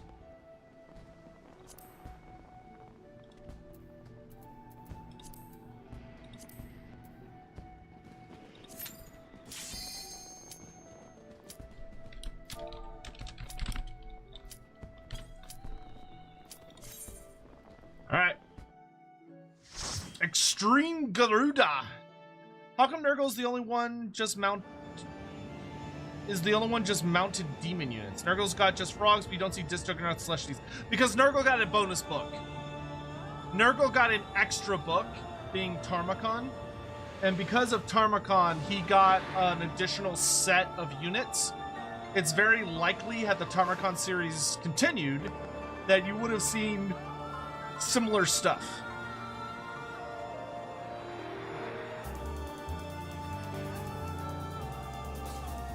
Garuda is fucking... She's a baddie, man.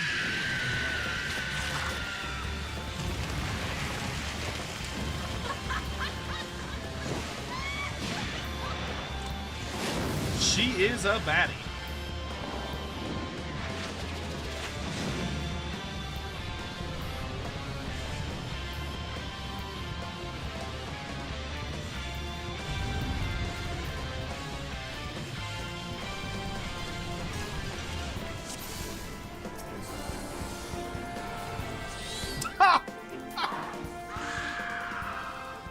Wow.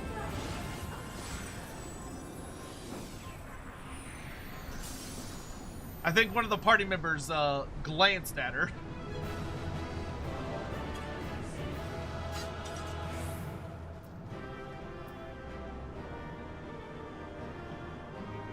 Ooh, Xanthos whistle. I want that.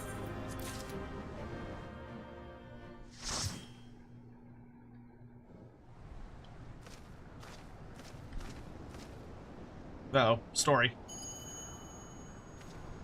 What's this?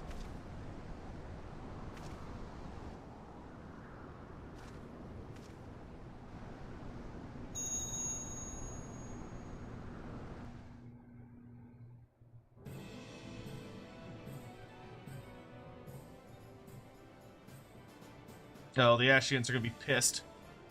Our efforts to augment Garuda's powers met with the predicted success. It is mildly unsatisfying then that the Primal was thus summarily defeated.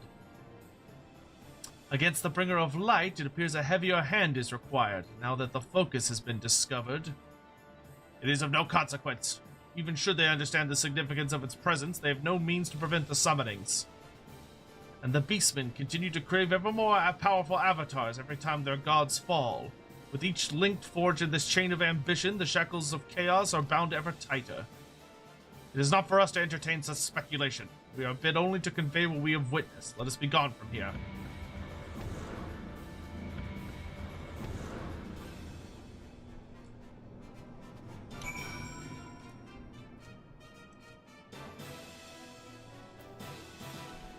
Oh, you have to wait? Oh, I didn't get it. Well, why'd everybody take so long to roll on it?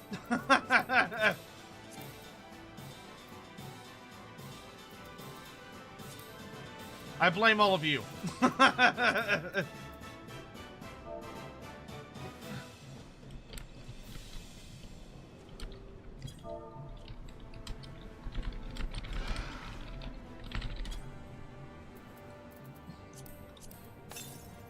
Got a new song though. We can still farm for it. True, but let's do the others. Can we do Odin normally?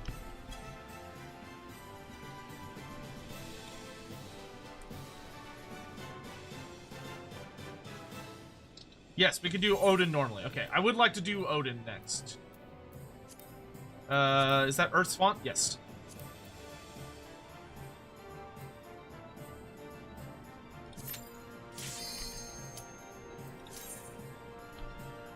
Oh, wait!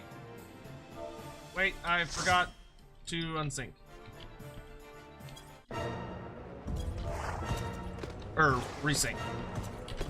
Ah, fuck it. We'll just kill him twice.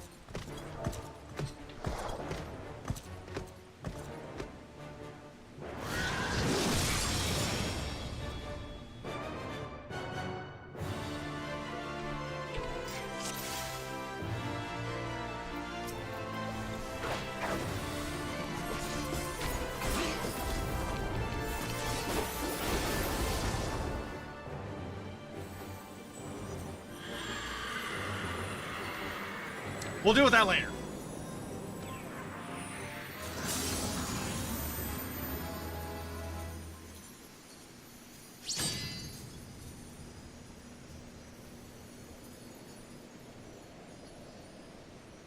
Does Odin have an extreme mode that you have to unlock?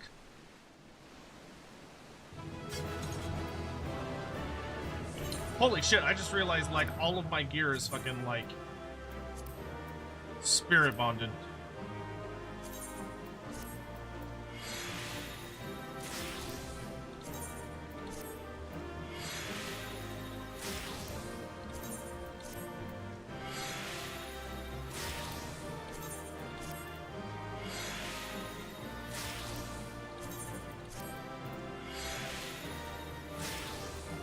Literally all of it.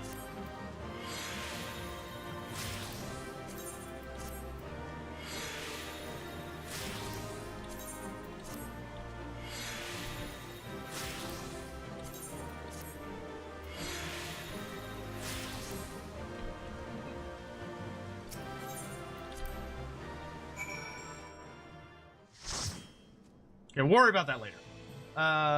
Who else do I need to kill? That's extreme.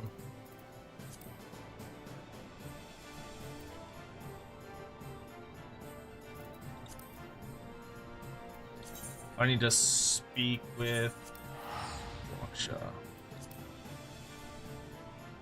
Oh, he was considered extreme. Ah, okay.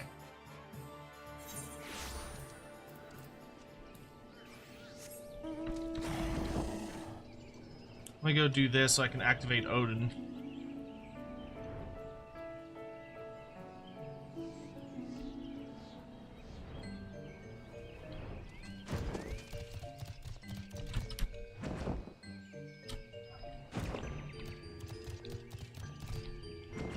God damn it. Where are you, little shit?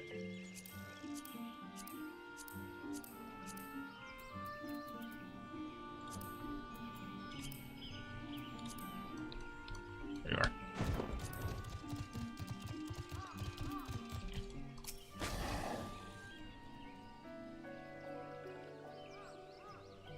Walking One is here. Has you heard of Lord Ramuh's return? Then this one does not need to explain. Walking One should wait here while this one fetches older one.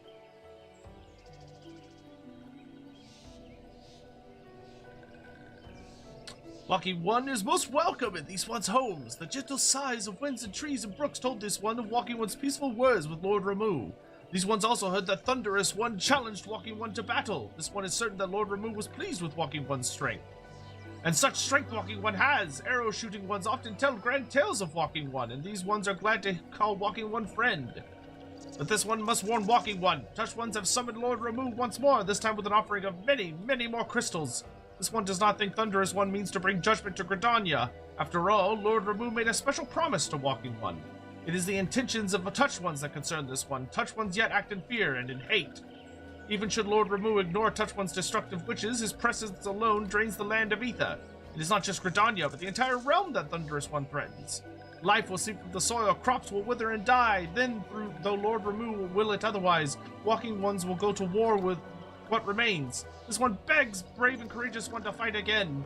Touched Ones must understand that summoning Thunderous One is futile. That Thunderous One respects the strength of Walking One. Thank you. This one knew Walking One would do the right thing. Walking One knows how to visit the striking tree. Touch the aetherite found in the domain of the Touched Ones, and Walking One will soon be face to bear with Lord Ramuh. These ones will listen to the forest voices for news of Walking One's victory.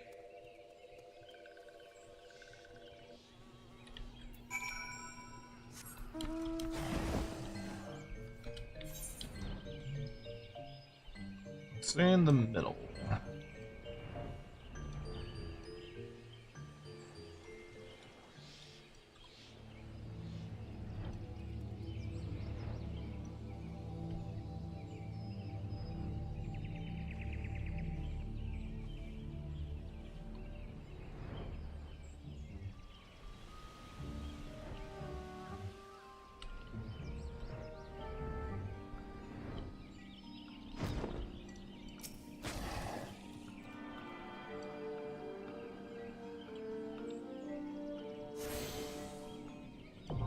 There we go.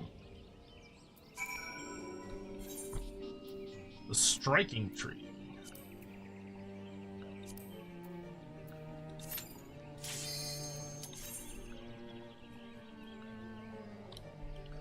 Alright, let's go punch Ramu's face in.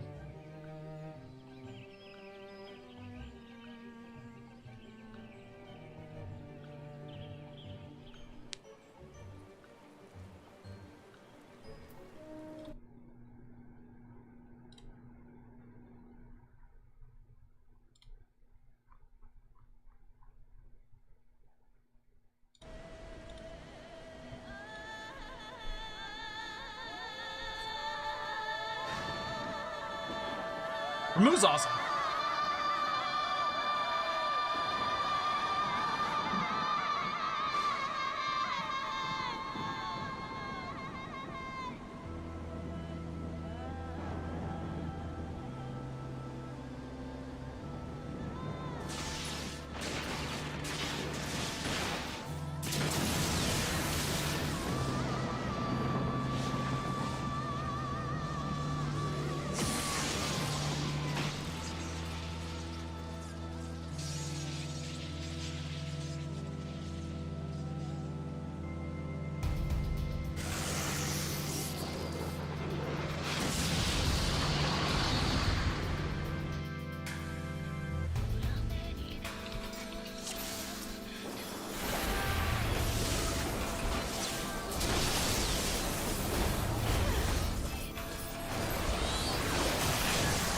Oh, he's invincible.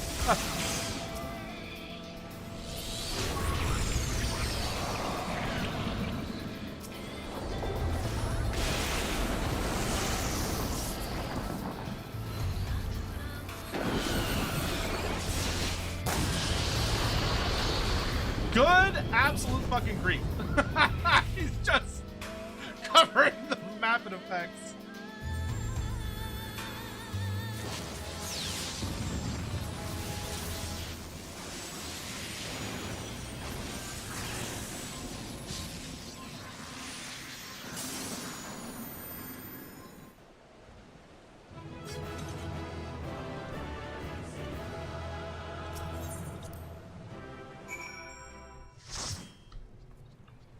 Cool. Then we can go do the Whirl Eater. Go punch Leviathan in the dick.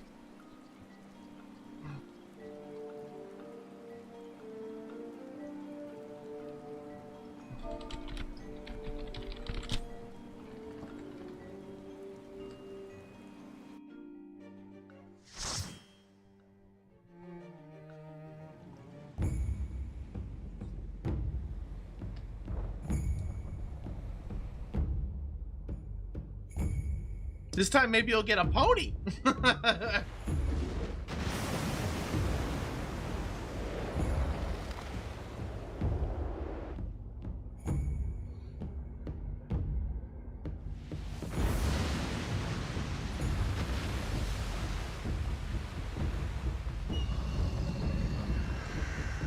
love how much bigger Leviathan is compared to all of the other primals.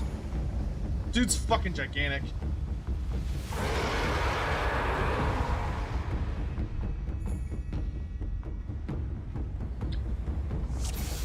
So be careful which side he spews out. Okay.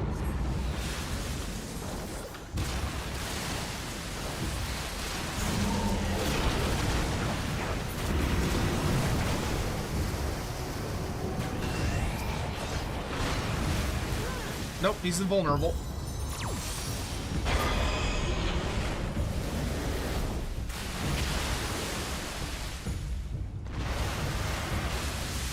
Good lord. Do we need to activate that?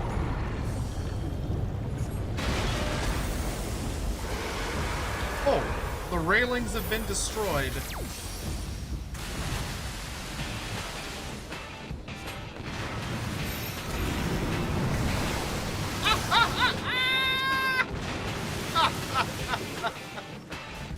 Oh, that's super funny. I see.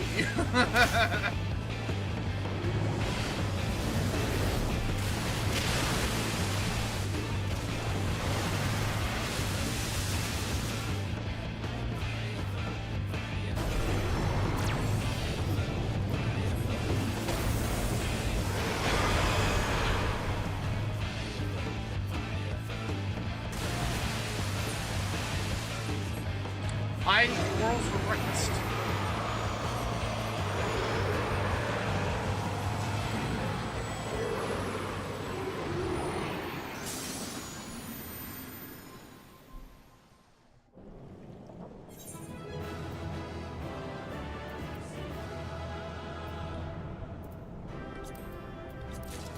Oh, hey, I got the horse.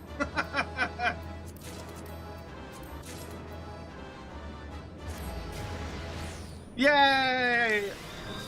I got a mount. N-bar. So I never have to do Leviathan again. Hooray!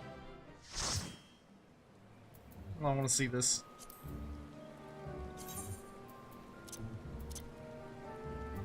Oh, N-bar.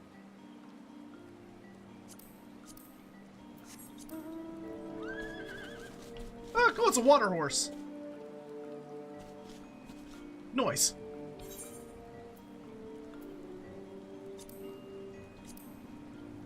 Alright. Good King Mughal. Wait, if you want weapon glows and all that, or you want tails, you have to fight Leviathan again? Oh no. Oh no.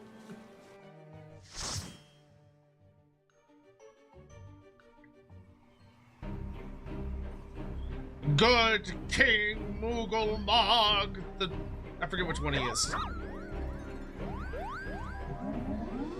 The 14th? The 10th? The 9th? The 13th?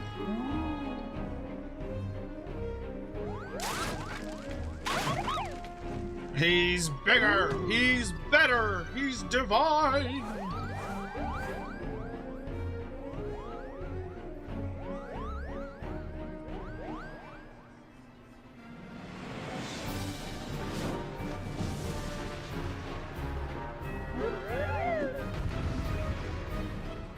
This wasn't used to be so hard, I believe it.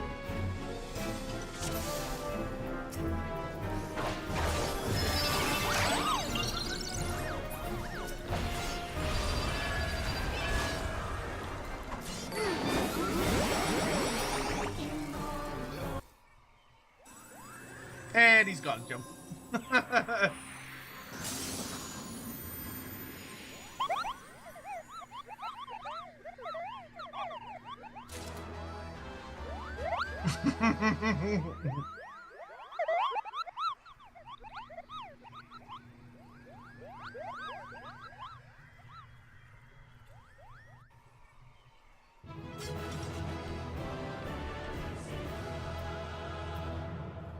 A ribbon of fencing.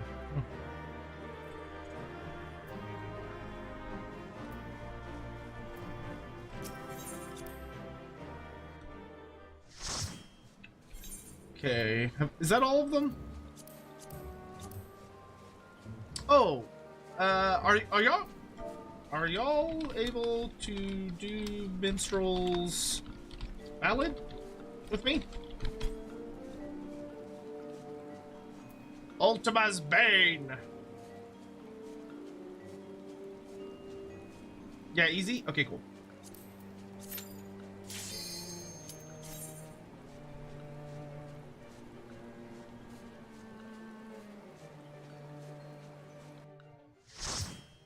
Might as well. We're just plowing through dungeons. Or everything.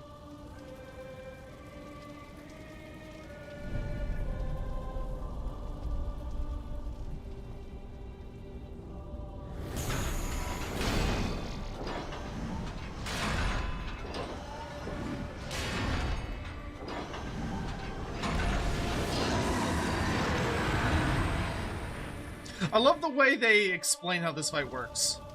Where they're like, oh yeah, it's that the dude that's talking about it is just like, oh yeah, the fight was just way harder than everybody remembers it being.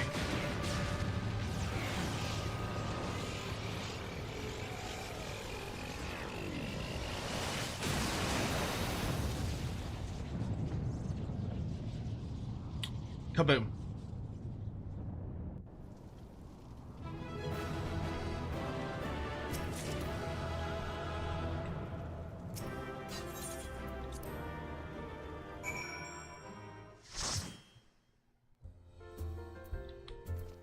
Oh, it sent me back here. That's funny. That might be my best work yet. Was it not just as you remembered, Alcarius? It was a lot harder, actually. Come now, what's the harm in a little exaggeration? I only changed a few details for dramatic effect. And even if I had not, others would have done so eventually. 'Tis the nature of every story to grow with each telling.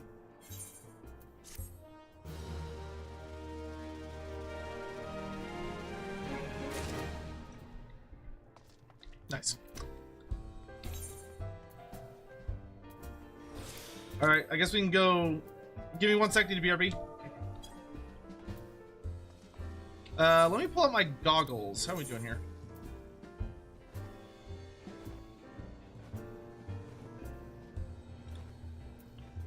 Oh, it doesn't even give you an exact number, it just says faint. That's silly.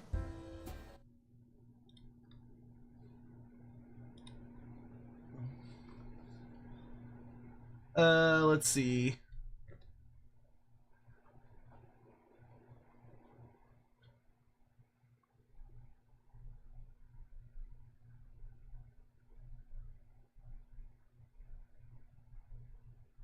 They say that the best one to do is...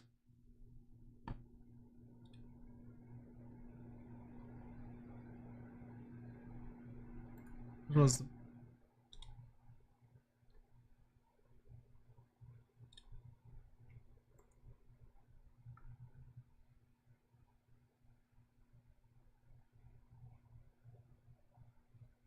It's mostly dungeons.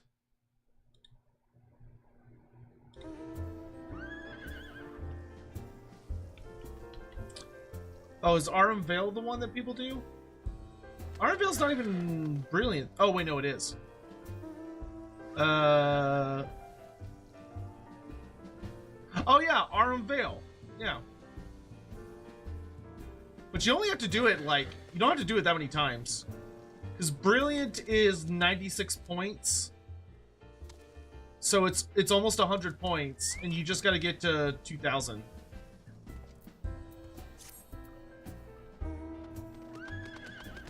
So we could just spam Arum Veil a few times.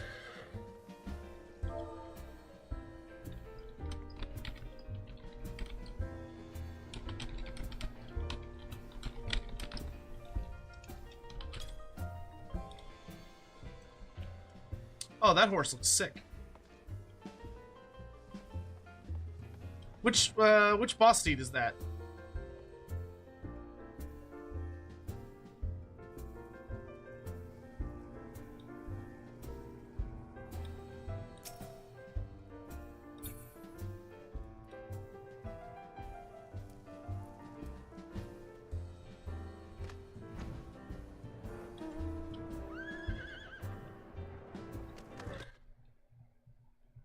I have to do the math here to figure out how much light I got from this. It's the first 3 primals. Oh.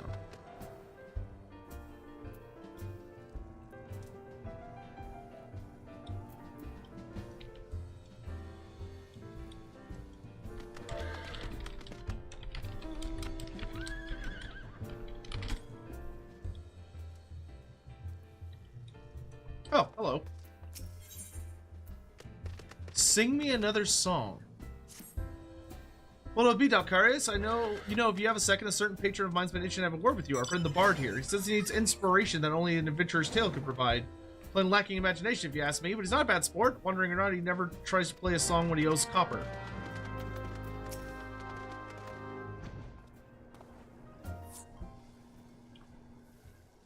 Dalcarius, can it be you? You've outdone yourself since we last met, that much I've heard. They say you sojourned to Dalamud's shadow, yet lived to tell the tale. I was in these parts. At the time, felt a disturbance in the ether. It was the White Raven himself, you say? Ah, no wonder. Tell me more, my good Dalcarius. Recount to me your journey through the shadow. Take me there on the wings of memory and imagination. Your stirring tale has stirred me. Lo, I am as a cauldron bubbling frequently in the great kitchen of a castle keep. A stew of inspiration, a slew of verses. Listen, my good adventurer, and listen well, for the song I sing to tell you. Into the flesh of darkness go bringers of light, with a flame that flickers in Bahamut's tomb. In that glowing black stirs a white raven, clawing blood from a barren wound. What was slain in silver proud did the golden malice rise, metals of infamy and ruin that every hero must despise. Blue Tiger, thank you so much for the 14 months. What say you? Is it not exactly how you told it to me? Ah, but you forget I am a poet. We read between the lines, rendering unto the words that which was left unspoken. Lest you wonder, I shall name this composition Shadow of the Raven.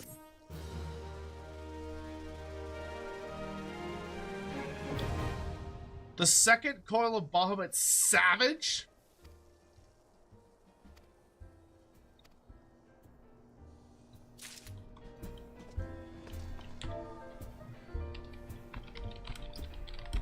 Savage just sounds unpleasant.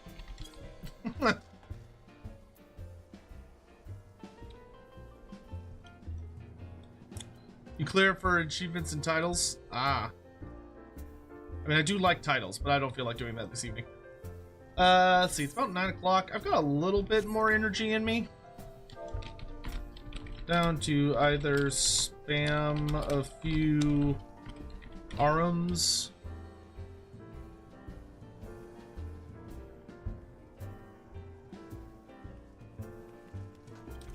Or extreme.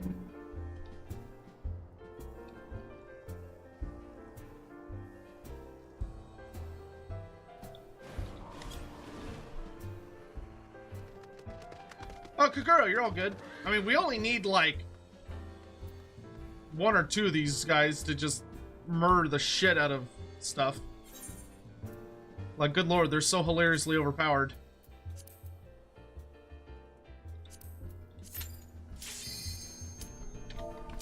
Race you. How fast can we clear Arum Vale?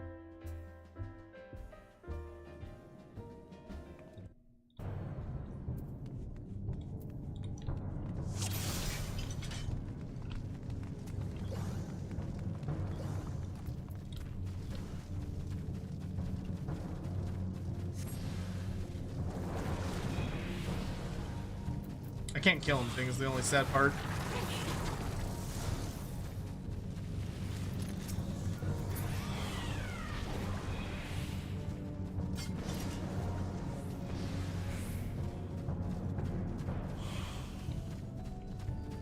Bahamut Savage is dumb. It's absurd.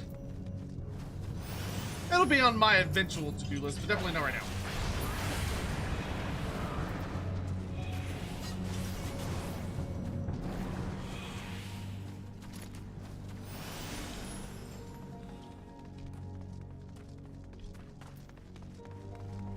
Yeah, because I've already done a number of things, man, I'd have to sit down and do the math on everything I've done so far.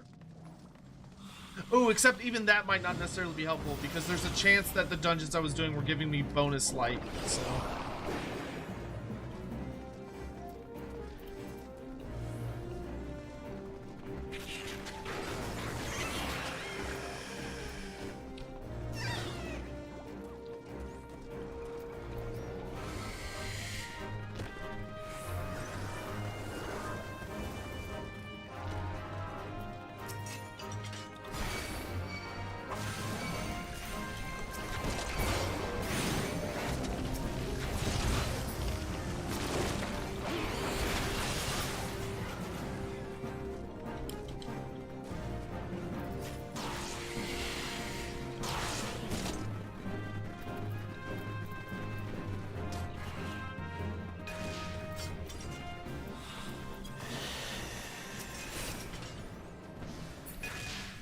Oh, it says blinding or the other thing. Ah, I see. Wow, that takes 2 minutes. It's not bad.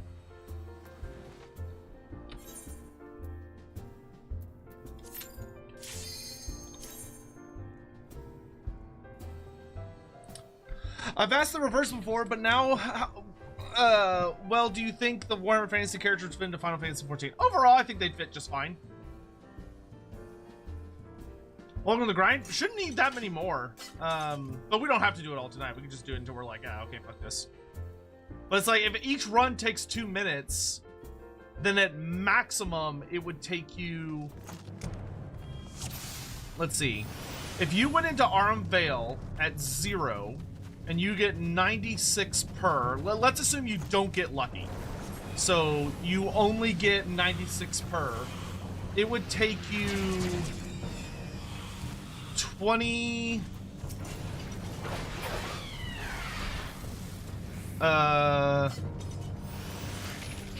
20 would get you up to, oh my god, so 96, 960 would go up to 18, plus another 120 would take you to 1920, and then you would need one more. So you would need to run Arm Veil at maximum 21 times.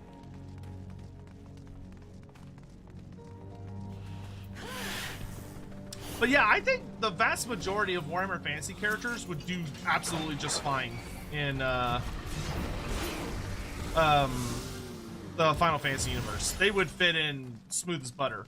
The only ones that would really struggle would be the ones that were from races that just don't really have like an easy adjustment. So like dwarves. The dwarves of Final Fantasy, or the dwarves of Warhammer would struggle in the Final Fantasy universe because it would be really alien to them, and there's nothing really like them that at least that I've seen so far. You know, could be that there's more you get later. But at least for right now, in A Realm Reborn, there's nothing even remotely close to them.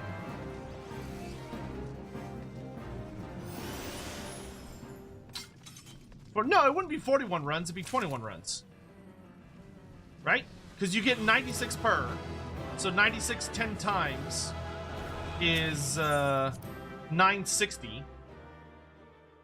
Times 2 would be 1920, and then you would do one more. So no, it'd only be 21 Aram Veils. Because you only need 2,000 points. Not 4,000. There's even a faster way. Well, yeah, I heard that one of the bindings is the fastest way, but it's like if you goof it, yeah, I heard Bahamut's the fastest, but if he goes into a phase, it like slows it down. But if y'all want to grind Bahamut instead, we can do that. I don't know how much faster it is.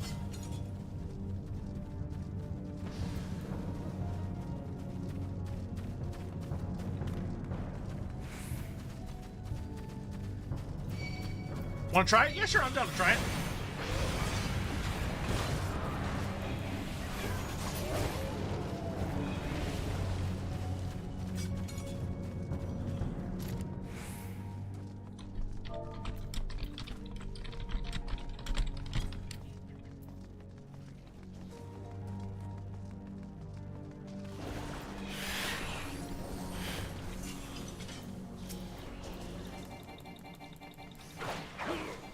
No, Lizardmen would probably adjust better than you would think.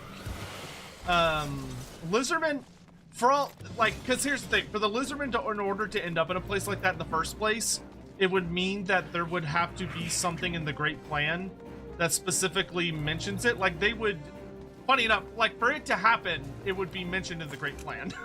Funny enough. And the Lizardmen would be like, oh, okay, like, we're supposed to be here for some reason. Now, I will say that the Lizardmen, it would be interesting to see how the Lizardmen would react. I mean, the concept of primals could be, like, actually really fucking dangerous for any of the Warhammer Fantasy races to show up. Like, because they would be able to create their own versions of primals, and it would be bad. But, like, the Lizardmen would be out there summoning Sotek and all sorts of shit.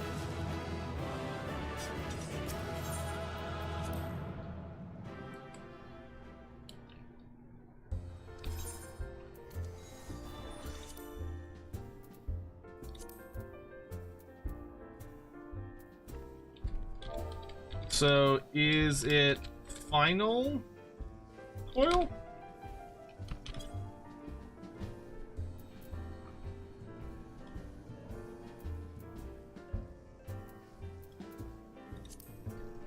turn 4.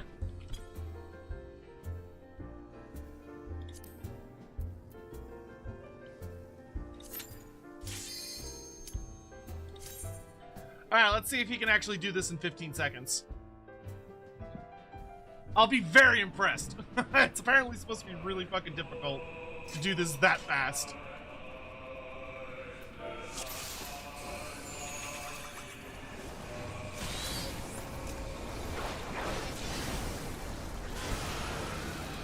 Okay then.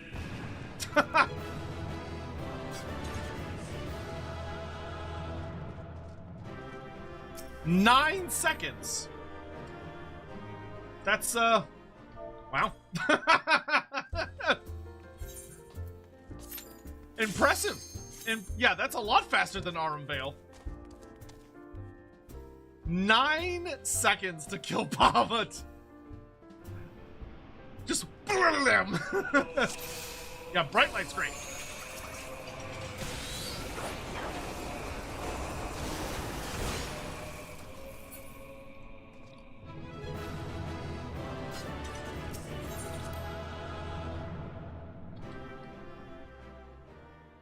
How fast was that one? That one was 8 seconds!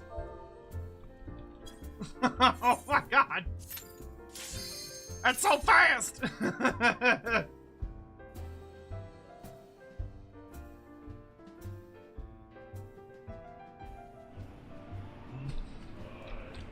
Does Bahamut drop anything interesting? Should we be looking at the loot?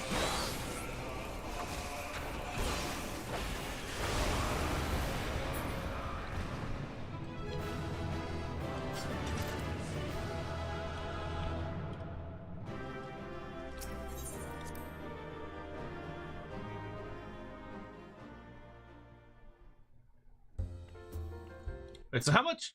Nope, that's wrong. How much is bright? Oh, I don't have it pulled up. Fuck. Eh. Weapons and chest gear. You want it for glam? Eh, I'm not too worried about it right now. It would slow us down. I don't want to worry about it.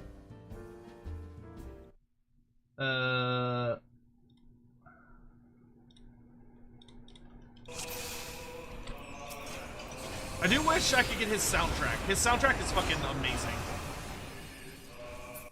Like, he has one of the best songs. What, this is Nexus, I think. Yes, it is.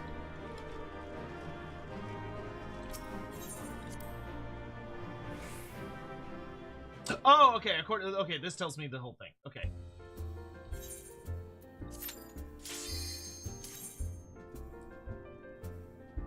Okay, after this one, I'm going to do a brief check because I've got the thing actually pulled up now, so I can see what level of activity we're currently at.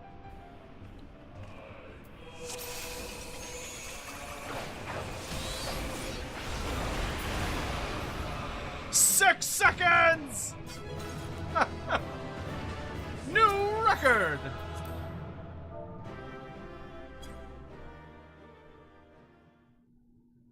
Incredible. All right, let me take a little peek with my goggles here.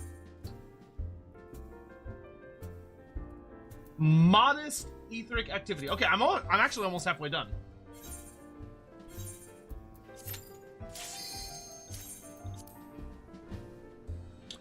We're between 800 and 999, so we're almost over halfway done. Bomb is first can do a melee attack. He only goes to the second phase. He casts. Oh, okay. So you just you hit him hard from range, so he can't enter his second phase. I see.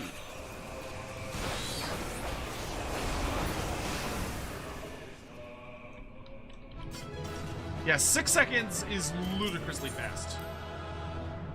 That is hilarious. And every time I get brilliant light, that is 48 points. Blinding light, which I think I have a chance of blinding. Yeah, or no, I have a chance of brilliant. Wait, no, what? Oh, this thing's like reversed. Oh, that's bright light. Oh, this is bright. Oh, bright's pretty bad. Well, 32 is actually not that bad.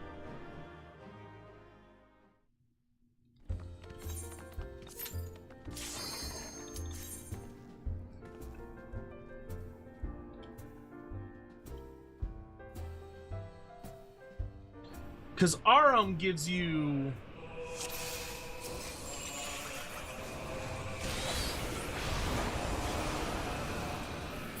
Arum gives you, whoever organized this shit on this website did a fucking, like, terrible job. Because it's organized so bizarrely.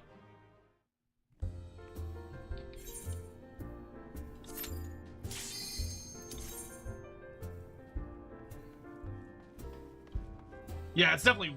God, that's so much faster. That is insanely faster. Like, even if you were doing this from scratch, it would be so much faster than any of the other options.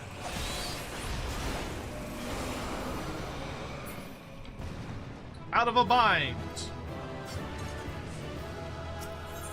Bomba's just sitting there like, I'm supposed to be the big bad! And these people are just murdering me before I can even move.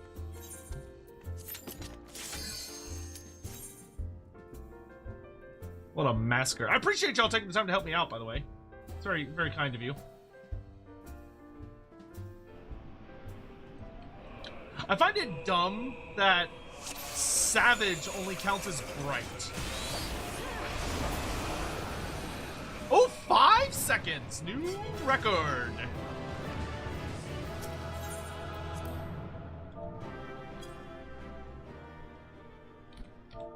New record.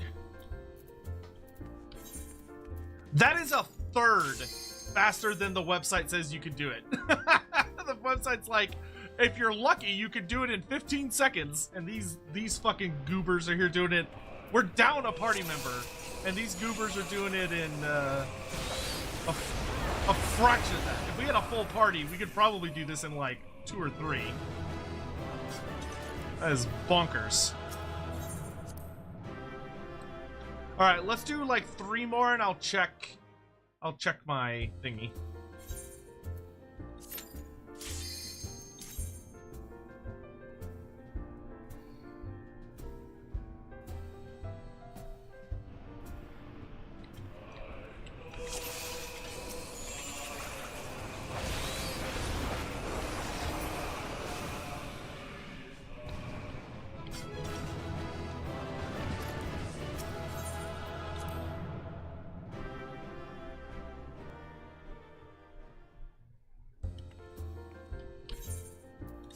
Two more before we check.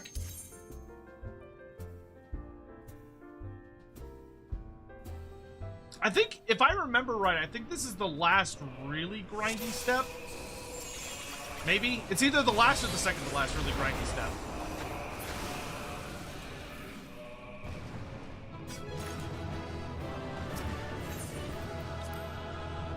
Because then it's the one where you have to have all the items, but Alex was super duper nice and already gathered those for us. So we don't even have to do that part. It does tell you if you max it out. Oh, okay, so we don't even have to check. Okay, cool. Who's tried to build a 20 stack of great unclean ones? I know Akoi has. That is Akoi's whole bread and butter.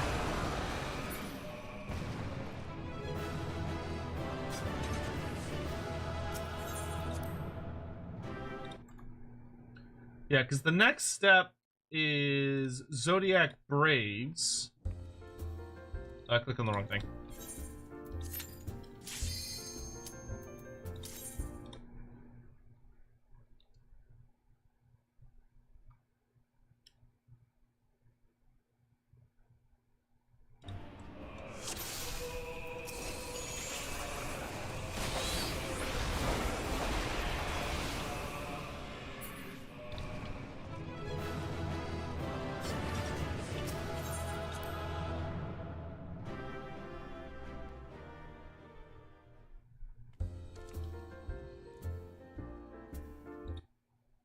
Oh, it takes you to like... Oh, okay, there it is. You have to go down there.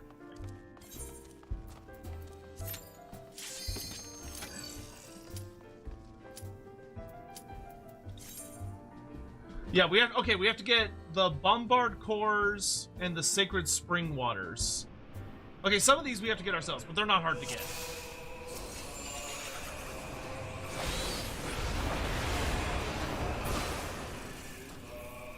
But that one got I felt like he got a little close on that one.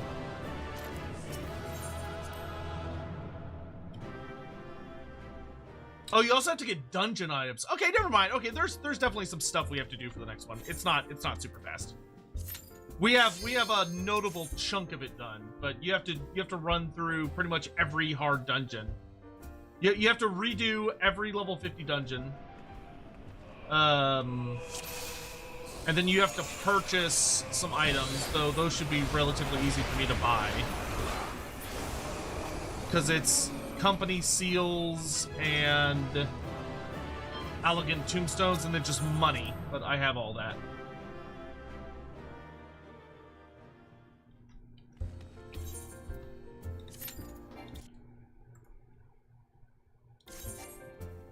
Nope. Oh, I need to repair. Repress,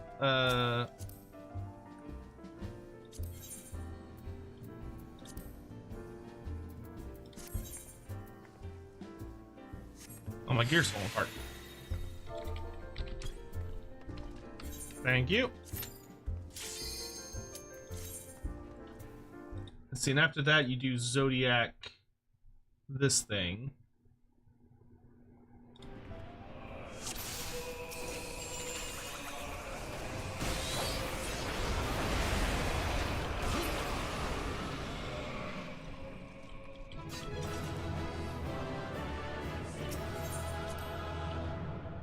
Which is, you do Mahatmas.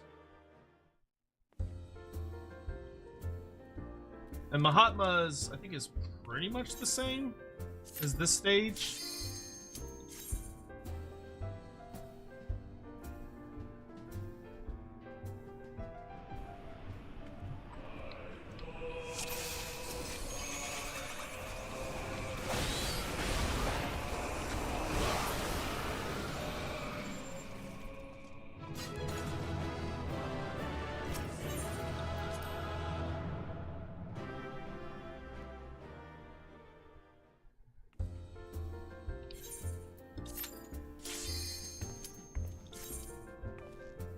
Tamtar Deepcroft, level 16. Each run gives you 24 points with not on bonus, meaning 2 runs to complete the current Mahatma.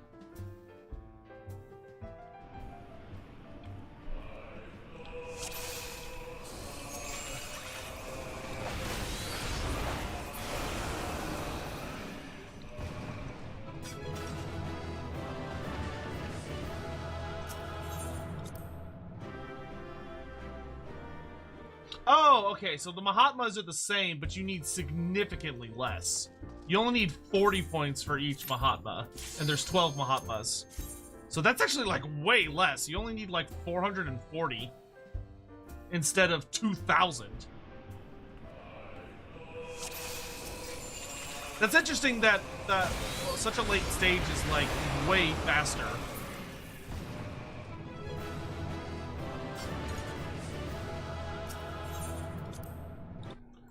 And then after that one... Oh, that's the last step. Holy shit. Wow, we're actually really close to being done with the relic weapon. The next stage is the last, like, difficult... It's not even that difficult. The next one's a little grindy, but you only have to do everything once. It's not like this, where you're having to, like, oh, I gotta do this thing, like, 1,000 times.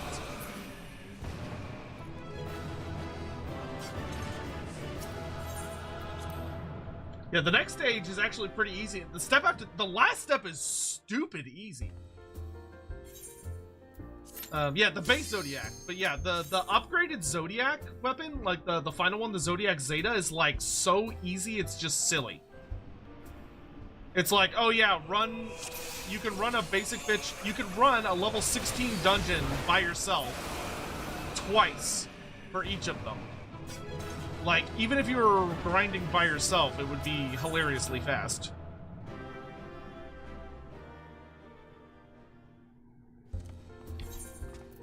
Okay, just because I'm curious, I want to check. Vigorous etheric activity. Let's see, we're at vigorous. Okay, so we have 3 more tiers to go. Hey, World of Toast, what's up?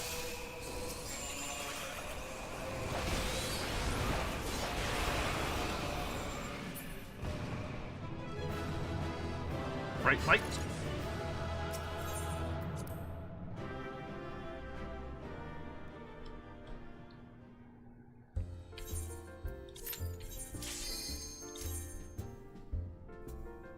Yeah, I've heard a Realm Reborn relics are the hardest in the game.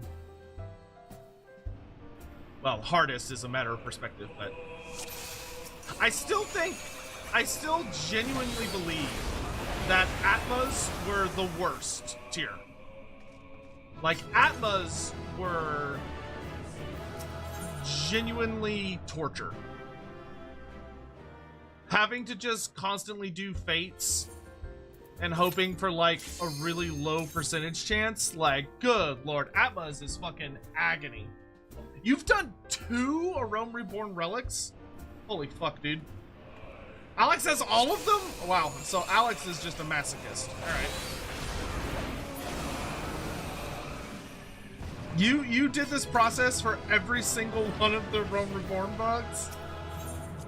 You should be studied for someone that enjoys torturing themselves.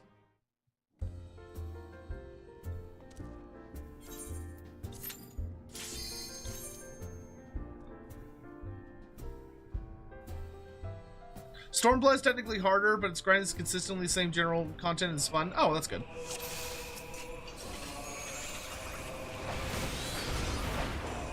I think I might do like 1 relic per expansion. I think might be my goal.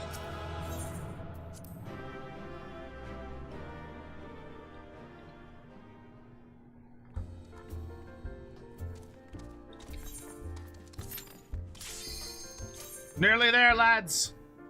Just a few more dragon gods into the blender.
We're at intense energy.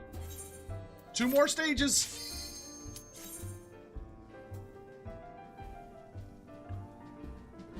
Two more stages. Dark Knight for Heaven's Word, Reaper for Endwalker. That seems very likely, yes. Did I do Hildebrand? I did the 3rd Hildebrand. So there's still 2 more Hildebrands. So we're gonna stream Total War Warhammer tomorrow, and probably no Final Fantasy tomorrow. But I'm thinking Wednesday morning we'll do Final Fantasy again, and Wednesday morning we'll probably do the 4th Hildebrand. And then Wednesday night we've got more Total War. Thursday morning we'll probably do Total War, and Thursday evening maybe we'll do the last Hildebrand, because my goal is kind of to get all the Hildebrands kind of grinded out of the way.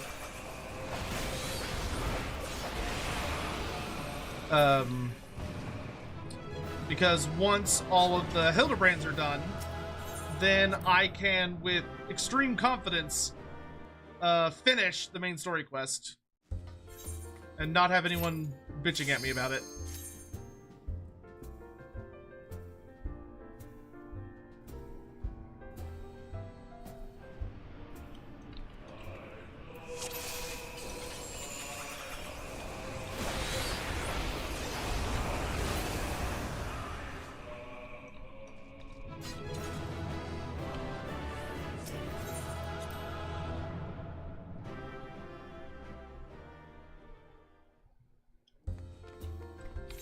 And then the really nice thing is we'll get to just enjoy the main story of Heavensward for like a long time.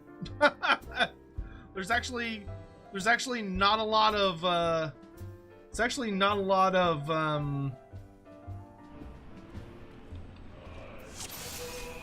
I'm curious how much side content is in that DLC, because I imagine it's not as much just random bullshit as this.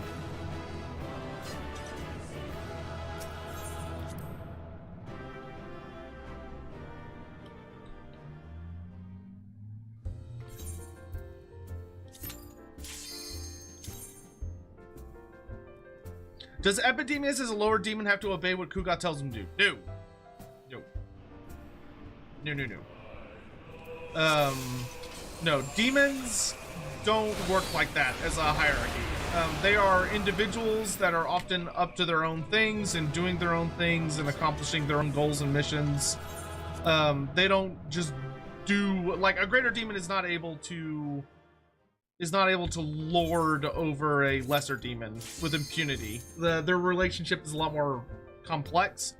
And especially when you're dealing with the likes of Epidemius, who's not just a lesser demon, like he's a big fucking deal. You know, that dude's he's like the primary accountant of Nurgle. He has a significant amount of authority. Like there are, on a battlefield, then you know, if they were all going to fight against a mutual foe, then Kugoth would almost certainly be able to take the reins of the battlefield and, you know, control and direct everything that's going on. But would he be able to, like, just outside of a battlefield situation, would be able to boss Epidemius around? No, I highly doubt it.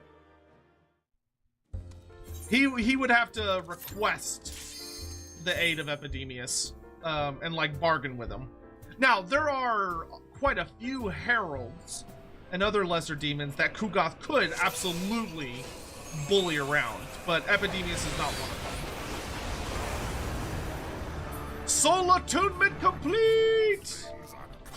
It's done! Celebratory coffers. Woohoo! Bro, we finished 2 different spears. Hey, dog, thanks for the raid. How you doing?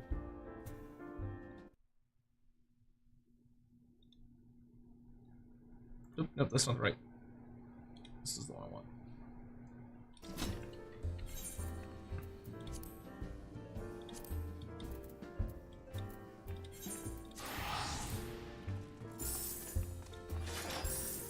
Oh, that's a cool emote. Just throw money at people.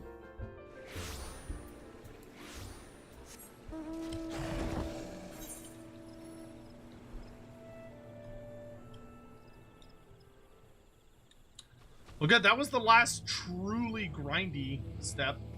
The rest of them are pretty straightforward.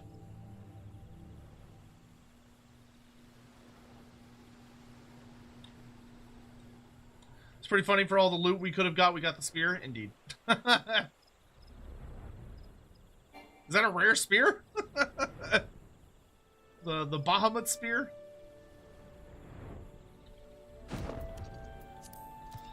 Jazan!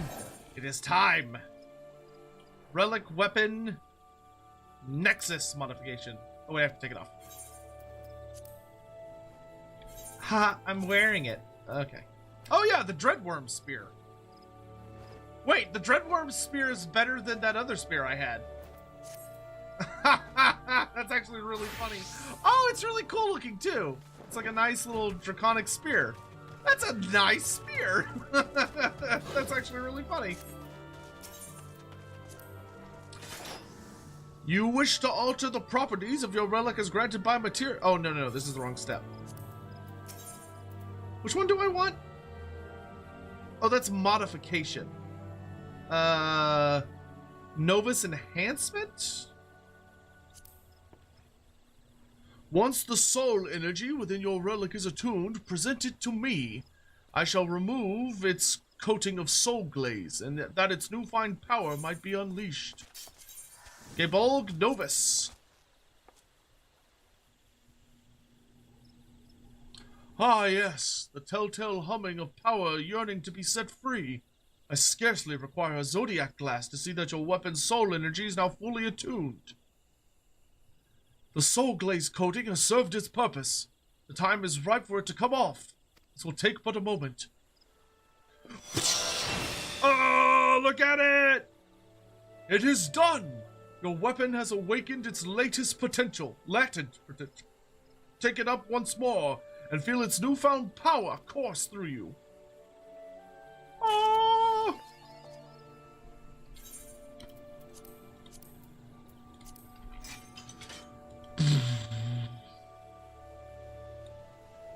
Hey, look at all y'all with your fancy things.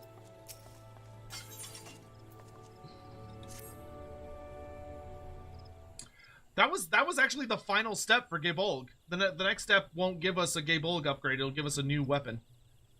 Dalkarius, come, tell me, how fares your relic? Splendid, splendid. Why, I dare say our efforts with soul energy have been well worth it. I suppose this is where I ordinarily reveal my next grand plan for further enhancing your relic. Shames me to say that I have none to share. Not for a lack of thought, though. I have revisited each step of your journey, starting with the relic's initial infusion of the Varian Mist, the Abnerian Mist. From there, I have considered your painstaking collection of crystallized souls, and how each of the 12 varieties of Atma were infused into your relic thereafter. I have reflected on asking you to walk in the footsteps of the Zodiac Braves, and how you absorb the light of slain souls into your relic. Ah, and did not such efforts yield a mightier weapon still? Indeed they did, as did using a sphere scroll to imbue your relic with a fortifying strength of materia made into light. Finally, I have built upon our application of soul glaze so that all energies become aligned with the weapon. By my estimations, you now hold an arm of the unparalleled soul attunement because of it. It has been quite the winding road we've walked, but we have traversed it with success, and I would perfect your relic no matter how long it takes. Yet, well, as I said, I've done all I think I can do. The soul within your relic must be close to that of the arm of legend I desire to recreate. But what comes next? Mayhap the nature of the soul in your relic is lacking. No, that cannot be. Please, Dalkarius, do not mistake my pessimism for a lack of will. I simply lack for a way. I'm at a wit's end, unable to see the forest for the trees, as it were. Although, I'm certainly not without allies. What if Geralt holds the answer to this particular conundrum?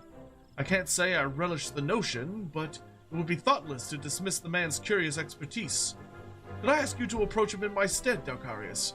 You have convinced the man to lend us his aid before. Perchance you could do so again.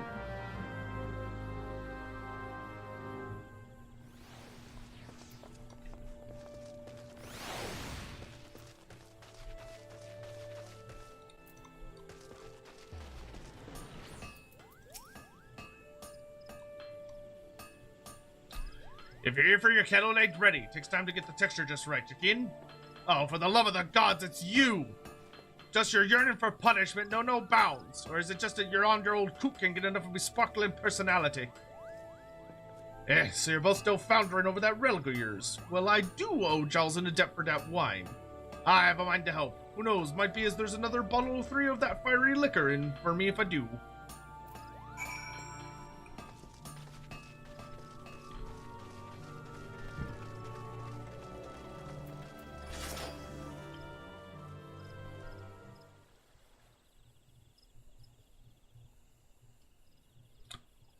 Oh, Jalzan, for all the time you spent burying your beak in moldy books, how is it you're always lost as for what to do with the bleeding relic?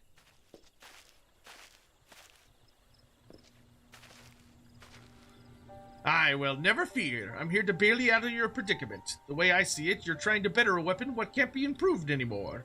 We've just made a thing into the bleeding picture of perfection. No amount of spit and polish will make it any finer. I suppose I know what you say to be true, but I cannot help but feel there is something more still to be done to realize its potential.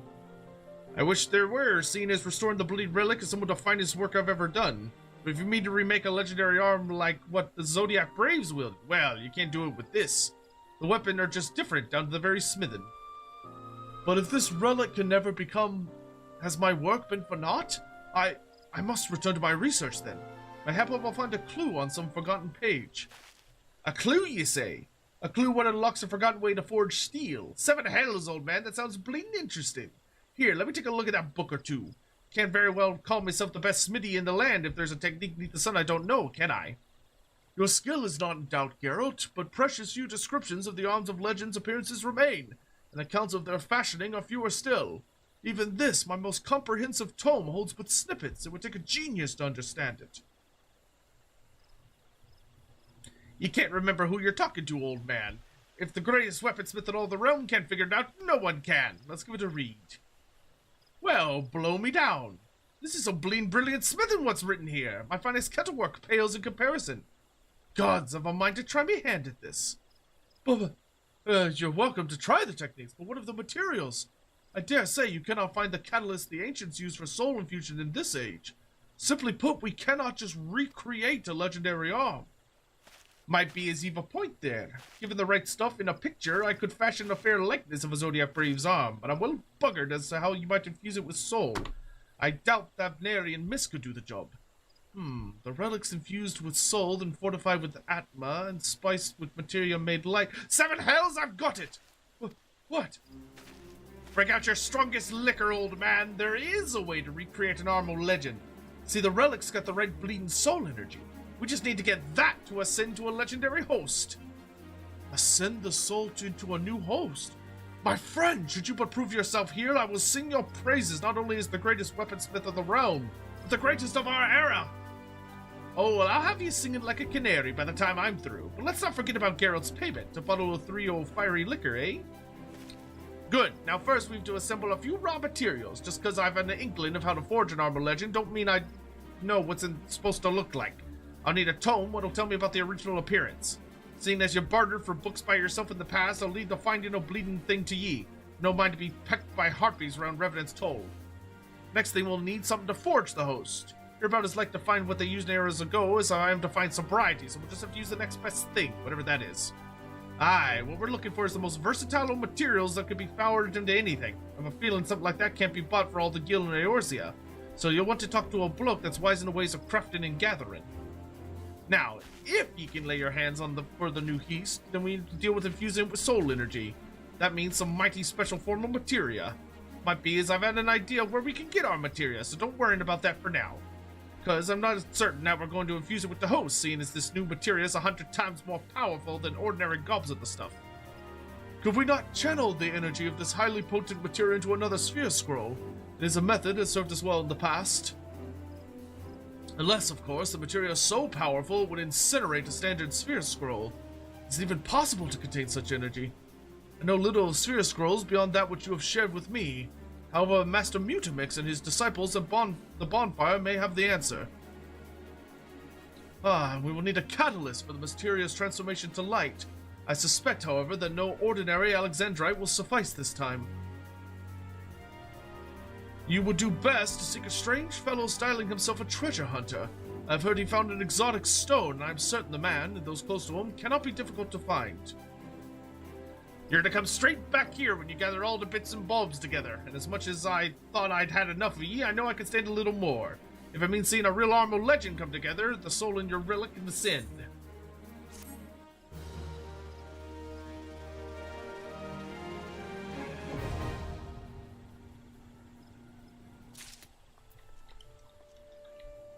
Okie dokie. So we go to... no. We go to Mordona.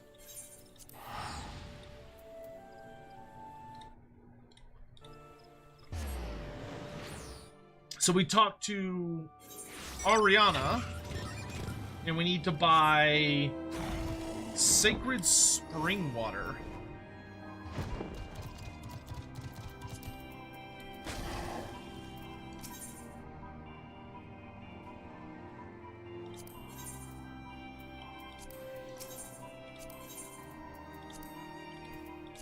I wish these were labeled better. Sacred spring water. Bottled from a spring found atop one of the Far East holiest peaks, this water is believed to contain a vast amount of highly concentrated ethereal energy. So we need 4 of these.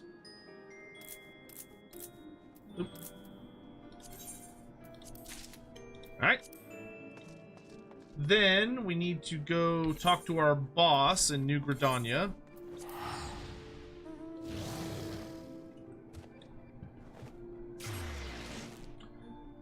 The Serpent Quartermaster.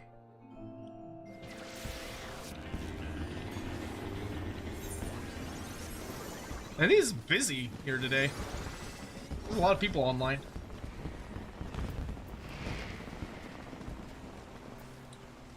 It's nice. I don't know what quest is this.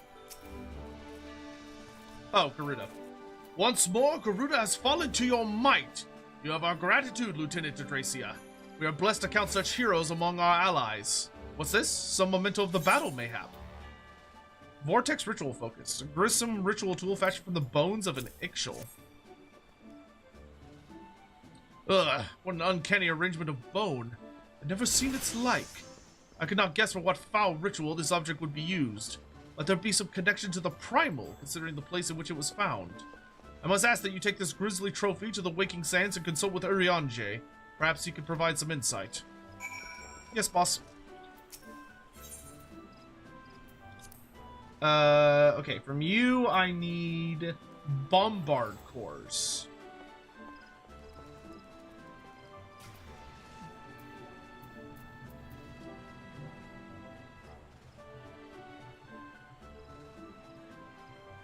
You might...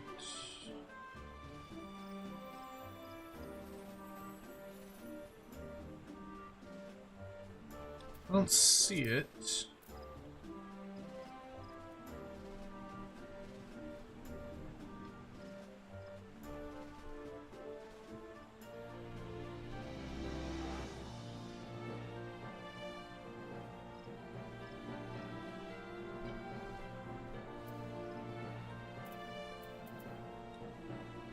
Oh, there it is. Bombard cores. Oh, dang. I don't have enough serpent seals for this. Oh, no. I can only afford 1. I need 4. Oh, that's going to be brutal. I'm going to be doing a lot of grinding.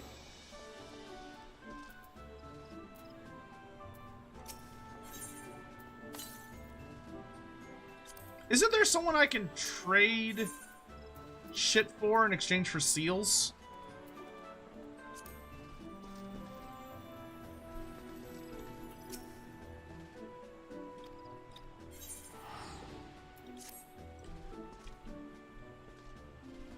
Okay, whatever.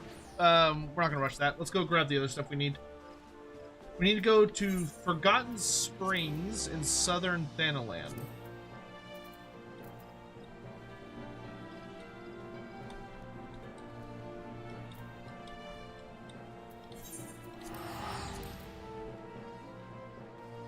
Your officer?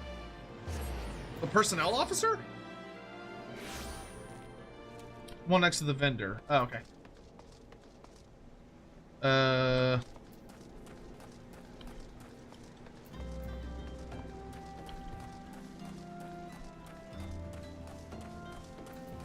There is junk bunker.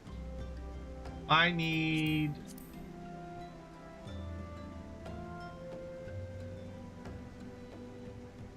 Oh no, you're not the right person I need. Merchant and Mender.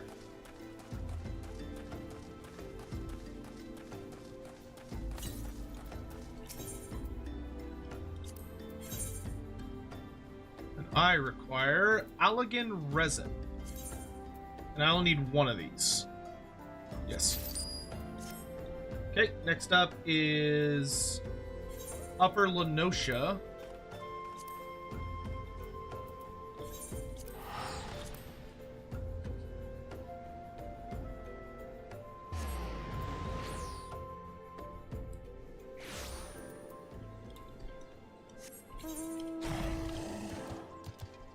I can turn this in since I'm here. Here have you swept the sellswords out of the palace. Ah, that's splendid, lad. Our thanks to you for saving the Tonberries, honest. Allow me to add my thanks to his, sir. You have our gratitude on behalf of the Tonberries as well. I think they truly deserve succor. Can you imagine losing your entire being to hatred? Little wonder the Tonberries became monsters. Neither of us are strangers to hate. Growing more spiteful with each passing day is sadly the province of those who are shunned by all around them. Yet malice will turn us all to monsters. A Tonberry told me as much one day. It gave me pause to think of wandering for ages with a heart ruled by rancor. Aye, the Tonberries have known more than their fair share of hard times, so from here on out, we want to make sure where they live stays a sanctuary. Fortunately, while there's venturers like yourself about to knock invaders out, we won't have to fear for the Tonbees. Now we're off to a right old reunion. Good fortune to you, friend. Y'all are a cute couple.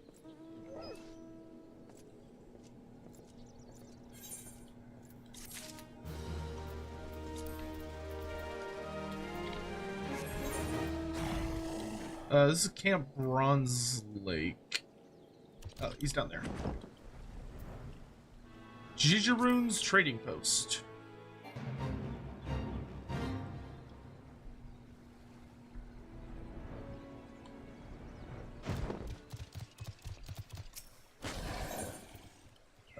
Items.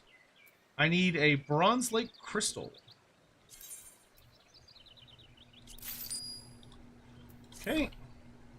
Then we're off to Corthus Central Highlands. At White Brim Front. Dog, I'm doing well. I'm doing well. We got a shitload of stuff done today, which is very, very nice. Got a lot done today, which is really nice. Knocked out a ton of dungeons. Knocked out all the extreme bosses that I've unlocked so far. Got a lot of cool shit done.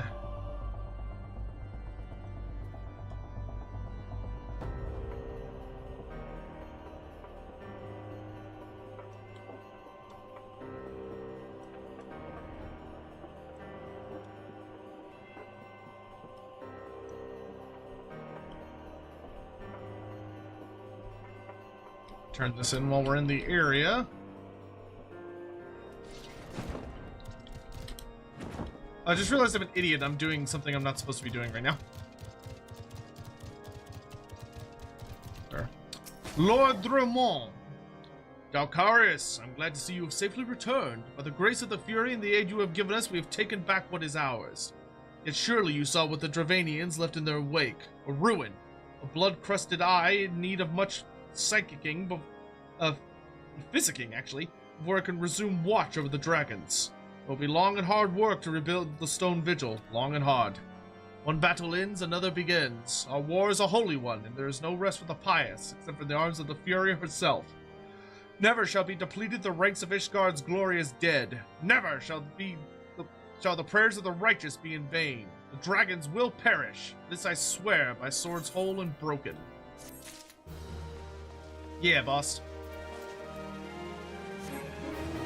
Yeah, I'm running around doing the next part of the quest, which I don't need to be doing right now.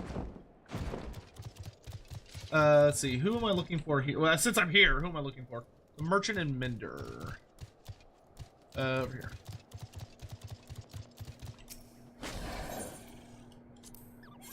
I require your Furite Sand. And then since I'm doing this, let's just get out of the way. North Shroud.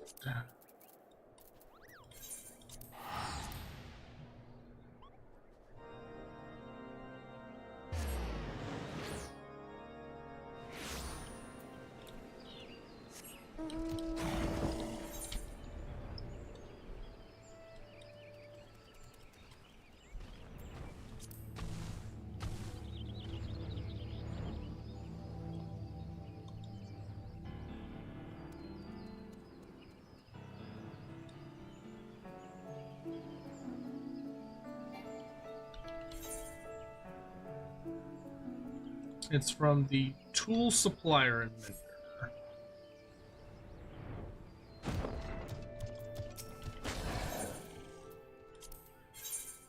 And I I require your brass kettle. Alright, so I got all those. Alright, so now I need to go to Central Thanaland and Mordona. So, wait. Central Thanaland. Let's deal with this one first. So these are each going to give me a quest.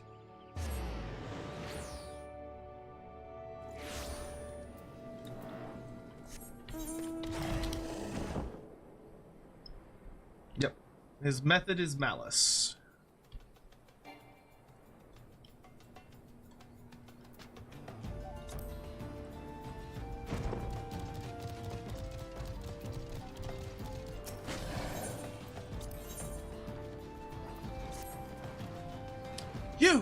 You the one who's trafficked with Hildebrand and Sphere Scrolls, yes? Then stop moving towards him. I said stop moving! Perhaps you do not yet know me, but you will soon. All will know Adkin, Master Mutamix's right hand. And what is it you want?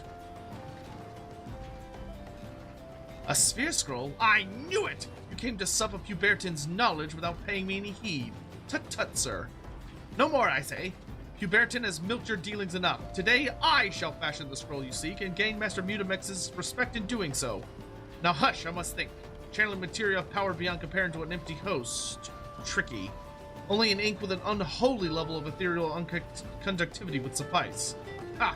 Hildebrand's beloved superior enchanted ink would combust, transferring such energy into a sphere scroll.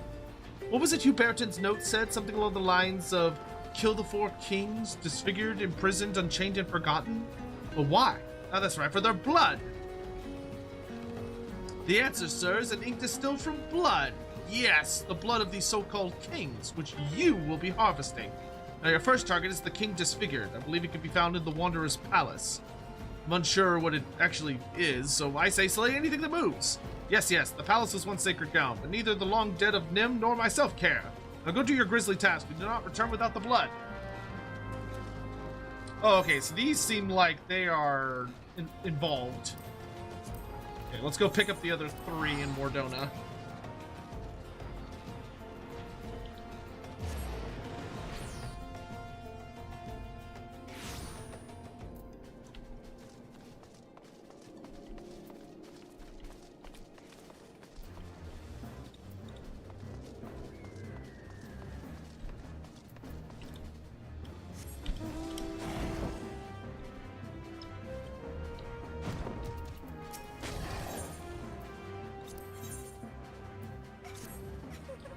Oh, what use is it having wares aplenty to sell and not a soul round with intent to buy 'em?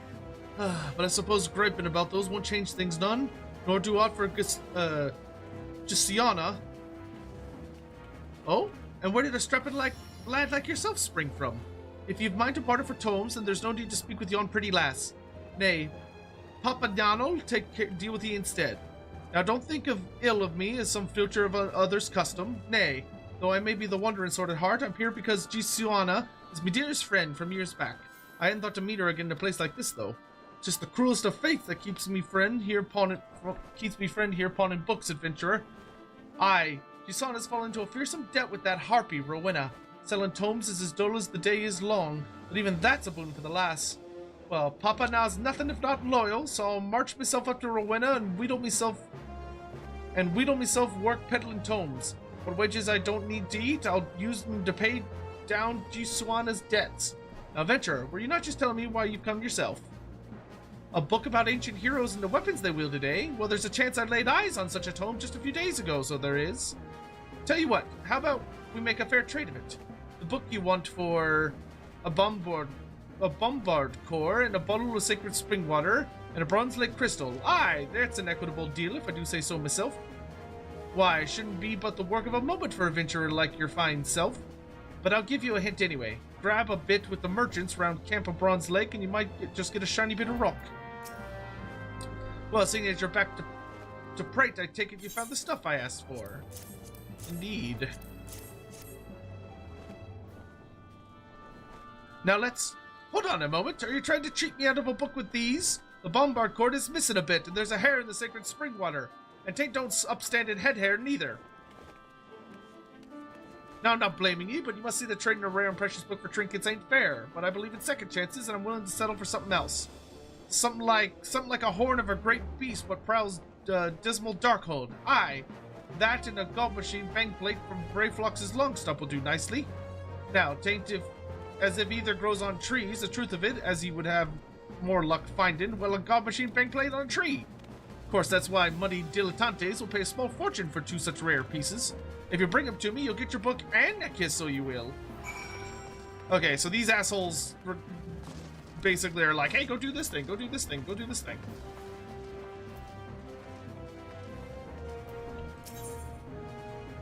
A treasured mother. Why, if it isn't the nice man who wanted all those maps? What brings you to Brangwine's way?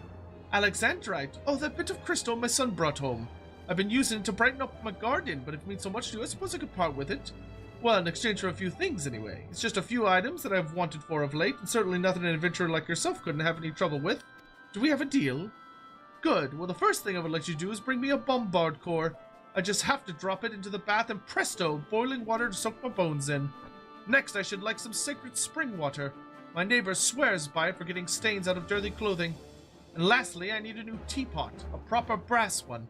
I should like something a bit easier to use than the chipped earthenware one I have now. I'm sure you can barter or buy bombard cores and spring water, though I do not know where, but I do believe you are like to find metal kettles in North Shroud. Okay, yeah.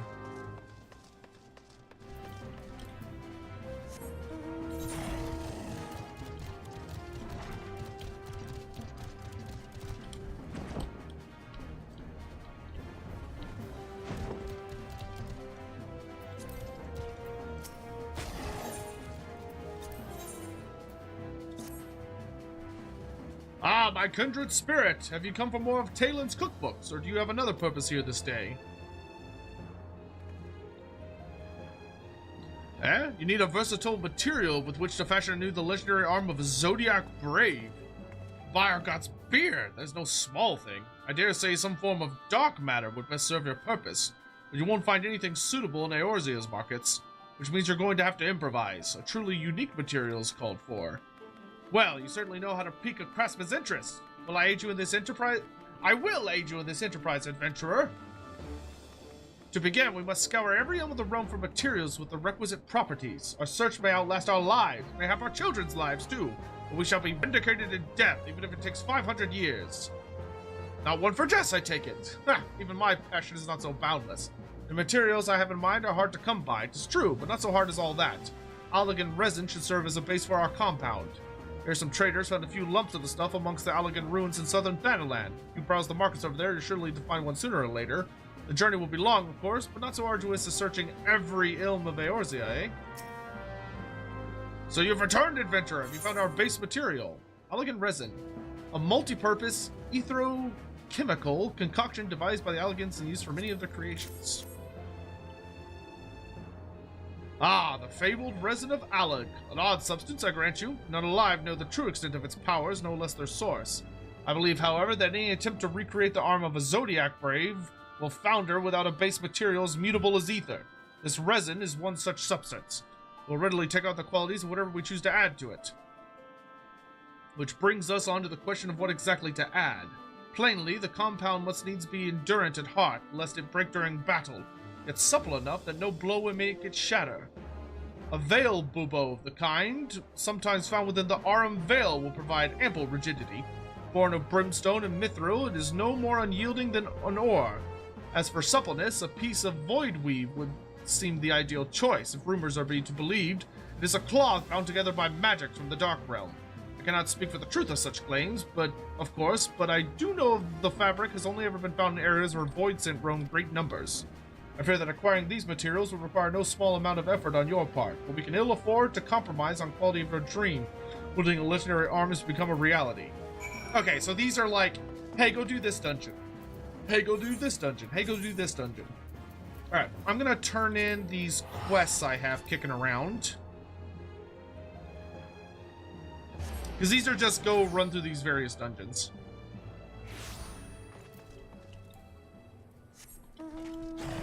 Urion J wishes to see me.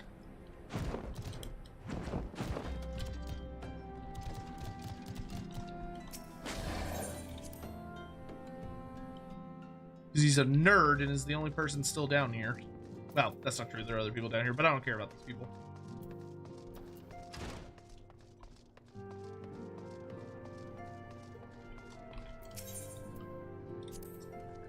Thou art returned whole from thy grueling trial. Hath the battle with the lady gifted thee a glimpse of the primal's fortresses of inscrutability?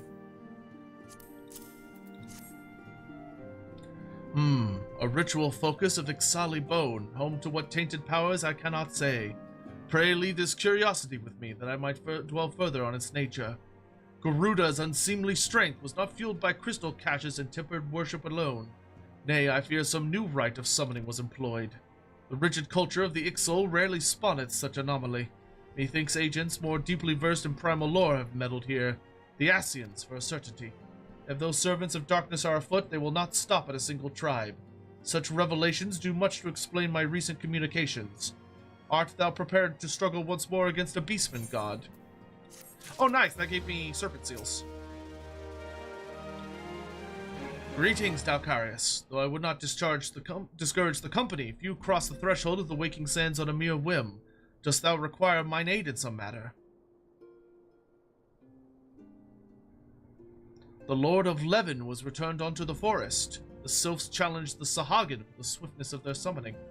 And thy account doth paint most vividly the image of Remove's amplified energies. I fear the touched ones, too, dabble in sacrificial ritual. Thy stern expression bespeaks thy understanding. Even the denizens of the Twelveswood possess no immunity against Asian manipulations. Once more, we are reminded that only with the lifting of darkness shall this primal nightmare cease to haunt us. We shall prevail, warrior of light. By the radiance of thee and thy companions, we shall prevail.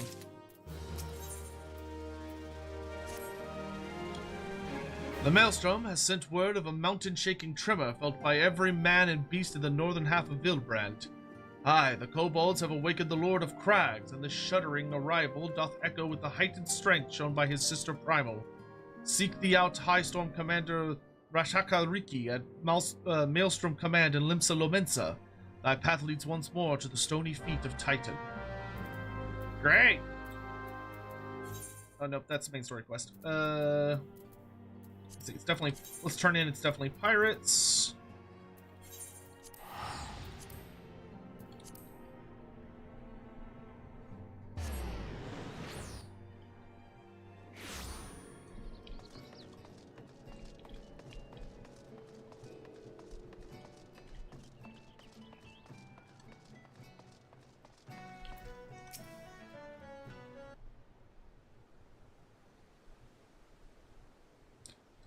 I have received word of your success. You do not disappoint, Dalcarius.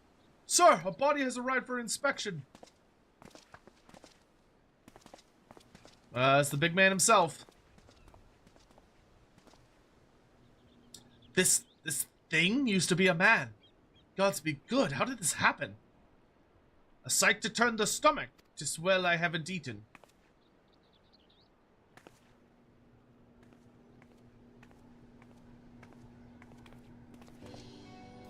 My lady, thank you for granting us your valuable time and expertise.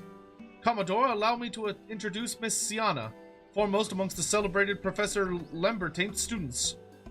Let us not stand on ceremony, friends. This man's unnatural form can be attributed, I believe, to the excess absorption of water-aspected ether. A living being can only absorb a certain quality of ether before suffering adverse effects. To be altered so drastically requires a fatal dose, yet our subject here lived long enough to be struck down. A most peculiar case indeed. I have heard that a primal creates thralls by showering mortals with its own ether. Could this be an extension of that process? I dare say you have struck the mark, Commodore. If being exposed to a primal's ether is enough to corrupt the mind, 'tis plausible that repeated exposure corrupts the flesh. Madison and his crew had failed to hold Sashtasha for the Sahagin overlords, and I suspect that this was their punishment. The fishback's depravity knows no bounds. To think that creatures capable of such cruelty lurk nearby. I shan't get another wink of sleep while I'm here. Have no fear, my lady. My yellow jackets are sworn to protect Aleport and her denizens, and in the light of recent developments, you may be certain that we will redouble our vigilance. Your words give me heart, Commodore, and as previously agreed upon by way of payment for my services, I shall hold on to this specimen for my research.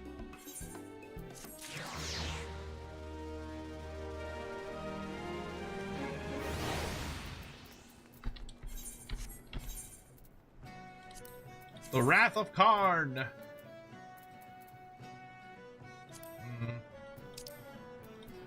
Yeah, this one's a little easier to get to.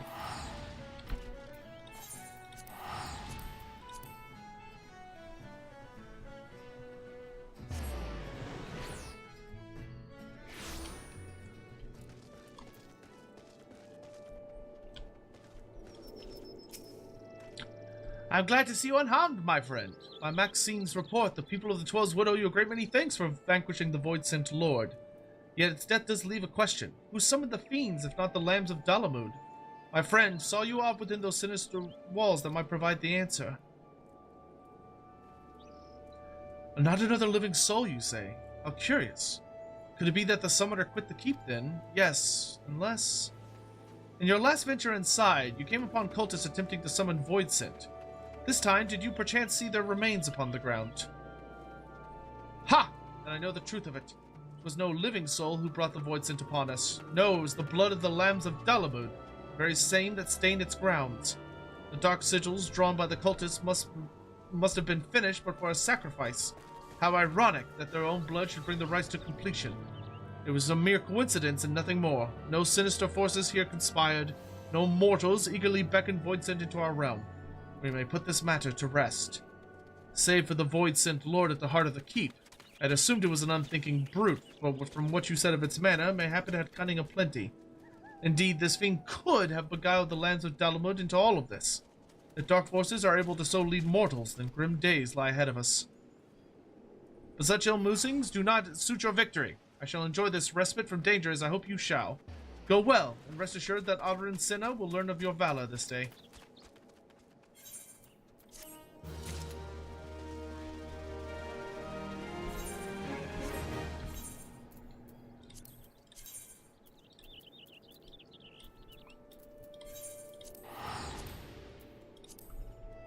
Oh.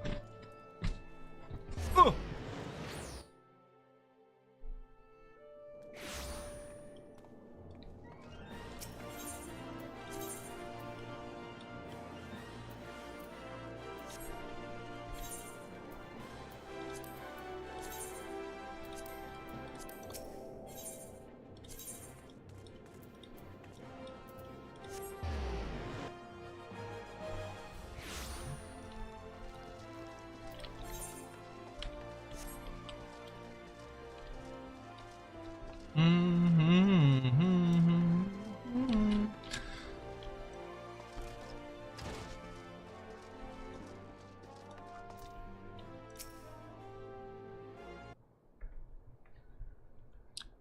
Yes, where's Naneko? You better have good news or I'll let my brother do this his way. My dear brothers!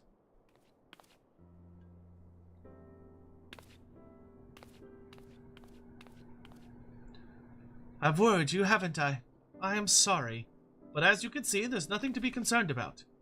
Naneko, we've been so worried about you. Aye, we feared the worst. It's so good to see your face.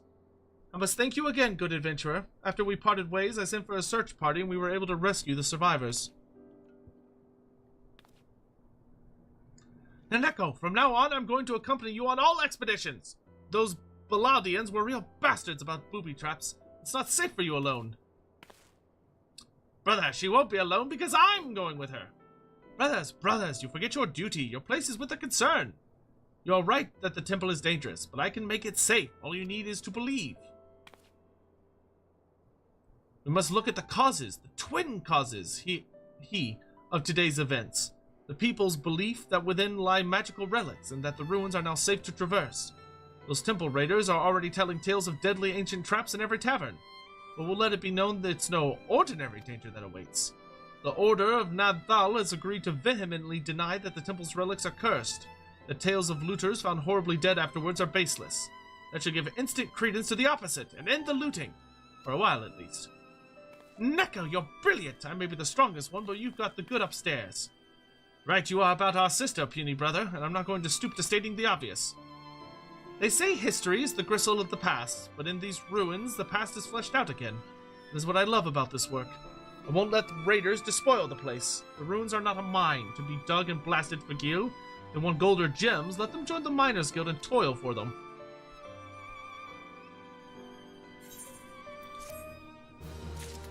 Alright, we've turned in all of the hard dungeon quests. Oh, nope, still have to turn in frickin' Odin.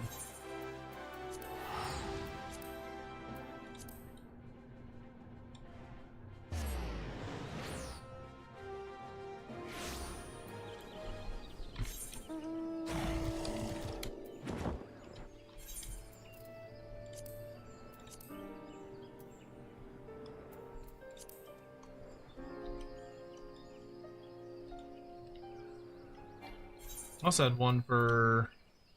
Oh, no, I still have a couple I gotta go turn in.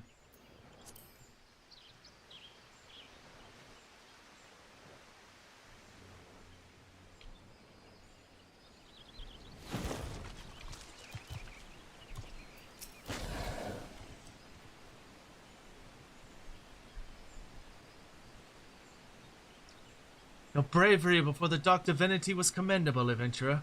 I am relieved you escaped the battle with your life. And it was not for nothing, I might add. Brother Isumayan and I have observed something remarkable, though I should like to discuss it with him present. Ah, see how he comes. Ah, the big man himself.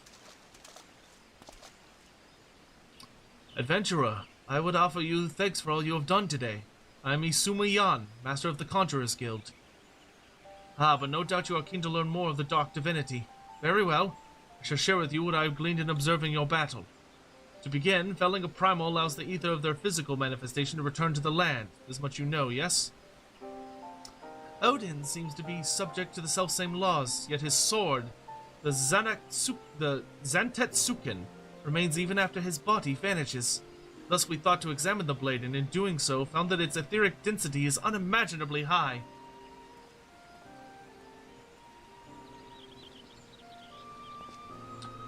Now, we had always assumed the being who brandished the weapon was Odin. But what if we erred?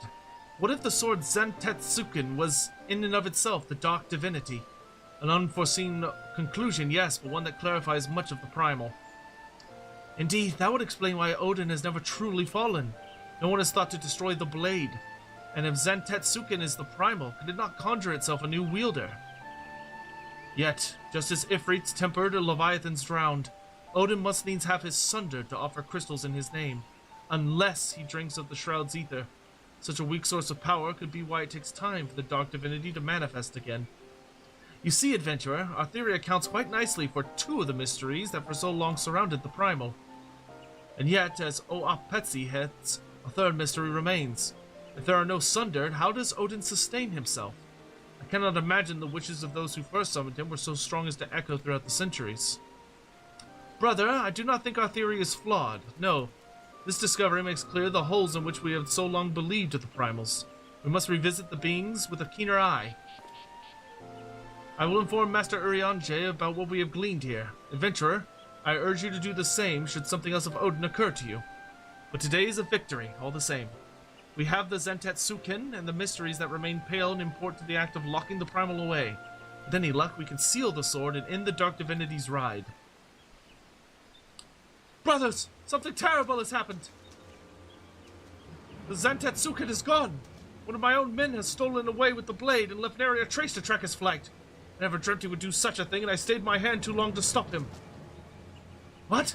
Are your men so disloyal as to rob you? Tell me, Lewin, why would someone do such a thing? Forgive me, brother, but I cannot say. I'm as astonished as you. The thief was a sworn man of the God's Quiver, as true as any Gridanian arrow. Moreover, what could he stand to gain by stealing so fell a blade? Mayhap the soul of the thief was stolen along with the blade. It is within the power of all primals to bend mortals to their wills. If the Zantetsuken and Odin are one and the same, the sword may control the now sundered man. Is that not right, brother? That is indeed possible. Gods, could I have been so blind as that? But Lord Lewin, it is I who needs to apologize.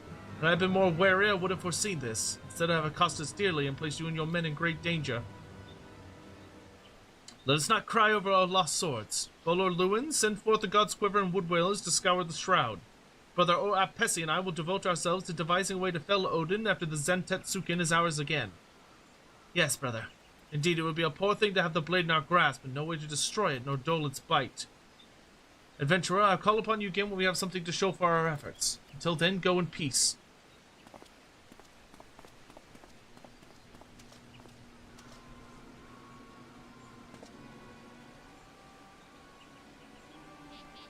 ominous aura.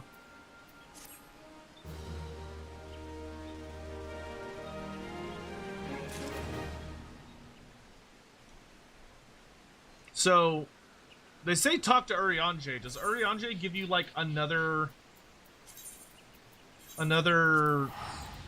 Odin thing? Or is that just it for Odin? They just leave it on, like, a ooh, spooky note.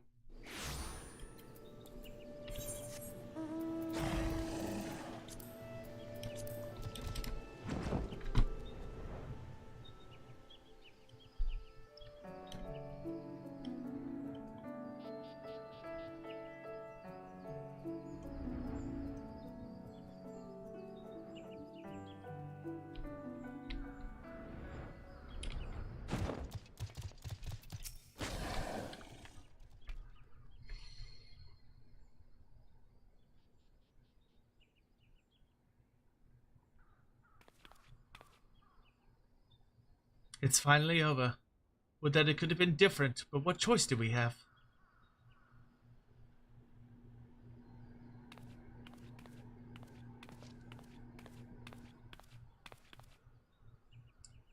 Let this be my last act as an adventurer. Done quite enough harm as it is. I mean to go home and live my days in... Huh?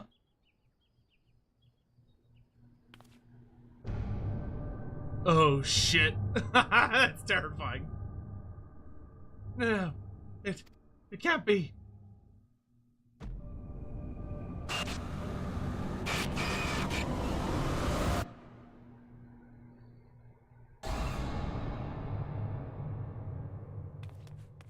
I'm sorry, please forgive me. Wow, that was fucking sinister as fuck. Well, he'll be haunted for the rest of his existence.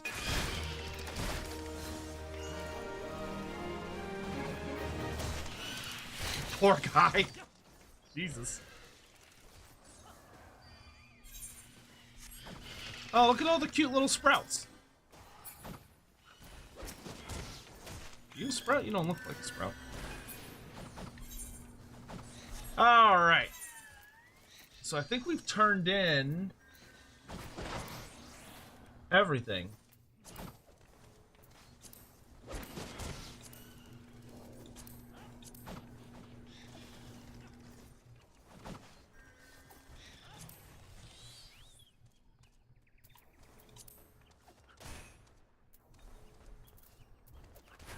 Only thing I still want to do is go home and see if I can trade some shit to my boss.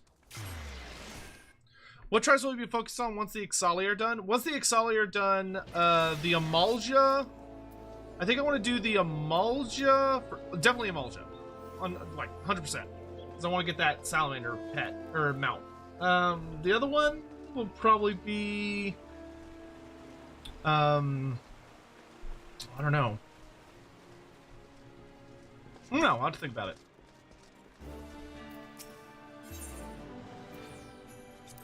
Provision. That's right.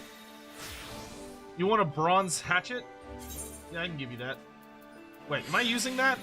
I think I'm using that. Never mind.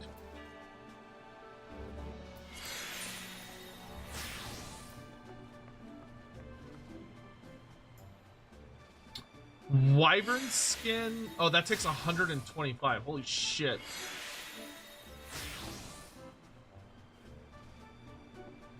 Well, that sucks for me.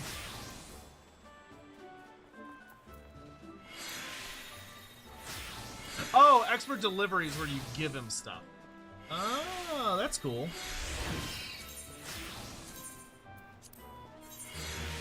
So these are all, this is all gear from the various dungeons. That's cool.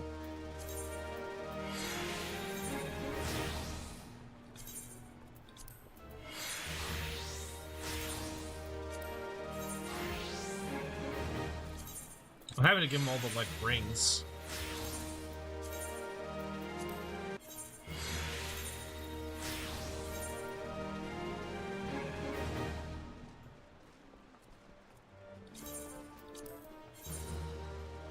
Okay, so I do want to loot all the gear from the dungeons. sense, because if I loot all the gear from the dungeons, I can just give it to this dude.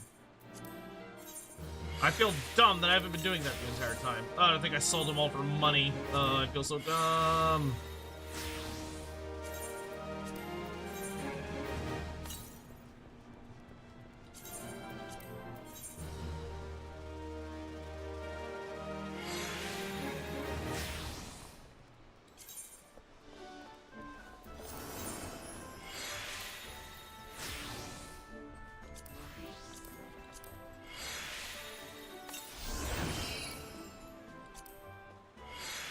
Okay, hide gear set items. Thank you. I'm doing that now.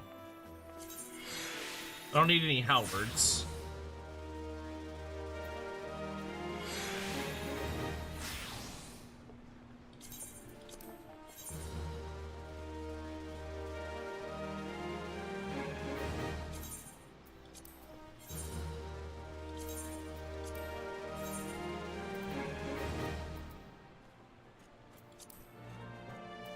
Oh, nice. That gave me enough that I can buy another thing.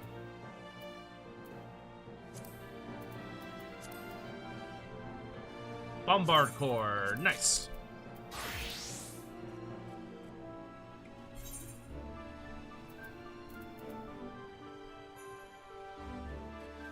So that means I can turn in Treasured Mother, so that's nice. Turn that in real quick. Cool, so that gives me my second bombard core, so I only need 2 more bombards. It's not bad.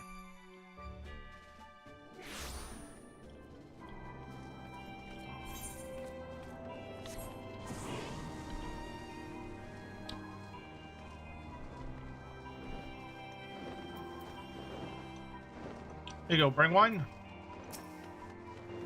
My, that was quick. Are you sure you have everything, even the brass kettle? Gathered from the smoldering carcass of a bombard during the most recent invasion, carefully stored in an underground cellar. Its core remains red hot despite being long removed from its owner. Bottle from a high spree. Oh yeah, we were that one. A stunning teapot, neither too short nor too stout, forged by the master craftsman Geralt in his never-ending pursuit of the perfect kettle. Dearie me, aren't these lovely? Thank you, young one. I wish I could afford to buy such goods every day, but I have been tightening the purse strings of late. I should like to leave my son a tidy sum after I die. Not too much, of course, but enough he can find a home for himself. Whether my husband were alive to watch over Hildebrand after I'm gone, it is better not to dwell on what could have been. I must set my son on his own 2 feet. Mark my words, young one, treasure hunting will not end well for him. The same as... well, never mind you. The point is, nothing I say can convince him to give up. Perhaps it would carry more weight coming from an adventurer. Well then, I have another task for you. Persuade my son to stop chasing treasure.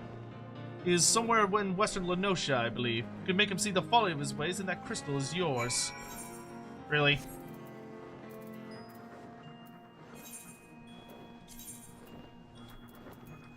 Eldwine, the insane drunkard.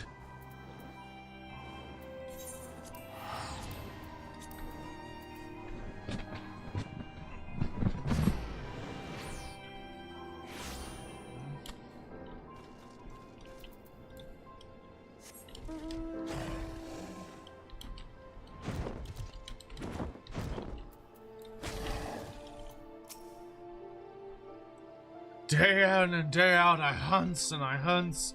I've nothing to show for me troubles. There'll be years where I can bring mine bloody good cheer. Of course, plummeting to me death won't make her less glum neither. Ah, when did you get here? My gosh, God, I need something to smooth me nerves after the start you gave me. Eh? You keep on Maud's behalf. Ah, I'll wager she wants you to put paid to me treasure hunting days. Save your Sherman, friend. I'm not changing me ways. Hildwind's a treasure hunter through and through. Hells, I couldn't earn enough gil for water and grog if I tried my hand at something else. I know in me heart of hearts that me one greatest treasure's still out there, and I ain't quitting till I got it. Of course, no one said I've got to go on my own. How'd you feel about hunting me treasure for me? I just traded my last pair of socks for a tip or 3, see? Word is there's riches, Lusor, and Antipor Keep, Pharaoh's Sirius, and the Temptar of Deepcroft. A bit too perilous for old Irwine, but a venture like you'll be just fine, won't ye? And if any one of those treasures is big enough for me and Ma to live like kings, I shall solemnly swear to give up treasure hunting. Cross me heart. Okay. Cool. So we've got all those we've got all those dungeons, the dungeon unlocks, which is great. So I can return to Gridania, and I think we're pretty much done for this evening. Yeah, just three. Let's see, that's 3 dungeons, 2 dungeons, another 2 dungeons, and another dungeon. So we've got all dungeons, which is good. I will need to grind some allied seals, but by doing dungeons, I can get my hand on a shitload of gear, and just sell it for seals, in addition to crafting if I get lucky on the crafting quests. It's unlucky today at this exact moment because it's like, oh, we want a 125 fucking thing. Yeah, that wyvern skin, that's bullshit. So hopefully tomorrow the requested item for the leather worker will be something I can actually make. Alright. Anyway, I think that is about as good of a place to end it as any other. So thank you all so much for joining me. I hope you had a lovely time, a good day. Whew, goodness, I'm tired. But this was fun. We got a lot of really cool stuff done. We got our 3rd Hildebrand quest done. We've completed every single dungeon that is unlockable, to my knowledge, at this point. And our relic weapon is at the 2nd to last stage. Like, once we complete this set of things, there's one last step, and the last step is super easy. So, thank you all again so much for being here. Hope you had a good time. We will probably not play Final Fantasy tomorrow. We'll probably be doing Total War tomorrow, unless I might sneak on for a late night Final Fantasy stream, but I'm probably not. In any event, please take care of yourselves. Have a lovely day, afternoon, morning, whatever. And, yeah, I'll see you when I see you. Those of you on the Twitters, I'm going to send us on a raid. Who do we want to raid?